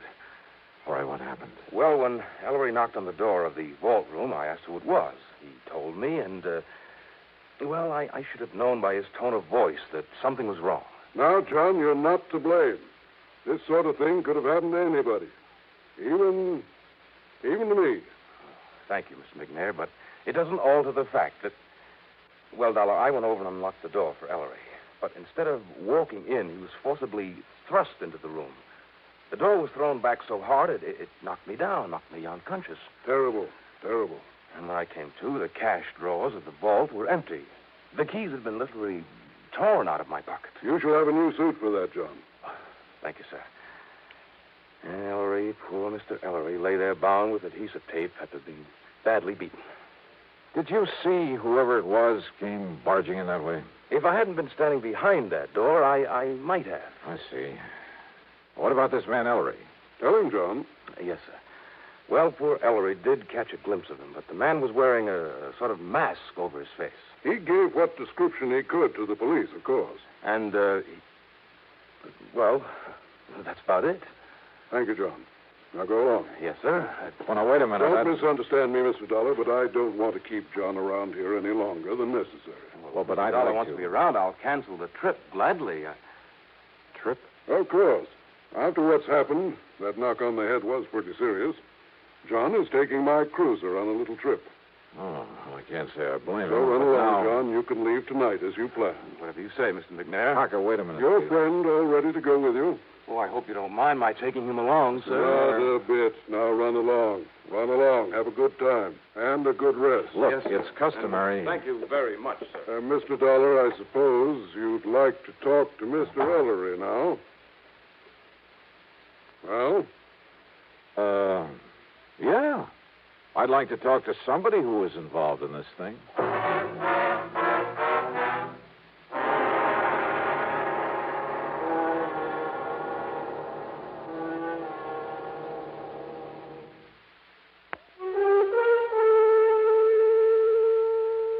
David Ellery, the other victim of the robbery, was still out to lunch, so I grabbed a bite myself. That's item 3, $1.75, and checked with the police. Nothing helpful at all. No leads on the man who'd got away with over $400,000 from a store there in Buffalo, New York. Then I went over to the Emporium to the sporting goods department. Ellery was back, and I talked with him in a little office in the corner of the stockroom. He was still suffering from the beating he'd taken. Yes, sir, Mr. Dollar. It was awful, terrible. And, yes, sir, it was just like young Mr. Harker told you it was. I understand that you gave the police a description of the man who attacked you. Well, yes, sir, best I could. Had you ever seen him before that you know of? Well, of course, I can't be absolutely sure because of that mask he was wearing, but I don't think so. Was he waiting at the door of the vault room when you got there to put the money in the safe? Well, Mr. Harker always does that, sir. Yeah, I suppose so. I just But what- go up and knock on the door and tell him who I am. Well, you see, he always keeps the door locked when he's taking the company cash that way. Yeah, sure. So I knock on the door and shout my name, and then he opens up and I give him the money. Then he gives me a receipt, and he puts the money in the vault. But you didn't answer my question. When did you first see this man in the mask? Well, only when Mr. Harker was opening the door for me.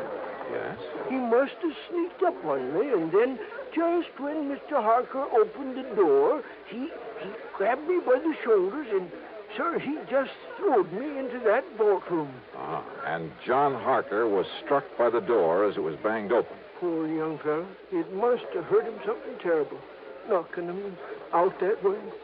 Looks to me like you got the worst of it, though. Oh, I'm so sorry for John Harker. What? Nice young fellow like him, trying so hard to make his way in the company, and then to have a thing like this happen. Now, Mr. Ellery, Doing real good for himself, too. Doing real good for the Emporium. Yeah, well, now tell Lots me. of good ideas for building up the business. And Mr. McNair liked that and kept pushing him ahead. Oh, yeah, sure. So Now- that someday John could be earning himself a lot of money. Not that us old-timers ever complain. Mr. Ellery. I mean about the wage scale here at the airport. Wait a minute, please. Yes, sir.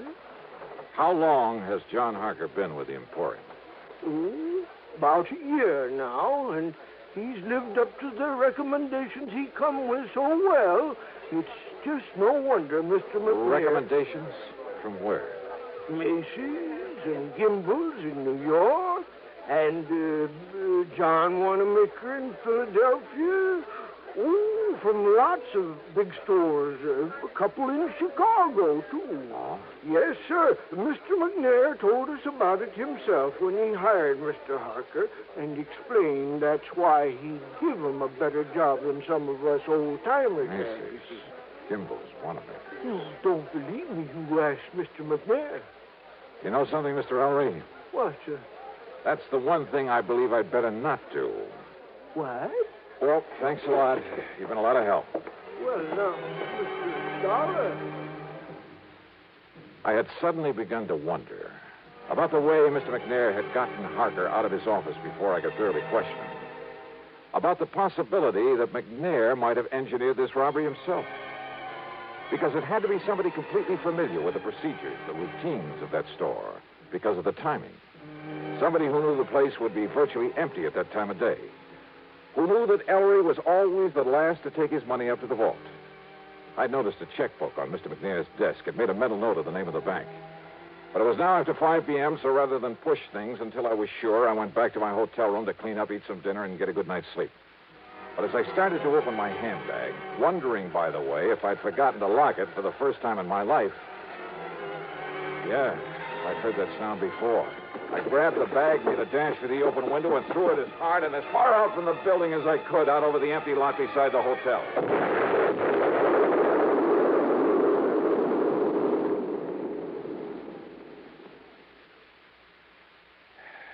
Funny. I got a sneaking suspicion about then that somebody in Buffalo didn't particularly want me around.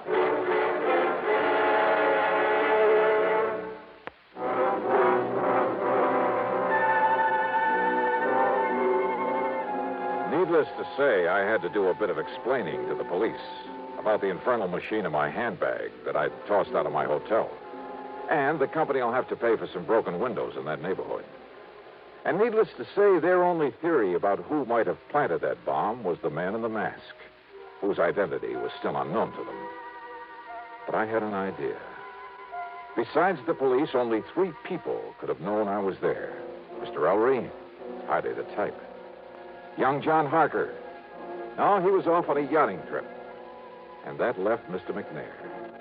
But like I said, rather than push things without some proof. Well, item 4 is $7 for drinks and a good dinner, and I hit the sack for some much-needed rest. But first thing in the morning, I was in the cashier's office at the bank. Yes, sir. What can I do?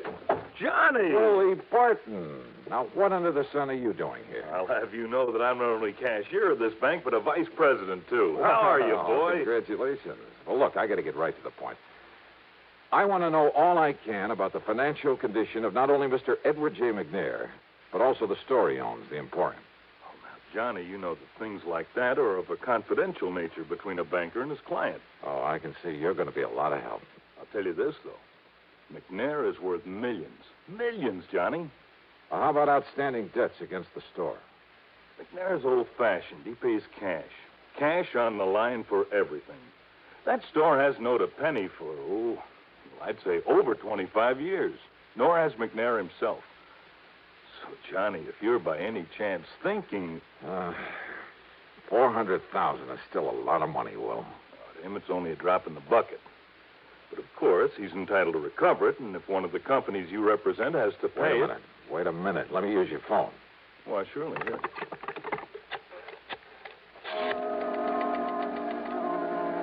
Item 5, 840, long-distance calls to New York and Philadelphia to Macy's, Gimbel's, and John Wanamaker's, to the personnel directors.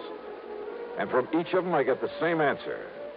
They'd never even heard of John Harker. I left the bank and went over to the Emporium to the office of Mr. McNair. I know, Mr. Dollar. I haven't the least idea where John and his friend are going in my cruiser. He simply asked if he might have it for a few days. Asked for it? I thought it was your idea that he take that trip. Well, of course I agreed that he should get away for a few days to rest, recuperate. A few days? Yes. And also get away with your $400,000. What? Played right into his hands. You know anything about this friend he's taking along? Well, I presume, being a young man with lots of lady friends. Well, I presume it's the guy who helped him with that robbery. What are you saying, Mr. Dollar? Oh, brother, how nicely things are beginning to add up around here. To begin with, it had to be somebody here in the store. And listen. I'm listening, sir. Harker told me, right here in your office, he told me that when old man Ellery knocked on the door of the vault room, that Harker should have known something was wrong when Ellery called to him and identified himself. Mr. Dollar. I should have known by the tone of his voice that something was wrong. Now, those were the words that Harker used. You heard him say it, too. But he was lying. Lying? Yeah. Because Ellery didn't know the robber was even there until after John had opened the door for him. You're sure of that? I'm sure. Mr. Dollar, are you trying to say that John Harker, that fine young man... I am trying to tell you that you have made an old fool of yourself, that you made your first mistake when you hired that smart young crook. I'll have you know that John came here with the highest possible recommendation. Yeah? Well, Macy's and Gimbel's and the rest never even heard of him. What? So in your blind faith, you not only taught him how to stage the robbery, he and his pal, whoever he is, but now, with your cruiser, you've helped him get away with it, with your money. But good heavens, Mr. Now, Dollar. if you'll just give me a hand, come up with some bright idea for finding that boat of yours somewhere out in the middle of Lake Erie. Yeah, and probably headed for some remote little port on the Canadian side of the lake. Believe me, if ever I needed a stroke of luck, it's right now.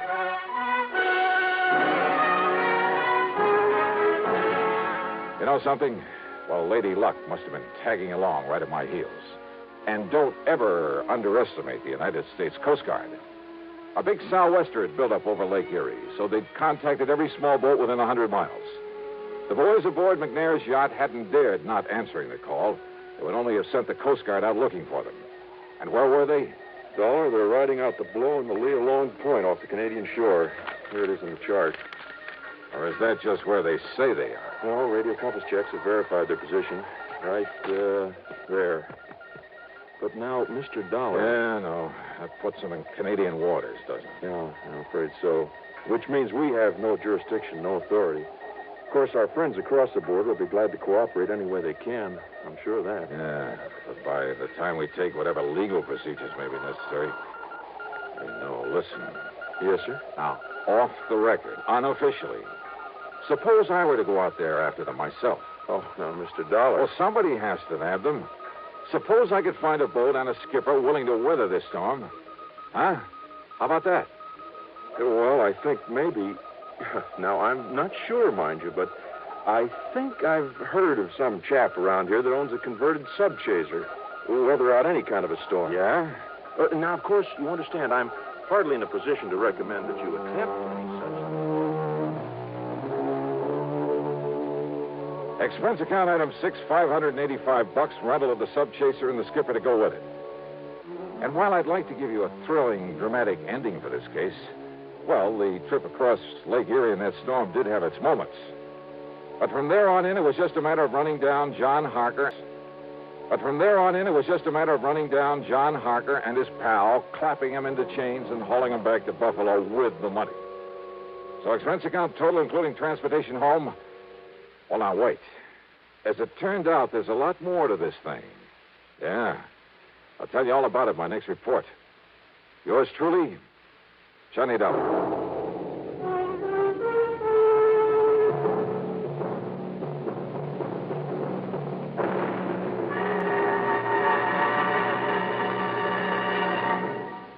Now, here's our star to tell you about next week's story. Next week, well, as I told you, there's a lot more to this case. As a matter of fact, it turned out to be the most exciting, most dangerous assignment. Well, join us, won't you? Yours truly, Johnny Dollar.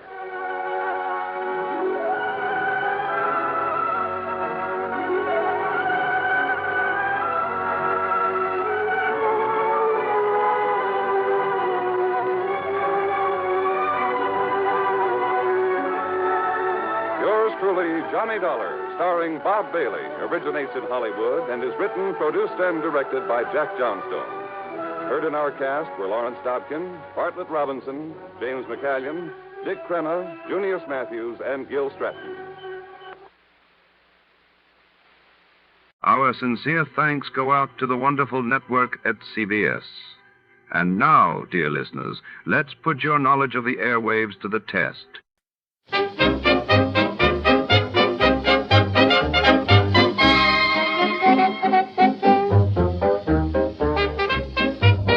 Tonight, under flickering neon lights of the Los Angeles Museum of Antiquities, a chilling mystery unfolds when a priceless Himalayan artifact rumored to be the preserved hand of the abominable Snowman vanishes during a stormy winter gala. Suspicion seeps through marble halls and shadowy exhibit rooms. Our detective steps into a labyrinth of icy clues, hidden motives, and ancient legends where danger lurks behind every glass case. What secrets lie frozen within these walls? Before to start, let's see what happened the day it was aired. It was November 23rd, 1958, and that day news broke of Charles de Gaulle's sweeping victory in France's constitutional referendum, reshaping the Fifth Republic, while in the world of science, the Soviet Union announced the successful launch of Luna 2, marking another leap in the space race. Tired of the everyday grind? Ever dream of a life of romantic adventure? Want to get away from it all? We offer you Escape. Escape, designed to free you from the four walls of today for a half hour of high adventure.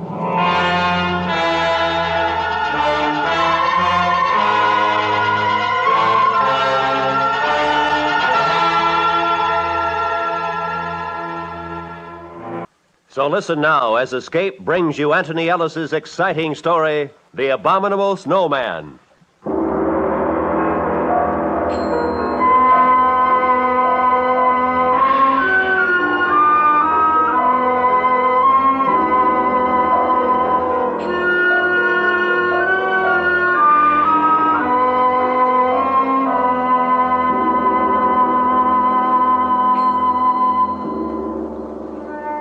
Our first bit of luck was when we hired our Sherpa guide, Nasang.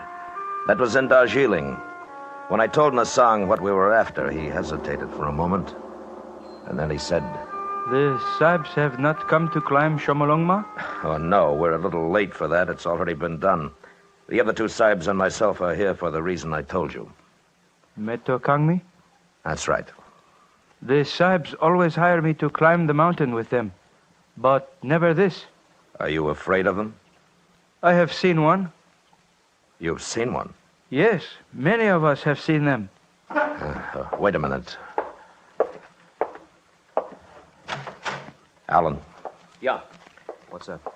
I'm interviewing a Sherpa in here. He says he's seen one of the things. Hey. Where's Frank? Went out to get some tobacco. Yeah.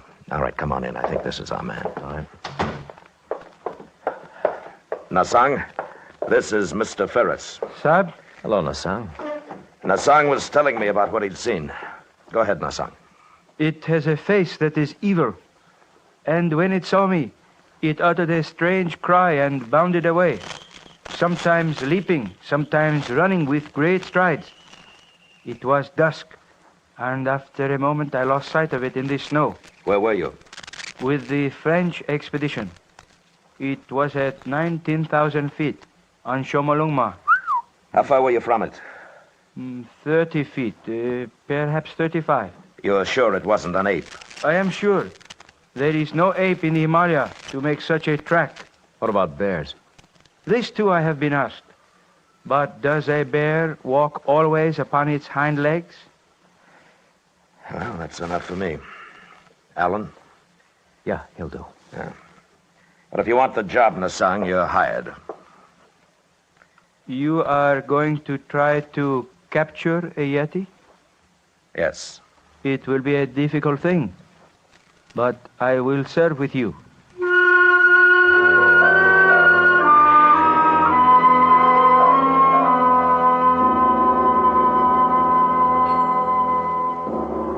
Yeti, Wild Man, Netokangmi, Abominable Snowman.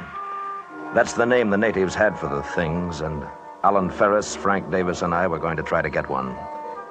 We'd all done some climbing, but climbing was secondary here. Expeditions since the beginning of the 20th century had heard of the Abominable Snowman, observed their tracks, and one or two white men claimed to have seen them. Great ape, bear, monkey, wild men. We didn't know, but we were going to find out.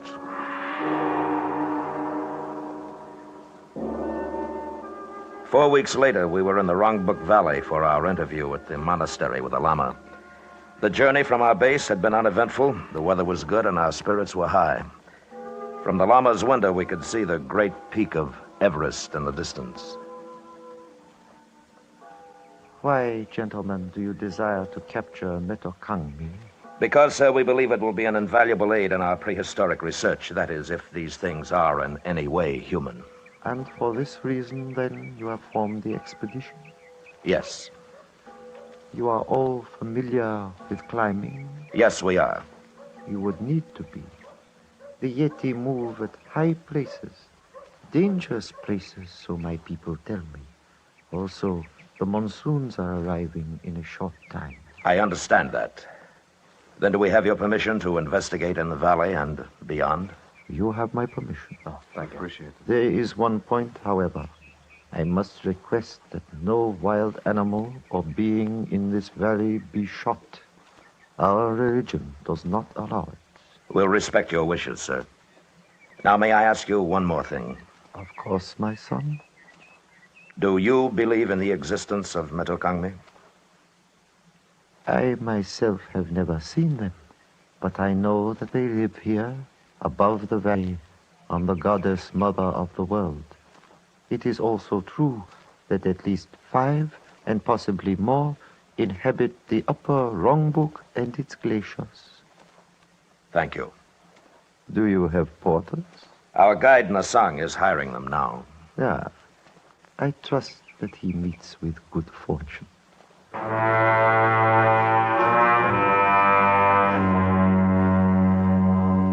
The old man, with great dignity, bowed slightly to us, and we were dismissed. But I thought I saw the shadow of a smile on his lips as he turned away. And it wasn't long before I found out why. Nasang returned to us in our quarters, and his face warned of bad news. Sab, I am unable to hire any porters. Why not? They know the purpose of the expedition. They will not go. Why? They are afraid. Of the snowmen? Yes. They live in peace with them. They wish no trouble. They are afraid. Well, all right. It'll be rough, but we can't waste time talking them into it. The monsoons will be coming in a couple of weeks. It's not the same as climbing Everest. We'll travel light, just the four of us, set up a base and start hunting. All right with you, fellas? Yeah, sure. Nasang? I will go with you. I am not afraid. Good. Well, let's take a look at the map. Now, we'll each carry a capacity load. We should be able to make this point below the glacier in 2 days. That's 16,000 feet. And if our abominable snowmen are in the vicinity, we've got 2 weeks to find them. When do we start? Tomorrow. Good. Well, that's it. Paul? Yes, Frank? One thing. What do the natives mean when they say they don't want any trouble with the things? Superstition, probably. Oh, no, Sab. It is not superstition. It is because the Yeti are cannibals. That is why the porters are afraid.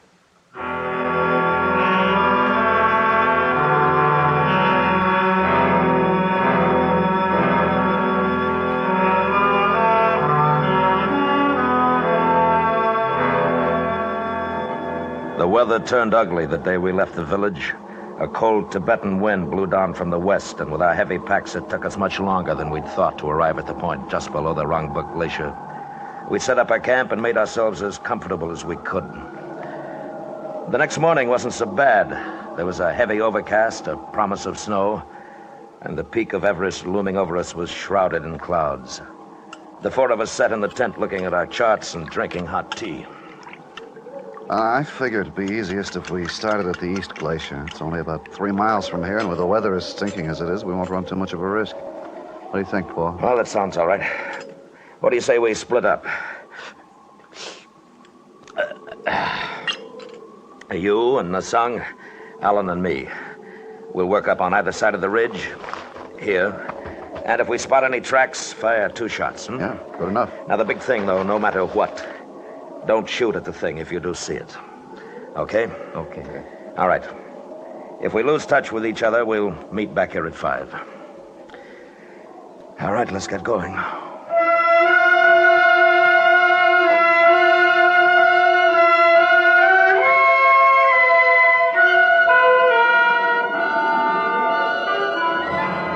We'd left the base at 6 that morning, and the going was rough. Alan was pretty well shot by the time we got to the 17,000-foot mark. He was having a tough time breathing, and the wind had come up again. And with it, a fine, powdery snow that blinded and choked us.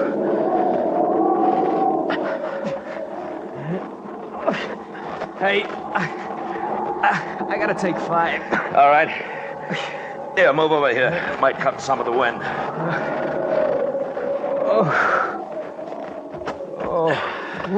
Oh, that's better. Oh, we might as well start back for the base. We couldn't see anything in this anyhow. You know, right now, I don't care whether we do or not. This is good weather. Wait until the monsoons start. No, not me. Oh, I'm cold. I've never been so cold in all my life.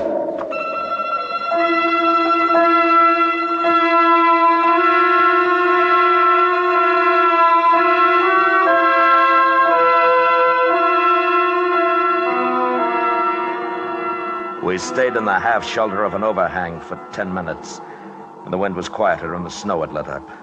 I noticed that the tracks we'd made coming into the shelter were gone now, but we didn't have any worry finding our way back.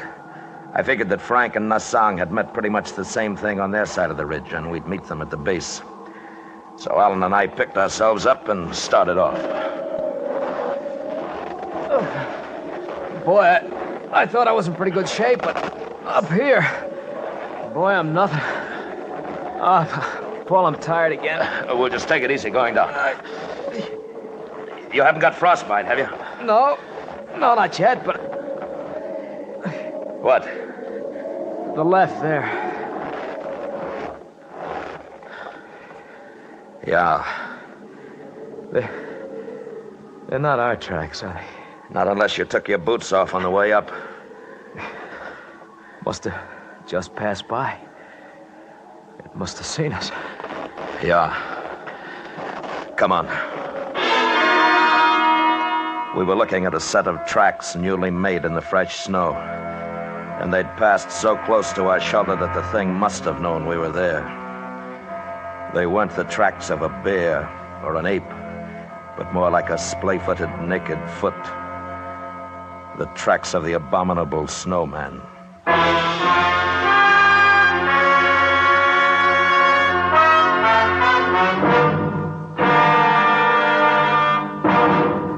We will return to Escape in just a moment, but first, 30 million school children make their way back to class this year.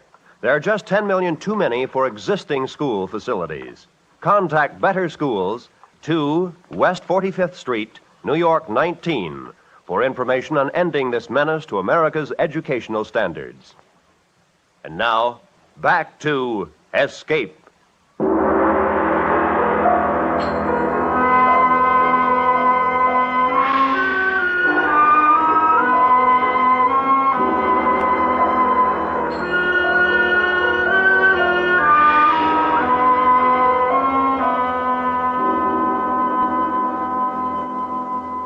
We began to follow the tracks, and for a while, perhaps 150 yards, it was easy. And then the thing made a leftward traverse down a deep slope. We could see the prints clearly, angling with a sidestep, as sure-footed as a mountain goat, except that it was walking on 2 legs. This way, Paul. Take it easy, Alan. It's getting steeper. Boy, that thing sure can climb. Hold up.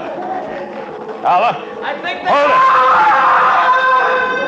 it! And he dropped out of sight over the lip of the crevasse. We weren't roped together. I got as close as I dared to the edge. The loose snow crumbled away from my outstretched body. And I looked down into the blue-black darkness below, falling away into nothingness. He was gone. Finished. All I could think of was the noise he'd made when he went over. Surprised, angry, then silence. The crevasse might have been 500 feet, or 5,000. Snow started to fall again. Big flakes this time and wet. I stood up, and across the gap 20 feet away, I saw the tracks of the thing, continuing on and away until they became lost in the blank whiteness of the glacier. It had jumped and landed still upright on the opposite side. I went back to the base. And an hour later, Frank and Nassang returned. I told them, and we were quiet for a long time. Then... Paul, are we going out again tomorrow? Why not? I just wanted to. We should go back. It is an omen. I tell you, he was going too fast. He didn't have a chance to see the crevasse. That's not an omen, it's bad sense. Metokangmi cannot be caught. We'll catch him. But there are only 3 of us. If we had a few more men... I tell you, the thing was so close that if we'd looked up at the right time, we'd have seen it. You think I'm going to give up now? Next time we'll get it. There was no chance to get Alan out, huh? No. You think if we went back... Listen, you think I don't want to? He's gone. I tried, but he's gone. Okay. Oh, okay. Wish that wind had let up. Maybe by morning. We'll try again tomorrow.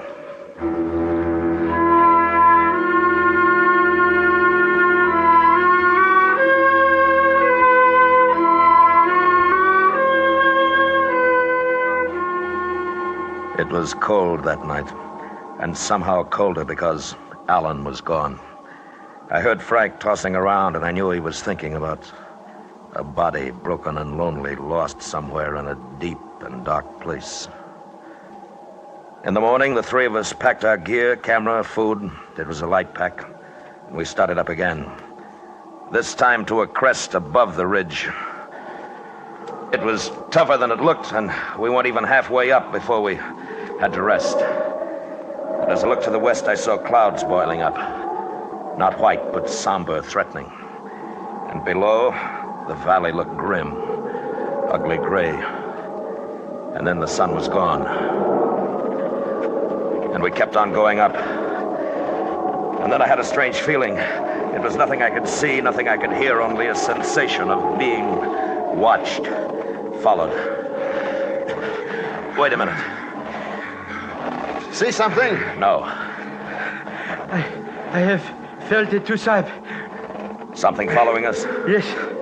It is Metokangmi. How do you know? It can be nothing else. At this height, There is nothing else that lives? Maybe it's curious. No, don't turn around, Frank. Listen. When we get up to the crest, you two flop down. Stay in sight of the slope here. What are you going to do? Move around the hump and watch. If it thinks we're all together, it may come close enough to give us a chance to get it. You better watch your step. It looks nasty. I will. Now, come on. It took us another 15 minutes to get up to the crest, and then Frank and Nasang hunched down to rest. They were in clear view of the slope we just ascended. I moved back out of sight and made my way toward the hump, which backed a long shelf on the north side of the crest. In a couple of minutes, I lost sight of them and of the slope.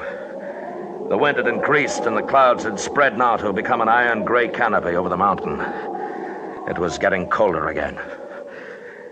I don't think it took over 5 minutes to reach my lookout point. And when I did, I had a perfect view of the ground we'd covered. There was nothing there. The men were out of sight. And I waited. A minute. 2. There was nothing. Until...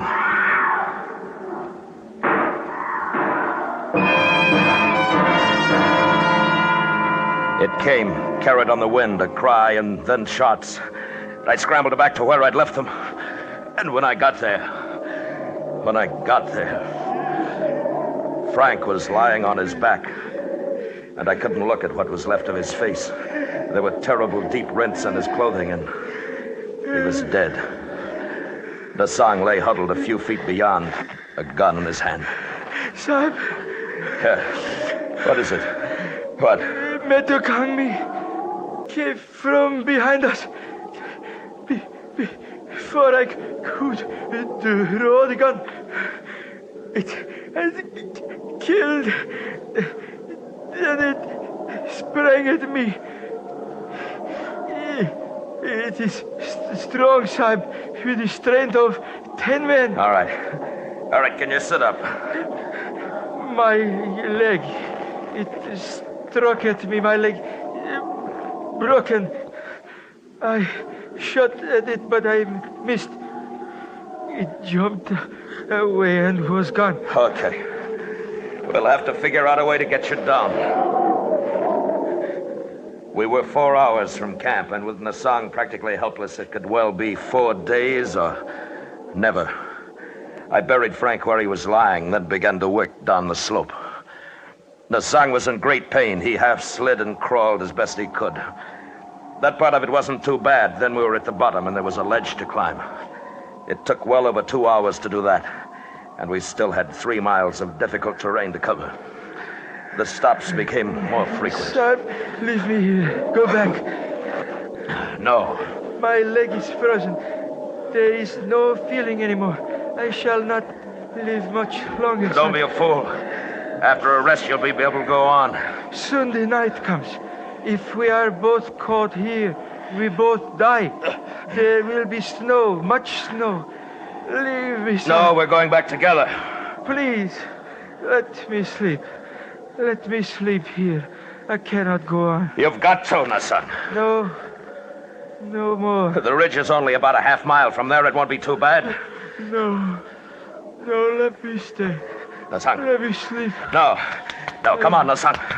Come on, you're not going to sleep. Sahib, You'll be all right. Behind you, Sahib. I turned, and for an instant I saw it outlined against the snow, crouching, of medium height. It was covered with thick hair. The face was reddish and bare, a semi-human face, and it was not an ape. The thing made a tremendous leap and was gone, but I'd hit it. I knew I hit it. Takangmi, that was he. Did you kill it? No, I don't think so. Then it will be back. It has tasted blood. You must leave me. No, get up. Get up, come on. Let's go.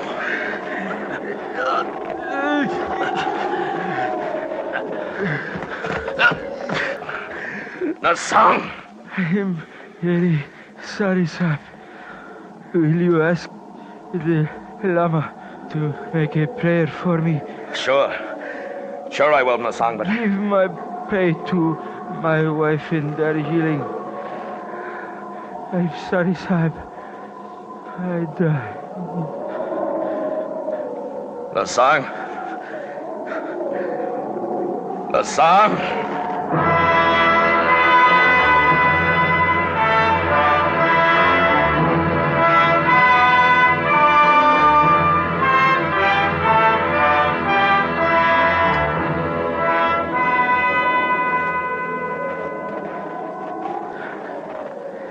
And the darkness came, and with it shadows and the snow. Every hillock, mound became the thing, motionless, waiting. In my mind, I kept seeing it, its long arms, powerful, and the dreadful claws it must have possessed. I carried my gun in my gloved hand, but I knew that I couldn't fire it unless I was barehanded. And that meant my hand would freeze to the gun. And then suddenly I felt myself slipping.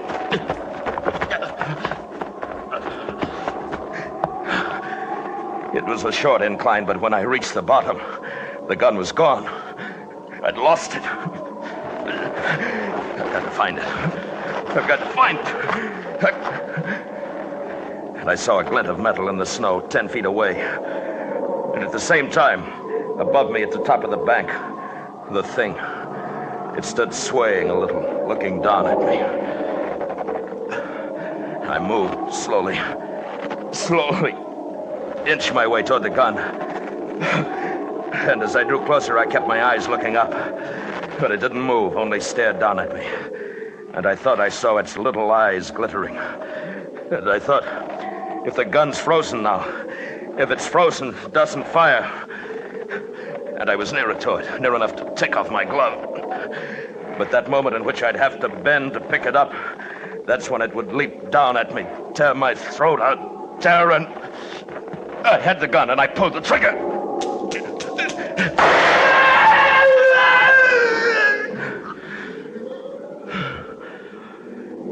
And it lay there, strange and terrifying, its blood staining the snow. And it looked at me. Looked at me until the sound died away.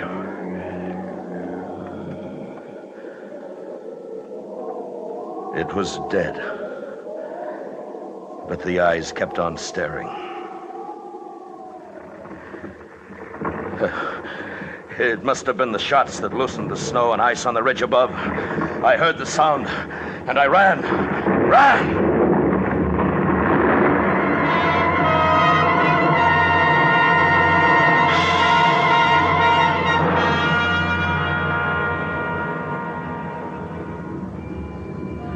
It passed me and swept on down toward the valley, the thunder of it dying in the distance.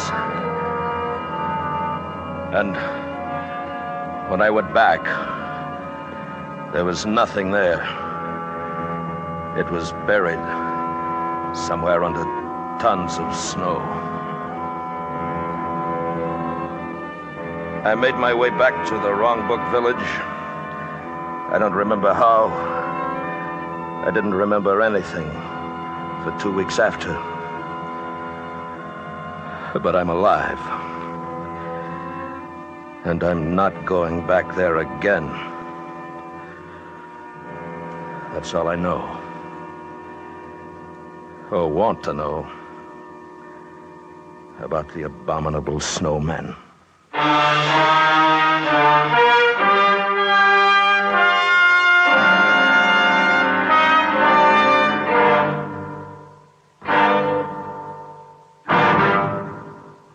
Escape has brought you The Abominable Snowman, written and directed by Anthony Ellis, starring William Conrad as Lane.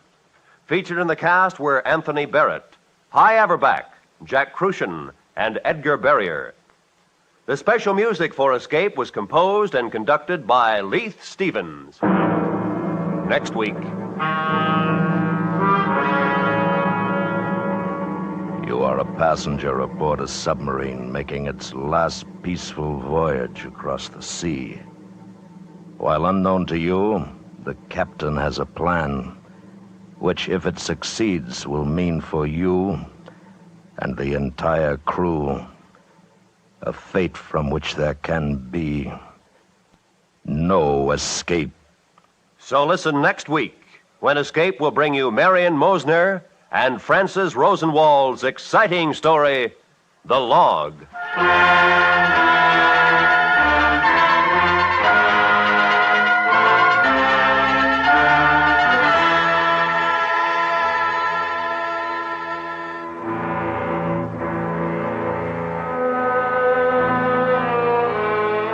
You're headed in the right direction.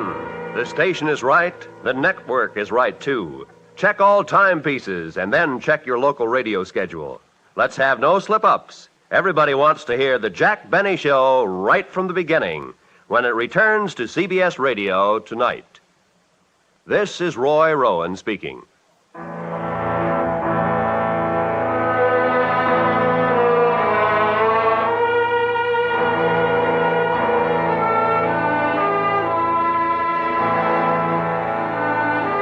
This is the CBS Radio Network.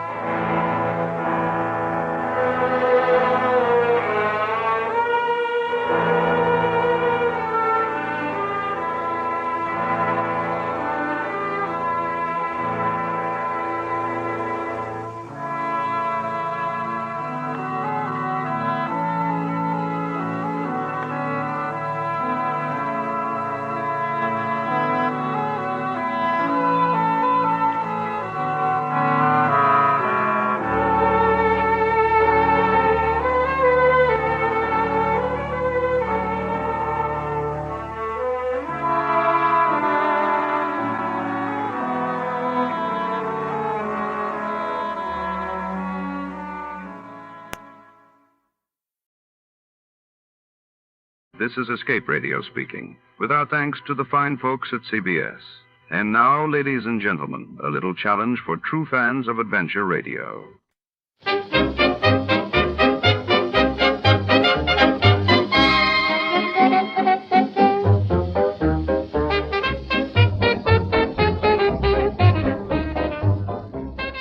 Tonight, in the Bobby Foster matter, we're drawn into the hushed corridors of a bustling downtown brokerage office where fortunes are made and trust is a commodity as rare as gold. When a trusted employee vanishes along with a suitcase full of negotiable bonds, suspicion and danger ripple through the polished marble floors and glass-walled offices, with every ticking second secrets threaten to shatter the fragile facade of prosperity and respectability. Step inside this world of shadowed ambition and deception. Before to start, let's see what happened the day it was broadcasted. It was August 19, 1956. That day, the world was gripped by the dramatic resolution of the Suez Crisis as leaders debated the fate of the canal while in the United States. Headlines buzzed with news of Elvis Presley's explosive performance on national television, stirring both excitement and controversy. John Lund as Johnny Dollar. Walter Jackson, Johnny. Oh, hello, Mr. Jackson. How are you? No, not too good, Johnny. That is, our company isn't. If you're not on a case, I'd like you to conduct an investigation for us. I'm at your service. Good. Our company writes a group health and hospitalization policy at the Riggs Bearing Company. Where's that? In Riggs City, Florida. Employs 3,000. We cover the employees and their families. And? We've just received a claim on behalf of a Bobby Foster, the child of a machinist of Riggs. For what? For an operation involving a team of neurosurgeons and technicians that had to be flown to Riggs City by chartered plane from Boston. Now, what do you want me to do? Dr. Grant Howell, director of the Riggs City Hospital, attached a report to the claim. A report which we think bears investigation. Okay, I'll get right on it. Fine, Johnny. And don't spare any expense. If Dr. Howell's report bears out, there's a vicious racket spreading. A racket which victimizes children.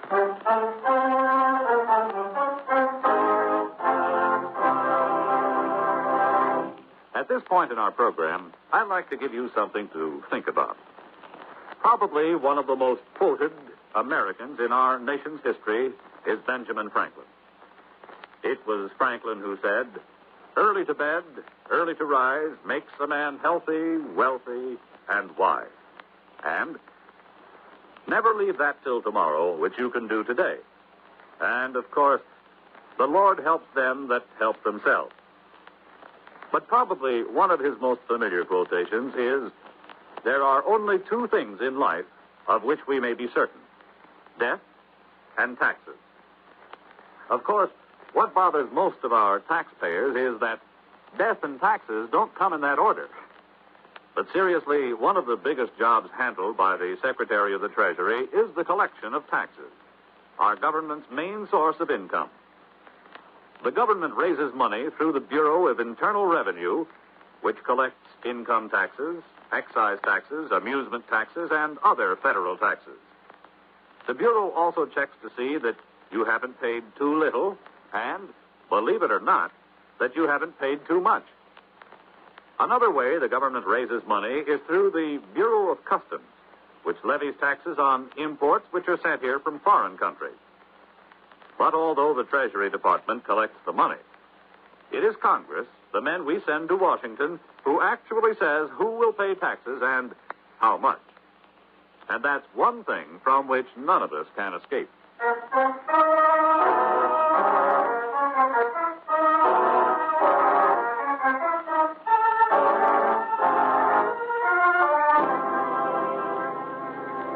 Expense account submitted by Special Investigator Johnny Dollar to Home Office, National Medical and Hospitalization Insurance Company, Hartford, Connecticut.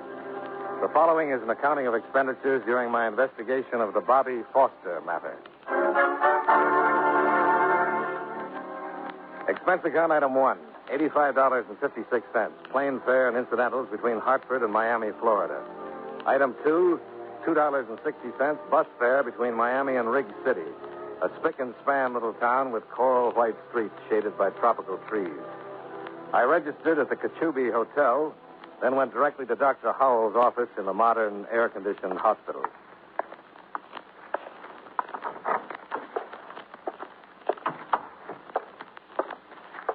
Good afternoon. Hello. May I help you? I'd like to see Dr. Howell, please. Well, the doctor doesn't see patients after 5. I'm afraid you'll have to return tomorrow. Unless it's an emergency. Well, I understand it is. My name is Johnny Dollar. I'm representing National Medical. Oh, I see. I'm sorry. That's all right. Is the doctor in? Well, he's looking in on a patient, Mr. Dollar, but he expects you. Oh? The insurance company phoned you were coming. I see. It's pretty awful what happened to little Bobby Foster.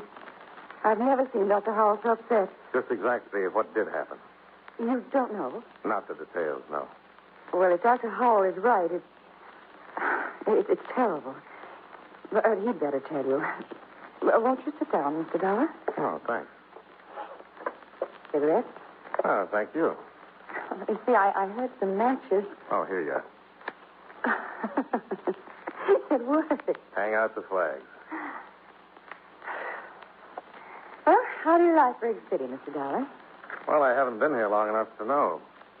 How do you like it, Miss... Rogers. Flo Rogers. I haven't been here very long myself, just a little over 2 months. Oh? Oh, I like the sunshine, the clean streets. But what? It gets a little dull. Well, is that so? Well, maybe something can be done about that, Miss Rogers. It is Miss, isn't it? Oh, yes, definitely. Good. I'm glad you approve. I not only approve, I applaud. Oh, on behalf of the spinsters of America, I thank you. Oh, that must be Dr. Hall. Excuse me? Reluctantly.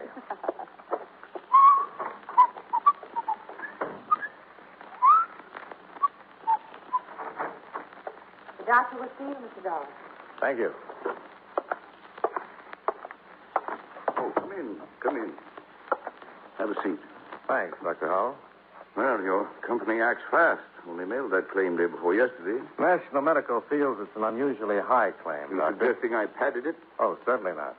But a team of neurosurgeons flown down from It Boston. was necessary to save the boy's life, I assure you. Well, don't misunderstand, Doctor. National Medical isn't challenging your professional opinion. I should hope not. The report you attached is what interested my company. It should. It should interest the whole country. I didn't have the opportunity to read it, Doctor. Perhaps It's a you... potential child killer, Mr. Dollar. A vicious, unscrupulous racket, capitalizing on panic, fear. Well, come with me.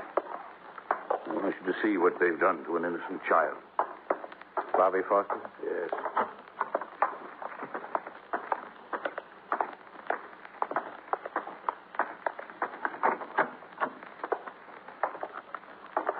Any change, nurse?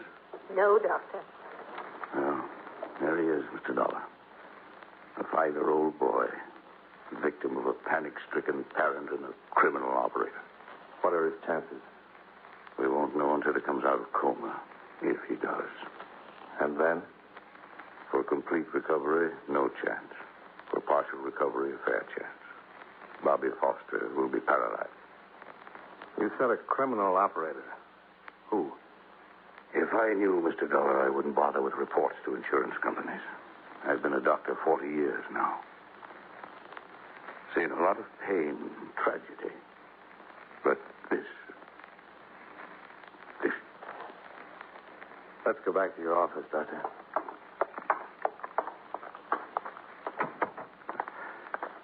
Sorry, Mr. Dollar. I must be overtired. Shouldn't let these things get to me. Well, after seeing that boy, I can't blame you. Cigarette? Yes, thank you. Now, let's have the story from the beginning, huh? Well, we had a polio scare here recently. Some of our children came down with fever, headache, sore throat, symptoms resembling polio. Was it polio? No. But to confirm my diagnosis, I called in a polio specialist from Miami. Meanwhile, epidemic rumors spread through the town. Parents got panicked. He held a mass meeting. For what purpose? They demanded I inject every child in town with gamma globulin. That's the polio preventive? Yes. And did you? Certainly not. Gamma globulin is impossible to get unless a genuine polio epidemic is threatening. The government has to ration it carefully because one whole blood donation is required to manufacture a single injection. You know how many demands there are on the whole blood supply these days. Of course. Well, to get to Bobby Foster's case, I was called to the Foster home last week. Found the boy in a coma. He had all the symptoms of embolism. Of what? Cerebral embolism, caused in this case by an air bubble entering a blood vessel and being carried to the brain. Well, that would cause paralysis, wouldn't it? Yes, and possible death. And so you called in the neurosurgeon? I didn't feel qualified to undertake such a specialized operation. Well, just how did the air bubble enter the boy's bloodstream? Through criminal carelessness, by way of a hypodermic injection. Any proof? Well, the needle mark's still on the boy's arm. And you have no idea who injected Bobby? None. But I know this. Other children in this town have been injected, too. Oh? In their cases, fortunately, no harm was done. Well, surely Bobby's parents know who injected him. That's the wicked stupidity of it, Mr. Dollar. They deny the boy was given any kind of an injection. But you think they're lying? Of course they're lying. The boy was running a fever. The parents thought it was polio. They panicked, took him to some quack for an injection of what they were told was gamma globulin. At a black market price, no doubt. To a frightened parent, price would be no object, Mr. Dollar. Well, I'll see the boy's parents. They can be persuaded to tell who's behind this racket. You're wasting your time, Mr. Dollar. I've tried repeatedly. They refuse to admit their responsibility. Afraid criminal charges will be brought against them? Perhaps. But they have another child, a girl, 7. You're thinking the girl has been threatened if the parents talk? I wouldn't put anything past the ghouls who operate this racket, Mr. Dollar. Yes, it would figure, Doctor. Well, thanks. I'll check with you if I turn up anything. Yes, do that, Mr. Dollar, and be careful. I always am. And you ease up, huh?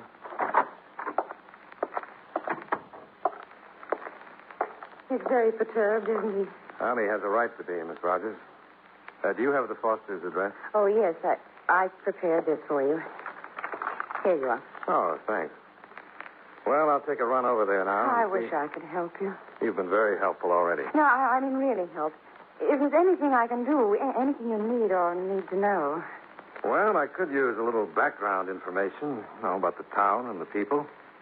I tell you what, why don't we have dinner tonight? Then I can get the rundown on Riggs City and a little nourishment at the same time. Well... You have another engagement? No, I haven't. It's just that... Well, I didn't want you to think I was angling for a date. Oh, now, look, I have a pretty good memory, and I distinctly remember that I asked you to dinner. I know, but... I think it's your civic duty to dine with me. Well, if you put it that way, as a good citizen, how can I refuse? That's the spirit. You name the place. Well, there's a restaurant called the Tropics, a bar and grill sort of place. It isn't 21, but it isn't bad either. I'm with you. What time shall we meet? Around 6. I'll be there if I have to crawl. All right, but wouldn't a taxi cab be more practical? See you at 6.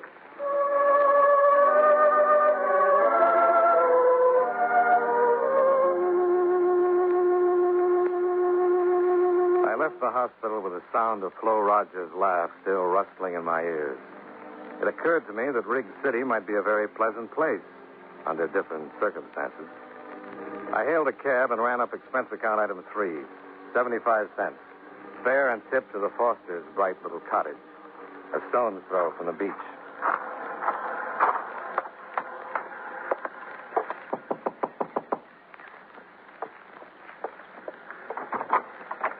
Yes? Mrs. Foster? Yes. I represent the National Medical Insurance Company. We have insurance where my husband works. Just a minute, Mrs. Foster. Please. I said we already have medical insurance. Yes, with my company. Oh, I'd like to talk to you. May I come in? no. That is, my husband is It'll at only home. take a minute, Mrs. Foster. If it's about the premiums, I can't help you. They're supposed to be deducted from my husband's paycheck. It's about Bobby. I can't answer any questions. You have to see my husband. I think you have the information I need What information? about the injection Bobby had. He- The one he that nearly didn't- caused his death. No. You're wrong. Bobby didn't have an injection. Dr. Howell says the needle mark is still on the boy's arm. No. Is someone threatening to harm your other child if you talk? Please, go away. Please. You have a moral obligation, Mrs. Foster. I can't answer any questions. Other children are being victimized, too. Could end up in the hospital like your son. Only half alive because their parents were panicked into buying phony drugs from the black market. We were so worried that Bobby had polio. So worried. Who gave Bobby the injection? I can't tell. I can't. You've got to tell. But our little girl, Margaret, they said they... That's enough. I didn't tell him anything, Edward. Get inside. Where's Margaret? Inside, I said. Oh. So you're Bobby's father. That's right, mister. I'm Johnny I Dow. know who you are, insurance company detective. Investigate. Have it your way, but get off my property. Did they threaten your little girl if you talk? I'm warning you. You can get police protection, Foster. Just name the man who gave Bobby that shot. I don't know what you're talking about. Now, you get off my place. Use your head, Foster. You're covering up for the worst kind of scum. Talk. You owe it to your son, to the other kids that are being victimized. All right, Dollar. I warned you to get out. Now, don't be a fool, Foster. I warned you. Get up. I didn't come here to brawl with you, Foster. I'm investigating... I said get up. Get on your feet and clear out of here. Since you asked me so nicely, sure.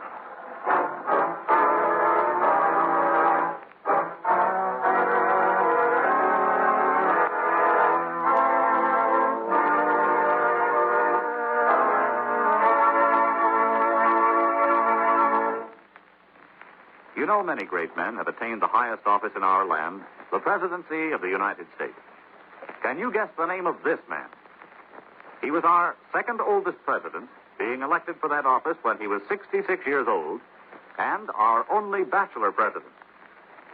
In 1828, he was appointed minister to Russia by President Jackson. In 1856, when he became president, differences between the North and South caused much unrest in his cabinet and in the various departments of the government. While he was president, the Confederate States were formed and the Civil War began. If you don't have his name by now, here are two more important clues. During his administration, the famous Lincoln-Douglas debates were held, and the first Atlantic cable was laid. Who was he? James Buchanan, 15th President of the United States. His life is part of your American heritage.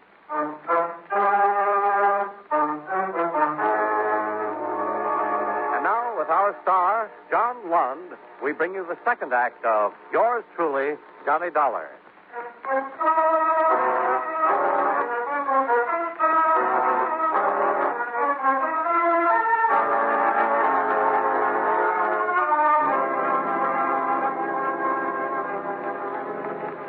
My face and my clothes were pretty much the worse for wear. I went back to the Kachubi Hotel for a shower and a change and a little elementary first aid. It helped, but not much. What with one thing and another, it was nearly 7 o'clock by the time I got a cab and ran up expense account item 4, 85 cents to the Tropics Cafe. I spotted Flo Rogers in a corner booth. Well, hearty greetings and humble apologies. Good evening. Don't apologize. After all, you're only an hour late. I'm sorry. I had a little repair work to do. Repair work. Johnny, what happened to your face? I was overmatched. I lost the decision, and it wasn't close. Someone beat you up? Well, that's one way of putting it. Mr. Foster did the honors. But why? He thought I was a little too inquisitive. Oh, Johnny. He must be an awful man. No, he's a frightened man, frightened out of his wits. His little girl's life has been threatened. What? How do you know? Mrs. Foster was on the verge of admitting it when her husband barged in. Oh. Oh, well, what are you going to do now? Starting tomorrow, I'm going to question every parent in town.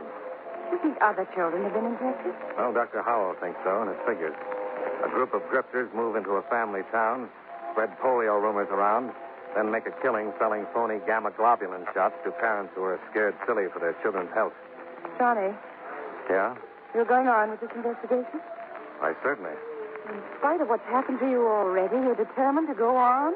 Why, sure I am. What are you driving at, Flo? I guess I'd better tell you then. Tell me what? Well, tonight when I first came in, I sat at one of those little tables near the bar. See, that one over there, behind the jukebox. Yeah? So? I heard the bartender whispering to a man. Well, what did he say to him? He was telling him where to take his child for an injection. An injection of gamma globulin? I think so. I couldn't be sure. I couldn't hear everything he said. Where did he tell the man to take his child? Did you hear that? No, I told you he was whispering. The man he was talking to. Is he still around? No, I don't see him. Did you know him? No, he's just one of the customers. Okay. Thanks. Where are you going? To dig my elbows in that bar. You run along home. We'll have that dinner some other time. Promise you'll be careful. On my honor. I wouldn't want anything to happen to you. That makes two of us.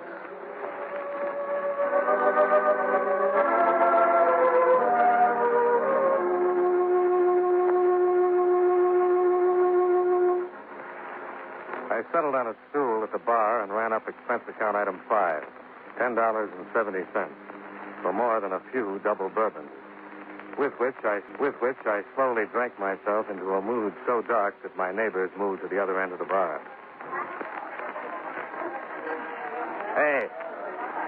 Hey, Skinny, come here.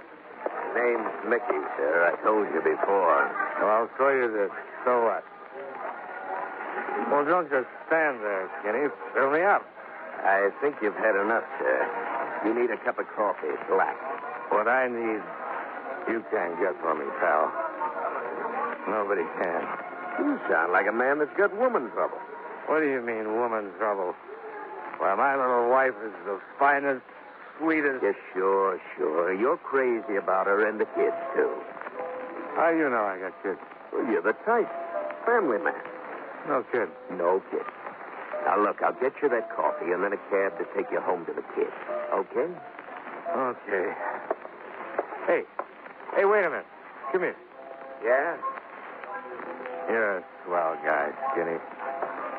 You understand when a man's got trouble. Yeah, sure. Forget it. Just that my kids are sick. Wife is worried half out of her mind. I had to get out of the house. Had to get away for an hour. You say your kids are sick? Yeah. Wife's scared of polio. What does the doctor say? Oh, a lot of mumbo-jumbo. Everybody knows there's a polio epidemic in this town. The doctors are afraid to admit it because they can't get the stuff to stop it. Gamma globulin? That's the only thing that'll save my kids, the only thing. Listen, mister. Maybe I can help you. Huh? Get you some gamma globulin. Where, Skinny? I'll pay anything. Anything. Here. Go to this address. The party there will tell you where to take your kids for the shot. Oh, thanks, Skinny. Thanks. Name's Mickey. Oh, sure. Mickey. Don't worry. I won't forget you for this. Oh, I'm not worried, mister.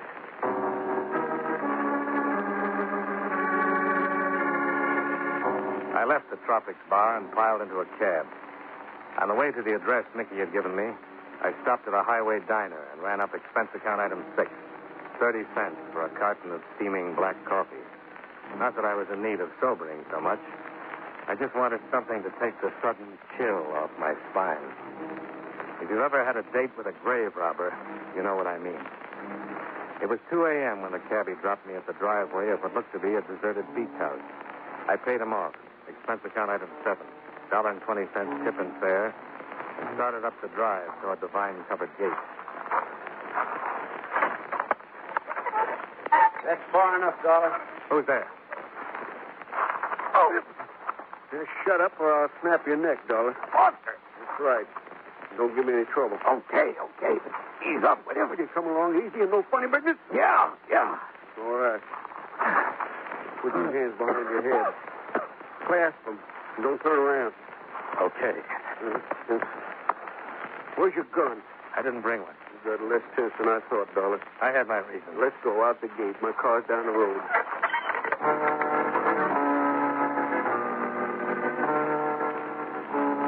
Foster drove away from town, using the back road. A tire iron clutched in one huge hand in case I got ideas. Once, out of the corner of my eye, I thought I saw the big guy's lip tremble, like a scared kid.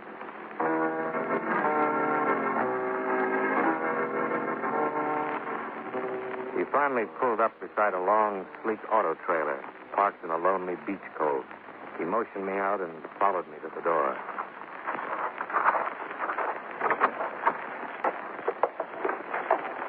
Hello, Johnny. Well, Flo. Surprise. No. You're working with a bartender, aren't you, Flo? Of course. He's my husband. Oh, it figures. Oh. Come in and tell me, Johnny. And please be good. Just as long as you have that gun pointed at me. I'd hate to, but I'd listen. That figures, too, Flo. Foster, wait in your car. Oh. Cozy, these trailers. Mickey and I like this, huh? Sit down, Johnny. I'll get you a drink while we wait for you. No, thanks. Oh, you're pouting. You're disappointed in me. Not very. Tell me, why weren't you surprised to find me here? On the way over here, I got to thinking. This afternoon, when I met Foster, he already knew my name. I hadn't given it to anyone but the doctor and you. Careless of me to have mentioned your name when I warned Foster you were coming. Just what kind of a hold have you got on him? His little girl. You've kidnapped her. Oh, no, Johnny. We're just keeping Margaret for a little while. You see, the Fosters have been very responsive to Mickey's warning. But then you came into town. And drastic measures were in order. We haven't harmed Margaret. How did you get her? Foster came by the hospital after you left. See his son. He left Margaret in the waiting room. And you phoned your husband? Mickey's wonderful with children. She was tickled pink to go for a soda with him. Real sweet people, you and Mickey. We really hate this, Johnny. Believe me. Yeah, sure. What happened to Bobby Foster was an unfortunate accident. Who gave Bobby the injection? Mickey. I can't stand the sight of a needle. Some sweet wreck. Oh, they do very well. Traveling from place to place, taking jobs. Following the epidemics like a pair of buzzards sailing astray. Self-righteousness doesn't become you, Johnny. What do you charge for a shot? $50. What's in them? Nothing harmful, just colored water. And once in a while, an air bubble. That was an accident. I'll take the gun, Flo. Oh, Mickey, I didn't hear you drive up. Everything all right? Foster did exactly as he was told. Good.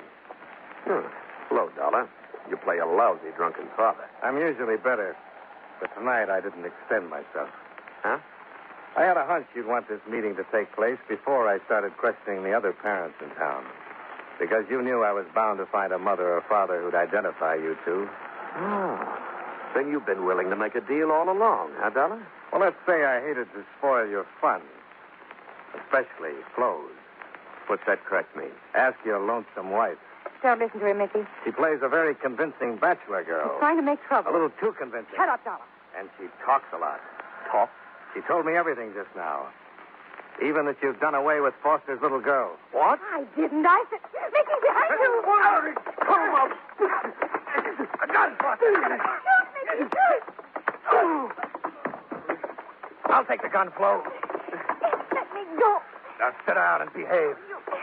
You hurt me, Johnny. Give it to me, Dolly. The gun. I'm going to kill him. No, Foster. Give me the gun, The Dolly. girl's all right. I said this. You understand me? She's all right. You said he killed her. Well, I had to. It was the only way I could shock you into making a move. You're Not just saying it, Dollar. Margaret's really safe. Tell him, Flo. Yes. She's all right.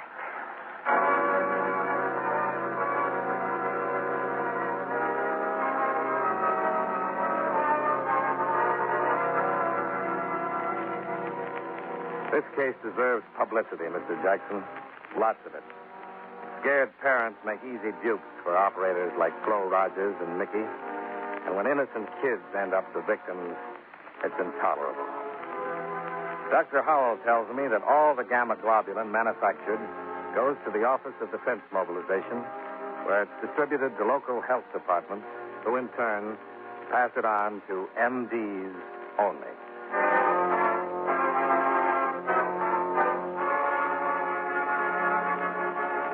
Expense account item 8, $94. Bus, plane fare, and incidentals between Riggs City and Hartford. Expense account total, $196.96. Yours truly, Johnny Dollar.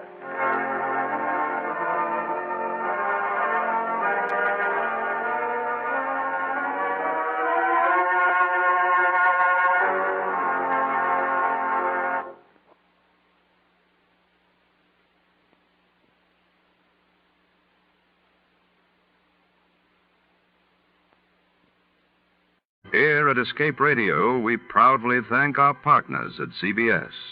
And now, folks, a quick challenge before the next thrilling chapter.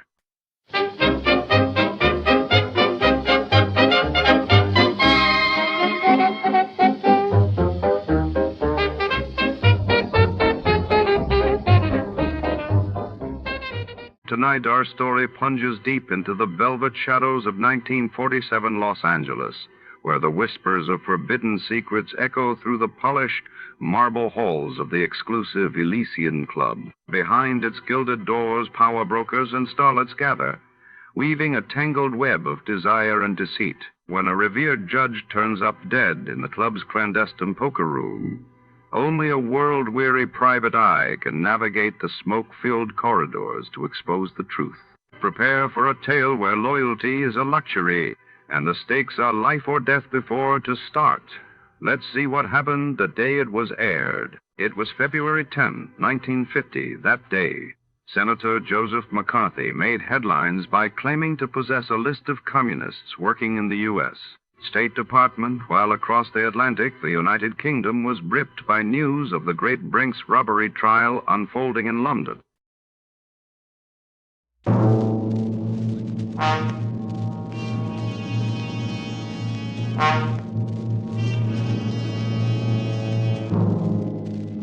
You are alone in the dark forest, and behind you somewhere is the werewolf waiting to drink your blood.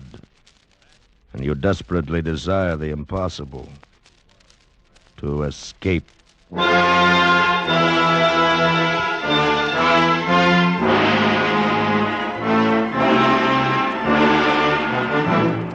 Escape, produced and directed by William N. Robeson, and carefully plotted to free you from the four walls of today for a half hour of high adventure.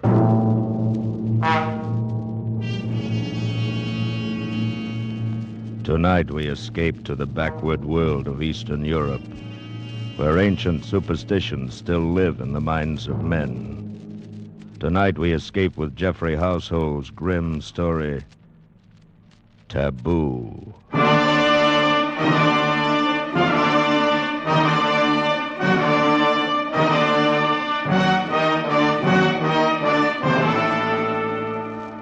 Among semi-civilized peoples, there has always been widespread belief in werewolves, those fantastic creatures supposedly able to turn from man or woman into wolf and back again at will. This belief is still widespread among the simple folk of eastern Hungary, in the district around Zweibergen, high in the gloomy Carpathian Mountains, and I must admit not without some reason. Before the late war, I often spent my vacations in that area, drawn to the dark loneliness by the pull of my Slavic blood. It was the same with her, perhaps, and our kindred ancestry no doubt drew us together. Her name was Kira Vaughan, and she was there with her husband, a pleasant young Englishman. They were obviously much in love, and I felt almost like an intruder when I found myself the only other vacationer in the village. However, they made me welcome and invited me to dinner. It was an excellent dinner. Won't you have some more strawberries, Mr. Shirabiev? Huh? Thank you, no, Mrs. Vaughan. I've eaten far too much already. I cannot say when I've had so excellent a dinner. Thank you. I'm sure I shall get nothing like it at the inn. I should hate to have to stay at the inn. You see, Shiraviev, my wife is one of those delightful creatures who cannot stand to be shut in. She must run free, preferably in the woods, with her hair streaming in the wind. She's quite unusual. Indeed she is, my dear Vaughan. And you may count yourself most fortunate. Oh, I do. Where else should I find so good a cook? Oh, very true. I've never tasted venison quite like that tonight. Delightful. Thank you. Another of her little victories. She delights in outdoing the ordinary housewife. She disdains the village shop and gets her meat right off the hoof. Oh? You do your own hunting? Oh, dear, no. Not that. She's much too kind-hearted and loving a person for that. She's found a new source. The district game warden brings fresh venison to our door. Oh, it's not he, but his son. True. The game warden's slightly moronic son, who is, I'm sure, in love with her. Oh, that's ridiculous. Oh, not so. It's quite understandable. I'm beginning to fall in love with her myself. You see, my dear. Thank you, sir. Seriously, though, I can understand this wild desire to be free. This wish to, as you put it, run in the woods with the wind in your hair. It is some legacy of our Slavic blood, no doubt. Yours and mine and the game warden's moronic son. Somehow we feel at home in these dark forests. Oh, you too. Yes. And I don't. I confess it, I don't. There's something here that frightens me. Something strange and inhuman and taboo. Darling. I'll confess something, Shiraviev. I don't like Kira to go out into these forests alone. Maybe I'm afraid that someday this emotional impulse of hers will get the better of her and she'll just disappear. Like those two men last week. Oh? What was that? Have I missed some exciting happening? No, not really. Though you'd think so to hear the villagers talk. A fellow coming home through the woods after dark just disappeared. Probably got fed up with life here in the village and lit out for Budapest. And, what about the other one? Oh, yes. Well, a search party went out the next day to look for the fellow. When they got back, they found one of their party was missing. Evidently, he'd taken the opportunity to skip out, too. Is that what you really think? Well, why not, my dear? If those men had been done away with, it might have been by something supernatural. And there's no such thing. But might it not have been some wild animal? Oh, the bears around here are harmless and the wolves are not in pack. At any rate, there would have been some sign, some blood, track, something. There was nothing. They simply disappeared, vanished, skipped out. Richard, how can you be so callous? You see the paradox? My wife, who loves the woods, believes the fantastic tales of the villagers. I, who confess to finding the woods strange and frightening, do not believe them. Perhaps it is because you are frightened that you are afraid to believe them. What do the villagers say? Well, you know this district well enough. They're talking of werewolves and such tommy rot. Oh, it's utterly fantastic. Yes, to you, an Englishman, it would be. And it isn't to you? Fantastic, yes, I suppose, but perhaps Mrs. Vaughan and I, who feel at home in this forest, can understand and believe such fantasy a little more easily than you. Yes, I remember many times as a child, I dreamt of being an animal. I thought then that I would love it. The freedom of the forest. Exactly. That primitive instinct is so deep within us all. A heritage of some dim, distant past. In us Slavs, it lies closer to the surface. Takes very little to bring it to light. Yes, that is true. Well, you've placed my wife in a new life, Shiraviev. You'll have me suspecting her of changing into a wolf and running out to the forest to murder people. Oh, please, Boron. You take me too literally. And besides, it is a shame to spoil so delightful a dinner with so gloomy a conversation. Right. Shall we go into the living room? There's a cheerful fire in there. Oh, yes? What is it, Frida? Beg your pardon, sir. But a message just came from the village. Oh? What is it? They want you and Mr. Shiraviev to come down there now. They're organizing another search party. What? Yes. There's another man missing. Kira! Catch her, Shiraviev. She's fainted.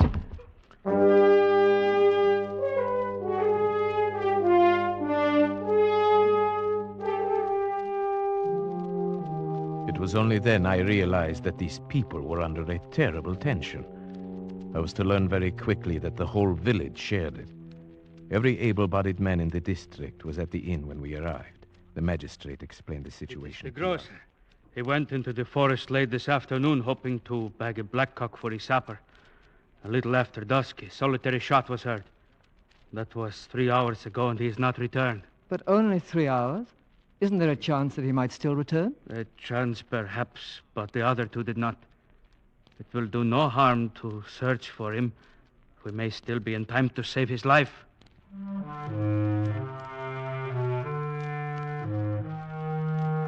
We searched most of the night, and then next morning, Vaughn and I went out again. We climbed to my favorite spot for hunting blackcock, and then followed the trail down to the village, the trail the missing grocer would have taken. I was beginning to be a little exasperated at Vaughn. He seemed to be so casual and uninterested, as if he were convinced that this one, too, had merely skipped out. But I underestimated him. He was a skilled tracker, and suddenly he did show some interest. Wait a minute. Someone has turned aside from the path here. Hmm? He was in a hurry. I wonder why. I think you are right. There are some broken branches. Why? Why here? It's hardly likely anyone would go plunging into that thicket unless he had a reason. Wait. See that big white rock behind the thicket? When you're being followed, it's comforting to have a clear space around you. You'd feel safe up on top of that rock with a gun in your hands, if you got there in time. You may be right. Let's go up. Righto. We forced our way through the underbrush to the rock. It was 30 feet high on the downslope side, and a hot spring at the foot of it bubbled out of a cavity scarcely 2 feet wide. We made our way up to the slope, around it, and came out on top. There was nothing there except for some ivy in the cracks, and one small, stunted tree. Aha! Look at that. Where? The tree.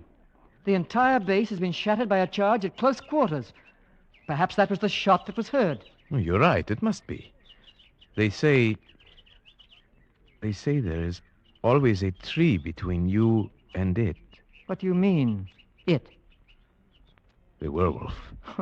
Well, this must have been a baby one then. That mark is only 6 inches off the ground. No. I think the man's gun went off as he fell. Perhaps he was followed too close as he scrambled up. About here would be where his body would have fallen. Do you see anything? I don't. No blood stain. Yeah, wait. Look here. Oh, but it's just a tiny spot. Well, it's enough. It's blood, all right. And something more. A tiny bit of tissue. Let me see. Yes. Brain tissue. It must have come from a deep wound in the skull, made by something like an arrow or a bird's beak. Or maybe even a sharp tooth. But where's the body? There is absolutely no other sign. No evidence of its being dragged off anywhere. No, I can't see any either. It's very strange. But at least we know one thing, Vaughn. This man did not just skip out. This man was dead or dying.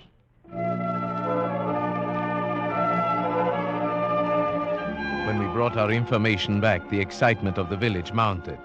The peasants crossed themselves, and at the inn, the old tales were being told. That's old Weiss, the game warden, talking now. And Joseph Weiss, his son, beside him. The moronic son? Yes. The old man was a character, too. Listen. The biggest one my grandfather had seen, and it followed him in the forest. Time after time, he met it at twilight outside his cabin, and time after time, he fired at it point blank, but he couldn't hurt it. Then he pounded a silver penga and loaded his gun with it. One shot and the wolf disappeared. But next day, they found Heinrich the cobbler dying in his house with a beaten silver coin in his belly. Fools! You believe such stupid talk? Joseph! My grandfather used to tell the same story. Only when he told it happened to his grandfather. Anyone can see it didn't happen at all. Such things can't happen. Joseph, you call your father a liar? I do. Well, far from being a moron, Joseph seems to have more sense than the others. Perhaps. Joseph, you're not afraid of this werewolf then, eh? I? No. Why not? The whole village is frightened. I'm used to walking alone in the woods at night. You've got to be a part of the forest. then you'll not be afraid of it. You do believe in werewolves, then, eh? I don't say a man can turn into a wolf, no. But I can understand why he'd want to. Your theory again, Sharavyev. Yes. I think I understand that too, Joseph. But what does it feel like? It feels as if the woods had got under your skin, and you want to walk wild and crouch at the knees. Yes. I think he's perfectly right. And you explain it by some primitive urge? Possibly. There may be many reasons. Physical hunger could be one. We sometimes forget that man was once a fleet-footed hunting animal with all the necessary instincts. Hunger? Yes, we all know about that. About what it can do to a man. I've been trapped in a cliff for 5 days, I know. None of you have suffered hunger as we did in the prison camp during the war. None of you knows what it is to eat... Joseph, let's not talk about it. He gets so upset remembering. Well, we'll have to go on searching for the body and for the werewolf. You'll not find it. Not until you arm yourselves with silver bullets. Perhaps it is gone now, whatever it is. The search parties may have frightened it away. It wasn't frightened by the first search party. It simply took one of them. Now it is still here. And it will strike again. You may be sure of that.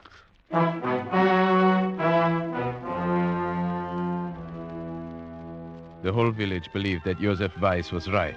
They traveled in the woods by twos now. No one went alone. For a week, village life was disrupted. The men beat the forest, the women tried to comfort each other. Kira wore herself out trying to be useful. The village women could not help loving her. But there was something else. Something strange. One day I spoke to Frida, the maid, about it. Yes, she is a strange one, Mr. Sharivia. Even now I have seen her going out to walk alone in the woods at twilight. The women in the village think she is possessed. What do you mean, possessed? I hesitate to say, sir. Come, tell me. They are beginning to say sometimes the werewolf can be a woman.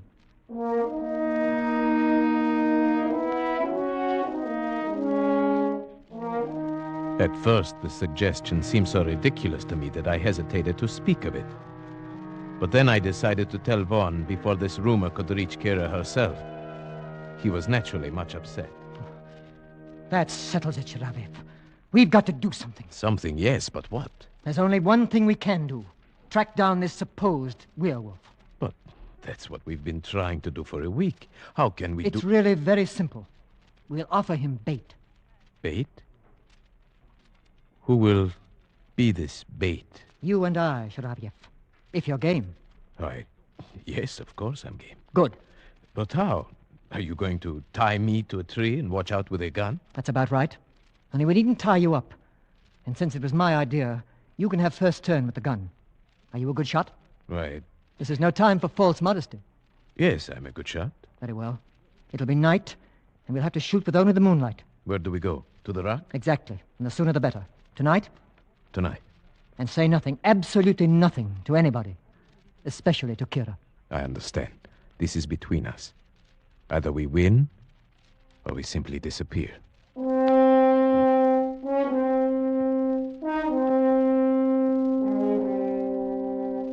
It was difficult getting away without telling Kira what we were going to do.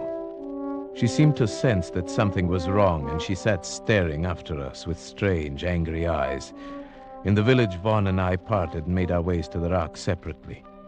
I reached there first and settled myself on top of the rock, almost covered by the ivy, the gun across my knees. Presently, Vaughn appeared on the path, and I gave the signal that I was there and ready.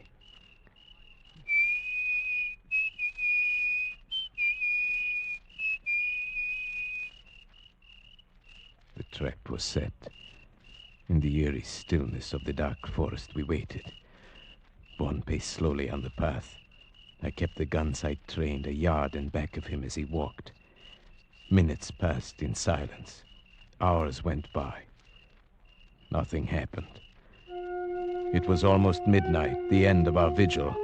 Vaughn waved his hand and started off down the trail. He would go fast in case he was followed, taking a shortcut down an old timber slide. He'd be in the village in 10 minutes. I was to follow presently. Then suddenly I got an intense feeling of dread. I was alone on the rock. My spine tingled, and then I heard a quick rustle in the ivy behind me. Something brushed my face. It was only a bird. A night bird had lit in the ivy and now swooshed past me and flew away. My nerves were still tingling when I got back to the village.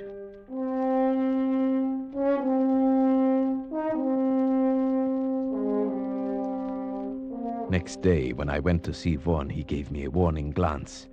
Kira was suspicious. I could see the question in her eyes when she greeted me. So, here is the other culprit. Which of you is most to blame for keeping such late hours? Why, I suppose to keep peace in the family. I should say it is I. No, you can't get him off that easily. I'm the only culprit, my dear. You see, I've never hunted deer at night. I asked Shiraviev to help me. I suppose you shoot the poor things while they sleep. Oh, no, while they're having their dinner, if possible. You're cruel and heartless, both of you. Oh, it's no use letting her start an argument, Shiraviev. I'll go get us a drink. Oh, yes, thank you. I'd like that. Why do you look at me like that? Was the hunting good last night? No, not very. We didn't get anything, as you see. I'm afraid you'll still have to depend upon Joseph for your venison. Where did you hunt? Why, simply in the forest.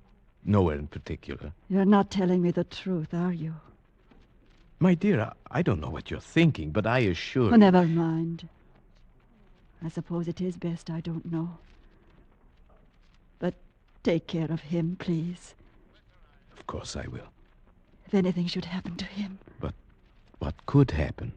You know. You understand these things.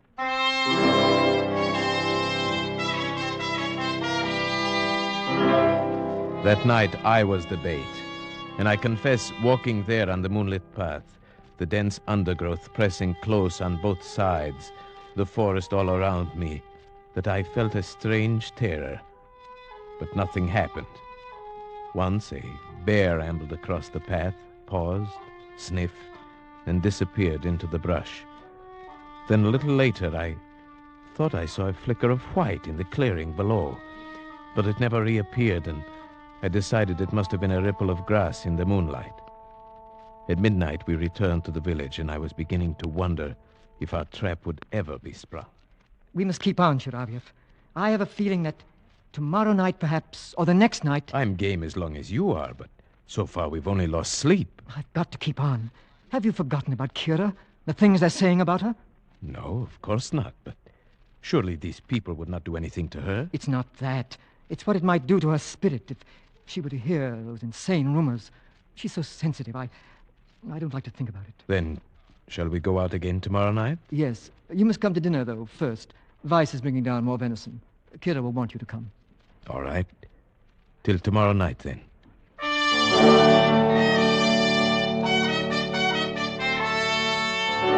After dinner, we went out for our third night on the rock. Vaughn was the bait tonight, and I the watcher. The forest was alive with sound. A deer coughed. The bear came ambling back, as woolly and harmless as a dog. I was watching him when suddenly he paused and sniffed the air, then disappeared into the trees. The animal sounds quieted one by one, and a tense stillness fell over the forest. My hand tightened on the gun, and suddenly I saw it. That flicker of white moving fast through the trees. It was coming up the path toward Vaughn, a soft, bulky white blur, coming surprisingly fast. Vaughn's back was turned. He did not see it. My finger tightened on the trigger. It was only a few yards away when he turned. Kira! I started to press the trigger. No, Sheriff, no! Richard! Kira, what are you doing here? Oh, darling, I was looking for you. I looked last night, too. Oh, Richard. Kira, you shouldn't have. It was foolish, terribly foolish. Richard, there was something after me. I know it. That's why I was running. Kira, you shouldn't be out here alone. But what about you? Where's Shiraviev? He's up there on the rock, covering me with his rifle. I'm perfectly safe. I'll show you. I'll hold out my handkerchief, like this. Now, Shiraviev, put a hole in that. I stared for a moment at the white square of handkerchief, then at the white of her coat. My lips were dry, My finger felt numb on the trigger. Come on, Sharaviev. The handkerchief. Please, God, don't let me miss. There, you see, my dear? I'm perfectly safe. They went down the path together, and I followed after a moment. 100 yards from the timber slide, I knew I was being followed. Even before I heard something in the brush behind me, I stopped and turned around. It moved past me, cutting off my retreat. Now I stood alone in terror, but it was still in the brush. If only I could make the timber slide. I got down safely. I went straight to Vaughan. He came out of the house to talk to me. I told him what had happened.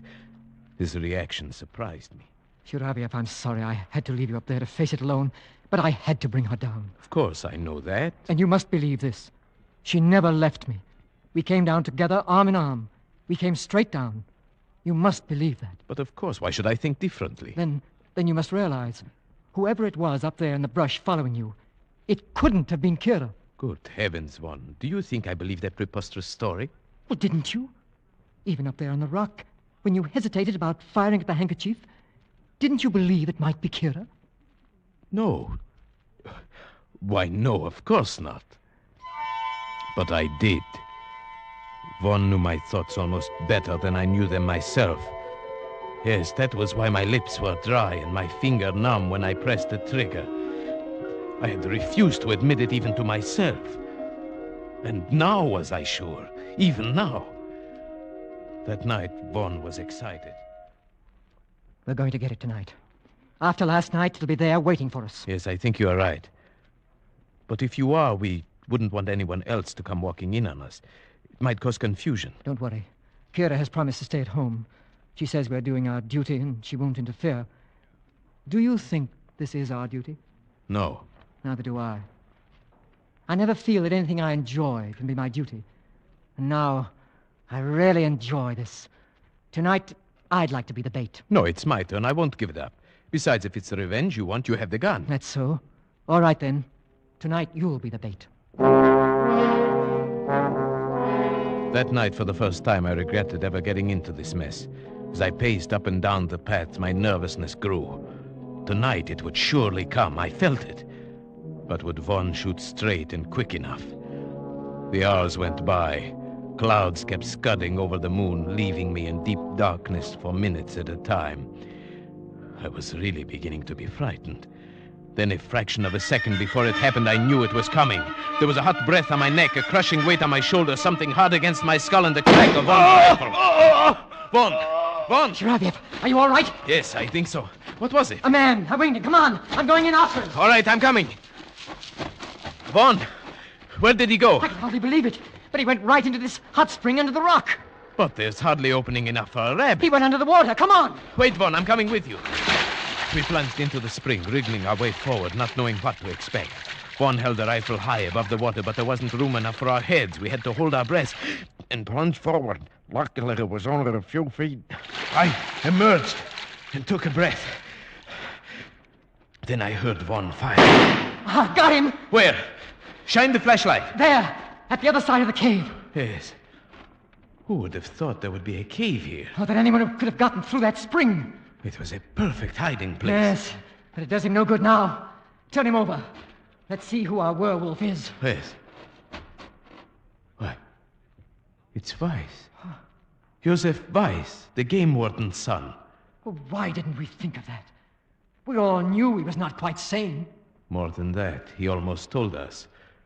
Remember, he said, I do not believe a man can turn himself into a wolf.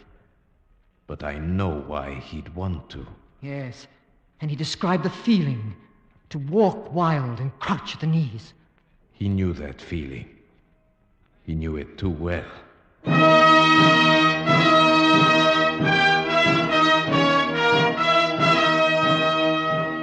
Beside Joseph Weiss, we found a murder weapon. It was a patented animal killer, a heavy iron muzzle that gripped the scalp, a heavy spike that was released by a spring. His hiding place was even more perfect than we had supposed. When the magistrate investigated, he found a passage from that cave which led underground for more than a mile, and finally to the game warden's house where a ladder led into his cellar. Undoubtedly, Weiss found that dry underground river one day and realized he could use it. Perhaps that is what caused his mind to snap. Yes, it released a long pent-up spring in him, like that weapon he used. He saw that he could run in the woods like an animal, disappearing and reappearing with perfect safety. It even offered a place to bury his victims without a trace. And so your theory proved correct, that there's a murderous, primitive instinct lurking in some people. Yes. Well, it's all explained excepting what he did with the bodies. It would serve no useful purpose to speculate on that now. Yes, I suppose you're right. Kira, you haven't said anything. Why did you have to shoot him? Kira, he was a murderer. He tried to murder Shiravyev. Is it murder when a wolf kills? A dumb animal? Frightened of intruders? Kira!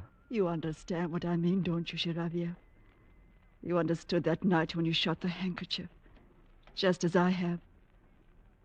It might have happened to any of us, you see. Kira, what do you mean? Take me away from here, Richard. Just take me away quickly.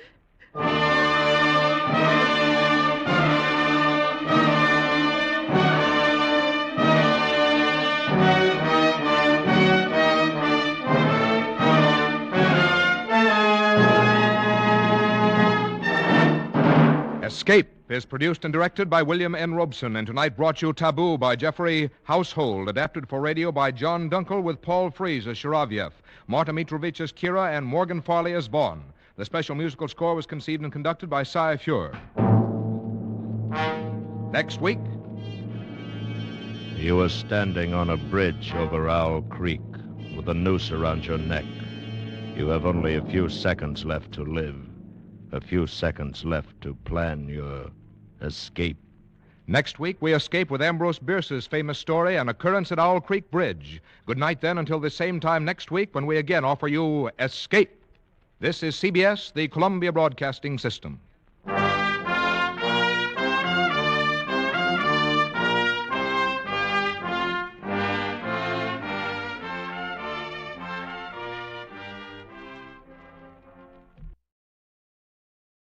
Good evening, friends. With a special word of thanks to our sister network, CBS, we invite you now to test your memory of the great radio adventures.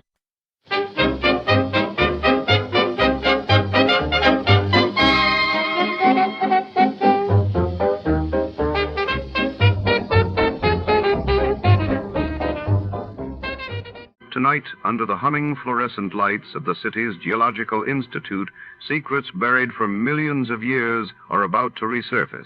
A Carboniferous Dolomite matter begins as a priceless stone sample disappears from a locked laboratory, leaving behind only shattered glass and a cryptic note. In the maze of specimen drawers and echoing marble corridors, a hard-boiled detective and the mysterious geologist must trace the clues. Before the city's scientific reputation is destroyed forever. But nothing is what it seems in this world of fossils and deception. Before to start, let's see what happened the day it was aired. It was January 11, 1955. That day, the world was gripped by news of the beginning of the Formosa Straits crisis, as Chinese nationalist and communist forces clashed off the coast of Taiwan and in Europe. The first prototype of the hovercraft was unveiled by British inventor Christopher Cockerell, sparking headlines about the future of transportation. John Lund as Johnny Dollar. Bill Wesley, Johnny. What do you know about oil wells? Well, I know I wouldn't mind owning one. Why? We've written a floater policy on drilling rigs for the Van Oosterhout Oil Company in Sumatra. $60,000 worth of equipment was destroyed last week en route to their new test field. Is there something wrong with this? We're willing to pay off. Oh, so why call me? Well, that's a twist, Johnny. Van Oosterhout doesn't want the money. Well, what does he want? Our best investigator for 3 weeks. Why? He didn't say. But you know these oil men, probably just rich enough to want to satisfy some idle curiosity. Yeah, well, I'm just broke enough to help him do it. We'll return to our program in a moment. But first, I'd like to talk to you about housekeeping. Recently, a woman was interviewing a prospective maid and asked her how she was on light housekeeping. Well, I'm sorry, ma'am, said the young lady. I never kept a lighthouse. I admit that's an old joke, but it generally gets a laugh. However, housekeeping is no joke. That's a job from which no one can escape, whether he lives in a house, an igloo, a military barracks, or a governmental building. Yes, housekeeping is a very important job, even in our government. Someone has to see that the plumbing doesn't leak, that electricity, oil, and coal aren't wasted, that the garden is kept in good shape, that the animals are fed, and that the people have a place outdoors in which to enjoy themselves. Actually, all these governmental household tasks are the work of the Department of the Interior, which at one time was called the Home Department. The biggest job of the department is conservation, the protection of the things that make our country a good place in which to live. The land, water, oil, coal, forests, minerals, fish, and wildlife. These are our natural resources. If it weren't for the conservation work of the Interior Department, before too long, all the farm and grazing lands would be washed or blown away, and all the wildlife would disappear from our fields and forests. Another important job of the department is the development of new natural resources and the caring for our national parks where people are free to go sightseeing or set up camp. And during wartime, the Secretary of the Interior has a special job, namely, making sure that sufficient oil and other fuels are available to our armed forces and defense industries. Yes, our governmental housekeeper, the Department of the Interior, has a most important and vital job in maintaining the comfort and welfare of every citizen of the United States.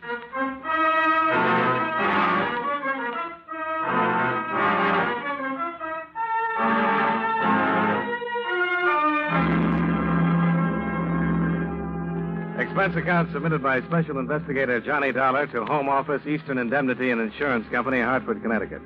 The following is an accounting of expenditures during my investigation of the Carboniferous Dolomite matter. Expense account item 1, $1,013.40. Airfare and incidentals between Hartford and Medan, Sumatra. Expense account item 2, $1.50, cab fare to the offices of the Van Oosterhout Oil Company. The roughly timbered shack with corrugated tin roof didn't spell rich oil man to me, nor did Peter Van Oosterhout himself. No doubt you are wondering why I proposed such a strange agreement with your company, Mynheer Dolar. Well, that question had occurred to me, yes. So, I will explain then. It's not because I am a rich man, but because I am a gambler. You're gambling $60,000 against what? An oil well, Mynheer Dolar. And I need your help to keep the game honest. Well, what kind of a game do you want to deal me in? My rigging equipment was being transported by truck to my test well north of Achin. It was buried beyond recovery by a landslide, one which I believe was caused by a deliberate nitroglycerin explosion. The game sounds rough. It is not the first thing that has happened. Drill heads have been dropped into the bore, drilling shafts sawed and then welded so they would snap under pressure. The list is endless. And you think your operations are being deliberately fouled up? There is not the slightest doubt in my mind. Any idea why? No, Mynheer Dolar, I have not. What about the local authorities? Have you talked to them? I have. They have sent a man to the well to investigate. Well, then why send for me? Because I suspect the government man is also working against me. I see. You said you wanted me here for 3 weeks. Why the time limitation? My drilling permit from the government expires then. They do not renew. So you're willing to bet $60,000 on my ability to keep your well going for 3 weeks, hoping you'll strike oil in that time? I am. Will you work with me, Mynheer Dolar? Why not? It's your gamble.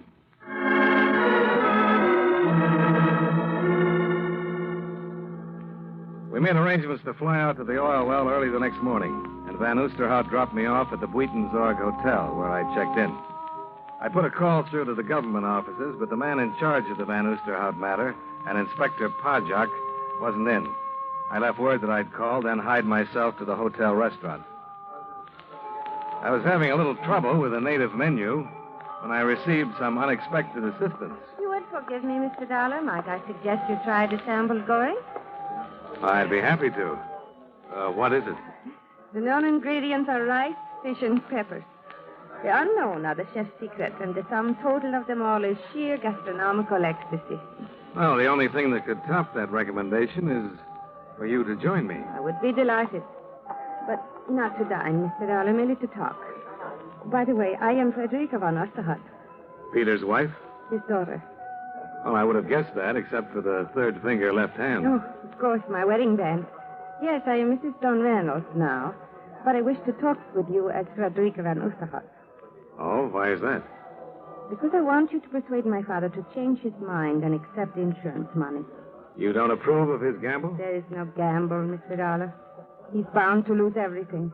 There's no oil there. What makes you so sure? My husband is an oil engineer. He has gone over my father's leases in every possible way.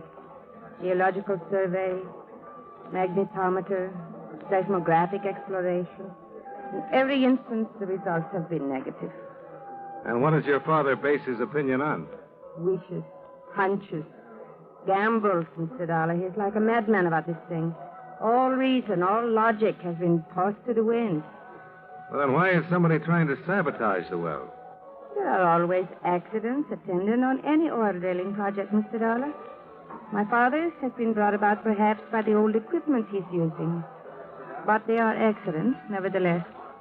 There is not one shred of proof of anything else. You make out a pretty strong case for yourself. Then you will do as I ask. Try to persuade him. No, I'm afraid not. But you just said. Your father's got a stronger case. Yes, of course. The $60,000 your company will save if he relinquishes his claim. Well, can you think of a better one? To me, a man's life is worth more than $60,000. Now you've lost me. My father has a weak heart. Oh. If I am right and the well proves dry, I'm afraid the shock will kill him. And what if he's right? Accidents can happen to more than machinery. A life could still be lost. Like mine, maybe? That was your thought, Mr. Dollar. Not a very happy one, was it?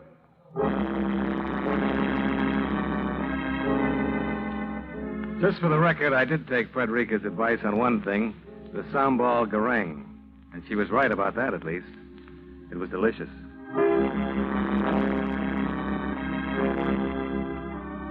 With the arrangements to leave for the oil field at dawn well in mind, I hit the sack early, hoping to get a good night's sleep. But somebody had different ideas. Mr. Dollar, are you in there, Mr. Dollar? What? Who's that? Inspector Payout, Mr. Dollar. Open up, please. Oh, okay. Just a minute.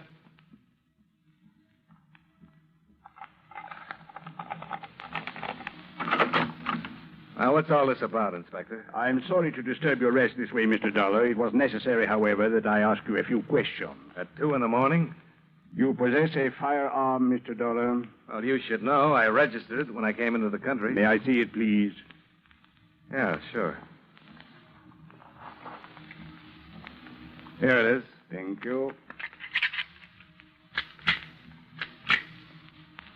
Satisfied? That the magazine is full, that the gun is clean. I am satisfied of that, yes. Well, that's something. Now, suppose you tell me what this is all about. You paid a visit to the offices of Peter van Oosterhout earlier this evening, Mr. Dollar. That's right. You also called my office to inquire about the Van Oosterhout Oil Company and the test well that is being drilled north of Achin. Yeah. What was the caliber of the gun that killed Van Oosterhout, Inspector? We believe it to be a .38 caliber, Mr. Dollar. The same as yours. But how did you know he was dead? Well, out of respect to those present, let's call it intuition, shall we?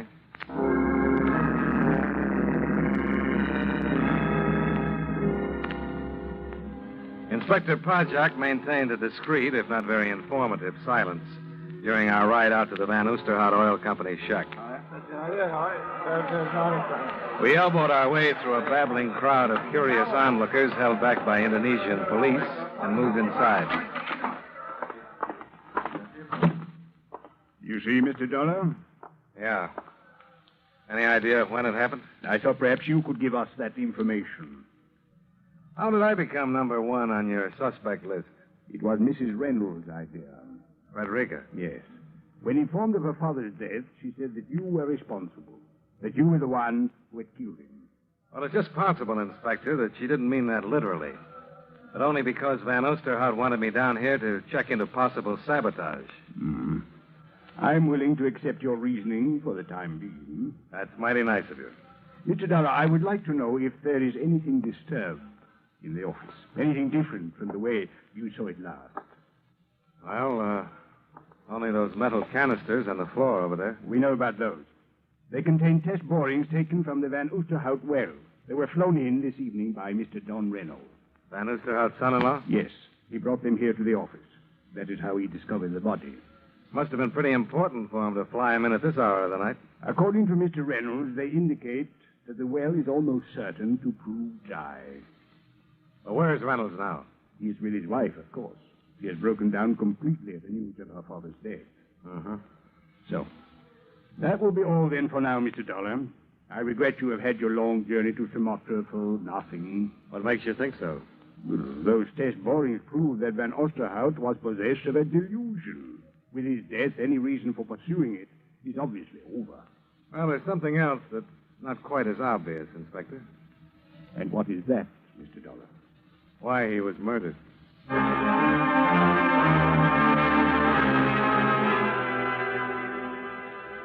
One of Inspector Pajok's men drove me back to the Buitenzorg Hotel, where the night clerk put an end to any hopes I had for more sleep that night. He had a message for me to call Don Reynolds the minute I got in. I put in the call. Hello? This is Johnny Dollar. Oh, yes, Dollar. Glad you called. You going to be at your hotel for a little while? Well, that depends. On what? On what you want to come over here to talk to me about. Suppose it's to tell you who killed Van Oosterhout. Why? I'll be here.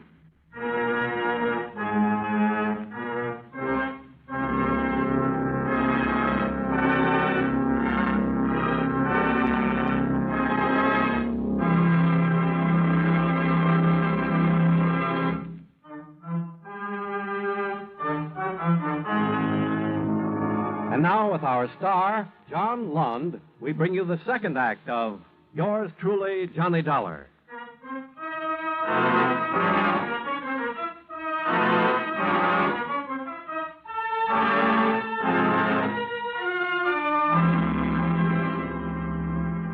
It took Don Reynolds exactly 7 minutes by the clock to get up to my hotel room after his phone call. He wasted as little time getting directly to the point. I'm pretty sure I know who killed Van Oosterhout, Dollar, and why. But it's going to take a lot of doing to prove it. Well, why come to me instead of Inspector Pajok? Well, I'm not interested in having an official whitewash of murder. Doesn't sound as though you have a very high opinion of our friendly inspector. Let's just say I don't want to take any chances on possible official collusion. Uh-huh. Well, what have you got? Ever hear of Sunga Tabaran? No. Should I have? He's a wildcatter like Van Oosterhout was. 2 years ago, they tangled over some oil leases. When the courts decided in Van Oosterhout's favor, Tabaran swore he'd been cheated, that he'd get even. Well, if he meant it, he waited a long time to make good. He went to Java on business about then, came back here just about the time Van Oosterhout began to suspect someone was trying to sabotage his well. That's pretty circumstantial, Mr. Reynolds. There's nothing circumstantial about the fact that Tabaran's the oil expert Inspector Pajok sent out to the well to check on Van Oosterhout's story. Oh, so that's the reason for your official collusion crack. Yes, it is. And there's nothing circumstantial about the fistfight the two of them had a couple of days ago when Van Oosterhout openly accused Tabaran and told him you were coming out to check up on things. Ah, that sounds interesting. I can top it for you, Dollar. With what? Tabaran's here in Medan. He flew in from the well late yesterday afternoon. I'd say he arrived approximately 2 hours before Van Oosterhout was killed. What do you think now? Might pay to have a little talk with him. At this point in our program, I'd like to give you something to think about. Probably one of the most quoted Americans in our nation's history is Benjamin Franklin. It was Franklin who said, "Early to bed, early to rise makes a man healthy, wealthy, and wise." And never leave that till tomorrow, which you can do today. And, of course, the Lord helps them that help themselves. But probably one of his most familiar quotations is, "There are only two things in life of which we may be certain, death and taxes." Of course, what bothers most of our taxpayers is that death and taxes don't come in that order. But seriously, one of the biggest jobs handled by the Secretary of the Treasury is the collection of taxes, our government's main source of income. The government raises money through the Bureau of Internal Revenue, which collects income taxes, excise taxes, amusement taxes, and other federal taxes.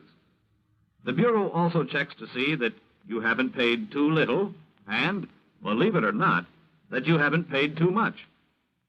Another way the government raises money is through the Bureau of Customs, which levies taxes on imports which are sent here from foreign countries. But although the Treasury Department collects the money, it is Congress, the men we send to Washington, who actually says who will pay taxes and how much. And that's one thing from which none of us can escape.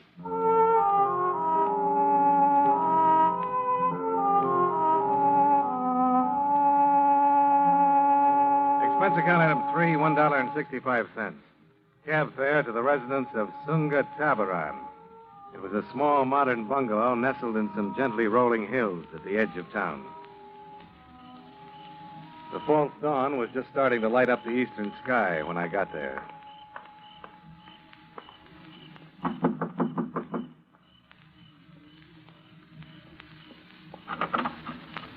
Yes?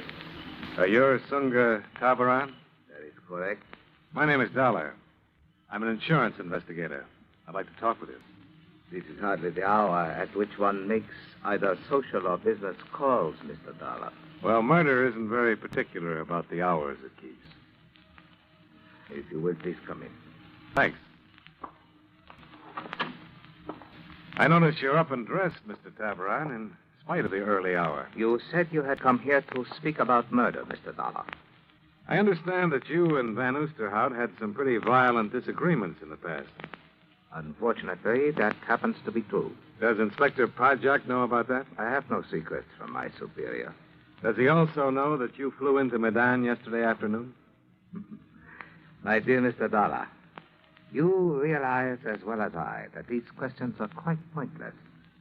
Even if I did possess any guilty knowledge concerning Van Oosterhout's death, you could not hope to learn it this way. Well, maybe I'm just not bright. I'm afraid I cannot accept that. Thank you. No, you came here to talk with me, to look around, to try to judge, to measure, hoping perhaps I would make some slip, unconsciously reveal some information which might be useful to you. Yeah, that sounds like a reasonable supposition. It is regrettable, then, that I must disappoint you. There will be no slips, no unconscious revelations. I'm sorry. Oh, that's okay, Mr. Tabaran. You haven't hurt my feelings.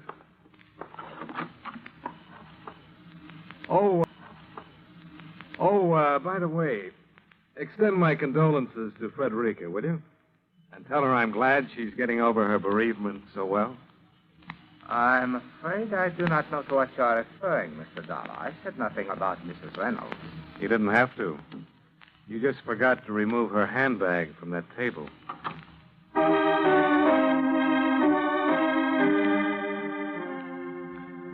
The question of what Frederica was doing in Sunga Tabaran's bungalow at that hour of the morning was an interesting one. But there were a few others bothering me even more. Expense account item 4, 75 cents. Precarious transportation aboard a bicycle rickshaw to the deserted offices of Van Oosterhout Oil Company. Expense account item 5, $1, similar transportation back to my hotel, where a visitor was waiting for me in the otherwise empty lobby. One moment, please, Mr. Dollar. Oh, hi, Inspector. Something on your mind? I wish you to stop interfering in affairs which are no concern of yours, but only of the police. Well, it didn't take Tabaran long to call you after I left, did it? Sunga Tabaran is one of my most trusted men. Looks like Frederica Reynolds feels the same way about him. Mr. Dollar, you are in a strange country, one whose habits, customs, ways of life are entirely foreign to you. It would be most easy to fall into error concerning the guilt or innocence of some of its inhabitants. Well, I'd agree with you, except for one thing, Inspector. So? They're still people.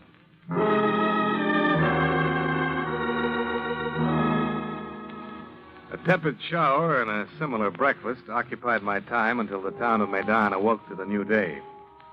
Then I walked down the street to the shop I'd noticed the night before, belonging to one Herr de Groot, oil geologist. It took the Groot all of 30 seconds to look at the specimens I'd pilfered from Van Oosterhout's office the night before, rub them between his fingers, and come up with a pronouncement. Yeah, there's no question. These test borings, they are from the Van Oosterhout number 1 well. And you've seen specimens like these before? But of course I have, young man, many times. They are composed in increasing density of a carbonate of calcium and magnesium, formed during the Carboniferous era of the Earth. In other words, what we have here are specimens of Carboniferous Dolomite. I'll take your word for that. Just tell me what it has to do with oil. But it has everything to do with it, young man. Under just such rock strata as these lie some of the greatest oil fields in the world. So the chances of the Van Oosterhout well hitting such a pool should be pretty good, huh? I would say it would be virtually impossible for it not to hit oil from 100 to 500 feet in depth below the strata. Any idea why Van Oosterhout wasn't informed of this? Not informed, but it must have been. Why is that? Well, these test borings have been brought in regularly by Van Oosterhout's son-in-law, Mynheer Reynolds. Why should he not have told him?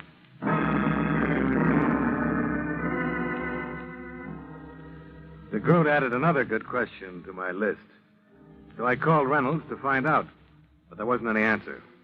I got the same result with a call to Sunga Tabaran. But I had better luck with the dispatcher's office at the airport. That is quite right, Mr. Dollar. Mr. Taban filed a flight plan for the Van Oosterhout well and took off approximately an hour ago. What about passengers? One passenger is listed. Mrs. Frederica Reynolds. No, Mr. Reynolds? He took off for the well property also, Mr. Dollar, in a company plane. He was given runway clearance not 5 minutes ago. One more thing. Do you happen to know what time Reynolds came in last night? Well, which of Mr. Reynolds' flights do you mean, Mr. Dollar? There was more than one? Yes, 2. The first time he arrived here shortly after dark. I can look up the exact time for you if you wish. No, that won't be necessary.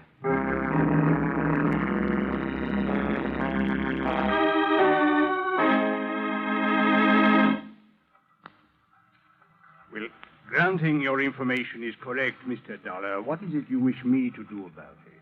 Now, look, Inspector. It's about time you stop being coy. You must have some or all of this information. And if I have? Then you know it adds up to 1 murder and maybe 2 more. I do not understand, Mr. Dollar. Reynolds knew from those secret test borings that Van Oosterhout was going to hit oil. That would seem most logical, yes. So if he could stop the well for 3 more weeks, the drilling permit would run out. Van Oosterhout would be through. And Reynolds could file for one of his own and bring in the well himself. Then you are accusing Mr. Reynolds of deliberately withholding information from his father-in-law, of sabotaging his drilling operation. And of killing Van Oosterhout. But why should he have done that? Well, somehow the old man must have learned the truth from those test borings we found in the office. If what you say is true, Mr. Dollar, we shall secure the proof we need in good time. Why did Tabaran and Frederica leave for the well? The death of her father brought some suspicions to Mrs. Reynolds' mind. She went to discuss them with Tabaran. Perhaps there is some proof out there at the well, and they intend to bring it back. Reynolds took off for the well 10 minutes ago, Inspector. What happens if there's another accident, and Frederica and Tabaran never get back? A plane will be ready at the airport by the time we get there, Mr. Dolar.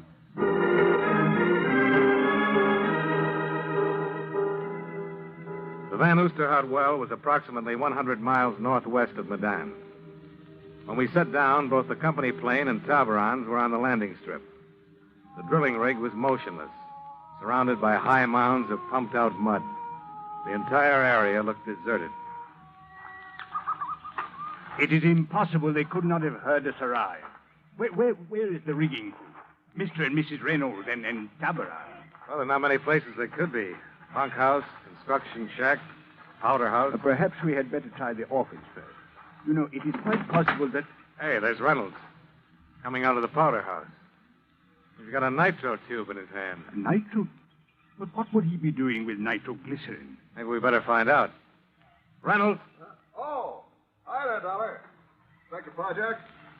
Yeah, just in time to see the fireworks. Oh, you're going to shoot the well? Yeah, that's right.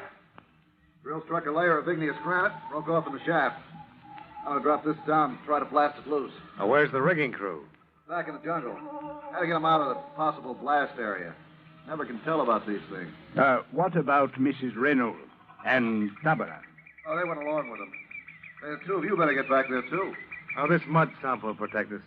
Well, maybe so, but sometimes these things pack an awful wallop. This one's not going to, Reynolds. What do you mean? Put down that nitro and come over here with your hands up. Are you crazy, Dollar? I'm going to blow that well. Mr. Dollar, why have you drawn your gun? You make a break for that well, Reynolds, and I'll shoot. Better do something about him, Inspector. He must have lost his mind. Put away that gun, Dollar. I'm telling you for the last time. Put the nitro down and come over here. Okay, Dollar. But I can't figure it.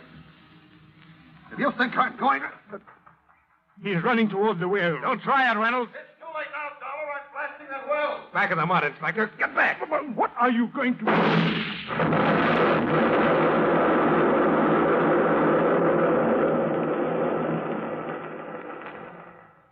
Dollar, your shot, it exploded the nitro.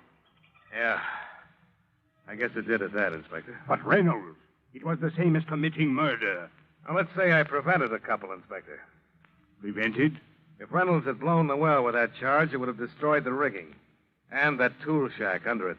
But what if it had? Neither Mrs. Reynolds nor Tabaran is anywhere around. You better take a look at the door sill of that shack. The door sill of the... Mr. Dollar. Yeah. That blonde head lying inside there isn't Carboniferous Dolomite.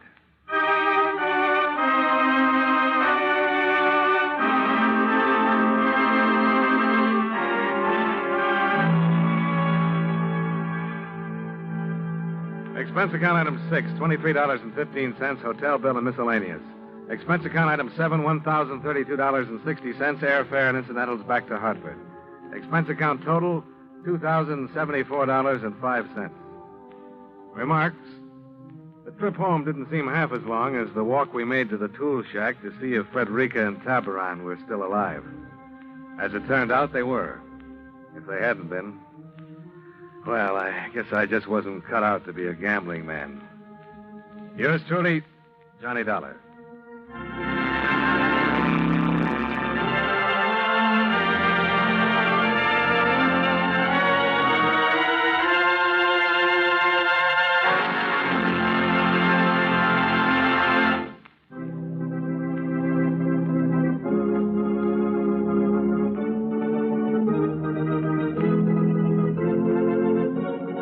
Johnny Dollar has come to you through the worldwide facilities of the United States Armed Forces Radio and Television Service.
Tonight's broadcast comes to you with special thanks to our friends at CBS.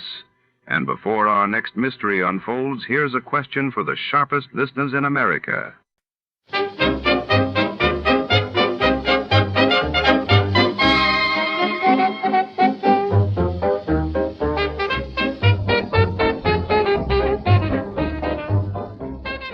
Tonight, we take you to the opulent marble halls of the Pacific Trust Bank, nestled on Spring Street, downtown Los Angeles, 1948. Here, beneath glittering chandeliers and the watchful eyes of silent guards, a daring heist unfolds, one that will expose greed, betrayal, and a tangled web of secrets. The seeds of greed take root in the shadows of the vault, where fortunes and lives can change in a heartbeat. But before to start, let's see what happened the day it was aired. It was March 8th, 1951. And that day, the world awoke to headlines of the sensational trial of Julius and Ethel Rosenberg for atomic espionage in New York while across the Atlantic. French troops launched a major offensive against Viet Minh forces in northern Vietnam. Tired of the everyday routine? Ever dream of a life of romantic adventure? Want to get away from it all? We offer you Escape. Escape, designed to free you from the four walls of today for a half hour of high adventure. Tonight we escape to a small ship off the coast of Borneo, and an exciting tale of murderous greed, as Freud A. Nelson tells it in his strange story, Seeds of Greed.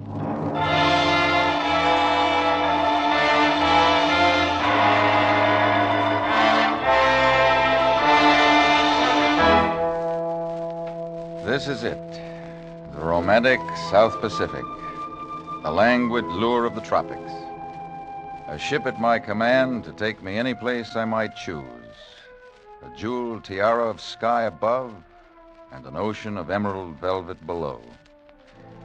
To my left, the languid coast of Borneo. To my right, the Sulu archipelago. Such romance, such gentleness, such maddening, unbearable gentleness.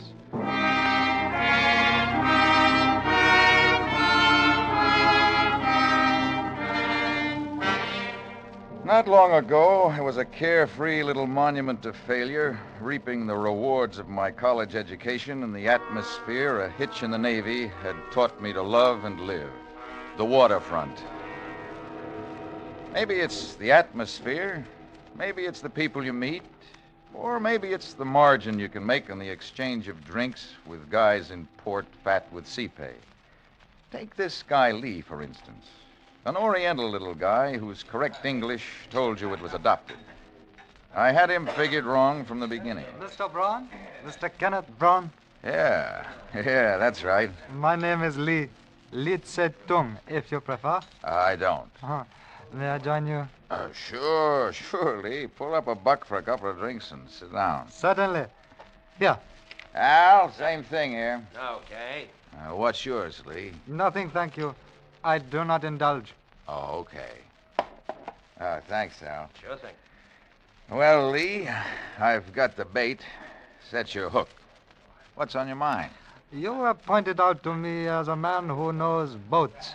Just like the Navy. And also as a man who might be induced to gamble. Well, I can't contradict. But if you will pardon me, as a man who is more than casually devoted to drink. I can take it or leave it. At the moment, my mood says take it. Your health, Lee. Yes, but for that one failing, Mr. Braun, I could offer a very interesting and profitable proposal. Mr. Lee, it is considered very poor taste in the Occident to proffer drinks with strings attached. A good day, sir. Oh, no, one moment, please. Forgive me. I was going to add a failing which we could overlook if it were to be controlled for a short time. I said I could take it or leave it.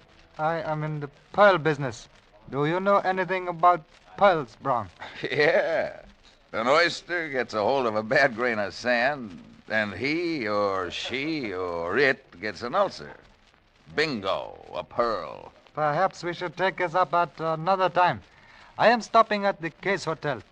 Good night, Braun, and come see me if you should reconsider. Okay, Lee, but don't wait up.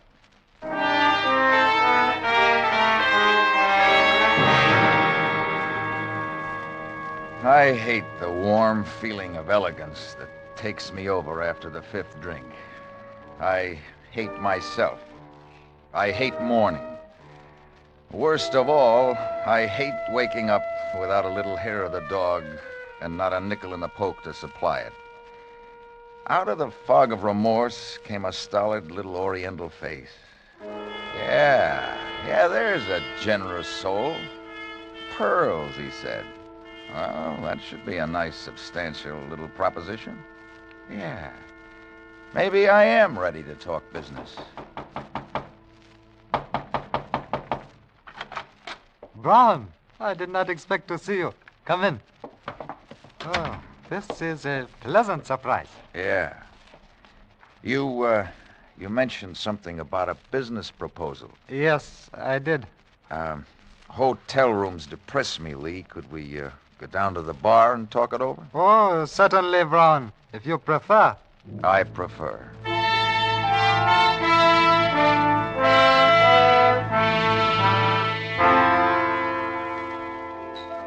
You mentioned something about the pearl business. Yes, Brown. I didn't think. That is, I thought that might have slipped your mind. Well, things aren't that bad, Lee. Tell me more. Oh, we could be very useful to each other, Brown. I have the information and the equipment. You have the experience without which the equipment is useless to me. Yeah. We can turn an enormous profit in very short time. Uh-huh. I have just completed a transaction whereby I become owner of small ship equipped with certain scientific devices for probing the ocean floor. Sonar equipment. I believe that is the name. I hate to disillusion you, Lee, but you can't bounce an echo off an oyster. It'll never work. That is not my intention. Well, then how does sonar equipment fit into the pearl business? These pearls, a great fortune in pearls, are all in one package. Ours, for the taking. Salvage? Yes. I fell heir to chart upon the untimely death of a friend. On that chart is indicated the position of a vessel sunk during the war somewhere between the Sulu archipelago and the northeast coast of Borneo. Yeah. I have reason to know that on board at the time of the sinking was the personal fortune of a certain sultan, as well as the assets of his constituents. There was one survivor. And you hope to locate that vessel with this sounding gear? I do. Well, what about getting the stuff up after it's located? I also have diving equipment. And you want somebody who knows how to operate the gear? Precisely. What's your deal? I am prepared to offer you 1/4 of any treasure we may locate. For that consideration, I could offer about 1/2 of what I know about your equipment. I don't understand. For a 50-50 share of any loot, I could offer 100% cooperation. Oh, I see. Braun, you're shrewd. It surprises me you are not more prosperous. All right. 50-50, as you say. All right, you've got yourself a boy. To you, partner. Now, one for the road, and we'll go look at your ship. Okay, partner? Okay, partner.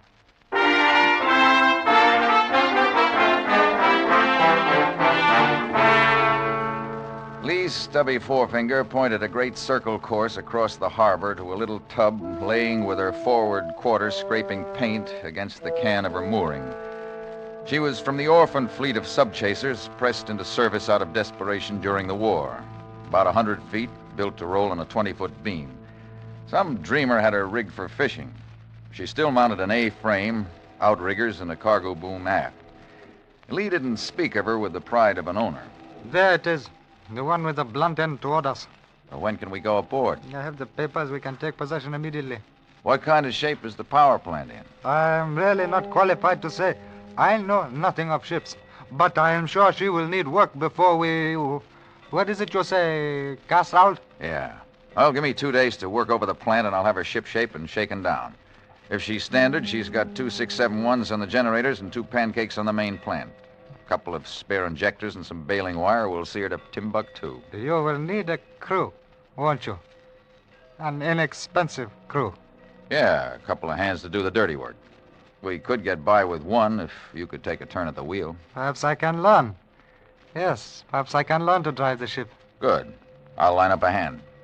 These waterfront bars are full of guys looking for a chance to go fishing. Oh, you seem to understand what I want, Brown. I will leave everything to you. You may reach me at my hotel. Okay. The next time you see her, she'll be overhauled, provisioned, and manned. So long, Lee. See you in 48 hours.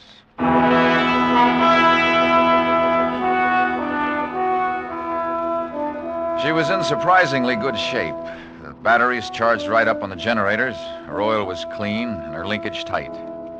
I replaced a corroded condenser on the sonar gear, pressure checked the diving suit, and put new pistons in the compressors. One straight 24-hour shift, and she was shaken down and ready for a crew. I set out to meet my man on common ground. I found him being escorted out of Casey's bar by Casey himself. You young hoodlums are a disgrace to the sea. You'd better get some salt behind your ears before you start something in my place. Let go. Now get along with you. Let go. And don't be coming back. You brother of a pig! Oh, what's the matter, sailor? Slippery deck? You be quiet or I stick you. All right, stow the shift, kid. The jails are too full now. I'm going to kill that pig. Get out of my way. All right, stay out of there, kid, and stow the knife. I still get that fat pig someday. You're new around here, aren't you? How'd you know that? Well, you wouldn't tangle with Casey if you weren't. Where are you from? Ensenada. I have papers. In my room, I have papers. I didn't ask you. You didn't ask me either. But I'd advise you to get rid of that knife. With a temper like yours, you can cut yourself off a life sentence. So far, this knife knows only the blood of fish. I have never been kicked by a fish. I can use a man who can handle a knife. You working? No. Come on, I'll buy you a drink. All right. Now, what's your name? Costa. Antonio Guillermo de la Costa. Okay, Tony. 2 double shots later, I had my man. A pathetic little guy with no roots in a barren world. I set him to stowing provisions while I cleared the paper and gold braid department of the Commerce Building and picked up a couple of 100 fathoms of useless shark net to flake out for effect. Then I called Lee. He was impressed. You have accomplished a lot in very short time, Brown. You must have worked day and night. Yeah, I can sleep underway. Where is your crew? Below. He's stowing provisions in the galley. I see. Does he meet our specification? Exactly. Good back with not too much above it, except a nasty temper. Good. He thinks he's going fishing here. That explain these nets? Partly, Lee. Also, there's an unwritten law of the sea that gives fishing craft a wide berth. Clever, Brown. Very clever. Practical. Is everything in first-class condition? Everything. The diving gear is tight, and the sonar readings check right on the nose with the charts. Then we are ready to cast off? Anytime. Then let us go. Head her out west-southwest, Brown. Right into the sun. Right into the sun.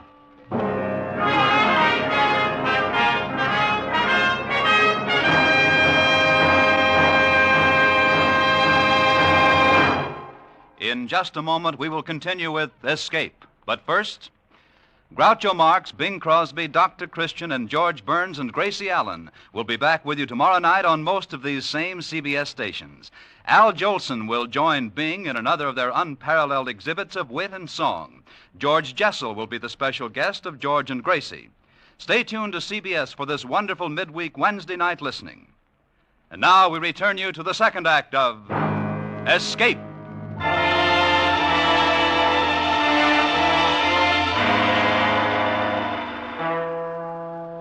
3 weeks at sea taught me a lot about my friend Lee.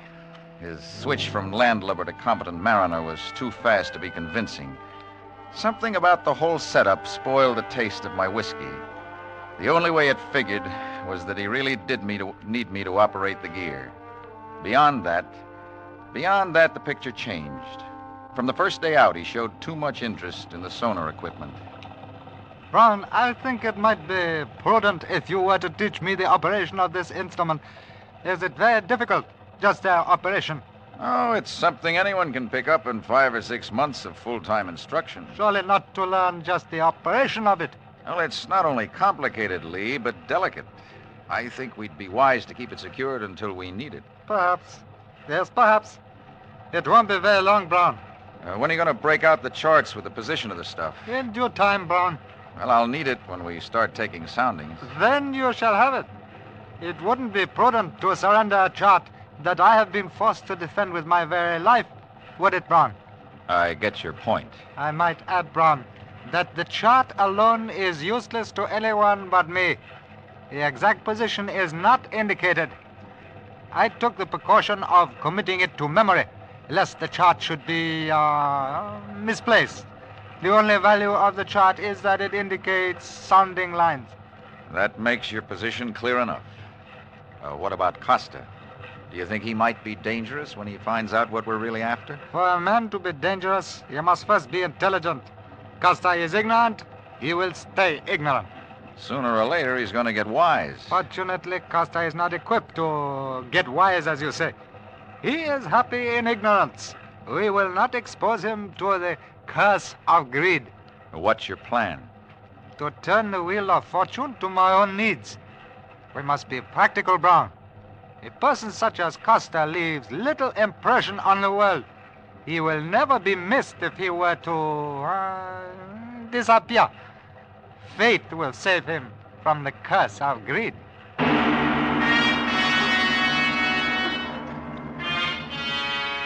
The late afternoon of the 22nd day, I saw Lee's methods put into practice.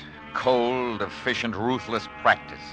It happened so fast, I was helpless to do anything about it. Costa was splayed out on the nets near the stern, sound asleep, when Lee appeared from nowhere.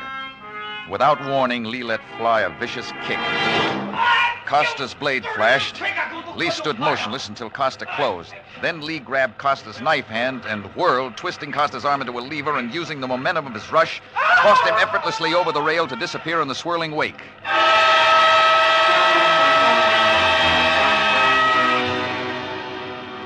Without even glancing astern, Lee gave me the arm signal for straight ahead, a signal that pointed accusingly at me, screaming, "Accomplice." His face was still frozen in trance-like serenity when he appeared on the bridge. It is now you and I, Brown. Yeah.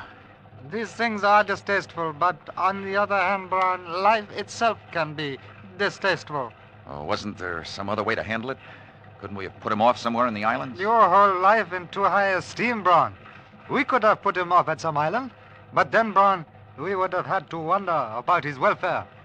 Now his troubles are over. He has peace. He no longer has to struggle, as you and I. He didn't have much chance to struggle, did he, Lee? He was not one to struggle intelligently, Brown. Struggling, not directed by intelligence, can destroy. Where does strength, muscle fit into your theory? If you will pardon a personal reference, Brown, I long ago subscribed to the teachings of an Eastern cult which believes that the intellectual neutralizes the physical.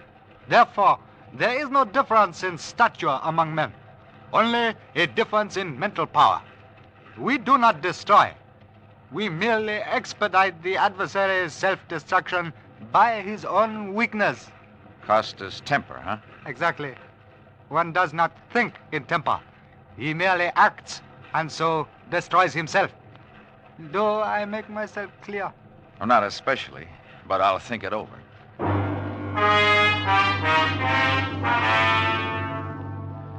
Lee's insidious philosophy began to prey on my mind. I knew I was on the last leg of a one-way trip. I knew he was perfectly competent to take over the ship at any time, but I still felt reasonably safe. It would take 2 men to handle the instruments to locate the pearls, and beyond that, 2 men to get the stuff up. After that, I would worry about my failings and which one Lee would pick to destroy me. I eliminated the big one by tossing my last 2 bottles of whiskey overboard. We were cruising somewhere between the lower Sulu archipelago and the northeast corner of Borneo when Lee broke out a dog-eared chart of Dutch origin. Cut it back, Brown. Now, somewhere within the radius of this circle, our fortune waits to be taken. Now, let's see. The charts indicate a sandy bottom, and that's good. The currents go southwest. She falls off to deeper water to the south. I understand the charts, Brown. Start the soundings, man. Okay, I'll start here, at the 60-fathom line and work toward shallower water. You stand at the line and work toward shallower water. You stand at the bow with a smoke flare. If I pick up anything, heave a flare over to mark it, okay? I prefer to stay on the bridge with you, Brown. Yeah, that way we can watch the instruments and each other. Okay, partner. I worked each depth line half a mile from the point Lee established as center. staying parallel to the soundings indicated on the chart. 3 times over the area showed nothing but a uniform bottom. Then I took a new tack. I set the wheel in a tight circle and secured it with a lanyard. I figured the current and the torque of the shaft would take us far enough off-center on each spiral that we wouldn't miss anything big enough to register. I was beginning to think in circles when the scope showed a fast drop and then wavered erratically. Lee must have read it in my face. It showed something, didn't it? We have found something, haven't we, Brown? Maybe. What are you going to do? Back it down and check it. Oh, no. No. Drop the anchor. We won't move. We'll take no chances of losing it. Drop the anchor. I settled her bow into the current, dropped the hook and backed her down on the scope of the anchor chain until we were over the spot. Lee expertly rigged the line from the cargo boom to the cathead and hoisted the heavy diving gear out of the after hold. His expression left no question as to the division of labor. Of course, you will make the dive, Brown. Yeah. We cannot risk losing a life when 2 men are necessary to complete this mission, can we? Not your life, Lee. Yeah, I'll go down there. But just in case you have any ideas about letting my weaknesses destroy me... Oh, come now, Brown. You're not falling prey to the curse of greed, are you? No. And I don't intend to fall prey to anything if I can help it. You don't have faith in me. That's right. But you must have faith in me. We must work together. Until we locate the stuff and get it up. After that, Lee, only 1 man is necessary. That's what worries me. Are you afraid, Brown? Does fear number among your weaknesses? Yeah, Lee, it does. I don't know how to reassure you, Brown. Do you have solution? Yeah, Lee, I do. My life is in your hands while I'm down there. Unfortunately for you, my life is the only link you have between the pearls and this ship. Only a fool would break that link, Brown.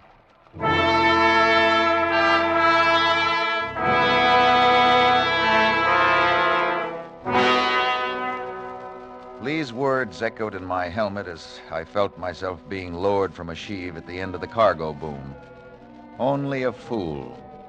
I knew that I was pitted against a ruthless maniac, that finding the pearls meant that one of us would die. Yet some power greater than reason forced me on, a power I recognized as greed. My weighted feet settled on bottom.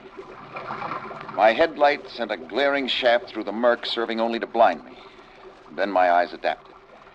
Strange shapes darted in and out of the beam, splashing big shadows. I pivoted slowly, straining my eyes to the burning point.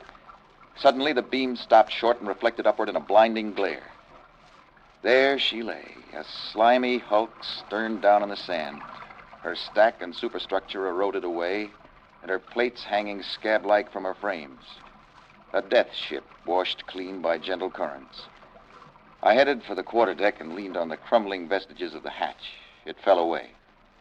My light picked up a single object. There it lay, its corners worn round from shifting against the bulkheads. A teakwood chest. Brass bindings radiated from its single big hinge like the fingers of a giant hand. I felt a wave of desire grow into a surge of greed and resolve itself into an overpowering lust. I bent a line onto the chest and signaled Lee to haul me up. I felt as though I was threading my life away as I paid out the line that would link the treasure with the surface, knowing that only Lee's ignorance of what the other end held ensured my shedding the heavy diving suit safe on deck. That would put us on even footing. I lost the fear of Lee's methods and thought of my own. Methods based on greed that knows no compromise. Methods of killing to keep. Then my fears passed. He couldn't kill me until the chest was on deck. Lee was like a man waiting for sentence when I climbed out of the diving suit. Well? It's there. Describe it. Describe the chest. Solid wood bound in brass. Is that all? Brass hinges, like a hand. That is it, Brown. The hand of Muhammad. My reward at last. The hand of Muhammad. You mean our reward? Of course. Our reward.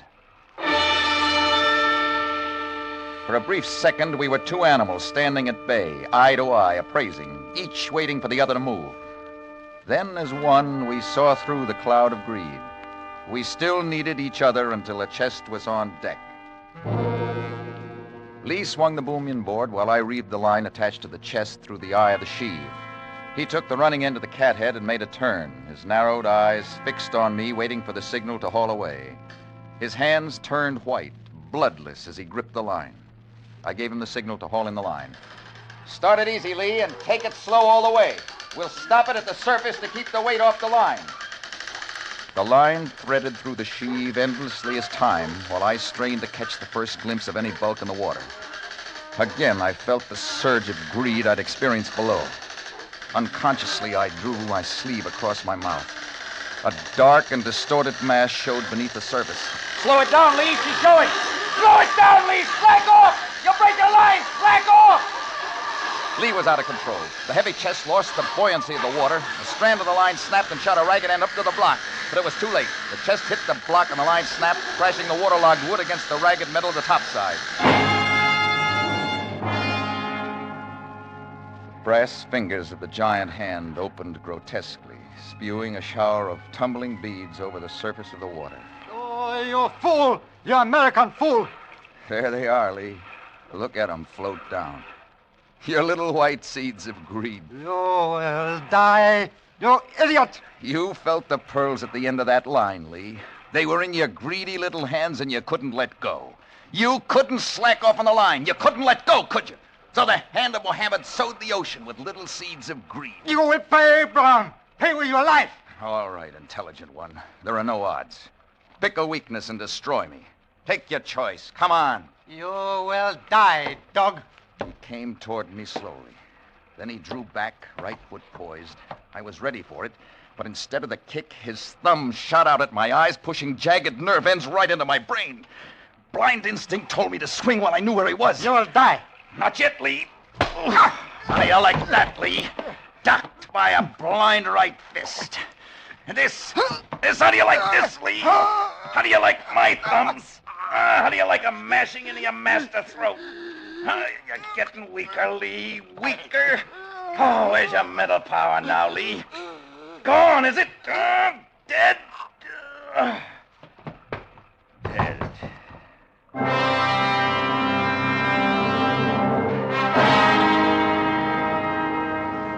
Yeah, the tropical Pacific. Gentle Pacific rocking me to death in a cradle of rusty steel. Maybe it's spring or summer or day or night. The breeze is gentle, sent to soothe, and my eyes no longer pain. Yeah, it's gentle. Such gentleness. Such maddening, unbearable gentleness.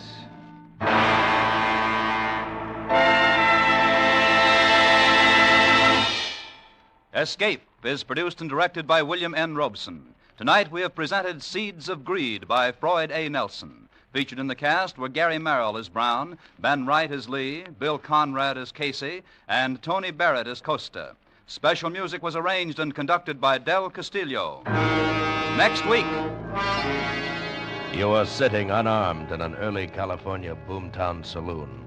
Across the table from you is a man who has just murdered your brother, and who holds in his hand a new and terrible weapon from which there is no escape.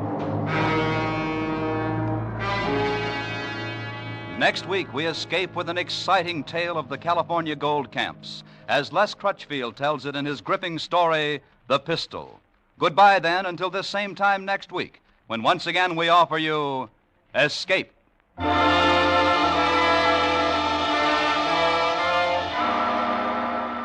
Groucho Marx, and who will quarrel when you label him a very funny fellow, will be back on most of these same CBS stations tomorrow night with his deliriously wonderful quiz show, You Bet Your Life.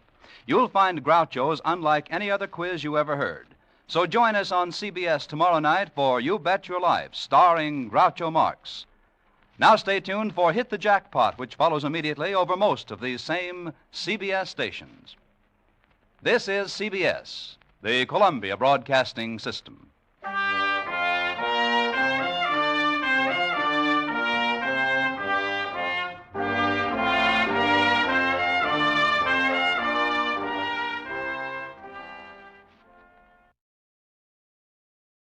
Before we continue tonight's excitement here on Escape Radio, we'd like to thank our friends over at CBS. And now, a quick quiz for our loyal listeners.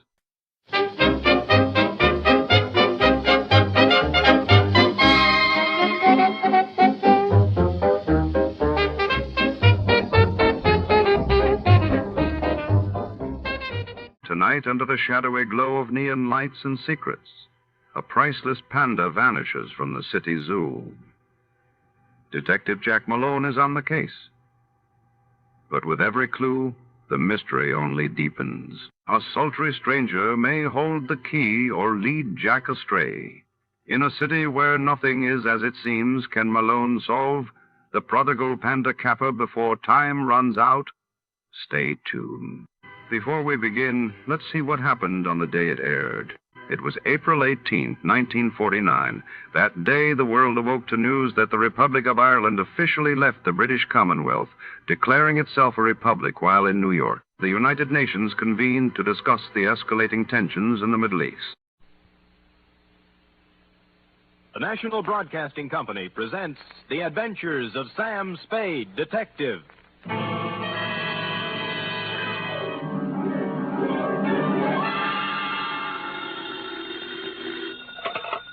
Detective Agency. Me, sweetheart. Merry 29th of December. You too, Sam. Did you take the little boy home? Yep. Straight home? Well, not exactly, F. Had to make a couple of emergency stops, but we got there. What do you mean, Sam? Well, I got my weekly knot on the head, for one thing. Sam, just taking the little boy home? Like I said, F, we were derailed. There was a dash of poison, for instance. A couple of pounds of $1,000 notes.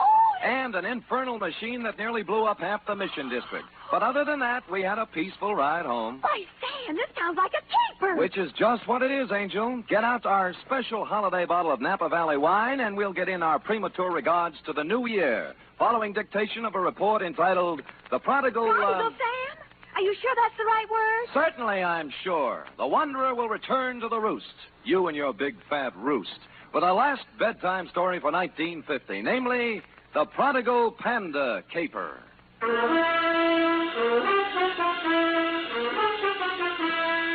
For NBC, William Spear, radio's outstanding producer-director of mystery and crime drama, brings you the greatest private detective of them all in The Adventures of Sam Spade. Effie! Miss Perrine! Coming, Sam, coming. I've been looking in the dictionary. Huh? Sam, you've fallen into the trap. Again? Prodigal. Here, now, see? Prodigal. Given to reckless extravagance. It doesn't mean wandering at all, see? Now, people think just because the prodigal son wandered that you... What are we talking about? Oh, the prodigal panda caper. How can a panda be given to reckless extravagance? Well, let me see. Oh, here. Definition 3, prodigal. Yielding abundantly, luxuriant. A panda? You mean one of those black and white? Oh, right. See note below, it says. You ready for the note below? Where's my pencil? Oh, all right, Sam, now, date. Fill in the 2. Master Roebuck Dozier, 2318 Delaney Street, City. From Samuel Spade, license number 137596. Subject, the prodigal panda caper. Right. Dear Roby, I'd spent a relatively pleasant day running down a case of slow pay in North Beach and, flushed with success, had returned to my office for a final check of the file. Underwood Helen, Usher Roderick, Varden Dolly, where the... Oh, Spirits Holiday.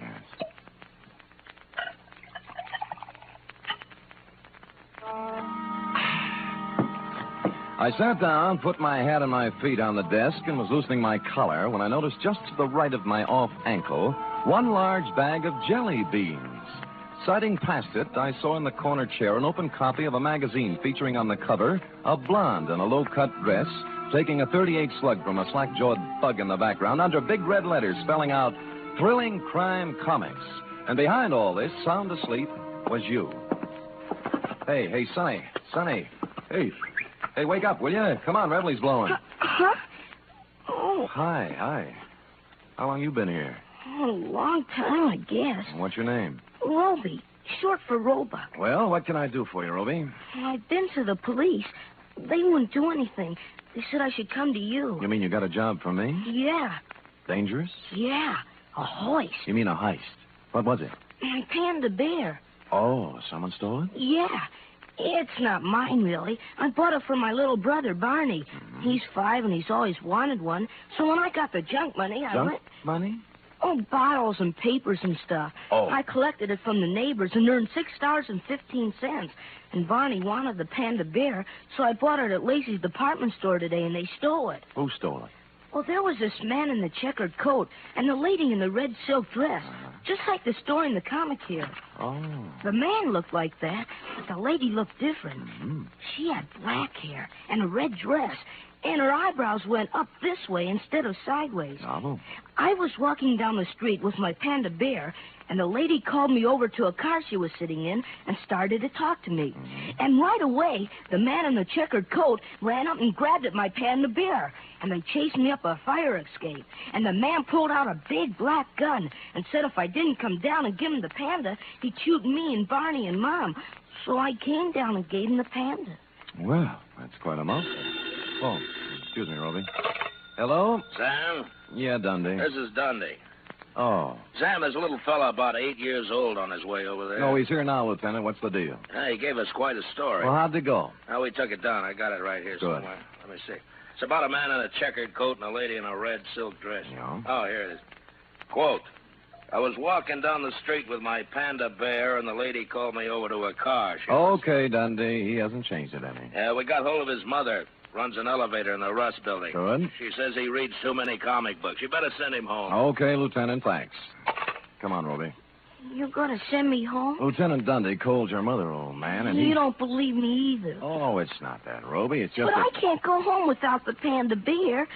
What do I tell Barney? I promised him. My own brother. Oh, he's home now, waiting? Yeah. Well, tell you what I'll do, Roby. You let me put you in a taxi and send you home, and I'll take the case. You'll get my Panda back? It wouldn't be at all surprised. So if Barney's face hits the floor, just tell him Samuel Spade Incorporated's working on it. Only one thing. Huh? I haven't any money left. Oh, you got jelly beans, haven't you? Yeah? Okay, you can pay me off in jelly beans. Now, come on now, let's find a taxi. Which we did, Roby. Like the psychology books said, I didn't discourage the child imagination, but I did try to tout you off thrilling crime comics and onto Alice in Wonderland. This, I could see, would take some doing. It was almost closing time when I got to Lacey's, but I talked my way past the man at the door and hustled up to the 6th floor and the toy department.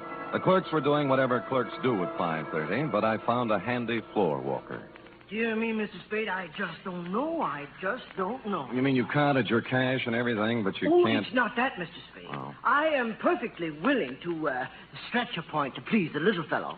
We like to think we're human here, you know. Well, that's nice. That you like to think so, I mean. But you see, something very strange happened this afternoon.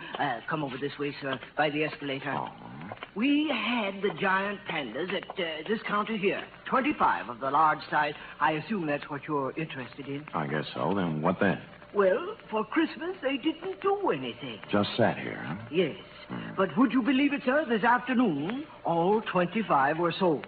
Well, how do you account for that? New Year's gaiety? Well, if you want my personal opinion, it's... An impressive panda bear, Roby. It was hard to figure out how you could lose anything that big, and harder still to figure out how I'd explain this kind of thing to people who stopped me on Market Street. Be that as it may, my floor walker friend took my cash, tore off the sales slip, and I was about to set sail with my Panda when I heard him make the kind of a noise floor workers make when they see what he was looking at. Miss Greenbar! Miss Greenbar! He pointed weakly, turned pale even by floor walker standards, and sagged to the deck. I turned in time to see Miss Greenbrier collapse at the top of the escalator and watched her come down, draped across 3 steps like the cover of one of your books of bedtime stories, Roby. She was the last passenger of the day, or so I thought. When I looked closer, I saw she wasn't a passenger. She was freight.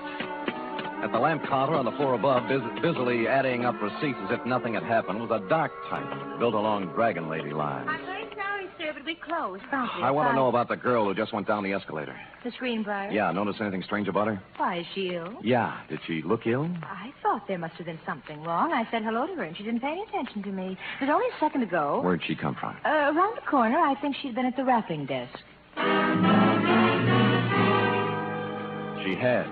It was a 10-size sheet of heavy brown paper, a batch of metered postage tape, and a shipping label addressed to Master Frankie Carson, 281 Avenida Ruiz, Havana, Cuba.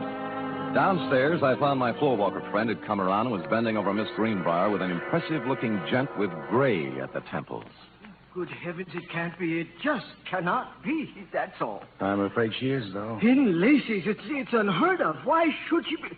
Good heavens, in my department, too. Excuse me, floorwalker. Oh, this is Mr. Spade. He was with me when it... Oh, dear. I'm Dr. Kent Thorne. I was exchanging some Christmas gifts when... Any idea what killed her? Well, it's pretty hard to tell without an examination, and I don't have my things with me. Heart, possibly. Natural causes? Well, of course. Why, do you have reason? There are more natural places to die than at the top of an escalator. And in my department at Lacey's, too. Good heaven. Well, who can say? Have to look up the girl's history.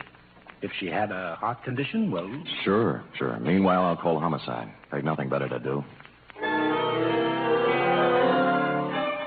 For a minute, I thought I'd been reading too many comic books, Roby, but things settled down when they pulled out the records and found Miss Greenbrier had a heart condition of long standing, and the medical examiner wrote it off as natural causes. So, hoping you would consider a jelly bean bonus for promptness, I picked up my Panda and went. Outside, I'd gone about 10 steps when... Hi, Humphrey. It was Larry Healy, the cop who drives for Lieutenant Dundee, sitting in a patrol car. Oh, you and Bogart. Who's it for? A little kid in the mission. How come? What do you mean, how come? I'm buying a panda bear for a little kid in the mission who likes panda bears. Does that have to be explained? Okay, Sam, okay. Hey, it just hit me. The bear ain't turned out quite right. He needs a necktie.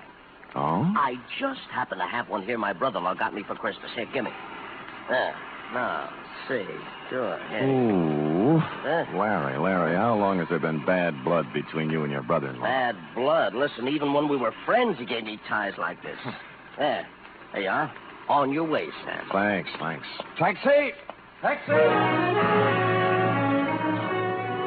The cab let me out near the end of Delaney, and I started walking up the row of dingy pre-earthquake flats toward your house, Roby, at the end of the street. Parked at the curb was a discordant note in this hard-pressed neighborhood, a sleek, custom-built red convertible, one of the kind that looks like it can go 90 miles an hour standing still. The same can be said for the dame in it, also a discordant note. You see, San Francisco is a very big, large city. You just don't run into a dame at the lamp counter in Lacey's and a half hour later in a dumpy neighborhood in the Mission, unless she wants it that way. Well, hello. Hello, Dragon Lady. Oh, silly. You must sell a pass on the lamps. The car? Mm-hmm. But don't try and explain that now. Just tell me why you followed my cab. Follow you? Why, Mr. Spade. Come on, what is it? You're embarrassing me. I know. Since that moment at the lamp counter, you can't get me out of your mind. Well, that's a perfectly normal reaction. No, it's not that. It's... Oh, dear. The panda bear. You want it in the worst way. You're kind of attractive as men go, Mr. Spade. Could you give me a light, please? Sure.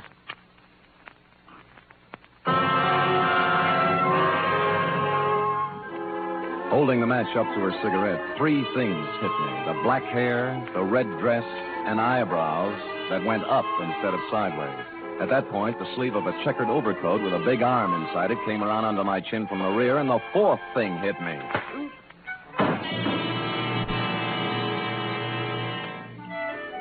How long I dwelled in Panda Land, I don't know, but it was real nice while it lasted. I was a panda, too, I remember, and I was going somewhere with a big overstuffed private detective under my arm when a lady panda batted her big brown eyes at me and began pulling my nose. She seemed to have a very, very high voice. Wake up, Mr. Spade. Ruffling's blowing. Oh. I call Lieutenant Dundee, Mr. Spade. He's on his way. Looky. Over here. Good, Christopher, Sam. What happened? Well, it was this way, Dundee. I was walking down the street with my panda bear, and the lady called me over to the car she was sitting in and started to talk to me. And right away, the man in the checkered coat up.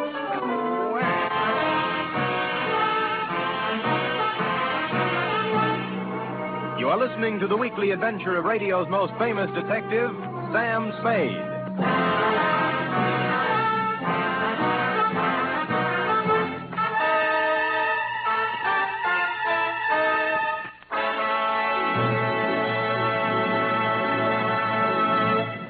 Van Heflin stars this Sunday in State Fair, another outstanding 60-minute production by Theater Guild on the Air. Co-starring in this exciting broadcast is one of the leading families in show business, Gene Lockhart, Kathleen Lockhart, and daughter June. It's a gala New Year's Eve broadcast when Theater Guild presents State Fair. Sunday over most of these NBC stations also means another hour and a half with Tallulah Bankhead in radio's greatest spectacle, The Big Show. Among Tallulah's guests will be Ken Murray, Gloria Swanson, Margaret O'Brien, Jose Ferrer, and many more.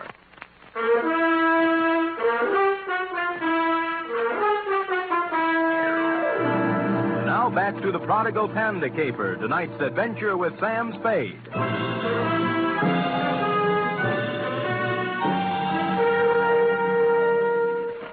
It was a humiliating experience, Robe, riding back to headquarters in black defeat. But dear, good Lieutenant Dundee, however, was the soul of patience and understanding. What do you take me for, Spade, an idiot? Look, Dundee, all I want you to understand is that this dame in the hopped-up convertible... I've had 3 rides on that merry-go-round now, and I'm sick of it. The dame in a red dress and the guy in the checkered coat. They take your wallet? No. Your watch? Other valuables? No. Just my Panda. Sam, are you trying to tell me there's a hot Panda racket going on? Dundee, boy. Look closely now as I take off my hat. What? There. See? Now, as you know, my head ordinarily does not come to a point. But this protuberance was made by a gun butt, not by imagination. Oh, someone slugged you. I believe that, Sam, but this Panda bear thing... Dundee. Yeah. What? Yeah. Yeah. You were saying something about my Panda bear, Dundee. Yeah, maybe I ought to take it back. That dame at the store this afternoon, the one who sold him? Miss Greenbrier. Yeah. I just finished the post-mortem. No heart attack. She was poisoned.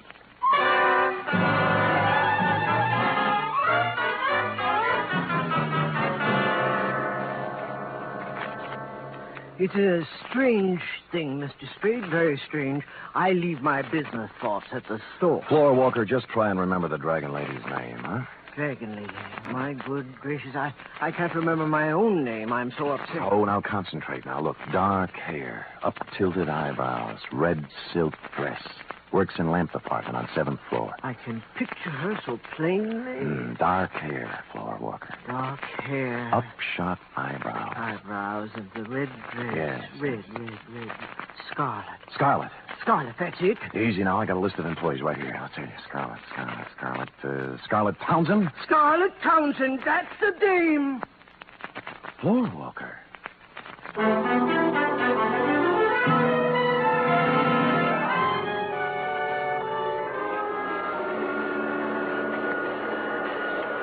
Scarlet Townsend. Yeah, he lives here, right in this room. Move out. Today. Well, how come? Oh? I said, how come, landlady? Why'd she move? Me. Oh. I tried to keep her on the right track, but at her age, you can't tell them nothing.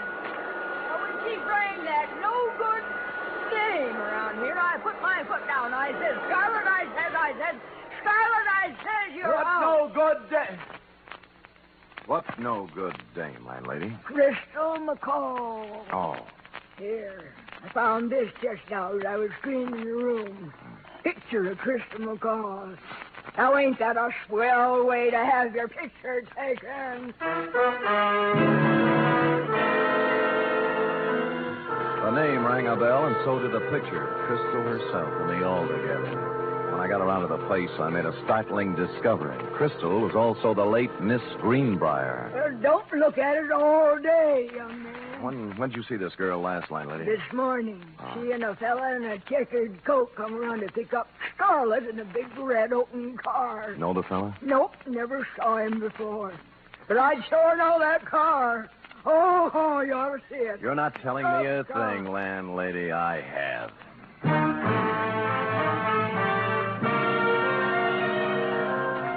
In Los Angeles, I'd have been dead, but San Francisco is not a convertible town. I found a free phone and began calling the dealers, figuring a bright red custom-built convertible is something you remember, whether you see it or sell it. An hour of this got me nowhere, and I'd begun to wonder if the car had been smuggled up from the unmentionable side of the Tehachapi when the wind changed.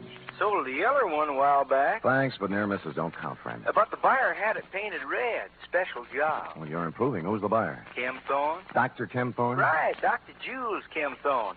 Lives on Motley Drive in Burlingame. That's the only red one I know. Great. That's the only red one I need.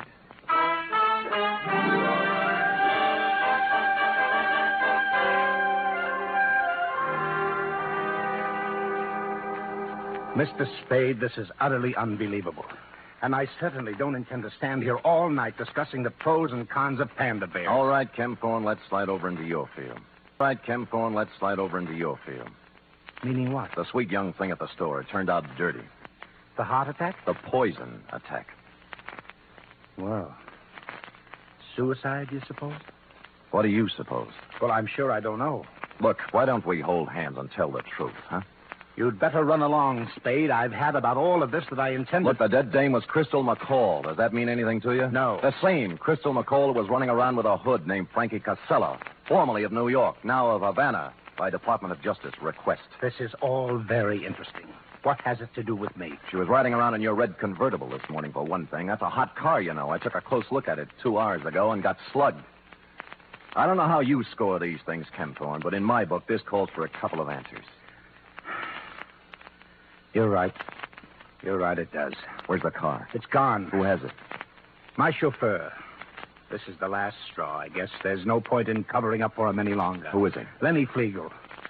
Oh, an ex-con, isn't he? Yes. I thought I could straighten him out. He's been missing for 2 days this time. He just took the car and left. I knew he had something to do with that girl in the toy department at Lacey's, so I went there today. I guess I was too late. You think Flegel killed her? I don't know. I don't know.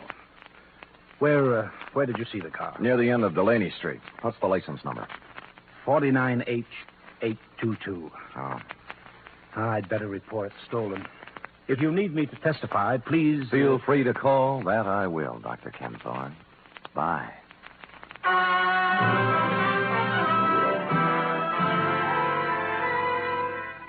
What I had in mind, of course, was to call Lieutenant Dundee and have him slap a 24-hour tail on the good doctor, but something intervened.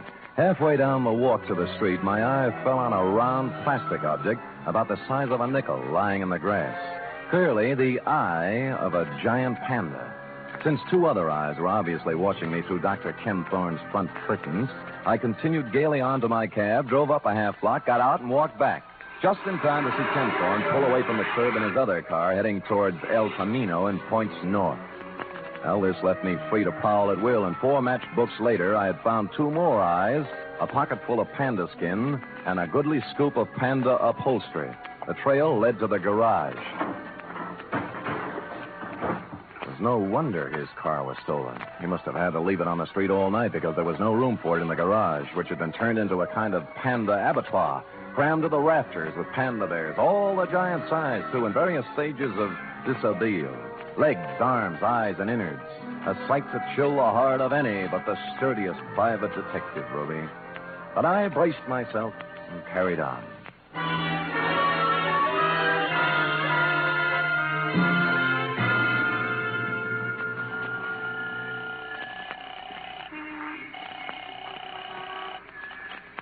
Homicide, Dundee. This is Sam, Dundee. Sam, where you calling from? Phone booth in a drive-in on El Camino. Listen, the license number on the red custom job is 49H822. And the guy driving it is Lenny Flegel, an ex-con. Don't talk to me about that car. Larry Healy picked it up tonight going 90 on the Bay Shore. Great. Lousy. Why? What happened? Next time I see one of them panda bears, I'm going to spit right in its eye. So Larry pulls the guy down, and first thing he sees is the panda bear with a necktie. What about the dragon lady? She came second. All Larry can think of is the hot panda bear. Figures they stole it, so he takes it back to the patrol car to return it to the kid. No. Yeah. By the time he got the exhaust smoke out of his eyes, they were gone. Oh, what's that license number again? 49H822. You sure? Positive. I'm looking right at it. Oh, Sam. Dundee. Yeah. We're all at Anderson's drive-in on El Camino. Put it on the air.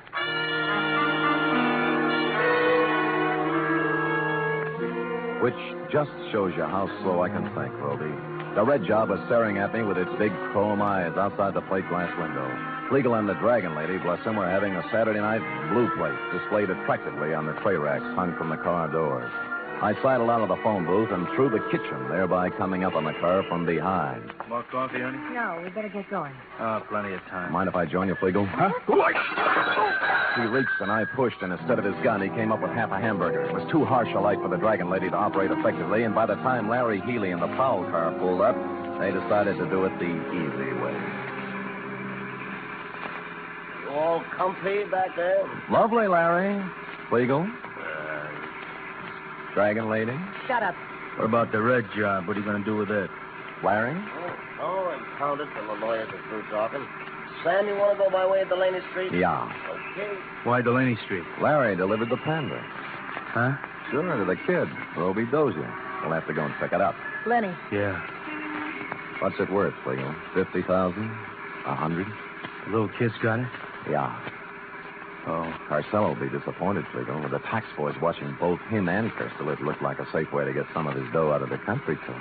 Wasn't my idea. I hated him. I did 8 years for him, Spade. I could have killed him. Shut up, Lenny. I don't care anymore. The heck with it. Look, it wasn't me.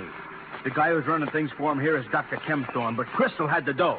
He killed her. He took her to lunch today, and he... Go ahead, Lenny. So he poisoned her. Then what? She fixed up one of the pandas. He didn't know which. Stuffed it with bills, 80, 100,000, I don't know. Anyway, you'll find the money in the red car under the back seat. Under the seat? What are you talking about? It's in the Panda. The kid's got it. Look, why do you think I'm telling you this, you stupid flatfoot? I fixed that thing for Carcel myself after we took the dough out.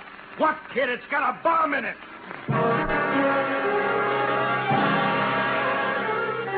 I don't remember much about the ride from then on, Roby. All I could see was a white line unwinding in the headlights. But somehow we got to the end of Delaney Street and around that corner again. Roby! Roby! Over here, in the alley. Roby, you hurt? No, just resting. Where's the Panda? Well, I'm through with pandas, and so is Barney. Next junk money, I'm going to buy him an elephant. What happened? Well, a policeman brought it. Yeah? I started home with it when a car drove up, and a man with gray hair got out. Kempthorne. What then? Same thing. He grabbed it and got in his car and drove off. He's around the corner there playing with it. Go ask him. I don't care anymore. Around the corner? You mean he...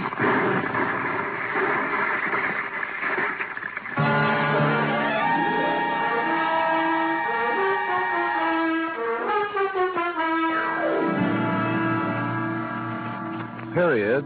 End of report. What a A hurry. highly inconsiderate thing to do to a Panda. But I'll give him one thing. What thing? He had the good grace to park in front of a vacant lot before starting to tear it apart. Oh. And, of course, to coin a phrase, he saved the people some money. And now, if you're a good, efficient girl and run that through your infernal machine, who knows what I'll have in store for you when you're through. No, Jelly Bean, still work is done. Now, scoot, scoot, scoot.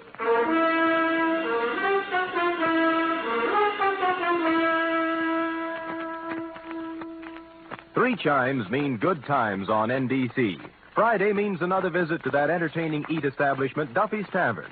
Archie, the manager, and his whimsical friends have cooked up another fresh half hour of laughs and typical Duffy's Tavern madness. And you're all invited. There's also another delightful adventure with Chester A. Riley, played by William Bendix, tonight on The Life of Riley. Keep your dial set to NBC for the very best in radio entertainment.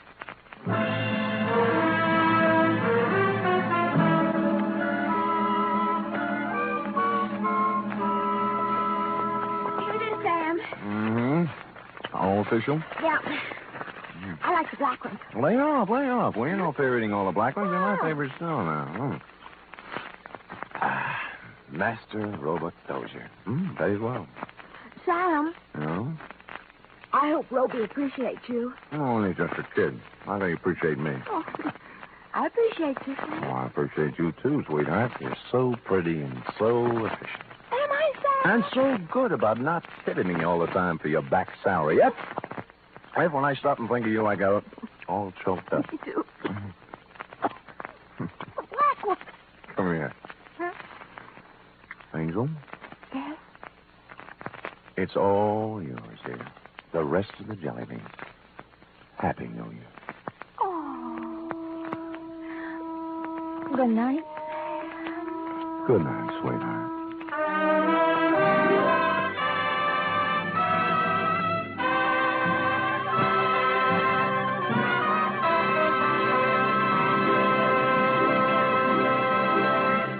The Adventures of Sam Spade are produced, edited, and directed by William Spears. Sam Spade was played by Stephen Dunn. Doreen Tuttle is Effie. Script for tonight's adventure by Harold Swanton. Musical scoring by Lud Gluskin, conducted by Robert Armbruster.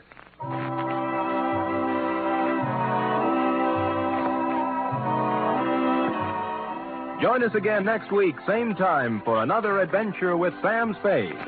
Enjoy the magnificent Montague, then Duffy's Tavern on NBC.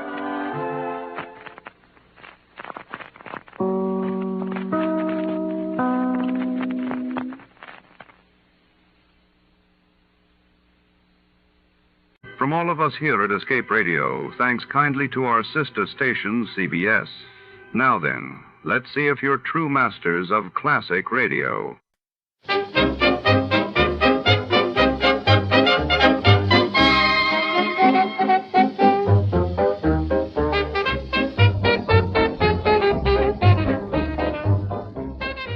Tonight, the city secrets echo through the marble halls of the opulent Belvedere Hotel, where a mysterious woman named Lili crosses paths with a decorated military colonel. Under the glimmering chandeliers and behind locked suite doors, a priceless diamond vanishes, leaving reputations and lives hanging by a thread. As shadows lengthen and suspicion grows, our detective must untangle a web of deceit before the culprit slips away into the Los Angeles night before to start Let's See What Happened the Day it was aired. It was February 17, 1954, and that day the world's attention was captured as British Prime Minister Winston Churchill urged an East-West summit to ease Cold War tensions while in the United States.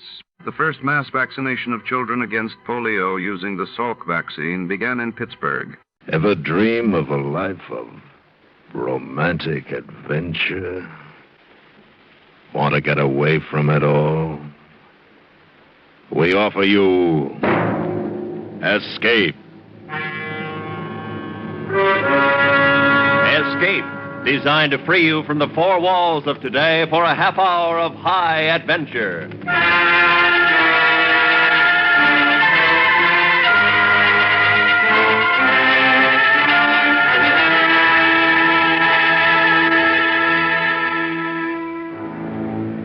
You are standing guard deep in the forests of Africa, while around you, closing in on you, are the dreaded Mau Mau, who, if you relax your guard, will kill you.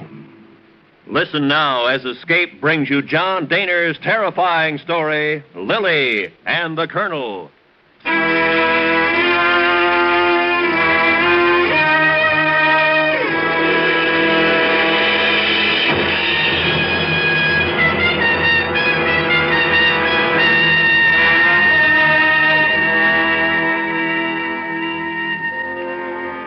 I first met Colonel M.O.V. Abernathy at the Rift Valley Club, Kenya Colony, East Africa. The Rift Valley Club, being a particular club of particular people, frowned with beetling brow upon the occasional invasion of its dignity by people like myself, unqualified, of no particular family or traditional distinctions. Possibly because I was a Sandhurst man, a lieutenant with the Lancashire Fusiliers, had something to do with my invitation into the hallowed circle. At all events, I was invited, and I went. Sandhurst, eh? That's right, sir. Sandhurst? I was at Sandhurst myself, 1917. That's so, sir. Well... Still turning them out the way they used to? Not knowing how they used to turn them out, I couldn't say, sir. Capital. At least they turn them out with humor. Only thing that's kept me alive, a sense of humor. Yes, I can see that. Sent down from Suez, were you? Yes, sir. Yes, How was old Suez? Haven't been there for 14 years. Oh, as it always has been, I suppose. I don't imagine it would change much. And now you are here to save us from the Mau Mau. I'm quite sure you can save yourselves, Colonel. Of course we could if it weren't for the bunglers and their bungling.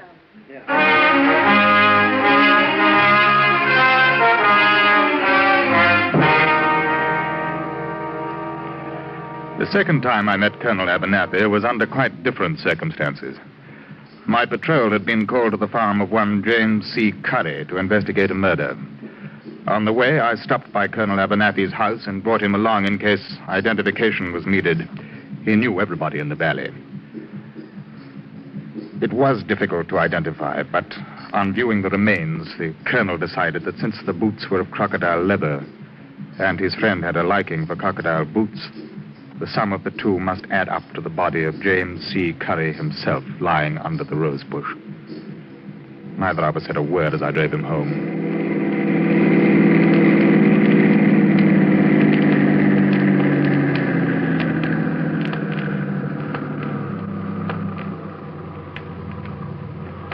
Come in for a moment. Oh, thank you, sir, but I really should be getting back to quarters. Nonsense.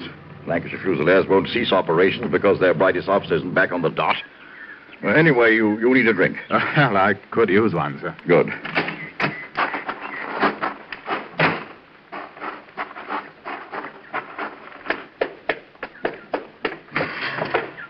Gumby?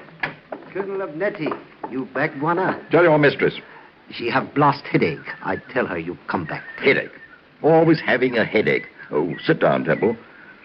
I'll have your drink in a moment. Oh, thank you, sir. Incidentally,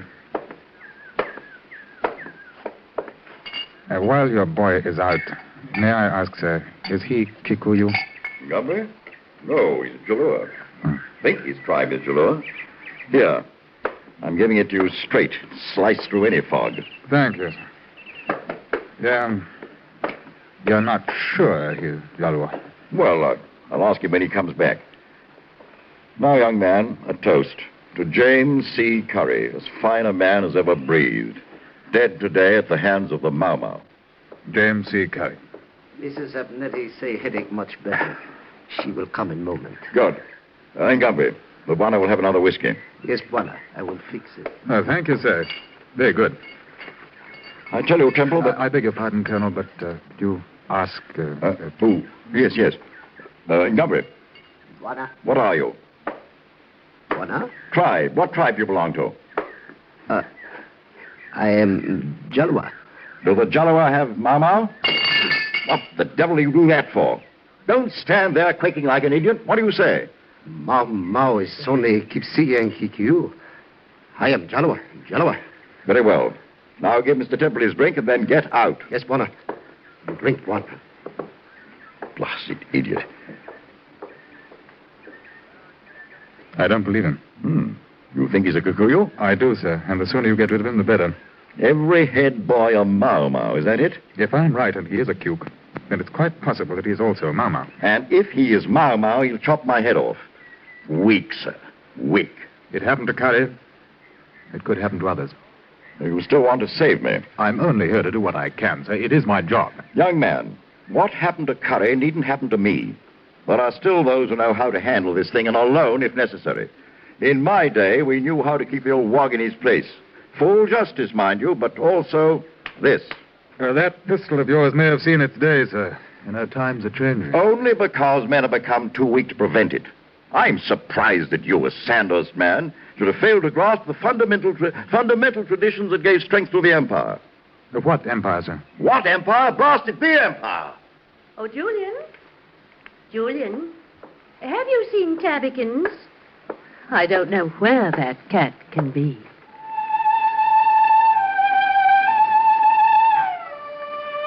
It was the Colonel's lady. She stood half in shadow in the doorway with something of a smile on her lips. An attractive woman, I thought. Perhaps 45 or 50. But when she came towards us and the light fell on her, I could see that what might have been attractive was only an illusion of powder and rouge heavily proportioned and badly applied to an aging, unhappy face. Oh, my dear, may I introduce Mr. Charles Temple? Oh, how do you do? Mrs. Evans? Please sit down. Well, as a matter of fact, I was just leaving. Oh, no, please. It isn't often that I have an opportunity to talk to a handsome young man.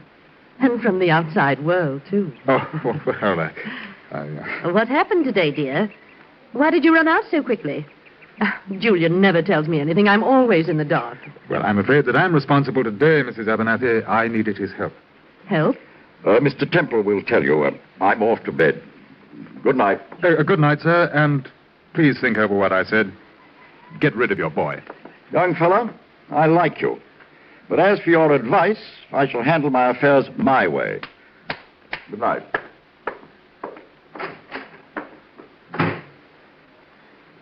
Are you a difficult man, Mr. Temple? I beg your pardon. I mean, I hope you're not like Julian. You know, bouncing about and exploding. Oh, I don't suppose I am. Quite. I should be disappointed if you were. And what was it Julian said you'd tell me? One of your neighbors was killed today. Killed? Who? James Curry. Jim Curry. Jim Curry? Who'd want to kill Jim Curry? Why? Why? Mrs. Abernathy, please. Oh, no. No, I'm quite all right. How did it happen? Mau. Mama. There must be a way out. There must be a way out. Yep. There must be Let a me way get you out. something. Oh, yes. Yes. Here, drink this. Thank you. Better. Oh, that's better. Yes. Well, I hate to, but I must go now, Mrs. Abernathy. No, please don't. Sit beside me. Let me call the colonel. He can live with you. But he can't help me. More than I can, I'm sure. Now, please, would you let me...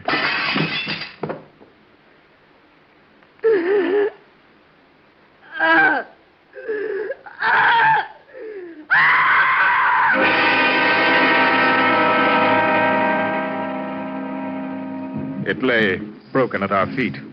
A cat strung up by the neck to a willow branch. Mrs. Abernathy's cat. And outside, somewhere in the dark, beyond the shattered window, were those who had done this thing. It was the Mau Mau.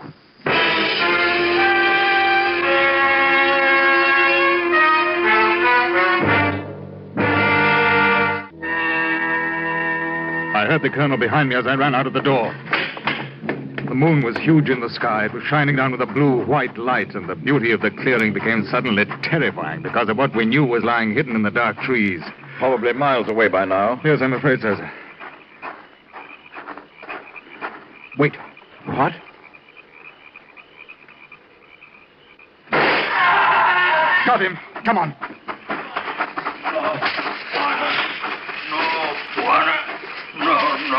Give me a hand. Hey, recognize him? Never seen this one before. Got him in the stomach. We'll get him to a hospital right away. He's a big devil. Take him under the shoulder, will you? We'll carry him to the car.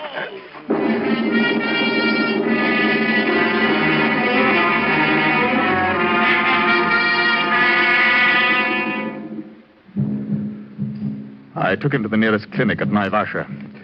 All night he hovered between life and death. All night I questioned him vainly, and much of the next day. And then, toward the end, I asked him if he knew he was dying. He rolled his head toward me, and the look in his eyes showed me that he knew he was. It was then that all my questions were answered. Name? Matemba. Tribe? Kikuyu. Mau Mau? Yes. Family? One brother. And this brother was Colonel Abernathy's head boy, Ngumwe. Colonel Abernathy! Colonel Abernathy! Who's there? It's Temple. Oh, thank heaven it's you. Come in. I'm all alone. Where is the colonel and Ngumwe? They've been gone all day. They left me alone. I've never been so terrified in my life. Will you be back soon? My tabbikins and the shooting. Oh, yes, they'll be back soon. And I shall wait for him then. He gave me a pistol and said I must carry it with me until he comes back. He's wise. I hate guns. They're for killing. Oh, do sit down, Mr. Temple. I must look a fright. No makeup, and this old gown. You must think I look a fright. Oh, not at all. You look very well indeed. Well, thank you, kind sir, she said. May I make you a drink? Oh, no, thank you, Mrs. Abernathy. I think I shall have one. If I don't look out, I shall become a drunkard. A solitary drunkard. Oh, I'm sure you're much too sensible for that. Julian doesn't think I'm sensible. He calls me silly.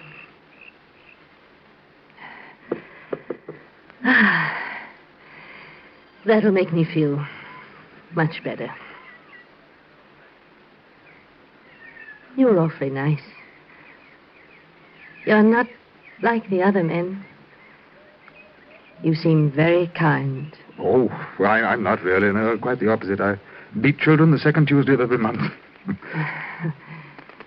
I gather you're married then? Somebody in England? No, I'm not married. Mrs. Abernethy, I have something to tell you. I thought of waiting for the Colonel, but since you should know about it, too... If it's anything unpleasant, I won't hear it. It concerns you very directly. You should listen. No. We shall talk of everything, but not about Kenya or Africa and colonels and poor unhappy black people and everything. Very well. I'll wait for the Colonel. Oh, now you've been wounded. The handsome soldier's been wounded on the battlefield of the sexes. Here, drink from my glass. Here. Hmm? Oh, now, just a sip. All right. Just a sip. There. Jim Curry thought I was attractive. Am I attractive, Charles? Yes. Yes, of course. I mean, to you. Well, after all, you are a married woman. Well, you know... No. Sit quietly and listen. If I told you that you're the handsomest man I know, and if I told you that I was in love with you... Mrs. Abernathy... Would you take me away with you? Please. Would you put me in your pocket and take me? Of course. Right in my pocket. No.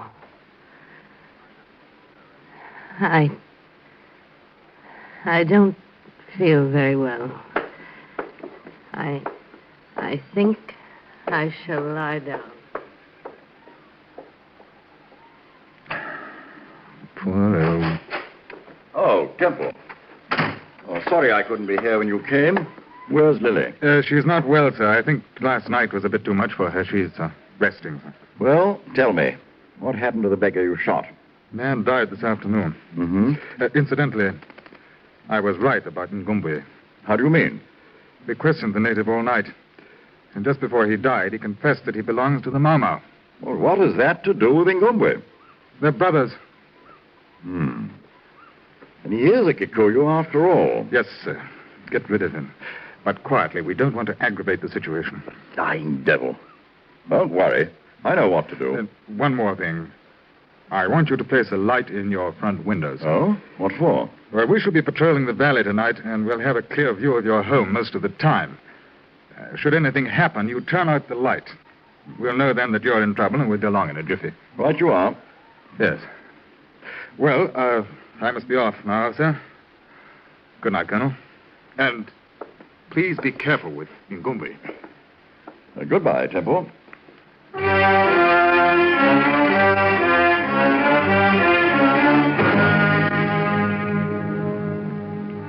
Now, I must piece together the remainder of the story from details related to me by Ngumbwe himself. I thought of it many times, and although Ngumbwe was punished for what he did, I cannot in good conscience hold him totally responsible for what went wrong.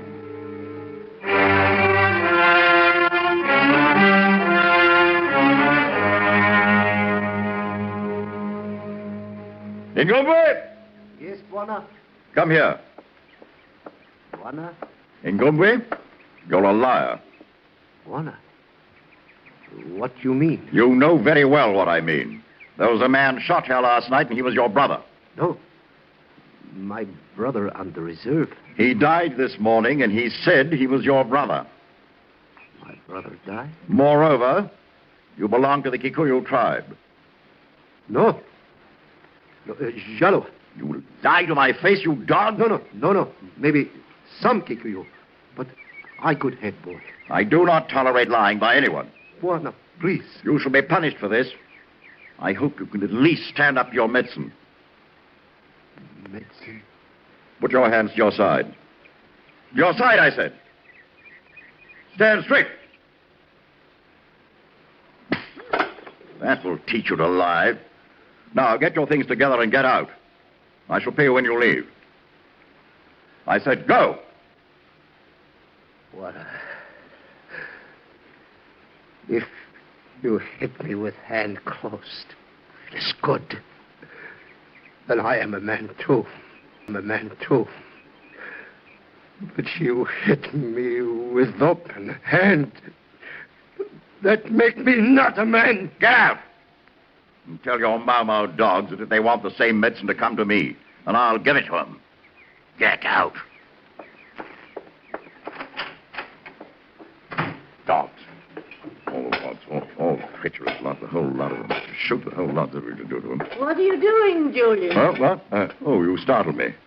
I'm moving this lamp over to the window. What for? What's the lamp for? Temple wants it to remain on all night. Oh, such a lovely young man. Will you listen to what I'm telling you? Mr. Temple wants it to remain on all night, I heard. Why? If for any reason you need Mr. Temple's help, you're to turn it off. He'll see it and come to you at once. How nice. Turn it off and he'll come to me at once. Did he really say that? Yes. Now, another thing. I've dismissed Ngumwe. I know. I was watching through the door. Well? I saw you strike him. Bravely. Colonel. Don't say it like that. It's the only way to make him understand. It's the only way they understand who's master. There's too much mollycoddling with these people. Is there? Oh, no matter. Where's your pistol? I don't know. I don't care. Oh, in the name of heaven. I told you to carry it with you at all times. Can't you understand it for your own good? Here. Take mine. I expect you to keep it with you all the time. Do you understand? I won't have it, Julian. It's for your safety, Lili. I don't want it. It's hateful. Everything here is hateful. Lili? I'm leaving. I'm going away. Far away. From this house. From Kenya. From you. Been drinking. Yes, I have. And I'll have some more. Stop it, Lili. Give me that bottle. Sorry? Sorry. You're sorry. You don't know what it is to be sorry. I've been sorry for 25 years. I'm sick. I'm sick for living with you.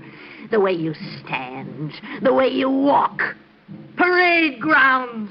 Always on parade. That's right. Run away. Go on. You'll never talk to me. You never did. You never gave me anything. Anything kind. Anything nice. Tell me I want it now because I don't. I don't want it. Do you hear me? Go on. Run away. Go on. I don't care. I don't care. I don't care anymore. I'm going. I'm going right now. You'll never care. Oh, you're afraid. You never care.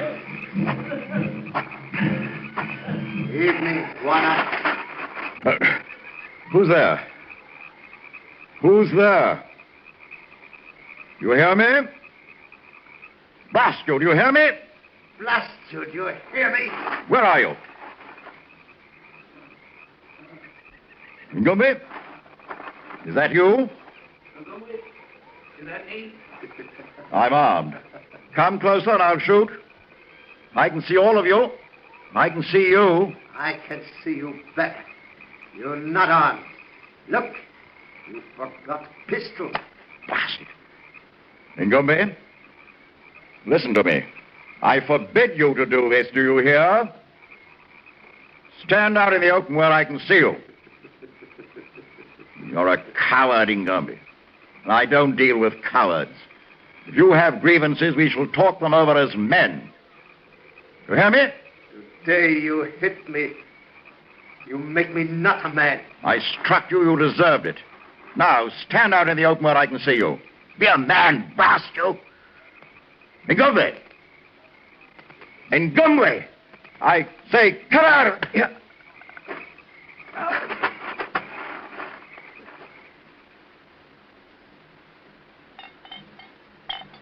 Julian? Julian, I know you're out there. I mean what I say. I'm going away. Julian? Oh, very well, don't answer me then. But you're a fool. You could have kept me. If you were kind. I only wanted kindness. Mr. Temple's kind. Oh, how stupid of me. The lights. Julian said he'd come for me if I turned off the lights.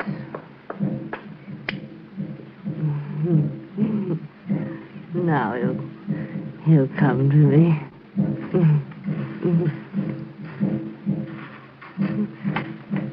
Charles Temple? Is that you? Oh, you must have been waiting just outside.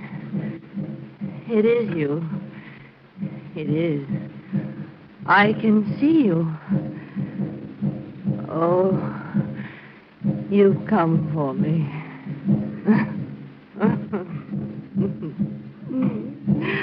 Did you come to take me away in your pocket?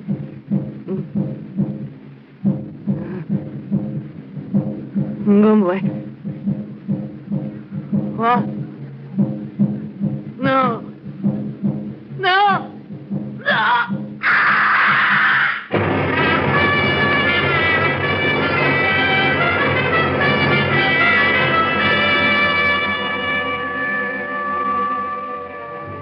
When I arrived with the patrol, the house was dark. My men found the colonel lying dead in a thorn bush. I found the colonel's lady, poor unhappy woman, at the screen door to the veranda. There was a strong smell of whiskey about. I turned my head away.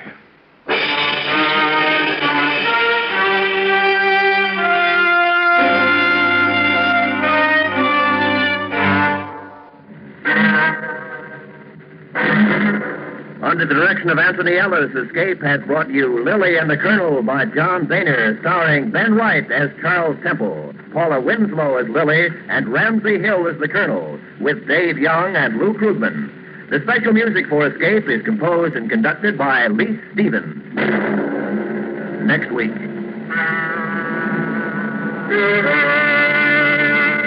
You are on a paradise island, living in happiness and freedom.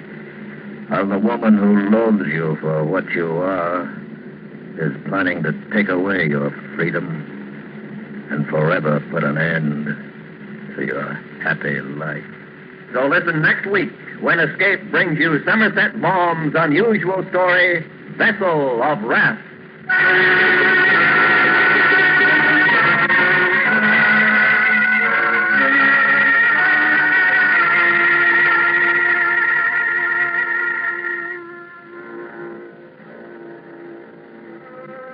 Tomorrow night, the Lux Radio Theater and Suspense are putting on two of their top shows of the season.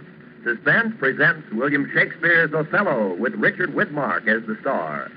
And Lux Radio Theater brings you Wait Till the Sun Shines Nellie with David Wayne and Gene Peters. Remember, that's on Monday night, Suspense and the Lux Radio Theater on most of these same CBS radio stations. This is Roy Rowan speaking. And remember, America now wakes up to 3 million clock radios and listens most to the CBS radio network.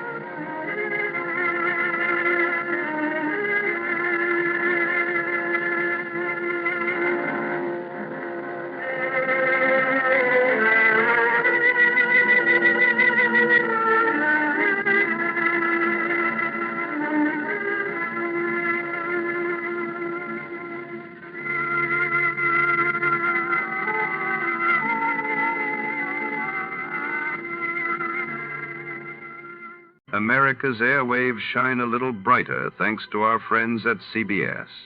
And now, ladies and gentlemen, let's see if you're ready for tonight's radio quiz.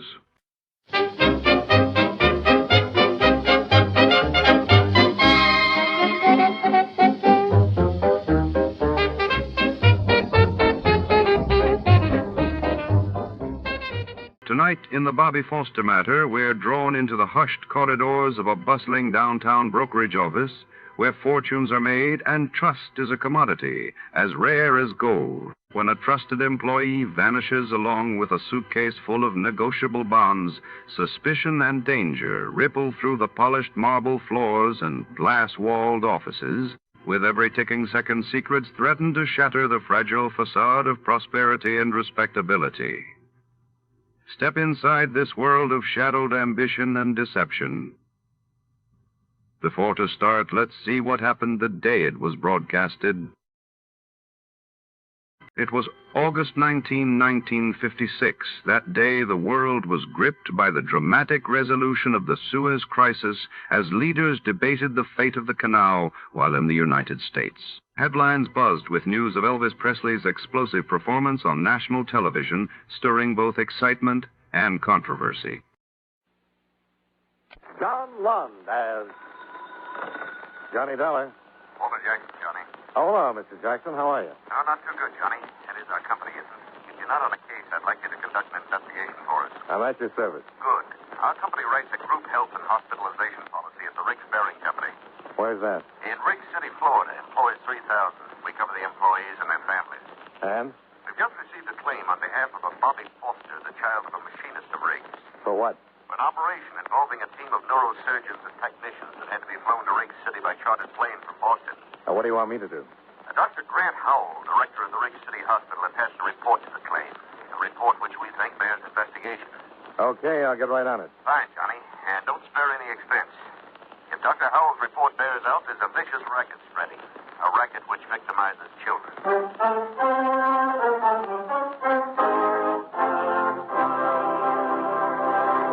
At this point in our program, I'd like to give you something to think about. Probably one of the most quoted Americans in our nation's history is Benjamin Franklin.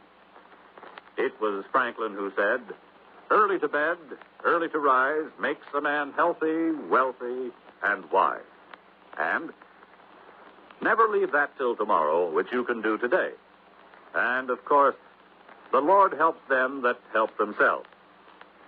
But probably one of his most familiar quotations is, "There are only two things in life of which we may be certain: death and taxes." Of course, what bothers most of our taxpayers is that death and taxes don't come in that order. But seriously, one of the biggest jobs handled by the Secretary of the Treasury is the collection of taxes, our government's main source of income. The government raises money through the Bureau of Internal Revenue, which collects income taxes, excise taxes, amusement taxes, and other federal taxes. The Bureau also checks to see that you haven't paid too little and, believe it or not, that you haven't paid too much. Another way the government raises money is through the Bureau of Customs, which levies taxes on imports which are sent here from foreign countries. But although the Treasury Department collects the money, it is Congress, the men we send to Washington, who actually says who will pay taxes and how much. And that's one thing from which none of us can escape.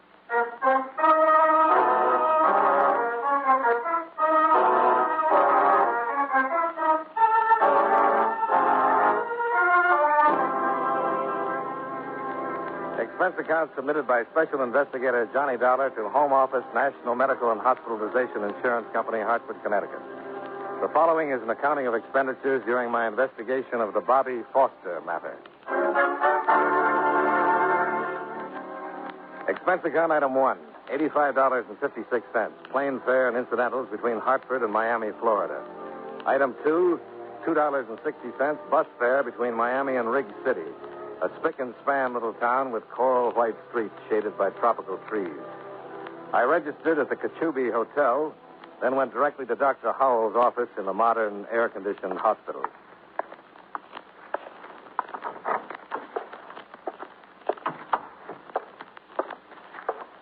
afternoon.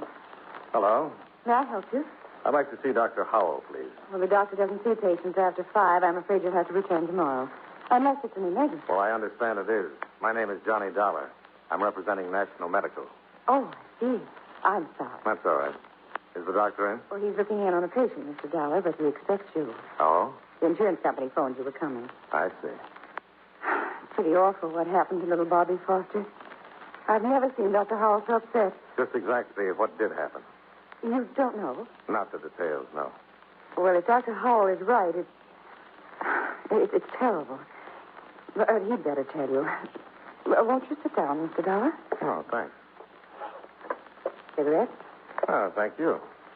You see, I heard some matches. Oh, here you are. It worked. Hang out the flags. Well, how do you like Rig City, Mr. Dollar? Well, I haven't been here long enough to know. How do you like it, Miss... Rogers. Flo Rogers. I haven't been here very long myself, just a little over 2 months. Oh? Oh, I like the sunshine, the clean streets. But what? It gets a little dull. Well, is that so? Well, maybe something can be done about that, Miss Rogers. It is Miss, isn't it? Oh, yes, definitely. Sure. I'm glad you approve. I not only approve, I applaud. Oh, on behalf of the spinsters of America, I thank you. Oh, that must be Dr. Hall. Excuse me? Reluctantly.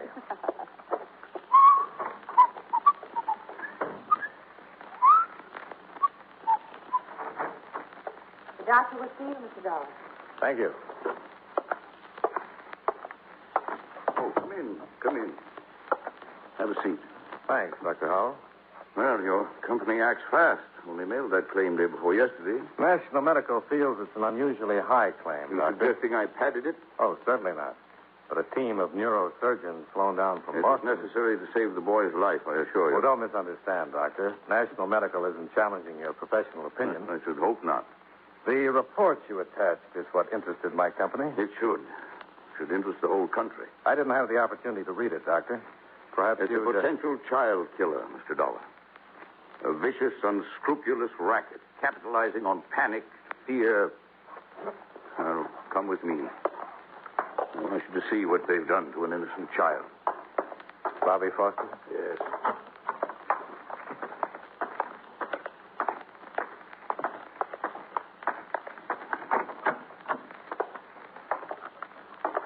Any change, nurse? No, Doctor. Oh, there he is, Mr. Dollar. A 5-year-old boy, victim of a panic-stricken parent and a criminal operator. What are his chances? We won't know until he comes out of coma, if he does. And then? For complete recovery, no chance. For partial recovery, a fair chance. Bobby Foster will be paralyzed.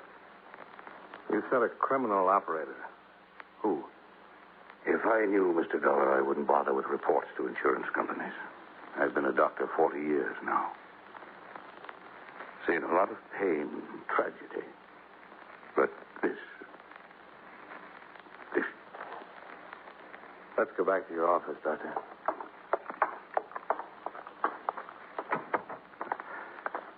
Sorry, Mr. Dollar. I must be overtired. Shouldn't let these things get to me. Well, after seeing that boy, I can't blame you. Cigarette? Yes, thank you. Now, let's have the story from the beginning, huh? Well, we had a polio scare here recently.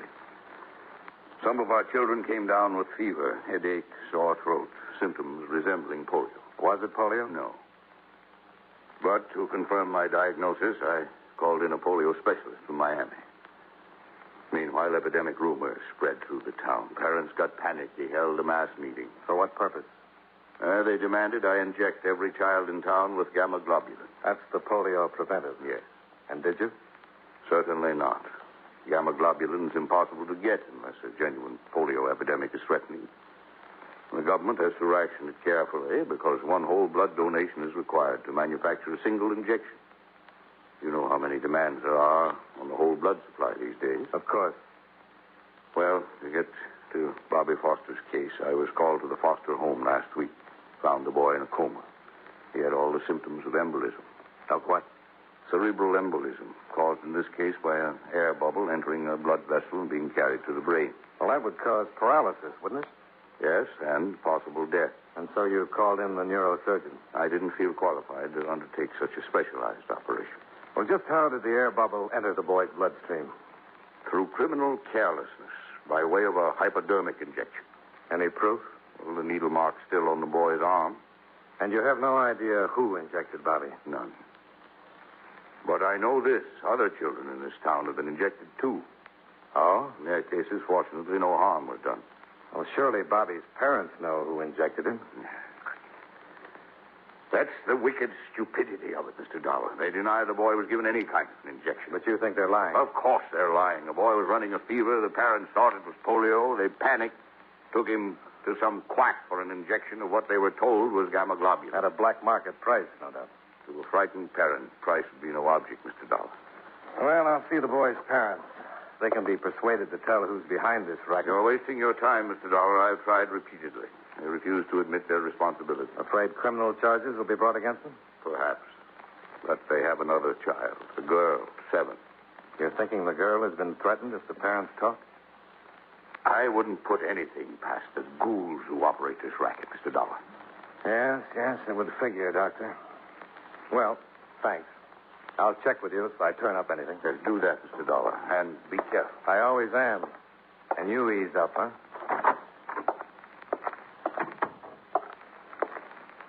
He's very perturbed, isn't he? Well, he has a right to be, Miss Rogers. Do you have the Foster's address? Oh, yes. I prepared this for you. Here you are. Oh, thanks. Well, I'll take a run over there now. I wish I could help you. You've been very helpful already. No, I mean really help. If there's anything I can do, anything you need or need to know. Well, I could use a little background information, about the town and the people. I tell you what, why don't we have dinner tonight?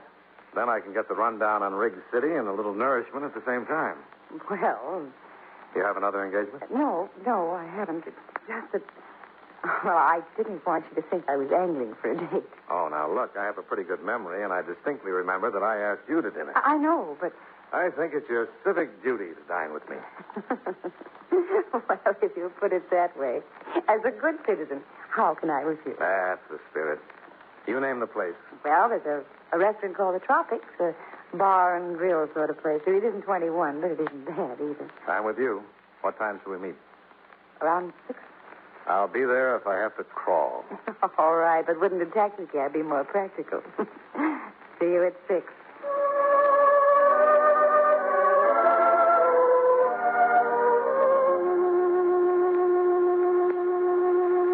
I left the hospital with the sound of Flo Rogers' laugh still rustling in my ears. It occurred to me that Riggs City might be a very pleasant place under different circumstances. I hailed a cab and ran up expense account item 3, 75 cents. Fare and tip to the Fosters' bright little cottage, a stone's throw from the beach.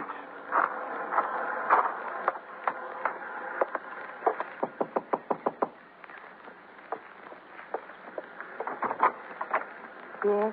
Mrs. Foster? Yes. I represent the National Medical Insurance Company. We have insurance where my husband works. Just a minute, Mrs. Foster. Please. I said we already have medical insurance. Yes, with my company. Oh. I'd like to talk to you. May I come in? No. That is, my husband is It'll only home. take a minute, Mrs. Foster. If it's about the premiums, I can't help you. They're supposed to be deducted from my husband's paycheck. It's about Bobby. I can't answer any questions. You have to see my husband. I think you have the information I need. What information? About the injection Bobby had. The one He that nearly didn't. caused his death. No. You're wrong. Bobby didn't have an injection. Dr. Howell says the needle mark is still on the boy's arm. No. Is someone threatening to harm your other child if you talk? Please, go away. Please. You have a moral obligation, Mrs. Foster. I can't answer any questions. Other children are being victimized, too. Could end up in the hospital like your son. Only half alive because their parents were panicked into buying phony drugs from the black market. We were so worried that Bobby had polio.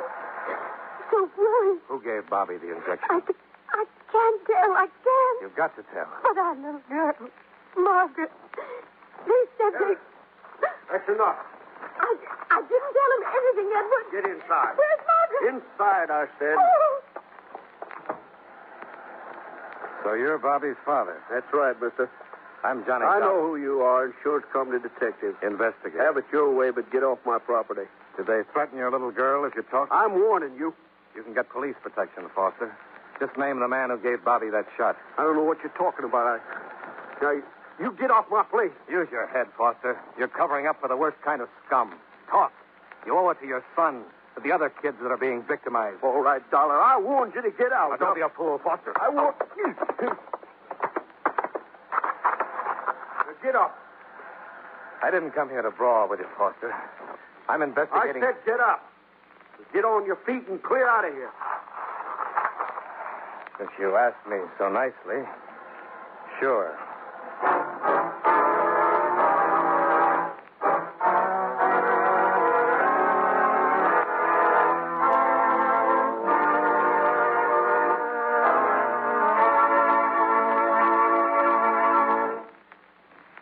You know, many great men have attained the highest office in our land, the presidency of the United States. Can you guess the name of this man? He was our second oldest president, being elected for that office when he was 66 years old, and our only bachelor president. In 1828, he was appointed minister to Russia by President Jackson. In 1856, when he became president, differences between the North and South caused much unrest in his cabinet and in the various departments of the government. While he was president, the Confederate States were formed and the Civil War began. If you don't have his name by now, here are two more important clues. During his administration, the famous Lincoln-Douglas debates were held, and the first Atlantic cable was laid. Who was he? James Buchanan, 15th President of the United States. His life is part of your American heritage.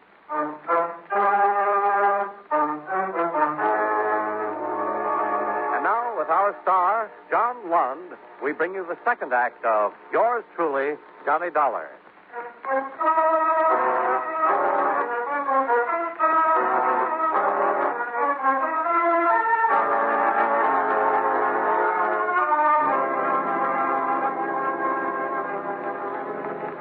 My face and my clothes were pretty much the worse for wear. I went back to the Kachubi Hotel for a shower and a change and a little elementary first aid. It helped, but not much.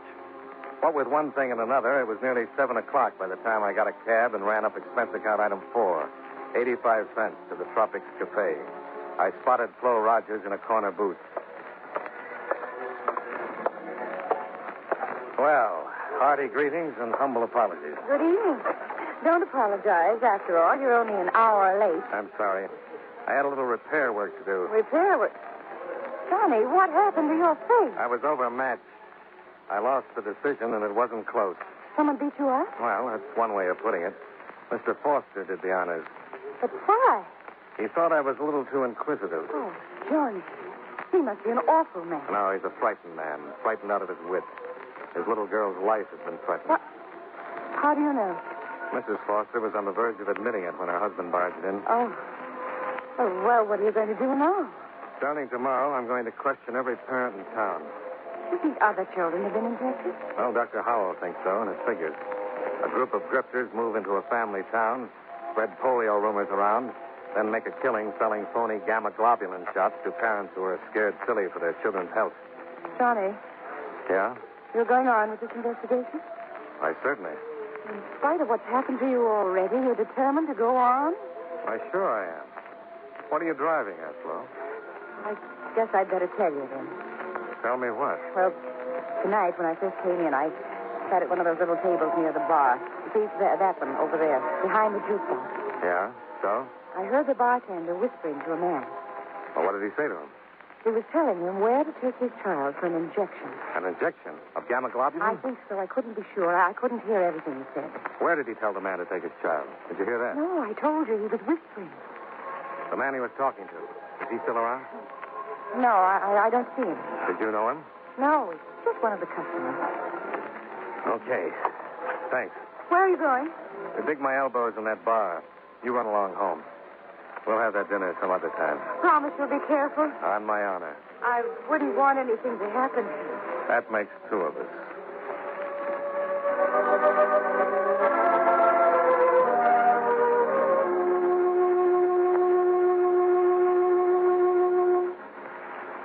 I settled on a stool at the bar and ran up expense account item 5, $10.70, for more than a few double bourbons, with which I slowly drank myself into a mood so dark that my neighbors moved to the other end of the bar.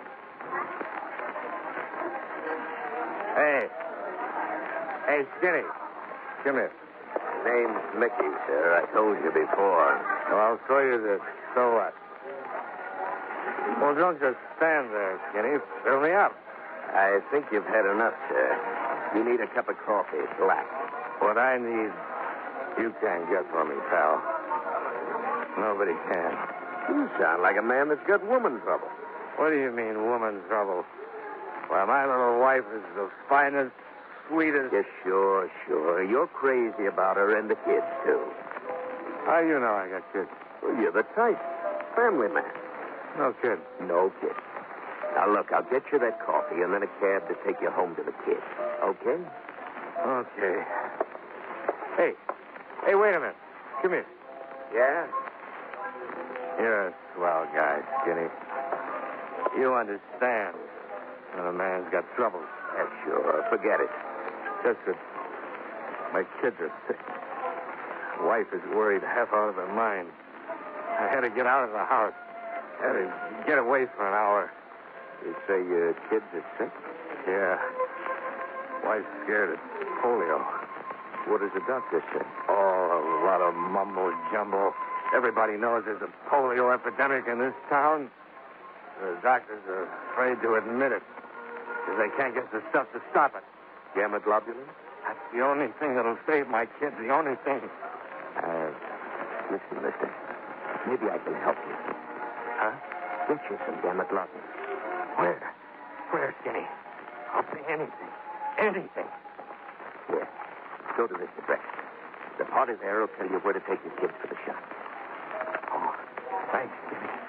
Thanks. Name's Mickey. Oh, sure. Mickey. Don't worry. I won't forget you for this.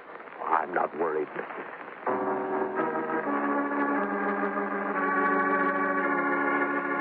I left the Tropics bar and piled into a cab. On the way to the address Mickey had given me, I stopped at a highway diner and ran up expense account item 6, 30 cents for a carton of steaming black coffee. Not that I was in need of sobering so much. I just wanted something to take the sudden chill off my spine. If you've ever had a date with a grave robber, you know what I mean. It was 2 a.m. when the cabbie dropped me at the driveway of what looked to be a deserted beach house. I paid him off, expense account item 7, $1.20 tip and fare, and started up the drive toward the vine-covered gate. That's far enough, Dollar. Who's there? Oh! Just shut up or I'll snap your neck, Dollar. Foster! That's right. Don't give me any trouble. Okay. Ease up. Whatever, you come along easy and no funny business. Yeah. All right.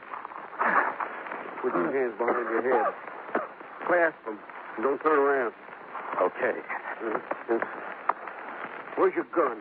I didn't bring one. You got less sense than I thought, Dollar. I had my reasons. Let's go out the gate. My car's down the road.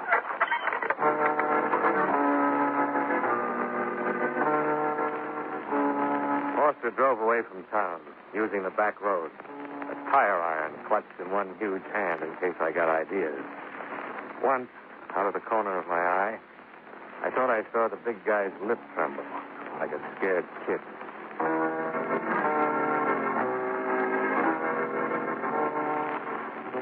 He finally pulled up beside a long, sleek auto trailer, parked in a lonely beach cove.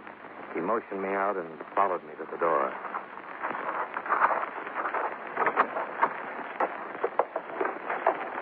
Hello, Donnie. Well, Flo. Surprise. No. You're working with a bartender, aren't you, Flo? Of course. He's my husband. Oh, it figures. Oh. Come in and tell me, Donnie. And please be good. Just as long as you have that gun pointed at me. I'd hate to. but I'd be interested in it. That figures too, Flo. Foster. Wait in your car. Oh. Cozy, these trailers. Mickey and I like this, huh? Sit down, Johnny. I'll fix your drink while we wait for you. No, thanks. Oh, you're pouting. You're disappointed in me. Not very. Tell me, why weren't you surprised to find me here? On the way over here, I got to thinking. This afternoon, when I met Foster, he already knew my name. I hadn't given it to anyone but the doctor and you. Careless of me to have mentioned your name when I warned Foster you were coming. Just what kind of a hold have you got on him? His little girl. You've kidnapped her. Oh, no, Johnny. We're just keeping Margaret for a little while. You see, the Fosters have been very responsive to Mickey's warning. But then you came into town. And drastic measures were in order. We haven't harmed Margaret. How did you get her? Foster came by the hospital after you left. See his son. He left Margaret in the waiting room. And you phoned your husband. Mickey's wonderful with children. She was tickled pink to go for a soda with him. Real sweet people, you and Mickey. Well, he really hates us, Johnny. Believe me. Yeah,